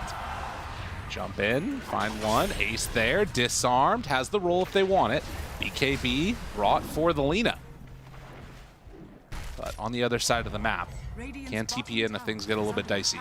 They're just stalling. Yeah. Not letting that tower push continue with the Deso TA. And the whole time, Lina's farming. Yep. Like, okay, yeah, you got 4 heroes over here for Gaming Gladiators, but Dyrachyo is super happy. Dire's middle tower is under He's had a free game completely. Besides that one, you know, bit of a weird death, of course, but yeah, 0-1-1. He's just chilling back while his team makes space, but top. Overgrowth on one, and that's enough to bring down Ace. Wow. So the combo of the Deso and the punch. Now, Bugs go out there. Quinn in Biz. Toby on top of him. DD on Stormstormer as well, too. Gets the dust onto them. Chasing onto this one. Immediately gets hit. Was actually a little bit of a misplay there. Toby pushed him into it. And now can they find any more? Arrow is out. But Entity, they make this move. I mean, Lina's still pushing, takes the tower towards mid. And goes bottom. He has no interest in showing up to this fight whatsoever, so they're just going to have to watch this tower get brought down. And Stormstormer's setting up bottom. Dyrachyo. This type of kill can't happen here. He's saving the punch so that the BKB TP can't go up, but there is actually no TP available right now. And Dyrachyo in trouble. 20 seconds, he just TP'd down there. Didn't decide to go for the punch, has the snowball after, but the fight continuing up on the top side of the map. Toby just out of vision. The arrow will give him the vision there, and after forcing the BKB, Stormstormer decides to give up the chase. Does force BKB. Yeah, he wasn't aware of that TP, I don't think, being on Colton, but I think Dyrachyo would have been fine anyway, because BKB Stampede, he can just run away and reset, so. Looks like Gaming Gladiators is fine with that situation that all happened, you know. I think they're okay with giving up the tower, but I don't think that Entity's too fussed either. No. Getting this good farm for Watson, almost getting a catch as well, and nearly having BKB for Tusk. It definitely feels, though, like a tri-core versus maybe a solo core, depending upon what happens with Tusk. Like, we've seen so many of these Tusks fall off in, like, the mid-game or the late game and not be able to keep up their farm levels. Except for 9. Yeah. I think the best Tusk, of course, that we've seen so much from that mid lane. This time, he doesn't have the Deso either, right? Because he has the TA with him, so has to opt just for BKB. So his damage will start to slow down a little bit, of course. Dire's bottom tower is under attack. Right now, Katomi. Ace, they find him. Duel is ready, but dual damage? Okay. No, we jump in there and they're gonna kill off Celery. Ace in trouble. Don't have anything to break that one, so he gets out. So 1 for 1. As they continue to farm on the side of Gaming Gladiators. Quinn has a full Shiva's finished, so versus that physical damage for both the Tusk and that TA, that should be pretty valuable. And Dyrachyo just continues doing Lina things. This is like almost mirror for mirror the same build that we saw last game. Because the bots, the other change up, got him later. Yeah, he got him later. Actually, I think, yeah, and the Gleipnir, right, with the Shadow Blade. Under attack. And completely different build, though, on our Brood, as we mentioned. This is what we kind of expected to see most of these games on it, is the Greaves plus the Pipe, just all about that big team fight. And look at the Spiders. We're starting to get that scouting information. But they're having to stick together a lot, it feels like, on the side of Entity. So just, yeah, lead continues to grow for Gaming. It's really interesting because it doesn't necessarily... It feels like the trade-off of ultis for kills, and Ace jumps in, a great stun, LSA there, the arrow connects, doesn't really have a chance, but can they bring her down in time? The duel to finish it off, make sure there's no refraction there. Really well played by Celery. And Katomi in trouble, he's gonna also be found. A great fight there for Gaming Gladiators. So many stuns for them to set up on, and now Toby. Yeah, rolls back, needs to bounce off this side, arrow a little off the mark, and so the Brood should escape. Crazy thing about Lina, well, of course there's a lot of crazy things about Lina, but when you watch the Pugna, right, Katomi's like, I'm going to decrep and help you to be able to heal you, and then, oh god, you got Laguna for extra damage. Yeah, it's kind of insane. Yeah. No matter what you do, it feels like it's the wrong move against that hero. Yep. Quinn jumps over the shards. Looks like he's all right. Oh, maybe this not. Punch. Pops the Shivas now, going to get controlled for the moment. Good jump from Ace, but the BKB's already out from Stormstormer. As the tree gets chased down, Tofu there, ready to jump if they want. Celery also in the area. Stormstormer, BKB wearing low, and yeah, that is going to be the reset of the fight. And it's the power of the Pango, right? You're playing versus Tree Root, but who cares? You click roll up and it just dispels it and you can walk away. So Quinn, understanding that perfectly, gets himself a haste rune and he'll be able to show back up to the fight with ult again. It's back up in 15 seconds. Really good itemization here too, going in for that armor. He's just not going to get bursted down that easily. Yeah, and even holding like Pupil's Gift, right? So he's just extra tanky, anything that he can get. So 25 minutes now. 4 staff done for Tree. More ways to take the fight, but for Entity, it still is just a matter of trying to find a way that TA can beat on people. And we haven't really been able to see that happen too much, as 10k gold lead now. Just continues to grow. Selena, level 19, TA, level 16. Duracho just quietly farming up his storm while his team makes all the plays. Ace finds the stun again. Quinn there, thinking about rolling. Finds himself Toby. The Greaves come out. The chase is going to be there. And the Stampede to follow. The arrow connects and in some trouble. Stormstormer jumps onto Duracho. He's fine. Does not appear to care one little bit. The turn now onto Watson. Have to be careful. The Pugna ward is down. Tries to kill that one off. Stormstormer gets 4th staff up to the high ground, but they're all grouped together. Do they want to walk up this hill? It's a little bit scary. They decide to do it now. Quinn, Chase, Katomi right on top of them. Fishman too. Both supports going to be the ones that are left behind. And I mean, as soon as they decide to go, it's just over. They're all still like full HP too. They just have like no stuns or anything on the side of Entity. It's only up to Stormstormer to control. Gaming Gladiators, everyone's got some of this set up. They're just chasing forward confidently. And yeah, a lot of it is Ace having such a good start, right, on this Tusk. He is so tanky. He can confidently dive in always as Stormstormer. Duracho, they barely connect. And yeah, see the BKB duel. Oh, it was right there. Oh man, that was close. That Eye of Vizier almost coming into play there for Celery. That cast range. Yeah, it's pretty big on the duel, isn't it? Yeah, that would have been pretty hype. 14k now. How quick it accelerates. Lena, yeah, almost Silver Edge now finished. I mean, just items pouring out. Has a plate mail coming out in the courier. Yeah. So more and more into the coffers. For Entity, like, I don't know, what do you do now? Sticking together. Just the only way that they can make plays is around Stormstormer. And there's just always Stampede available too, so there's the disengage, and now it's the Roche too. Can they make it there in time? Trying to step up. Legion is the one up front to interrupt this, and, well, Celery gets away. They've already taken down the Aegis, and now Quinn wanting to chase. The roll-up immediately stops the overgrowth. Katomi in trouble as they go through another salvo. Stormstormer just has to snowball to try and escape from this one, but Duracho, he's on the case. Can't quite run him down with the Blink Dagger. He blinked up to the north, so able to juke him out with that one. And the Quinn tip comes out. Ace actually finds him here in the tree lines. Do they have the follow-up? Doesn't seem to be. But the damage feels like it's constantly being done. Always just diving forward. I mean, Entities just looks like they're in desperate mode trying to cut creep waves and stuff like that.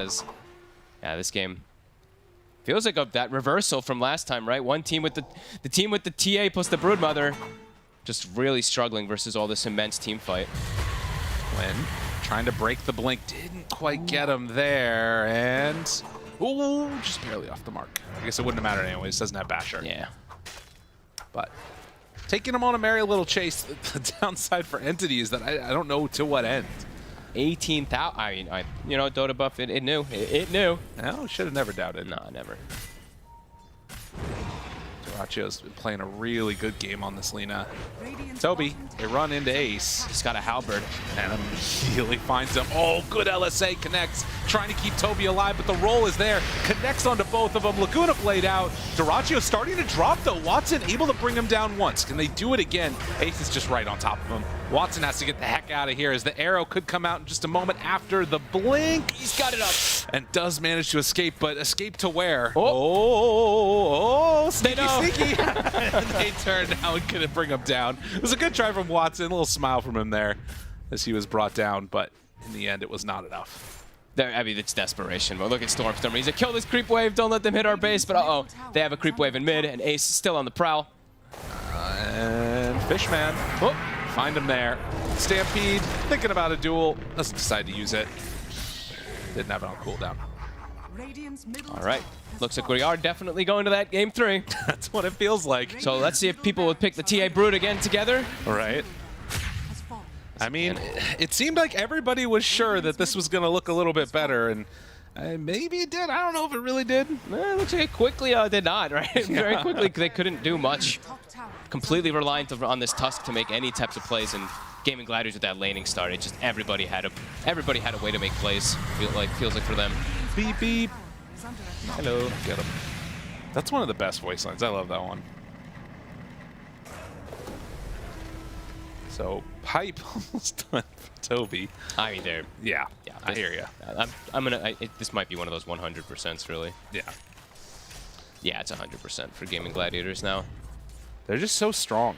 I mean, I think that this is a good lesson to everybody. Just don't let Lina through, you know? Yeah, don't let Lina through. And it comes down sometimes to small basics, not to say that this is everything, but stuns are important. You know, we saw last game there was a Hoodwink with a Bushwhack. That was the only stun available for the side of Gaming Gladiators, and they all had Quelling Blades. This game, there's only a Tusk really with any real disables to actually go for these catch and these plays, and yeah, we're definitely seeing that. The inability to make things happen. Yeah. When he finds his man, the snowball's there. Can they get the blink out this time? Does not look like it. So the Tusk in some trouble. Gonna get ran on down here, most likely. Has blink. No, it's game broken. Yeah, they got him. The duel finish it. He got one for me, but I'm back now. Out of mana, he says. So up to high ground they go, and Gaming Gladiators feeling very confident with themselves. Entity need to come up with some answers, maybe thinking about that next game, as already they are losing a lot, and no Tusk. It's impossible right now to take a fight. Ooh, they even have the stun ready to clear the trees, so immediately Fishman TP's in to his death. Oh, maybe not. Is there a tip coming? We gotta know. Chases, Laguna Blade dead. And Katomi able to get the Ogre Seal Totem to back away, but the DD on Duraccio does wear off now. Gonna take down this tier 3 tower as Quinn keeps the roll through going. What an impressive showing. And stun, Fishman in trouble again. Turn now into Katomi, bring him down. Duraccio gets the kill onto the Pugna and into the fountain. They're thinking about going. Do they decide to go for any more? The connection's there, the duel win another time, and GG is gonna be called. We're going to a game 3. Whew. Yeah, this was another rough one. I feel like we have a lot of these one-sided affairs, but last one did look a little bit closer, at least with the way that Gaming Gladiators was a little bit closer, I say, with the way that they kept like the net worth kind of there. But this one, quickly, exploded. Felt like after laning phase, they got that like little bit of a kill onto the Lina 1 or 2 times, but then you could really feel the limited playmaking versus the immense playmaking on one side. Well, and to me, the thing that sort of stands out, like you said, is one, the stuns, but also the fact that both of these teams were like, okay, we know this is a problem. We're going to try and like come up with the answer to it.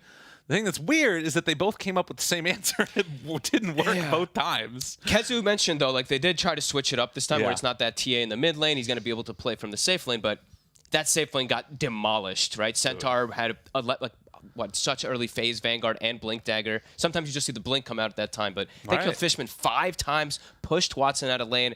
Everything was just going their favor, and yeah. Game 3? Game 3. I can't wait. It's going to be a really solid one as we do get ready for this one. And I think the only other thing that I'm really curious about is for the panel, if Kezu finally is going to be giving up his Brood obsession. I mean, you're making fun of me earlier for being all mean to him or something. I mean, maybe. I don't know. Maybe sometimes you have to build the lineup a little bit better around the Brood, or there has to be a different idea, but it seems like Gaming Gladiators, they had a perfect idea versus dealing with it this time with the 5 Legion. Yeah, perfect indeed. As we get ready to go into this game number 3, as I think that we do have one other thing that we need to chat about before then. You know what that is? What's that? Lina versus CM. We talked about this earlier. I mean, what do you mean Lina versus CM? The question is Lina still her sister if it's a dog? Have you ever seen anything like that? All right, we're going to go to the panel. We'll talk about this later. I am a little bit lost for words. I actually don't know how to segue off that Lina CM conversation, but instead I'll go back to what Lyrical was saying before. And I'm going to be mean to you too, Kezu. Why the Brood obsession? It didn't work again for a second time, even though you said this was better. First of all, I don't have a Brood obsession. Okay, that's what they all say. I said it was trash game 1. I said game 2 they made it better. Still bad. It went from trash to bad. But I think instead of trying to upgrade to good in the next game... Okay. You just ignore it. Just don't pick it. Okay. All right, that's your solution. That's your analysis of all of game 2. Just don't pick Brood. That's something. I feel right here, this is kind of the obsession that Entity had in this game, was this mid tower, this top focus. They constantly were trying to poke and prod, but we mentioned in the draft, Quinn on his Pangolier, his job is to be a nuisance, to be a thorn in Entity's side, to stop them from ever really getting kind of the fluid motions of this type of lineup online. And it kind of happened, even though there was a lot of tip warfare between Fishman and Quinn, they got to a point where it was every roll, every swashbuckle, it was just delaying Entity a little bit, and it never felt like Entity was actually capitalizing on their heroes, right? You never really saw them cleanly take over the top area of the map, take away that mid tower too effectively to then transition to opening everything up, right? And Lina just, meanwhile, the reason why she's so powerful is after lane, she just rotates away back into that jungle, into the Ancients, uncontested for nearly the entire game, just farming up a Storm. And for Entity, they didn't have multiple ways to really kill her off if the game was even. Sure, you have Tusk and TA, but again, they never really found the opportunity to double jump her in that mid portion. While you're already talking T, you may as well keep going, because the Legion Commander support, that's something that you mentioned throughout the draft, obviously came to fruition. What up? What up? What up, that's it. Yeah, that's all I wanted you to say. Oh, Legion on the phone, how you doing? Yeah, no, so Celery, Celery, sorry, got excited for a second. So yeah, Celery, I think he's proven to himself that, again, in that 5 role, as long as you're confident on a hero, you can make it work. In this game, it didn't really have much purpose early on. It secured the Lina's lane, was annoying a little bit. It didn't die like the Treant did in the other inside of the map, but for him, it was just push out lanes, buy a mech, be tanky, run around, and then you are going to get Lina into the game. Like, how many times have we mentioned Lina carry is powerful if you have multiple forms of front line. A Centaur, 7k net worth, very hard to kill. Throw a Legion in the mix, even if it's a pos 5 with a mech, suddenly hard to kill. Quinn running around, hard to kill, hard to annoy. He goes for Shivas, mitigates a lot of regen, hard to kill. Bang, then Lina behind, hard to kill. Sorry, Kezu, now it's your turn. No, all good. I Thank think. you for talking, Kezu. So T, Thank you. Oh, all good. No. Please share some thoughts, Kezu. Nah, so the Legion 5, I think it's very cool to see because, yeah, sure, it could have been an offlaner, but just from the 5, basically all he had to do was press a Q on the spiders to keep like Brood on lower farm and protect areas, purge the Lina, so kind of his job is done. He went for a mech, which was also a nice item. We've seen it kind of rise up in popularity. I feel like Ace played really well in this game. I feel like he kind of opened up the game for Gaimin on his Centaur. With the performance he had with Tofu in the bottom lane, they killed Fishman like, what, 4, 5 times? I feel like that lane could have gone better for the TA, you know, with the minus armor against the Centaur. But yeah, I feel like Gaming, they kind of stepped it up this game. They played faster. They won the bot lane. Ace gets a splink, goes mid, gets a kill mid. They take mid tower. It was good. Ace was 14-2-9 in that game. Like, the off-lane Centaur, I know he farmed the Treant a lot. Again, I didn't expect the Treant TA lane to be that bad. They mentioned it in the cast. Normally, TA with Meld Strike into Centaur, you can actually pressure and fight in that lane. 2-point leech seed, you're tanky enough. But again, Fishman just presented a lot of opportunities to die in that lane, which then meant it kind of spiraled everything out of control. Production beat me to it, but I was going to ask you guys if you wanted to take a guess at who MVP was, because we put in the no Lina MVP rule. But it is going to be Centaur. You guys already talked about him. Is there anything else now that we see some of his stats on screen here, his items as well, that really stand out, that capitalized and enabled him to be able to do so much more for I think the early itemization, which Fogg also mentioned in the cast, the early armor from his starting items into the Wraith Band, into the Chainmail with the Phase Boots, his skill build with the QW max, then he went the Vanguard, pretty classic, farmed out the bottom area, got his blink and instantly went mid, then the Halberd against TA. Like, I would say this is a perfect itemization from him in this game, from minute 0 to the very end. Yeah, and I think that was kind of across the board for Gladiators. We mentioned it slightly, but Quinn going for that Shiva's Guard as well. So you now got the Centaur itemizing to deal with the TA. And Entity's lineup, if they don't occupy the map and siege you early, it becomes somewhat like a 4-protect-1. Tusk with Tag Team, trying to enable the TA. Shaw with a Deso, which he didn't go for. He's a Blink BKB. He can enable, but because that didn't come in, he's now trying to be an enabler. So yeah, I love the fact that 4-protect-1, Gladiators, go for Halberds, go for Shivas, mitigate the healing, mitigate the fight, go, go, go. Gladiators win. Game 3, who's going to win? First best of 3 of the day, going through the third one. Go, take it away, Nat. Let's jump to a break. I don't have to say anything else. Okay, cool.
GG versus Entity. Guys, this is game 3. This is definitely going to be the last game of day number 1 here in Western Europe. Game 1 going the side of Entity. Game 2 that going the side of GG. I am going to say Brood was the issue for both teams in opposite games.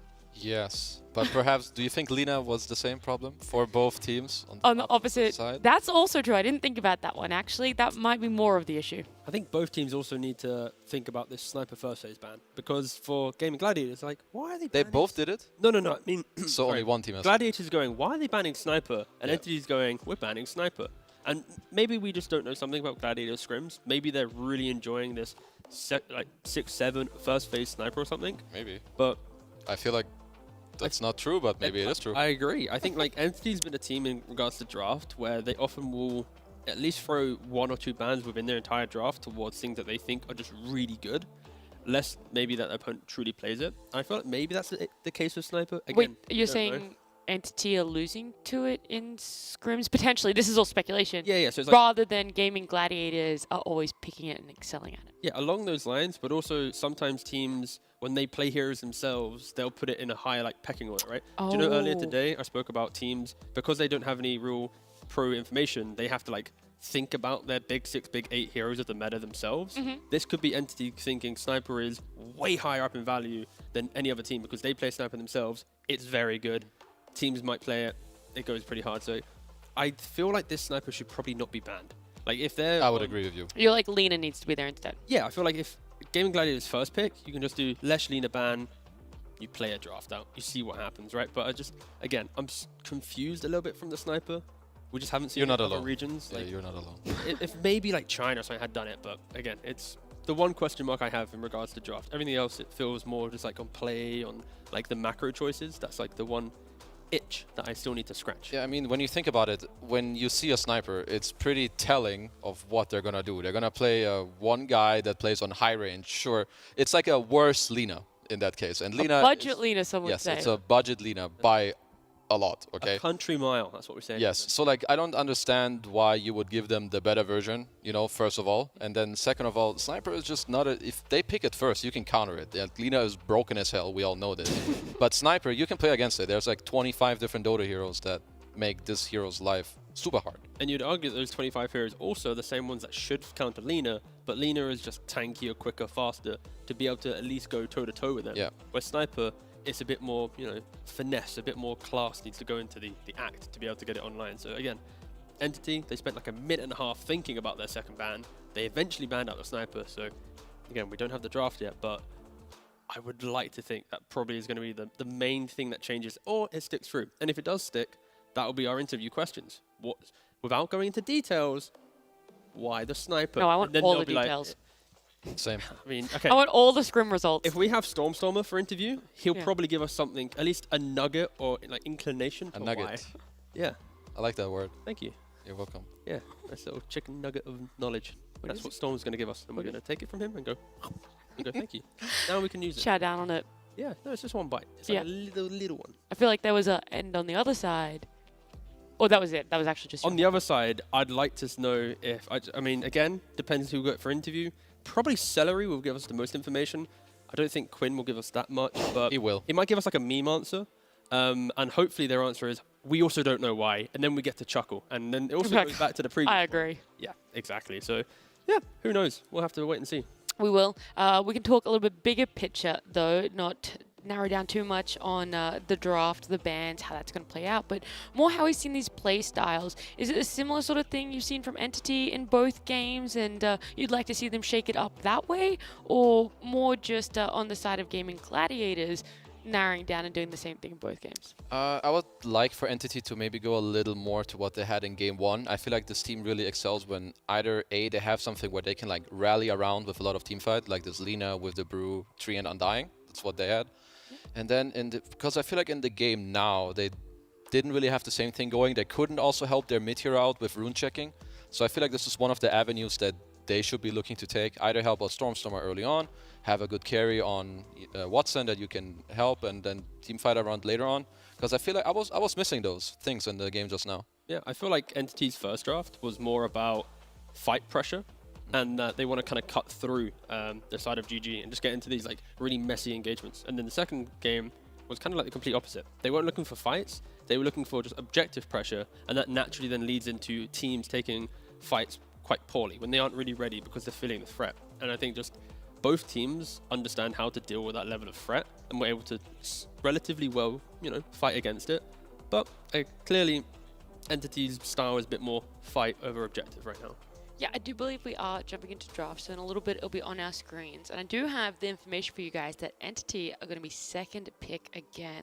So Gaming Gladiators getting first pick.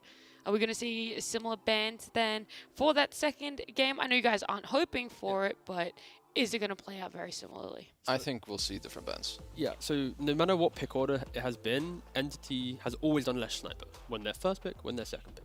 Yeah. So now it's more just going into game 3. Of course, it worked in game 1, so they kept it the same for game 2, right? But going into game it didn't work. Exactly. So I would like to think less Lina. But who knows? Some teams are not stubborn's the wrong word. It's more like confident in their own strategies to be able to deal with things that they see. And like, I would like to think that Lina has got to a point now for every team where it's like, if we don't actually have the backline jumps, the counters, the pressure, we shouldn't let it through. Yeah, I think also when they ban the clock, like they already know you're gonna ban Lash, but then they ban the clock anyway, which makes it harder for you to respond to a Lina on your first 2 picks. I feel like that should also give you like a little bit more of a tell of what they're actually aiming for. We've seen Lina dominate both the games today already, so you know, I mean, I don't understand the sniper ban. If it comes again, then God knows what the hell is going on. Again, we'll just need to speedrun game 3, get to an interview, and get a little bit more context. Or if you let Lina go through, okay, I'm not going to say that it's out of the question. It might happen. But then I want to see a different answer than the Broodmother. I feel like from the first 2 games, we're kind of seeing that it's not that good. Yeah, I think the one time that we've... Oh, they ban out Brood. Yeah. So, Lina is available, potentially picked. But going back to maybe some examples of Lina losing. In China DPC, eHome was playing against a team called Dawn Gaming. And wait, who did they have with the Lina, though? It was Tiny, DK, Undec. They had plenty of stuns and fight, right? So the main idea for eHome's example was they had a really robust offlane with Mars and Rubik, which allowed them to, when they hit 6 and hit timings early on, if Lina is in lane, she will die. So they invoked fear in the Lina's lane. And then they had a Fury and carry, which meant that not only did the Lina be scared from the fight, her towers would fall. The Nature's Prophet would also overwhelm. So I think that kind of threat of constant fight and global presence puts Lina in a scared position. So maybe giving away the Lina, you have that same idea. But this time around, Entity, they last picked Toby's hero. This time, they're putting it in first phase. They're not allowing that Enigma to be banned out. Get Black Hole on Lina, have a good time. So there is this, when you at least know what your enemy will first pick, it makes it a little easier for you to prepare for that, right? Yeah. So you're like, okay, instead of banning the hero they will first pick, we will have our answer, which is Tree and Enigma, and therefore we know what we need to ban for their responding pick, which in this case, Broodmother would have been very good against Tree Enigma. I don't know if Enigma is like the best answer to Lina. I think we've maybe seen it once before. It's a similar role as like Sniper. It's one of the heroes that can outrange you. If you don't Black Hole the Lina, she can kill you very fast. But I guess it can slow it down, and I mean, it's at least their idea, and it might work. What's kind of funny here is GG could just pick Sniper here, for example. If you put Sniper in the safe lane, Lina in the mid, we spoke about the bans already, and how often they ban out first phase Sniper. But you just put Lina mid, and Sniper is like one of the best counters to Enigma, with Shrapnel killing off the Eidolons. And then you just know in second phase, you need a melee hero to enable the Lina, and then, anyways, they don't do that at all. They go for Pangolier. But it's the same premise in regards to dealing with Enigma. Pangolier is a very nice response to Enigma throughout the game. Not only can you rotate in and kill Enigma, but you buy Basher on Swash, you just play on distance. As long as you're just swashing the Enigma by himself, you will always, well, I mean, not always. If RNG is really against you, the probability of bashing him is pretty high. So Pango can actually deal with Enigma throughout the entire game. I mean, I think Pango has also looked very good in this series now. I feel like it's also another one of those heroes that I like to call the kind of glue heroes. It brings lineups together. When your lineup is missing a little playmaking, a little bit of teamfight, Pango will always look very good. I think he doesn't care too much about Treant. Sure, you can get rooted, but once you have the shard, you take it away. And that's basically the one spell of Treant that you will ever interact with. Enigma, as T was mentioning, you're good against the Black Hole. You can cancel it later. You have a lot of teamfight. You deal with Eidolons. Lina loves having you on her team. Great pick. Yeah, and in regards to Quinn, you know, if he's not playing as Leshrac, I feel like Pangolier should become that secondary hero. Yeah. It's exactly the same play style, which is play from mid, open up the game. Even if you die a couple of times, you'll be using so many resources of your opponent that they can't do that. And for Entity, when you open up with Tree Enigma, very static heroes. Enigma wants to play from his offlane, take tower. If that's successful, then he'll just walk to mid. If he doesn't take that tower, he's kind of stuck on an island where he can't really go to mid. If he does, it's very easy to predict. Like, it can get a bit clunky. So that's why picking up heroes that have a bit more pace and punch to them can threaten a slower opening of a Tree Enigma. I think in terms of bans, I feel like gaming should maybe be a bit careful of... so when I see Pango, it's the hero that I would like to slow down if I were to draft against it. I think Ember is always good against Pango, you're good against him in the lane. You have the chains to also lock him down. I think a hero... So Bad Rider is not banned out this time around. Once again, this hero is super good against Lina. Also, when you do play Enigma, you like to have a second hero in the game, once again, that can go in. I always talk about making it easy for your teammates. If your Enigma isn't the only one jumping in, makes it easier for him. Bad Rider lanes well against Pango, would have a good game, so I think gaming need to watch out for one of these two heroes. Anything else that you feel that they might need to watch out for? I would kind of say that those are the two most important ones. If they don't care too much about those, I think just taking out a +4 for Kataomi that would lane with Enigma, maybe help him a bit, could be okay too. But I feel like Pangolier is a support that he doesn't care too much about the enemy supports, really, in terms of Lina. So they take out the Slark, which, sure, I think it's a... I would say it's kind of a whatever ban. Maybe it has more to do with their next incoming picks. I feel like every time we've seen Lina, at least, Slark's been respect banned because of that poke, right? Just because the Ags, the fact that Pangolier can't always lock him down cleanly, you can't really rely on some clutch LSA. So I think for GG, it just simplifies your mid-game fights where you're not having to then pick up that hard stun on the next hero. It kind of maybe emphasizes a skirmishing style of 3 heroes later.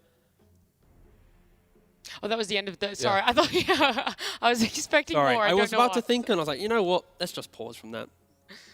Yeah, look it up. I have a slow zoom as well. Hello. This is now... Tell us a story. Of Balamori? Sure. Entity going with the first opening, and they go Undying. Fair. I like Undying. Undying is a really nice second phase opening hero because it cements your early picks with just team fight and aggression. And once again, Entity, 3 games in a row now, it's always some type of team fight in this area, in this place. So in this regard, Tombstone on a high ground, see everything, give Toby entry to the fight. It's a bit... so it's similar to the first game where they have a lot of team fight, right? Now they have Treant, Enigma, and Undying. So you have Tombstone, Black Hole. Treant, once again, can kind of protect it.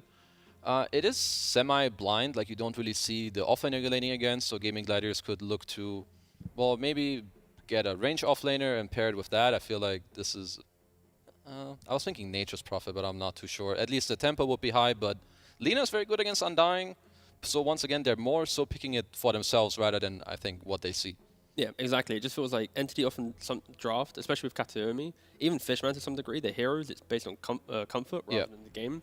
And like here, you just mentioned the Lina. They're not picking it because, oh, it's a great Undying game. Lina will kill the Tombstone. Yeah. But at least forces GG's hand a little bit with their offlane Joe. You can't now pick an offlane that's self-sufficient and then have Tofu roaming the map. It's going to be, you need 2 heroes locked into the lane. So one hero pick at least forces GG's draft a little bit more. And you would expect an Undying shouldn't be dying 4 or 5 times like the Treant. So maybe it gives Fishman a little bit more comfort playing in the lane. I wouldn't expect the Treant to die 4 to 5 times, but that also happened. C'est la vie. So, GG. Things happen. Yeah, they crazy. do. But no, for GG, they Range took at 4. Centaur again. I mean, Mirana's banned out this time. Snapfire would be good, I think. Willow's pretty good as well. Willow's fine, Snap is fine. I think any range 4 that will deal okay with the Undying and give you follow-up damage into the Pango roll and the Centaur, I think would make a lot of sense. Is Hoodwink available? Sure, Hood, Snap. Oh! Works too. I was thinking about it earlier on the first phase closing pick, actually. So Global, as we all know, Silencer is a very good Enigma counter. It can be good against Undying too, Treant as well. It can just interrupt and break this teamfight combo that Entity like to play with. Yeah, and GG has presented, at least in that previous game, that they're willing to pick heroes that aren't as fluid in regards to kind of early game, mid game fighting, just because you know they're going to have a clear concept to provide later on. And Silencer in this game, it's very good with Global, but it's not like the pick where you're like, oh wow, that's really going to unlock a lane or something. That pick's very filthy from Entity. It's going to just run through most of GG. But yeah, going back to the Silencer, I like the fact that they've picked it. It could easily be 5, could easily still be the 4 for them. But now, the first 3 picks of Entity are always going to struggle entering a fight throughout the entire game. This is Enigma first phase. It's not going to like playing into Pangler. It's not going to like team fighting into Silencer. It's going to be awkward for Entity. I think that's why the Batrider pick at least gives them some comfort, because there's like bots BKB. How do you really stop it right now on the first 4 picks, other than running away with Stampede? Yeah, like the good thing is, if we already look at the first 2 heroes, and I was mentioning it in the bans, it is not only good against the first 2 heroes you see, but it's also a way for... So if Entity would have no initiation in his game, Silencer has a free game. He can just AFK. He's like, yo guys, I'm ready to press global. At any point, you're good. Just sits in Fountain. He can't abandon because it's a lobby game, so he literally just can wait. He hits 6 and boom, that's him done. Exactly, but now when you're Entity, you have your own way of starting the fight, so it can make it awkward and, you know, less easy for Gaming Gladiators or whoever plays the Silencer to make it happen. So I think the Batrider pick is very good against Gaming Gladiators heroes and exactly what Entity needed. 5 seconds remaining. Gaming Gladiators, downfalls in their draft right now. What are you seeing? Downfalls is probably just Batrider mitigation. They, other than maybe, even like Lina mid can just die a lot of times. Lina is probably one of the better mids against Batrider just because of the range. So I would just argue, if Bat has a good game, makes early rotations, where's that really coming together? And of course, I just realized Lina's actually the carry and Pango's the mid, so this should be a good bat lane no matter what now. So yeah, I think maybe just dealing with the Batrider, either putting it in a... I could see Venge for them. It perhaps looks weird with your support duo, but it gives you another save onto the lasso. It can cancel the black hole. There is some synergy between Swashbuckle and Venge. There's CM, sure. I mean, I think anything that can like help their tempo is fine. I think Venge would have been good too. But yeah, GG basically have just said we're gonna push out top lane. We're now gonna just double nuke it, Lina CM, and then Pango, even in a hard lane, if he goes to either side lane, he's going to be able to find kills. So I still feel it's like one of those games which is who gets the runes on mid. If it's Bat, he can pressure. If it's Pango, he can come back into the lane a little bit more. And we'll just have to wait to see, does Stormsummer find opportunities to kill off Quinn? You know what I realized? This offers absolutely no insight for anyone, so it doesn't matter. So nature's profit. Oh, well, that's great. We mentioned already that the teams that have beat Lina have utilized Furin. And it's, again, for the same reasons. I like the fact that Entity, even though it's not a good Enigma game, you don't have to play in Black Hole with this hero. You can still buy Greaves, you can have Eidolons, you can be existing and pressuring. And now with that, with a Tombstone vision, the Bat running in, causing mayhem, all Furin has to do is just TP in and just offset the balance, have numbers advantage. And yeah, we mentioned in the previous game, Pangolier needs to do a lot of work again to kind of buy the time for everyone to become tanky. I think Entity rounded out their draft very nicely with both the Bat. I feel like perhaps a bit of an oversight from Gaming not to ban it. I think Nature's Prophet makes a lot of sense for their lineup. Good against both the enemy 2 supports, adds in more tempo, and I think this game around, Quinn should not have as good of a game. He might, because he's very base, very good, very high MMR, but you know, there's a Batrider, and I trust my boy Stormstormer to pop off. Yako? I'd say the key difference in this game is GG. The previous game, they relied on supports being a little bit tankier to be able to exist in the fights. This time it's double squishy. So now it's like, if Ace isn't really tanky, owning his lane, you can't rely on Pango to be a tanky hero because he's kind of rolling around the fight, right? So Gladiators, even though they demolished with this style of draft last time, it's a little bit different, a lot more execution based. So faith in Entity and Entity to take this. Correct. Correct. Beautiful. And what are you going to go for? I'm actually going to go for information from our casters, something that Lyrical, this is what I was going to say, useless as heck, but Lyrical brought up the Lina CM debate. He actually just predicted the first and last. He was so far in the future. Now they're in the same game. They're on the same team. Lyrical, please go ahead and explain to us this whole argument about the Lina CM Wolf thing for Game 3. What can I say? I know what's coming. It's all going to be there. I haven't watched anime, but people are telling me it's like a Full Metal Alchemist spoiler or something. I don't know. Did I ruin that? I mean, that's like very early in the show. So all right, whatever. So you're fine. You can watch it later maybe. Or don't. That's a possibility too. Yep. Now that we've gotten that out of the way, Lina, CM. The other thing that's going to be interesting here is that like Enigma matchup obviously immediately got countered out by that silencer.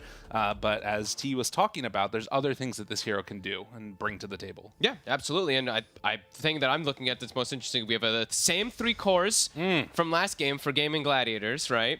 And then we have the 2 same supports that Entity had from the first game that they were so successful on. So what do you want to ride your coattails on? Do you want to ride them onto the 3 cores that looked amazing last game, or the 2 supports that dominated? Because Katomi on his tree was pretty dominant in that first game. But yeah, let's see. I like the way that they rounded out that draft with the Nature's Prophet as well too.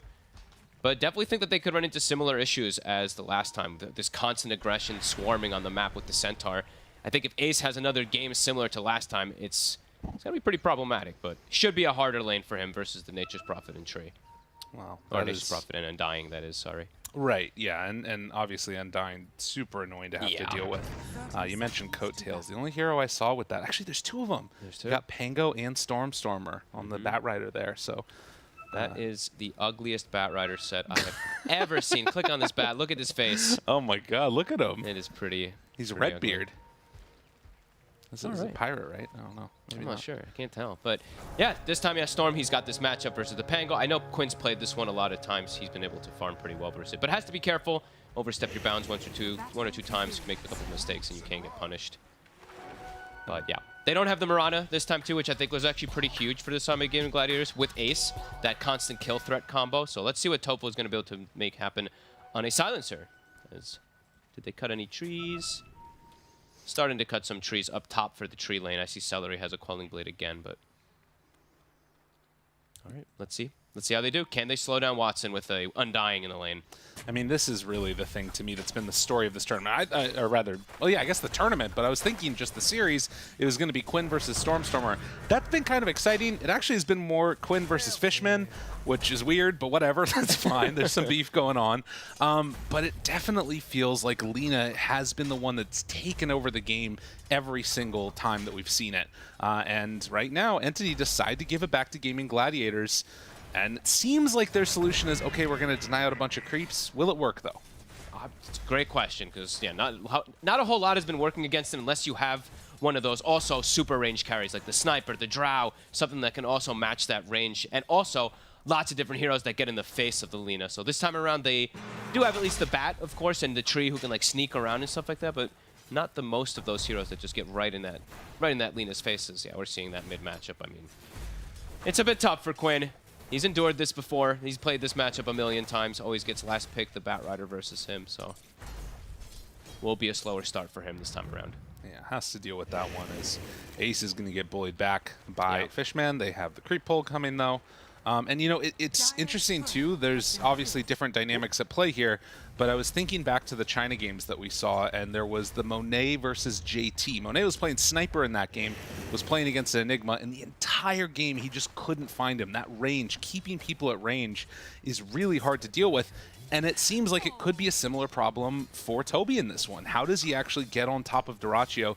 It feels like it's going to have to be the Batrider starting that tempo, and then Toby comes in afterwards, maybe. Absolutely. Especially also that he's playing versus Global. He's playing versus Pango, who can eventually itemize, as T was saying, with that Basher and stuff. So, yeah, definitely not easy. Could be a hard one for Toby to be able to actually get any of those black holes off. Maybe he goes for a build that's not based around the black holes, though, then, right? Maybe he can go for that like lens build that we used to see with that shard. Looks like he's got the urn queued up at the start here, but could see something along those lines. Yeah, just don't level it. Who cares?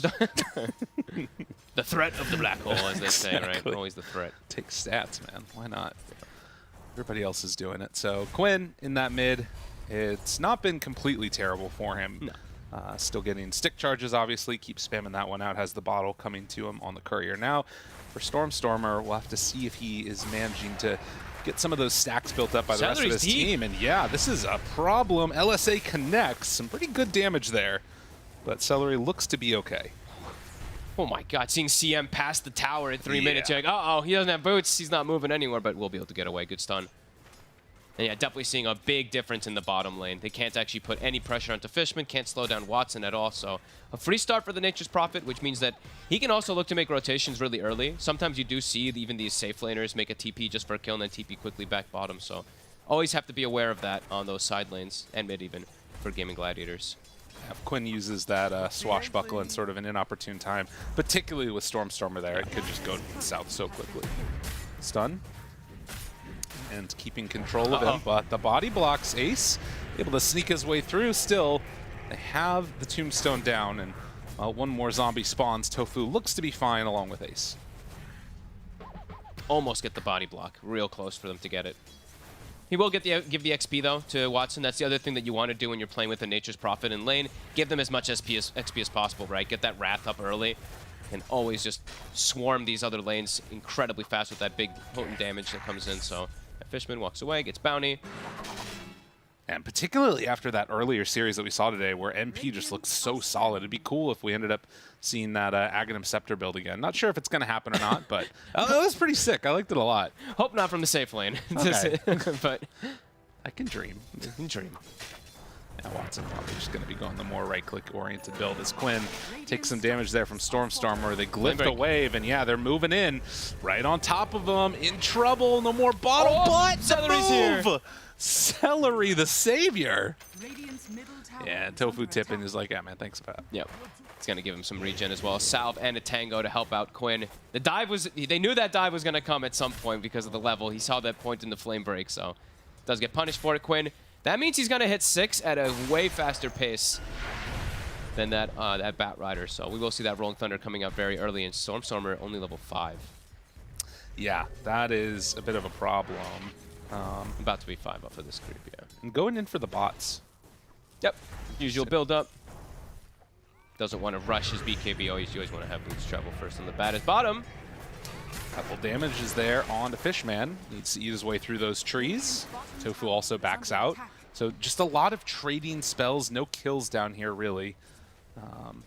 All that much, at least. And as you can see, Fishman needs to be careful about his movements, just in case things go awry. They might go here. They have the Tombstone at the ready. Fishman's trying to go for some trade. Ace is still farming, actually, a bit better than I'd expected him to versus this lane, versus the Undying. He's got 20 last hits to his name. It's pretty good. Feels like his Centaur has been looking pretty solid here. Yeah. High base damage, obviously has regen out the wazoo, and particularly with that Ring of Health. He recognizes, too, this lane isn't really that much of a kill lane. It's more of just a sustain lane. You can see his skill build reflect that. 2 and Retaliate. None in the double edge for now. We'll actually pull that creep wave over there. But level 6, therefore Quinn wants to go back and forth onto Stormstormer. Is it going to be enough for the kill? Has to jump away. And after they throw out the Q, it'll just be a jaunt on out. And not quite enough. Stormstormer will get the rune. We'll at least have that to heal himself up after that. And he gets some regen given to him, Katomi. So there's that level 6 Quinn. As we were saying, he gets that a little bit earlier versus the Bat, even though Bat was dominating CS because of the kill. And Toby, he has been doing a good job of slowing down. We do finally see Ace drop, and now Tofu also. Yeah, this is a problem. All the treants, and of course just that right click came through. It's enough for the kill, and that is one of the lanes that was supposed to be going pretty well for him.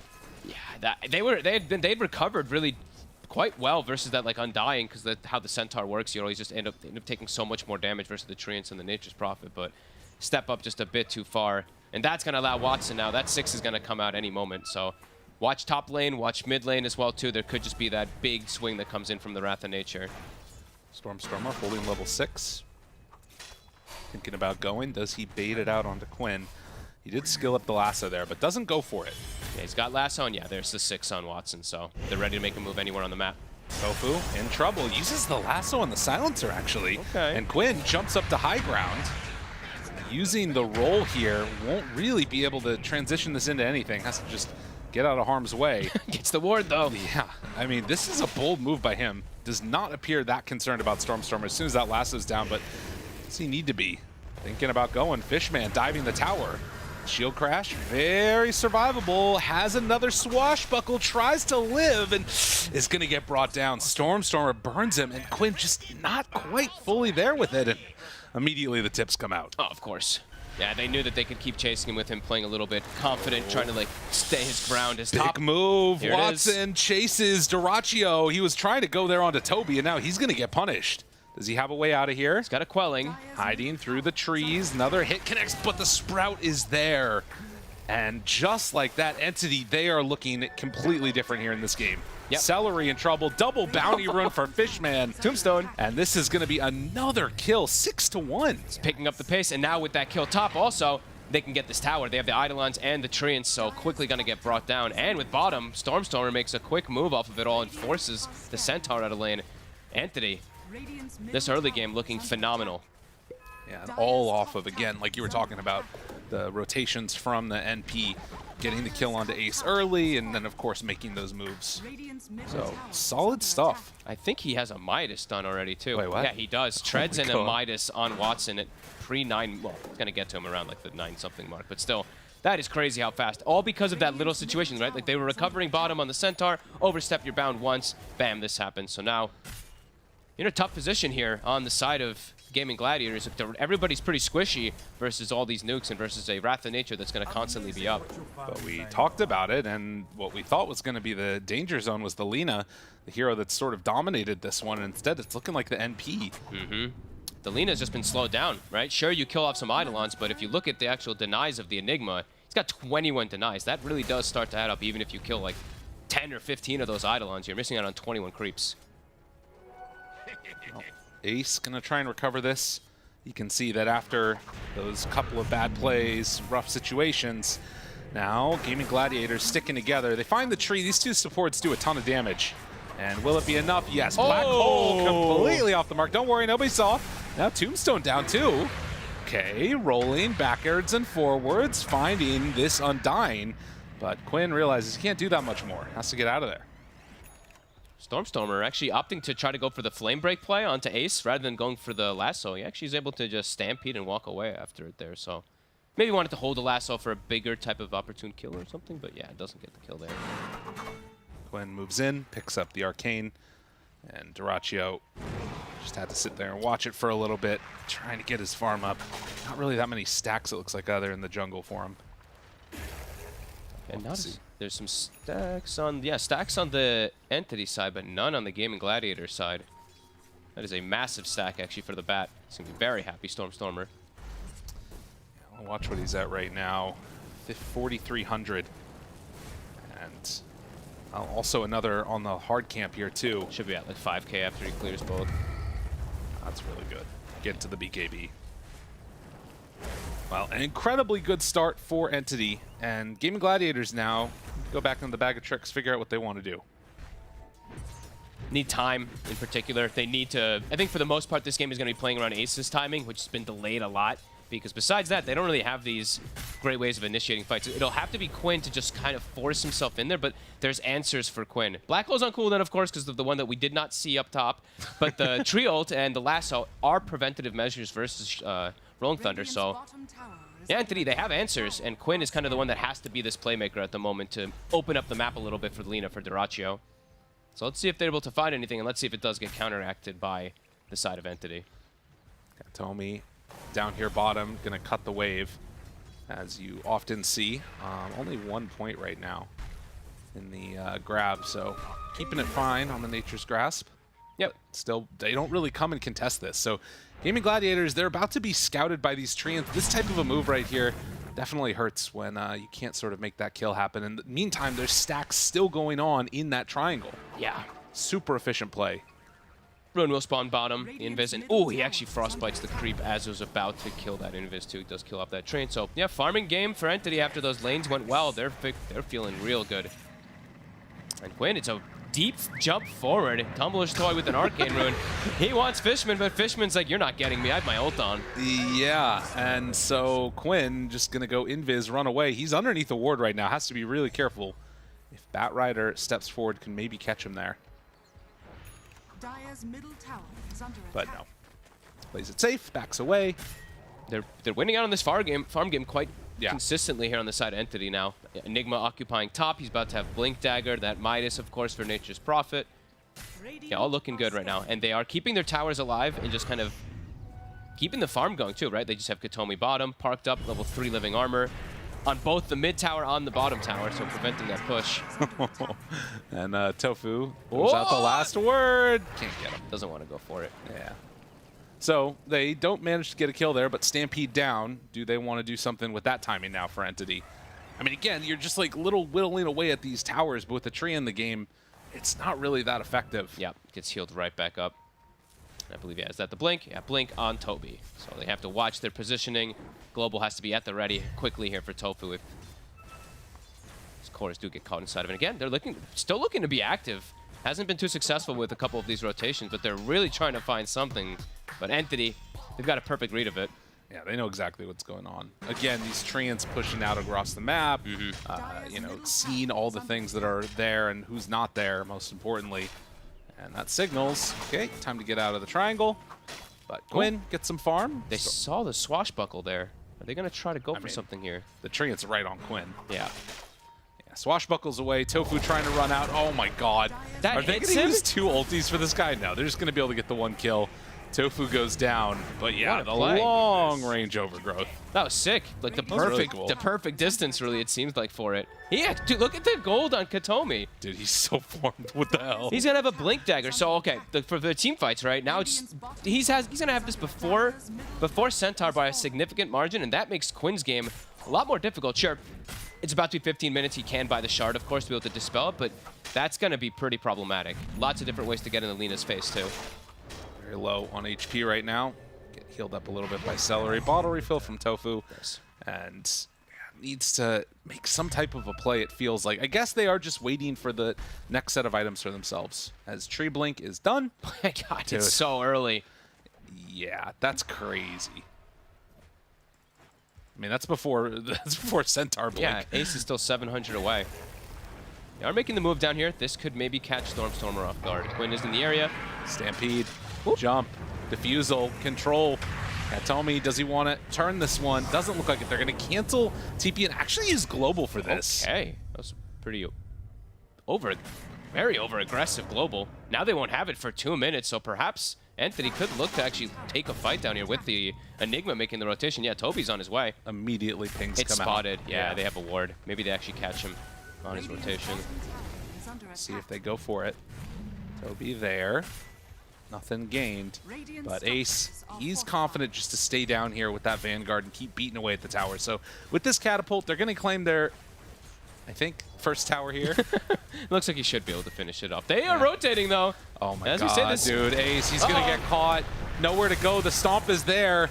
And just like that. It's alive. Oh, wow.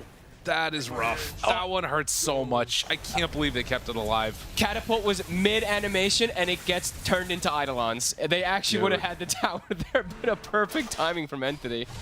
That is really good stuff from them. And for Gaming Gladiators, gotta be frustrating.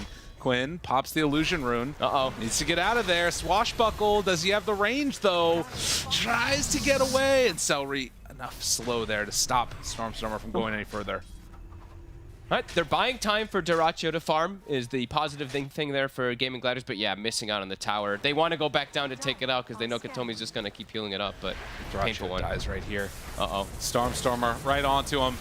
In trouble, and with the TP rotations, he knew he was dead.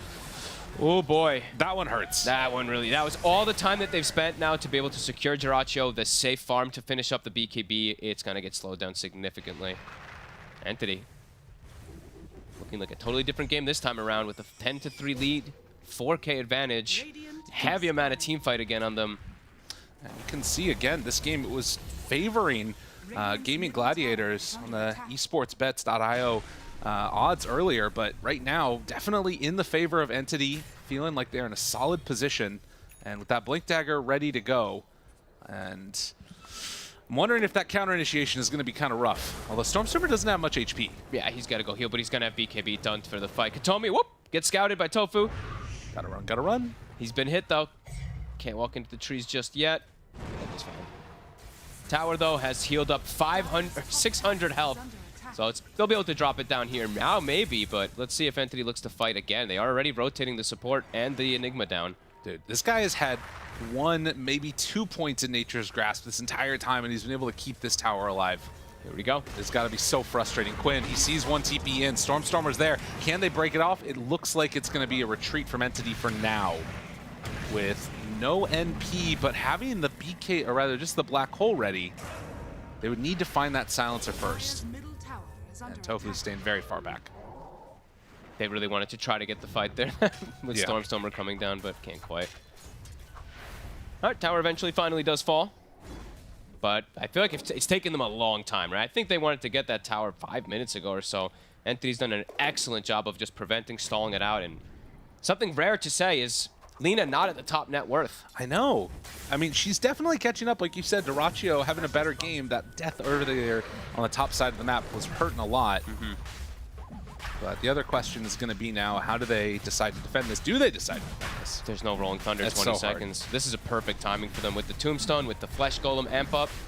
Let's see. Dude, Katomi, there's no vision over here for Gaming Gladiators at all. They find Celery, move forward, Stormstormer there, Lasso now global used. They can go for that black hole if they need to. Ace able to control and do some good damage there, but again, with CM, with Centaur done, this defense is not feeling like it's going to happen. No, they have Rolling Thunder back up, but yeah, it feels pretty typical for them to just commit into the pit here. Yeah, they've gotten away with it. Even checking the high ground too. Katomi's on the prowl with Toby. They actually find Quinn. And let's be careful. They might just hold him now, and yeah, they drop it. Black hole immediately onto Quinn, first of the game, and they punish. So all over the place right now. Entity just firing on all cylinders, making the good plays they need to. They're playing perfectly around all these, you know, pretty much all the heroes that they're afraid of. It's the Centaur and the Pango for the most part, and continue to play super aggressive. This Blink Dagger early on Katomi is really causing big problems. 20 minutes in now, NP, top of the net worth. They get a mech done on the Undying. And he's double stacking. Yeah, why not? Constant double stacks. Keep the farm game going. Duracho, he's kind of been stacking a little bit for himself for the most part. About to have BKB though, so we'll be able to perhaps join into fight, but there is all those BKB piercing ults that we've mentioned multiple times. Do you think it's worth it to try and like make plays happen while Black Hole is down? Because I feel like it's not even the most important part of the fight is, well, they get one. Celery spots out Stormstormer, trying to slow this down. Quinn is there. Look at that Wrath of Nature damage. The Root comes out and tries to back away. It's not going to happen, but a good stun for Mason. Duracho ready to beat away. Can they find any more overgrowth? But Katomi starting to drop. Duracho is a menace here. A triple kill for him. Watson has to run, but can he get away? Quinn still rolling forward, and Ace liking what he's seeing from his carry player as the stun connects and everybody from Entity goes down. Gotta go down twice. Doesn't have a way out of that one. Ultra kill for Duracho. The farm waiting time game was worth it. Oh yeah, big stun there from Ace. The initial go gets, I think, a stun on maybe 2 or 3 of them, and then perfect angle from Duracho to be able to get the follow-up. Entity getting a slightly over-aggressive there and getting punished. Can't underwhelm. Can't ever count out this Lina, the damage that she can pump out. Brigand's Blade, I believe, was picked up just before everything too, so Duracho's able to just quickly clean up. But now Duracho looks like he's going to die while we have this quickly going on, Toby. Oh, no, Duracho. Does he have enough? He does. Oh, man. Well, Gaming, you can see that this fight, that stomp from Ace there, absolutely perfect. Yeah. And the Root, I believe, comes out, and the BKB immediate from Duracho wasn't able to actually use it on afterwards, so... All right. They find themselves back into the game completely, but then they do lose Duracho. I feel like this is something that we've seen more and more often, is like Aegis claimed immediately into a fight that just feels bad, and then we're chilling for a little while again. Yeah, they tried to go aggressive without a lot of their ults up, right? I think Lasso was still slightly on cooldown. Tree ult was actually on cooldown like 5 seconds as they were making the initial go, and then it came up right afterwards, so slightly overzealous by Entity, get punished. And we're back to a much more even game. And I think for both of these teams, you know, you think about what this match might mean to them. And expectations, I've seen anywhere from like 4th for these guys down towards like 6th. Some people have them as high as like 2 or something, depending upon the team. So you win this type of a match, if you can come away with the victory in this best of 3, that might seriously impact, and it will, the chances of them going to a major. Yeah, no, absolutely. That's Quinn. Overgrowth They there. double down for him. Yeah, that's going to be an easy one. So Quinn, no way out of that one. Is a lot used though. They even used they used Flesh Golem, Tree Ult, Tombstone, Wrath, and they used everything onto this poor man. Still have Black Hole available, This is true. but with Global there, I imagine that things could go awry if the fight's not taken well. Do Gaming decide to try and take an engagement with all these ultis on cooldown? Perhaps when the Pango does respawn, I think they could look to go for this big fight here. And Shadowblade done for the Lina. I think that we just saw there the BKB completed for the NP. So that'll allow him to stand his ground a little bit more. Early gem on the side of Gaming. I've seen them, they did this a lot, especially last year as Katomi tries to force perhaps a BKB, but can't quite. Yeah, early gem being picked up, just I think it's because of the tree in particular, but also just trying to make sure they don't get gone on first, because there's so much initiation that we've seen from the side of Entity that I think gaming's just really trying to prevent being under vision for that to happen. Also taking away that vision, allowing that Shadow Blade to do its work. Definitely. Fishman caught. And with the rest of the team nearby, do they want to counter-initiate onto Celery? No, instead they find Ace. Okay, Lotusaur backs out of there. Tofu hanging on to that global. LSA connects. Duraccio brings down one. Toby's out of there. And now Quinn showing up, ready to roll. They have BKB still available on Watson, forced to pop it there. As the rest of Gaming Gladiators again come out with the victory in this fight. Invisrune on Ace. Can he find anybody else? Spot Stormstormer here. The rest of the team moving in. This could be a nice pickup for him. Jump immediately catches. And they didn't spot that Invisrune. Gonna get punished. Gaming Gladiators just perfect movement. LSA Celery barely lives. They keep him alive. Unreal. Oh my god, dude. Ace was right there. So close. Great aggressive plays. Just pushing the envelope. 2 BKBs used defensively on the side of Entity. Does not save the Bat Rider either. Does get stuck onto his Gaming Gladiators, completely finding their way back into this game. I mean, that was a huge swing. Yeah. And, you know, you start thinking about what that could mean going forward. This is a lineup that definitely can start snowballing. They're still incredibly farmed on the NP. Watson can always be in these fights if things sort of come together perfectly. But they need more control. Yeah, and he's not Alina, so he doesn't have the innate, of course, built-in Fiery Soul. Right.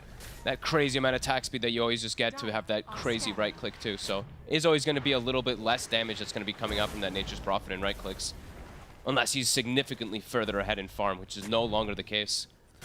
4 staffs everywhere. These late game fights are going to start to get a little bit crazy, I can tell. Now, how many do they have? It's 2 on the side of Gaming Gladiators and a Lotus Orb, it looks like, yeah. So multiple forms of being able to protect them from the multiple jumps, right? That's the thing that Entity does have, multiple forms of initiation, but now they have multiple forms of resetting the fights on Gaming Gladiators versus this. Just sort of the way that both of these teams are positioning themselves. Gaming taking over the Radiant jungle, and likewise Entity dodging away, trying to farm out their triangle and then start heading up top with the Bat Rider. But this could turn into a tier 2 tower taken. Straccio right underneath it. Yep, it's going to die in seconds. Look at this Lina. Nobody wants to come over and defend this one at all. Do Entity decide to make any type of a move afterwards? Gaming is sticking down here. They pop the glyph versus the glyph so they can keep their creep wave alive and keep the push going. Scouting in case somebody's there. Entity still just chilling. They go for a smoke play now. Mid lane, they spot one. He's pretty deep. Has to be careful. And of course, with that roll up ready is always going to be okay. And he's got a full Aghanims now too, so he is incredibly farmed on Quinn. Delaying a Basher for some time, it's probably just because he has that silencer to deal with the Enigma at all times, but he's going to be doing tons of damage in the fight.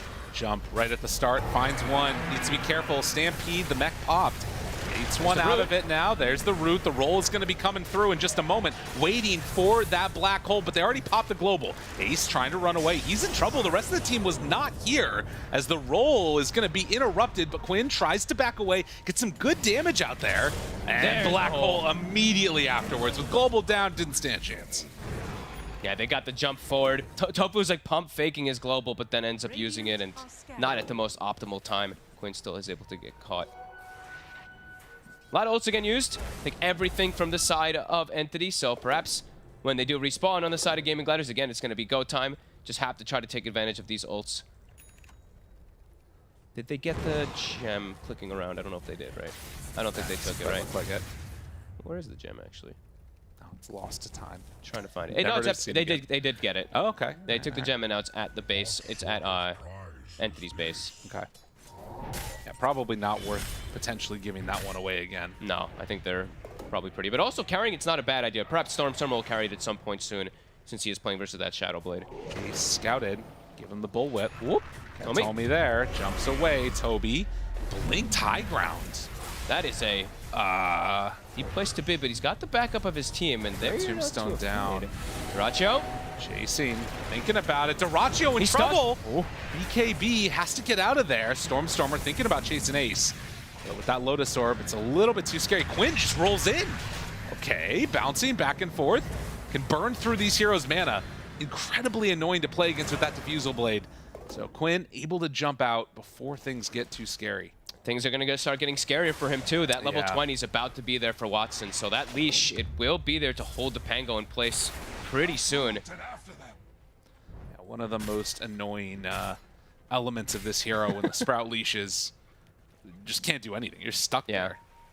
Oh, and it looks like actually it was, okay, apologies for that. It looks like it's actually their gem on the side of Entity that they have, and Tofu actually still had his. They had hit it, I think, on one of the couriers. My bad. I was clicking around. I didn't see it. Makes sense. Well, nonetheless, with Roche back up again, and Tango roll still about 20 seconds away.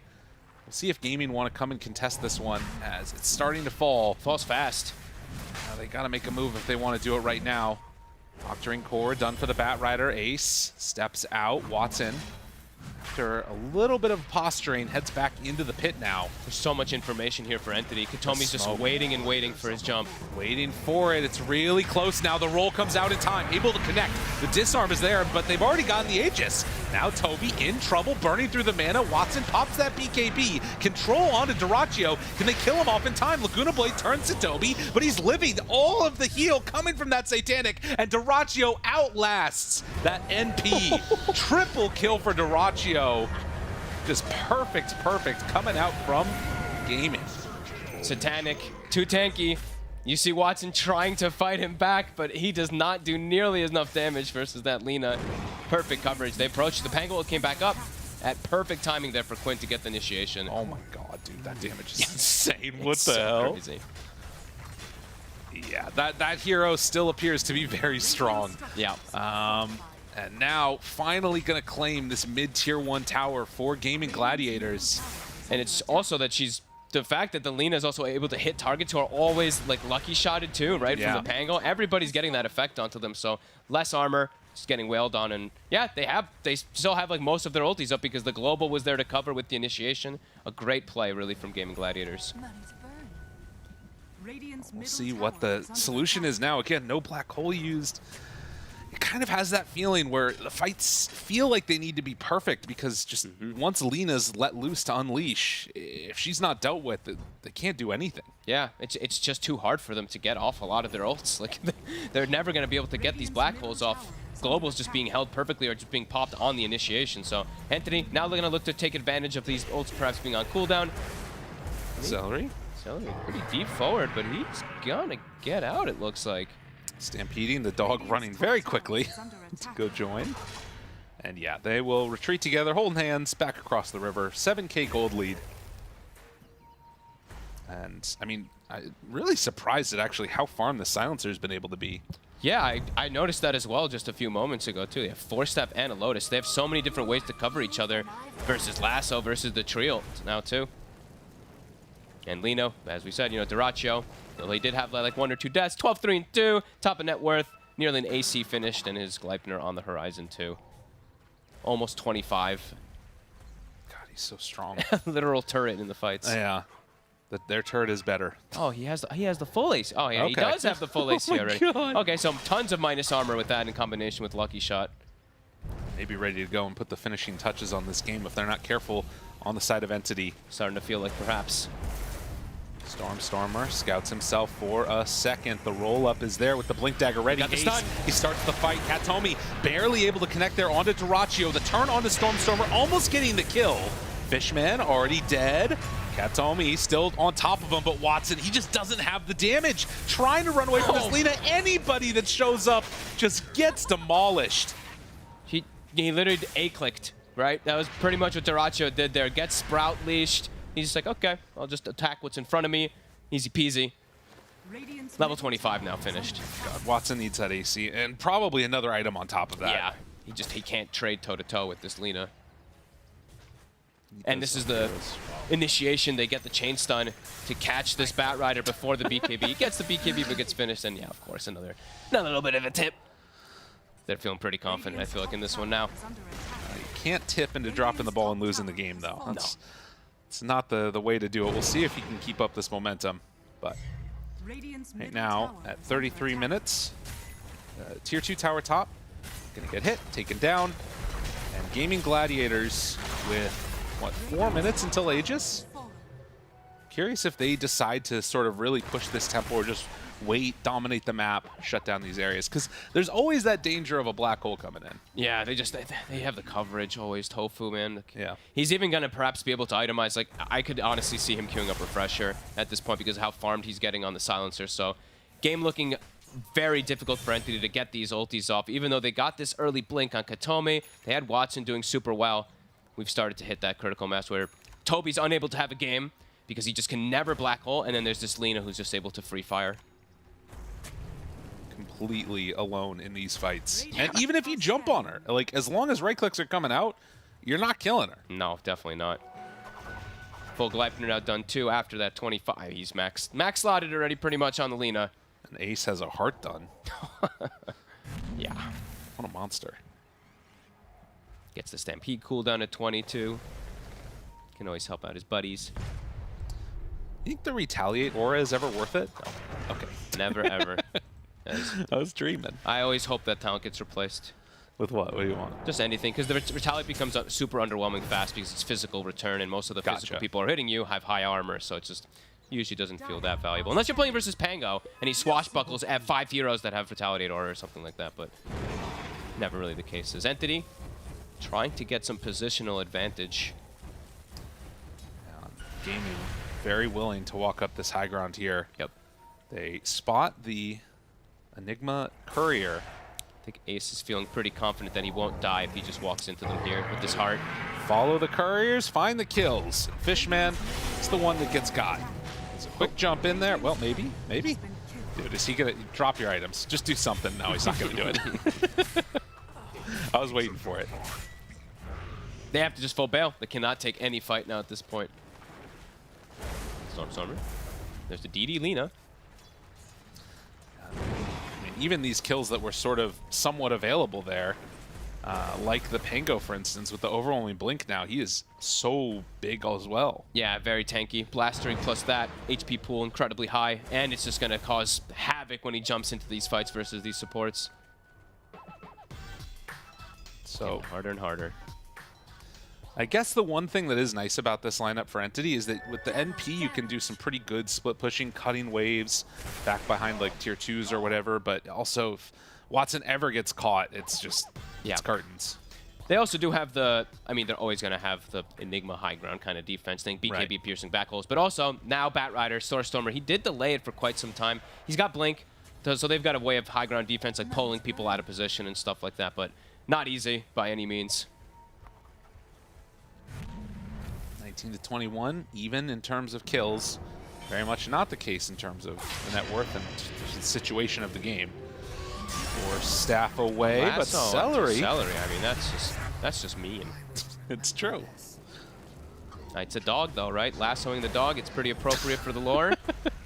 You know, lasso, that's cows you're thinking of. Yeah, well, whatever. You know, close enough. All right, fair enough. The fact that they're doing that, you can see that they're a bit desperate, right? Yeah. It's just like using a lasso on a Crystal Maiden is never something that you really want to have to do, but trying to find anything they can to get back into this game.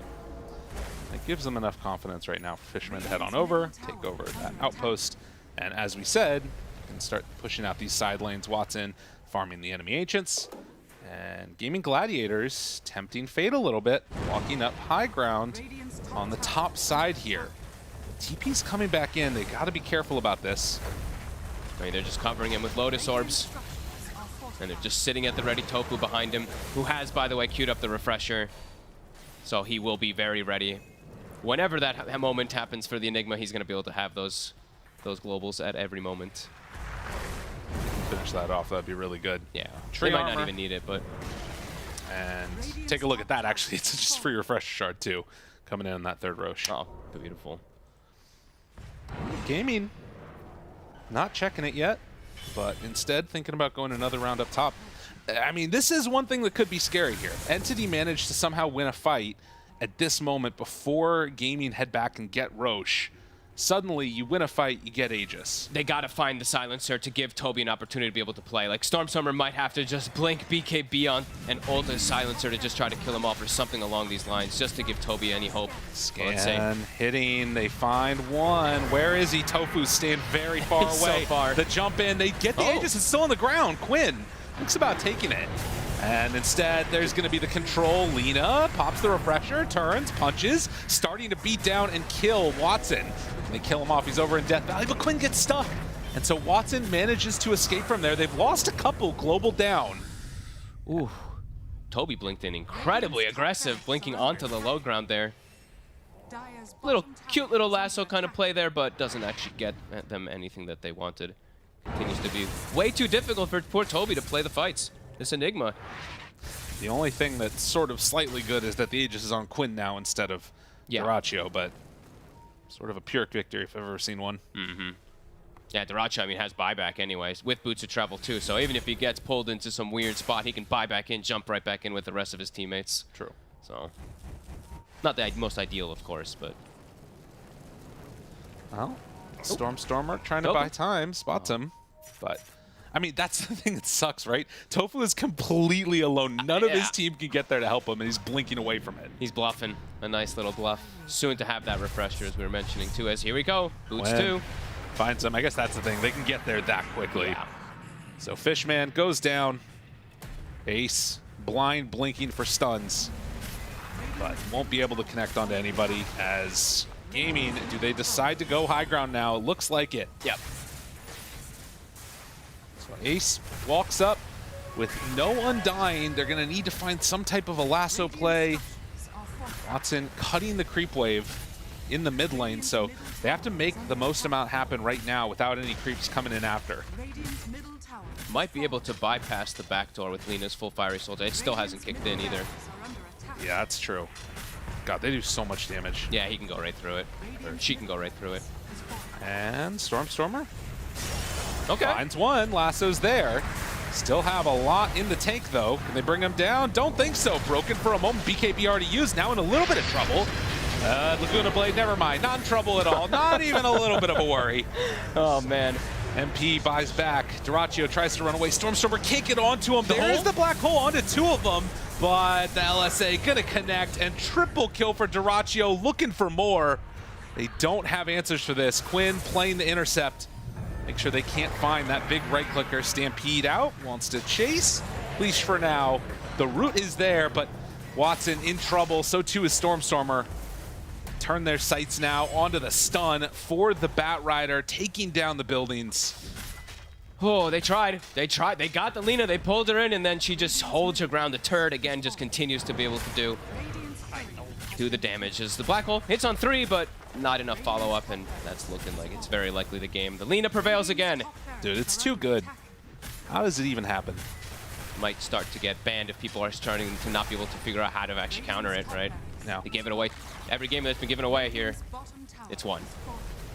It's won on other regions too, not just in Western Europe. It's looked so strong. They find and kill off the Treant. Dyrachyo looking strong. Gaming Gladiators, after pulling in a new player, feeling good with this first result as they're on the verge now. Try and bring down one. Dyrachyo still living, pops the Satanic, turns, kills off Watson. Does not have an escape, and GG is called. Gaming Gladiators win the series.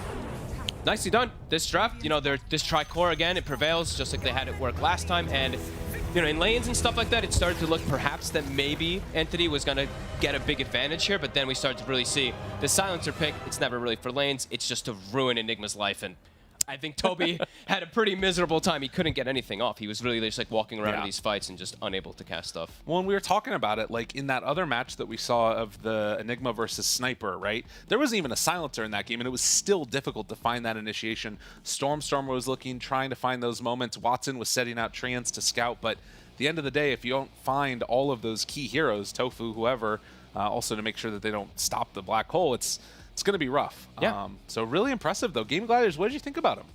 I mean, really, this time around, much better. I mean, this TA Broodmother kind of thing was a little bit weird, but this draft, I think we're starting to all, and panel mentioned it too, is this Lina carry with these two tanky frontliners that are initiating. It just seems to be kind of the method to success right now in this region. Well, method for success. We'll see if they can keep it up in the future games. For now, let's go head back to the panel and end off the day.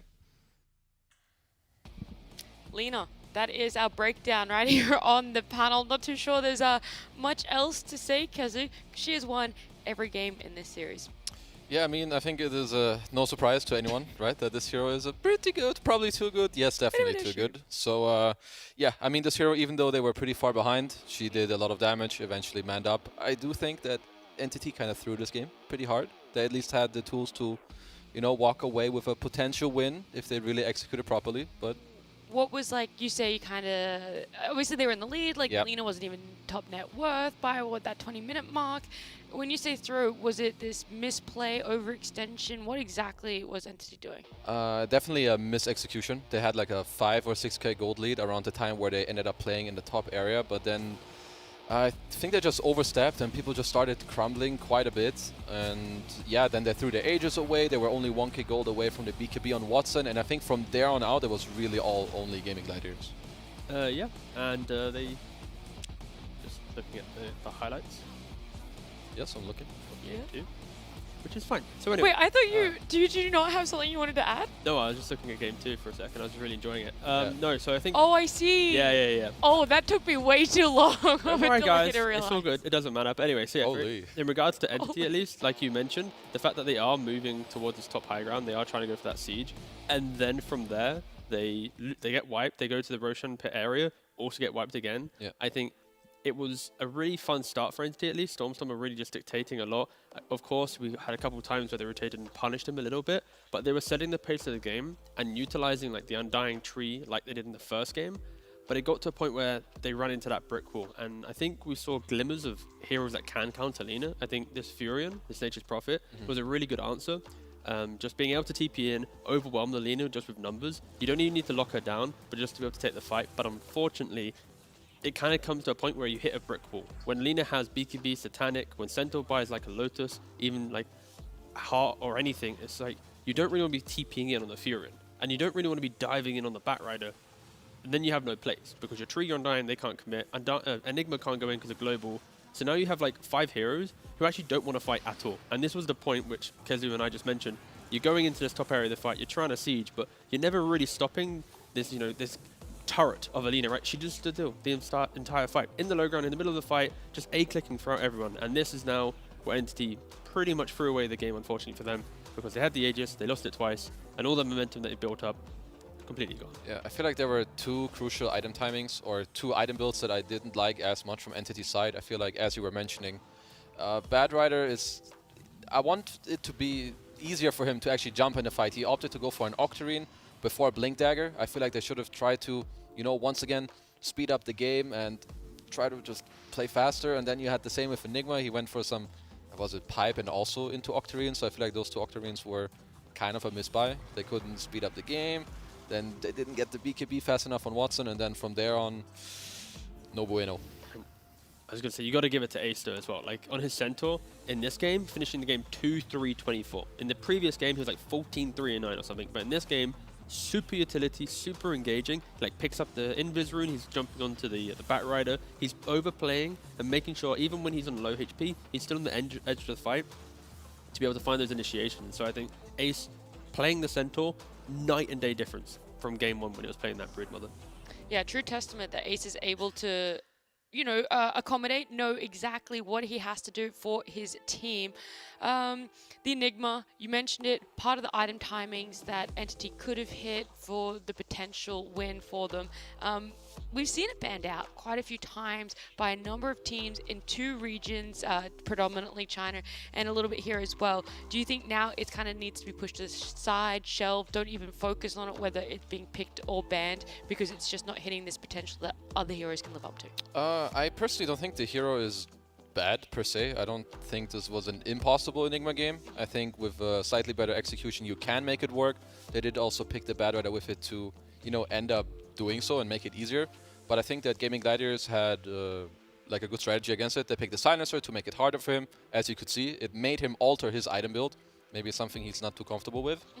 Yep. And then, well, they had the Lina, which is a good hero, long range, can kill her. And eventually, Duraccio, he got online in the game. He manned up with the Satanic. He had a beautiful fight in the Roach Pit. And yeah, I just love how teams play into Enigma nowadays. They really know how to position and make fights feel chaotic. Yeah. It also helps that Gladiators, they saw the Enigma in the opening phase, so the rest of their picks are just make messy fights. Don't try and lean into group and skirmish and like big pick. It's just, let's just play it as how we want to. And I think Quinn playing this Pangolier, so refreshing to see. Like, of course, TA, it was a different style of pick. Maybe they had a different read on the game, but getting to see him play Pangolier in game 2 and 3, it felt like the Leshracs. It felt like this hero that just is annoying, does all the work, and then same with Ace. Like both of these cores, they step up to the plate, they make the fights so annoying that you don't get to see this Enigma hit the black holes. And even if he does, there's someone else who's going to connect and also do the damage on top. So yeah, I think these Enigmas, we would be surprised if they're picked so openly. Yeah. Because again, these teams, they know Enigma so well nowadays. I think also to go back to the point you made about Quinn, I think this is where he shines the most,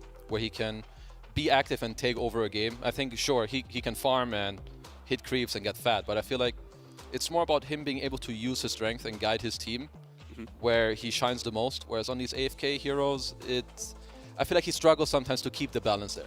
Yeah, it's true.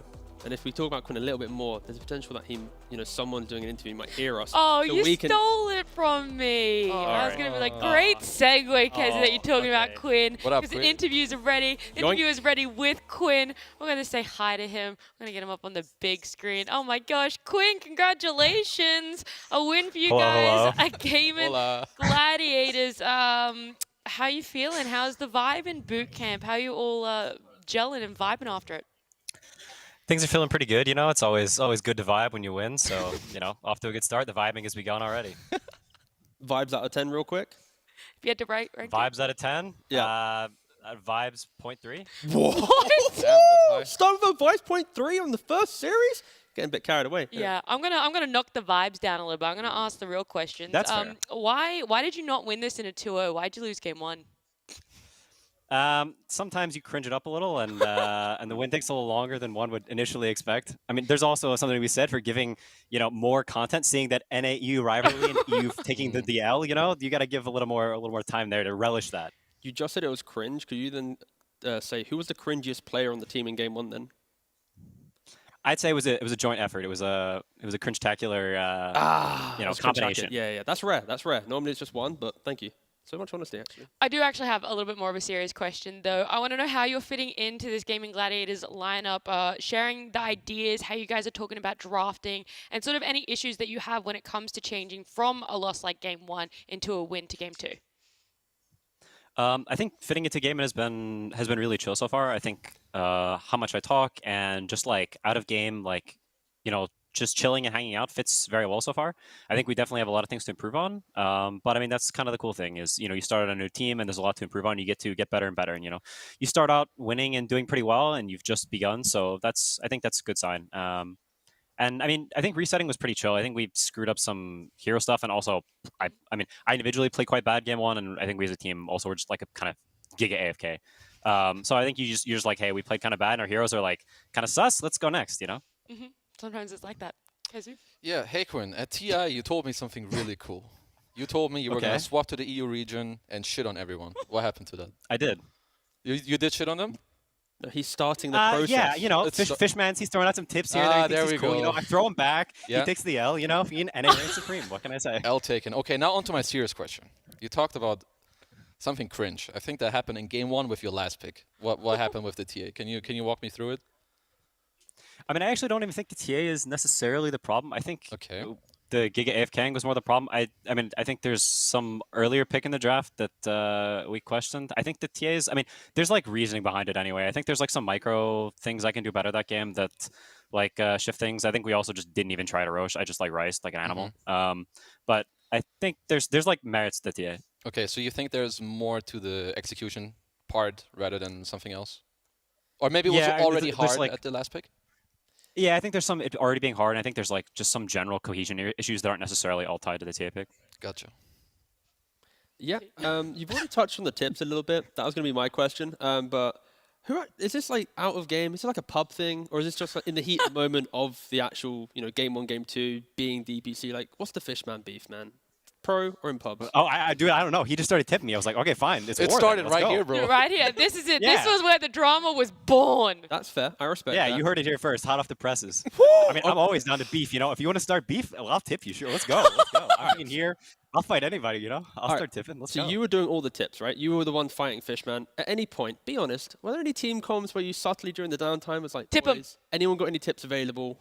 Could you tip Fishman for me? It happened once at least. No, but they asked who wanted to do the. So after game 2, they asked who wants to do the interview if you win, and I said, give me the interview. I'll flame Fishman. Okay. All right, flame him. We're giving you the open floor right I mean, now. I just did. Oh, I said, yeah. This is, I think that, it's subtle. We don't have to be too aggressive. The tips speak for themselves. That is the beauty of Hey, Peter's Dota. retired. There's gotta be some spice in the scene now. Call me the Spice Man. Sure. Okay. I mean, you're currently being like Spice Point 2. All right. There's Spice Point 3 is still available. So maybe beat Tundra. Yeah, you beat Tundra. We don't want to get it all the way. Yeah, exactly. That's what I'm saying. We need to calm down a little bit. Need to calm down. I do have one other question. Draft-wise.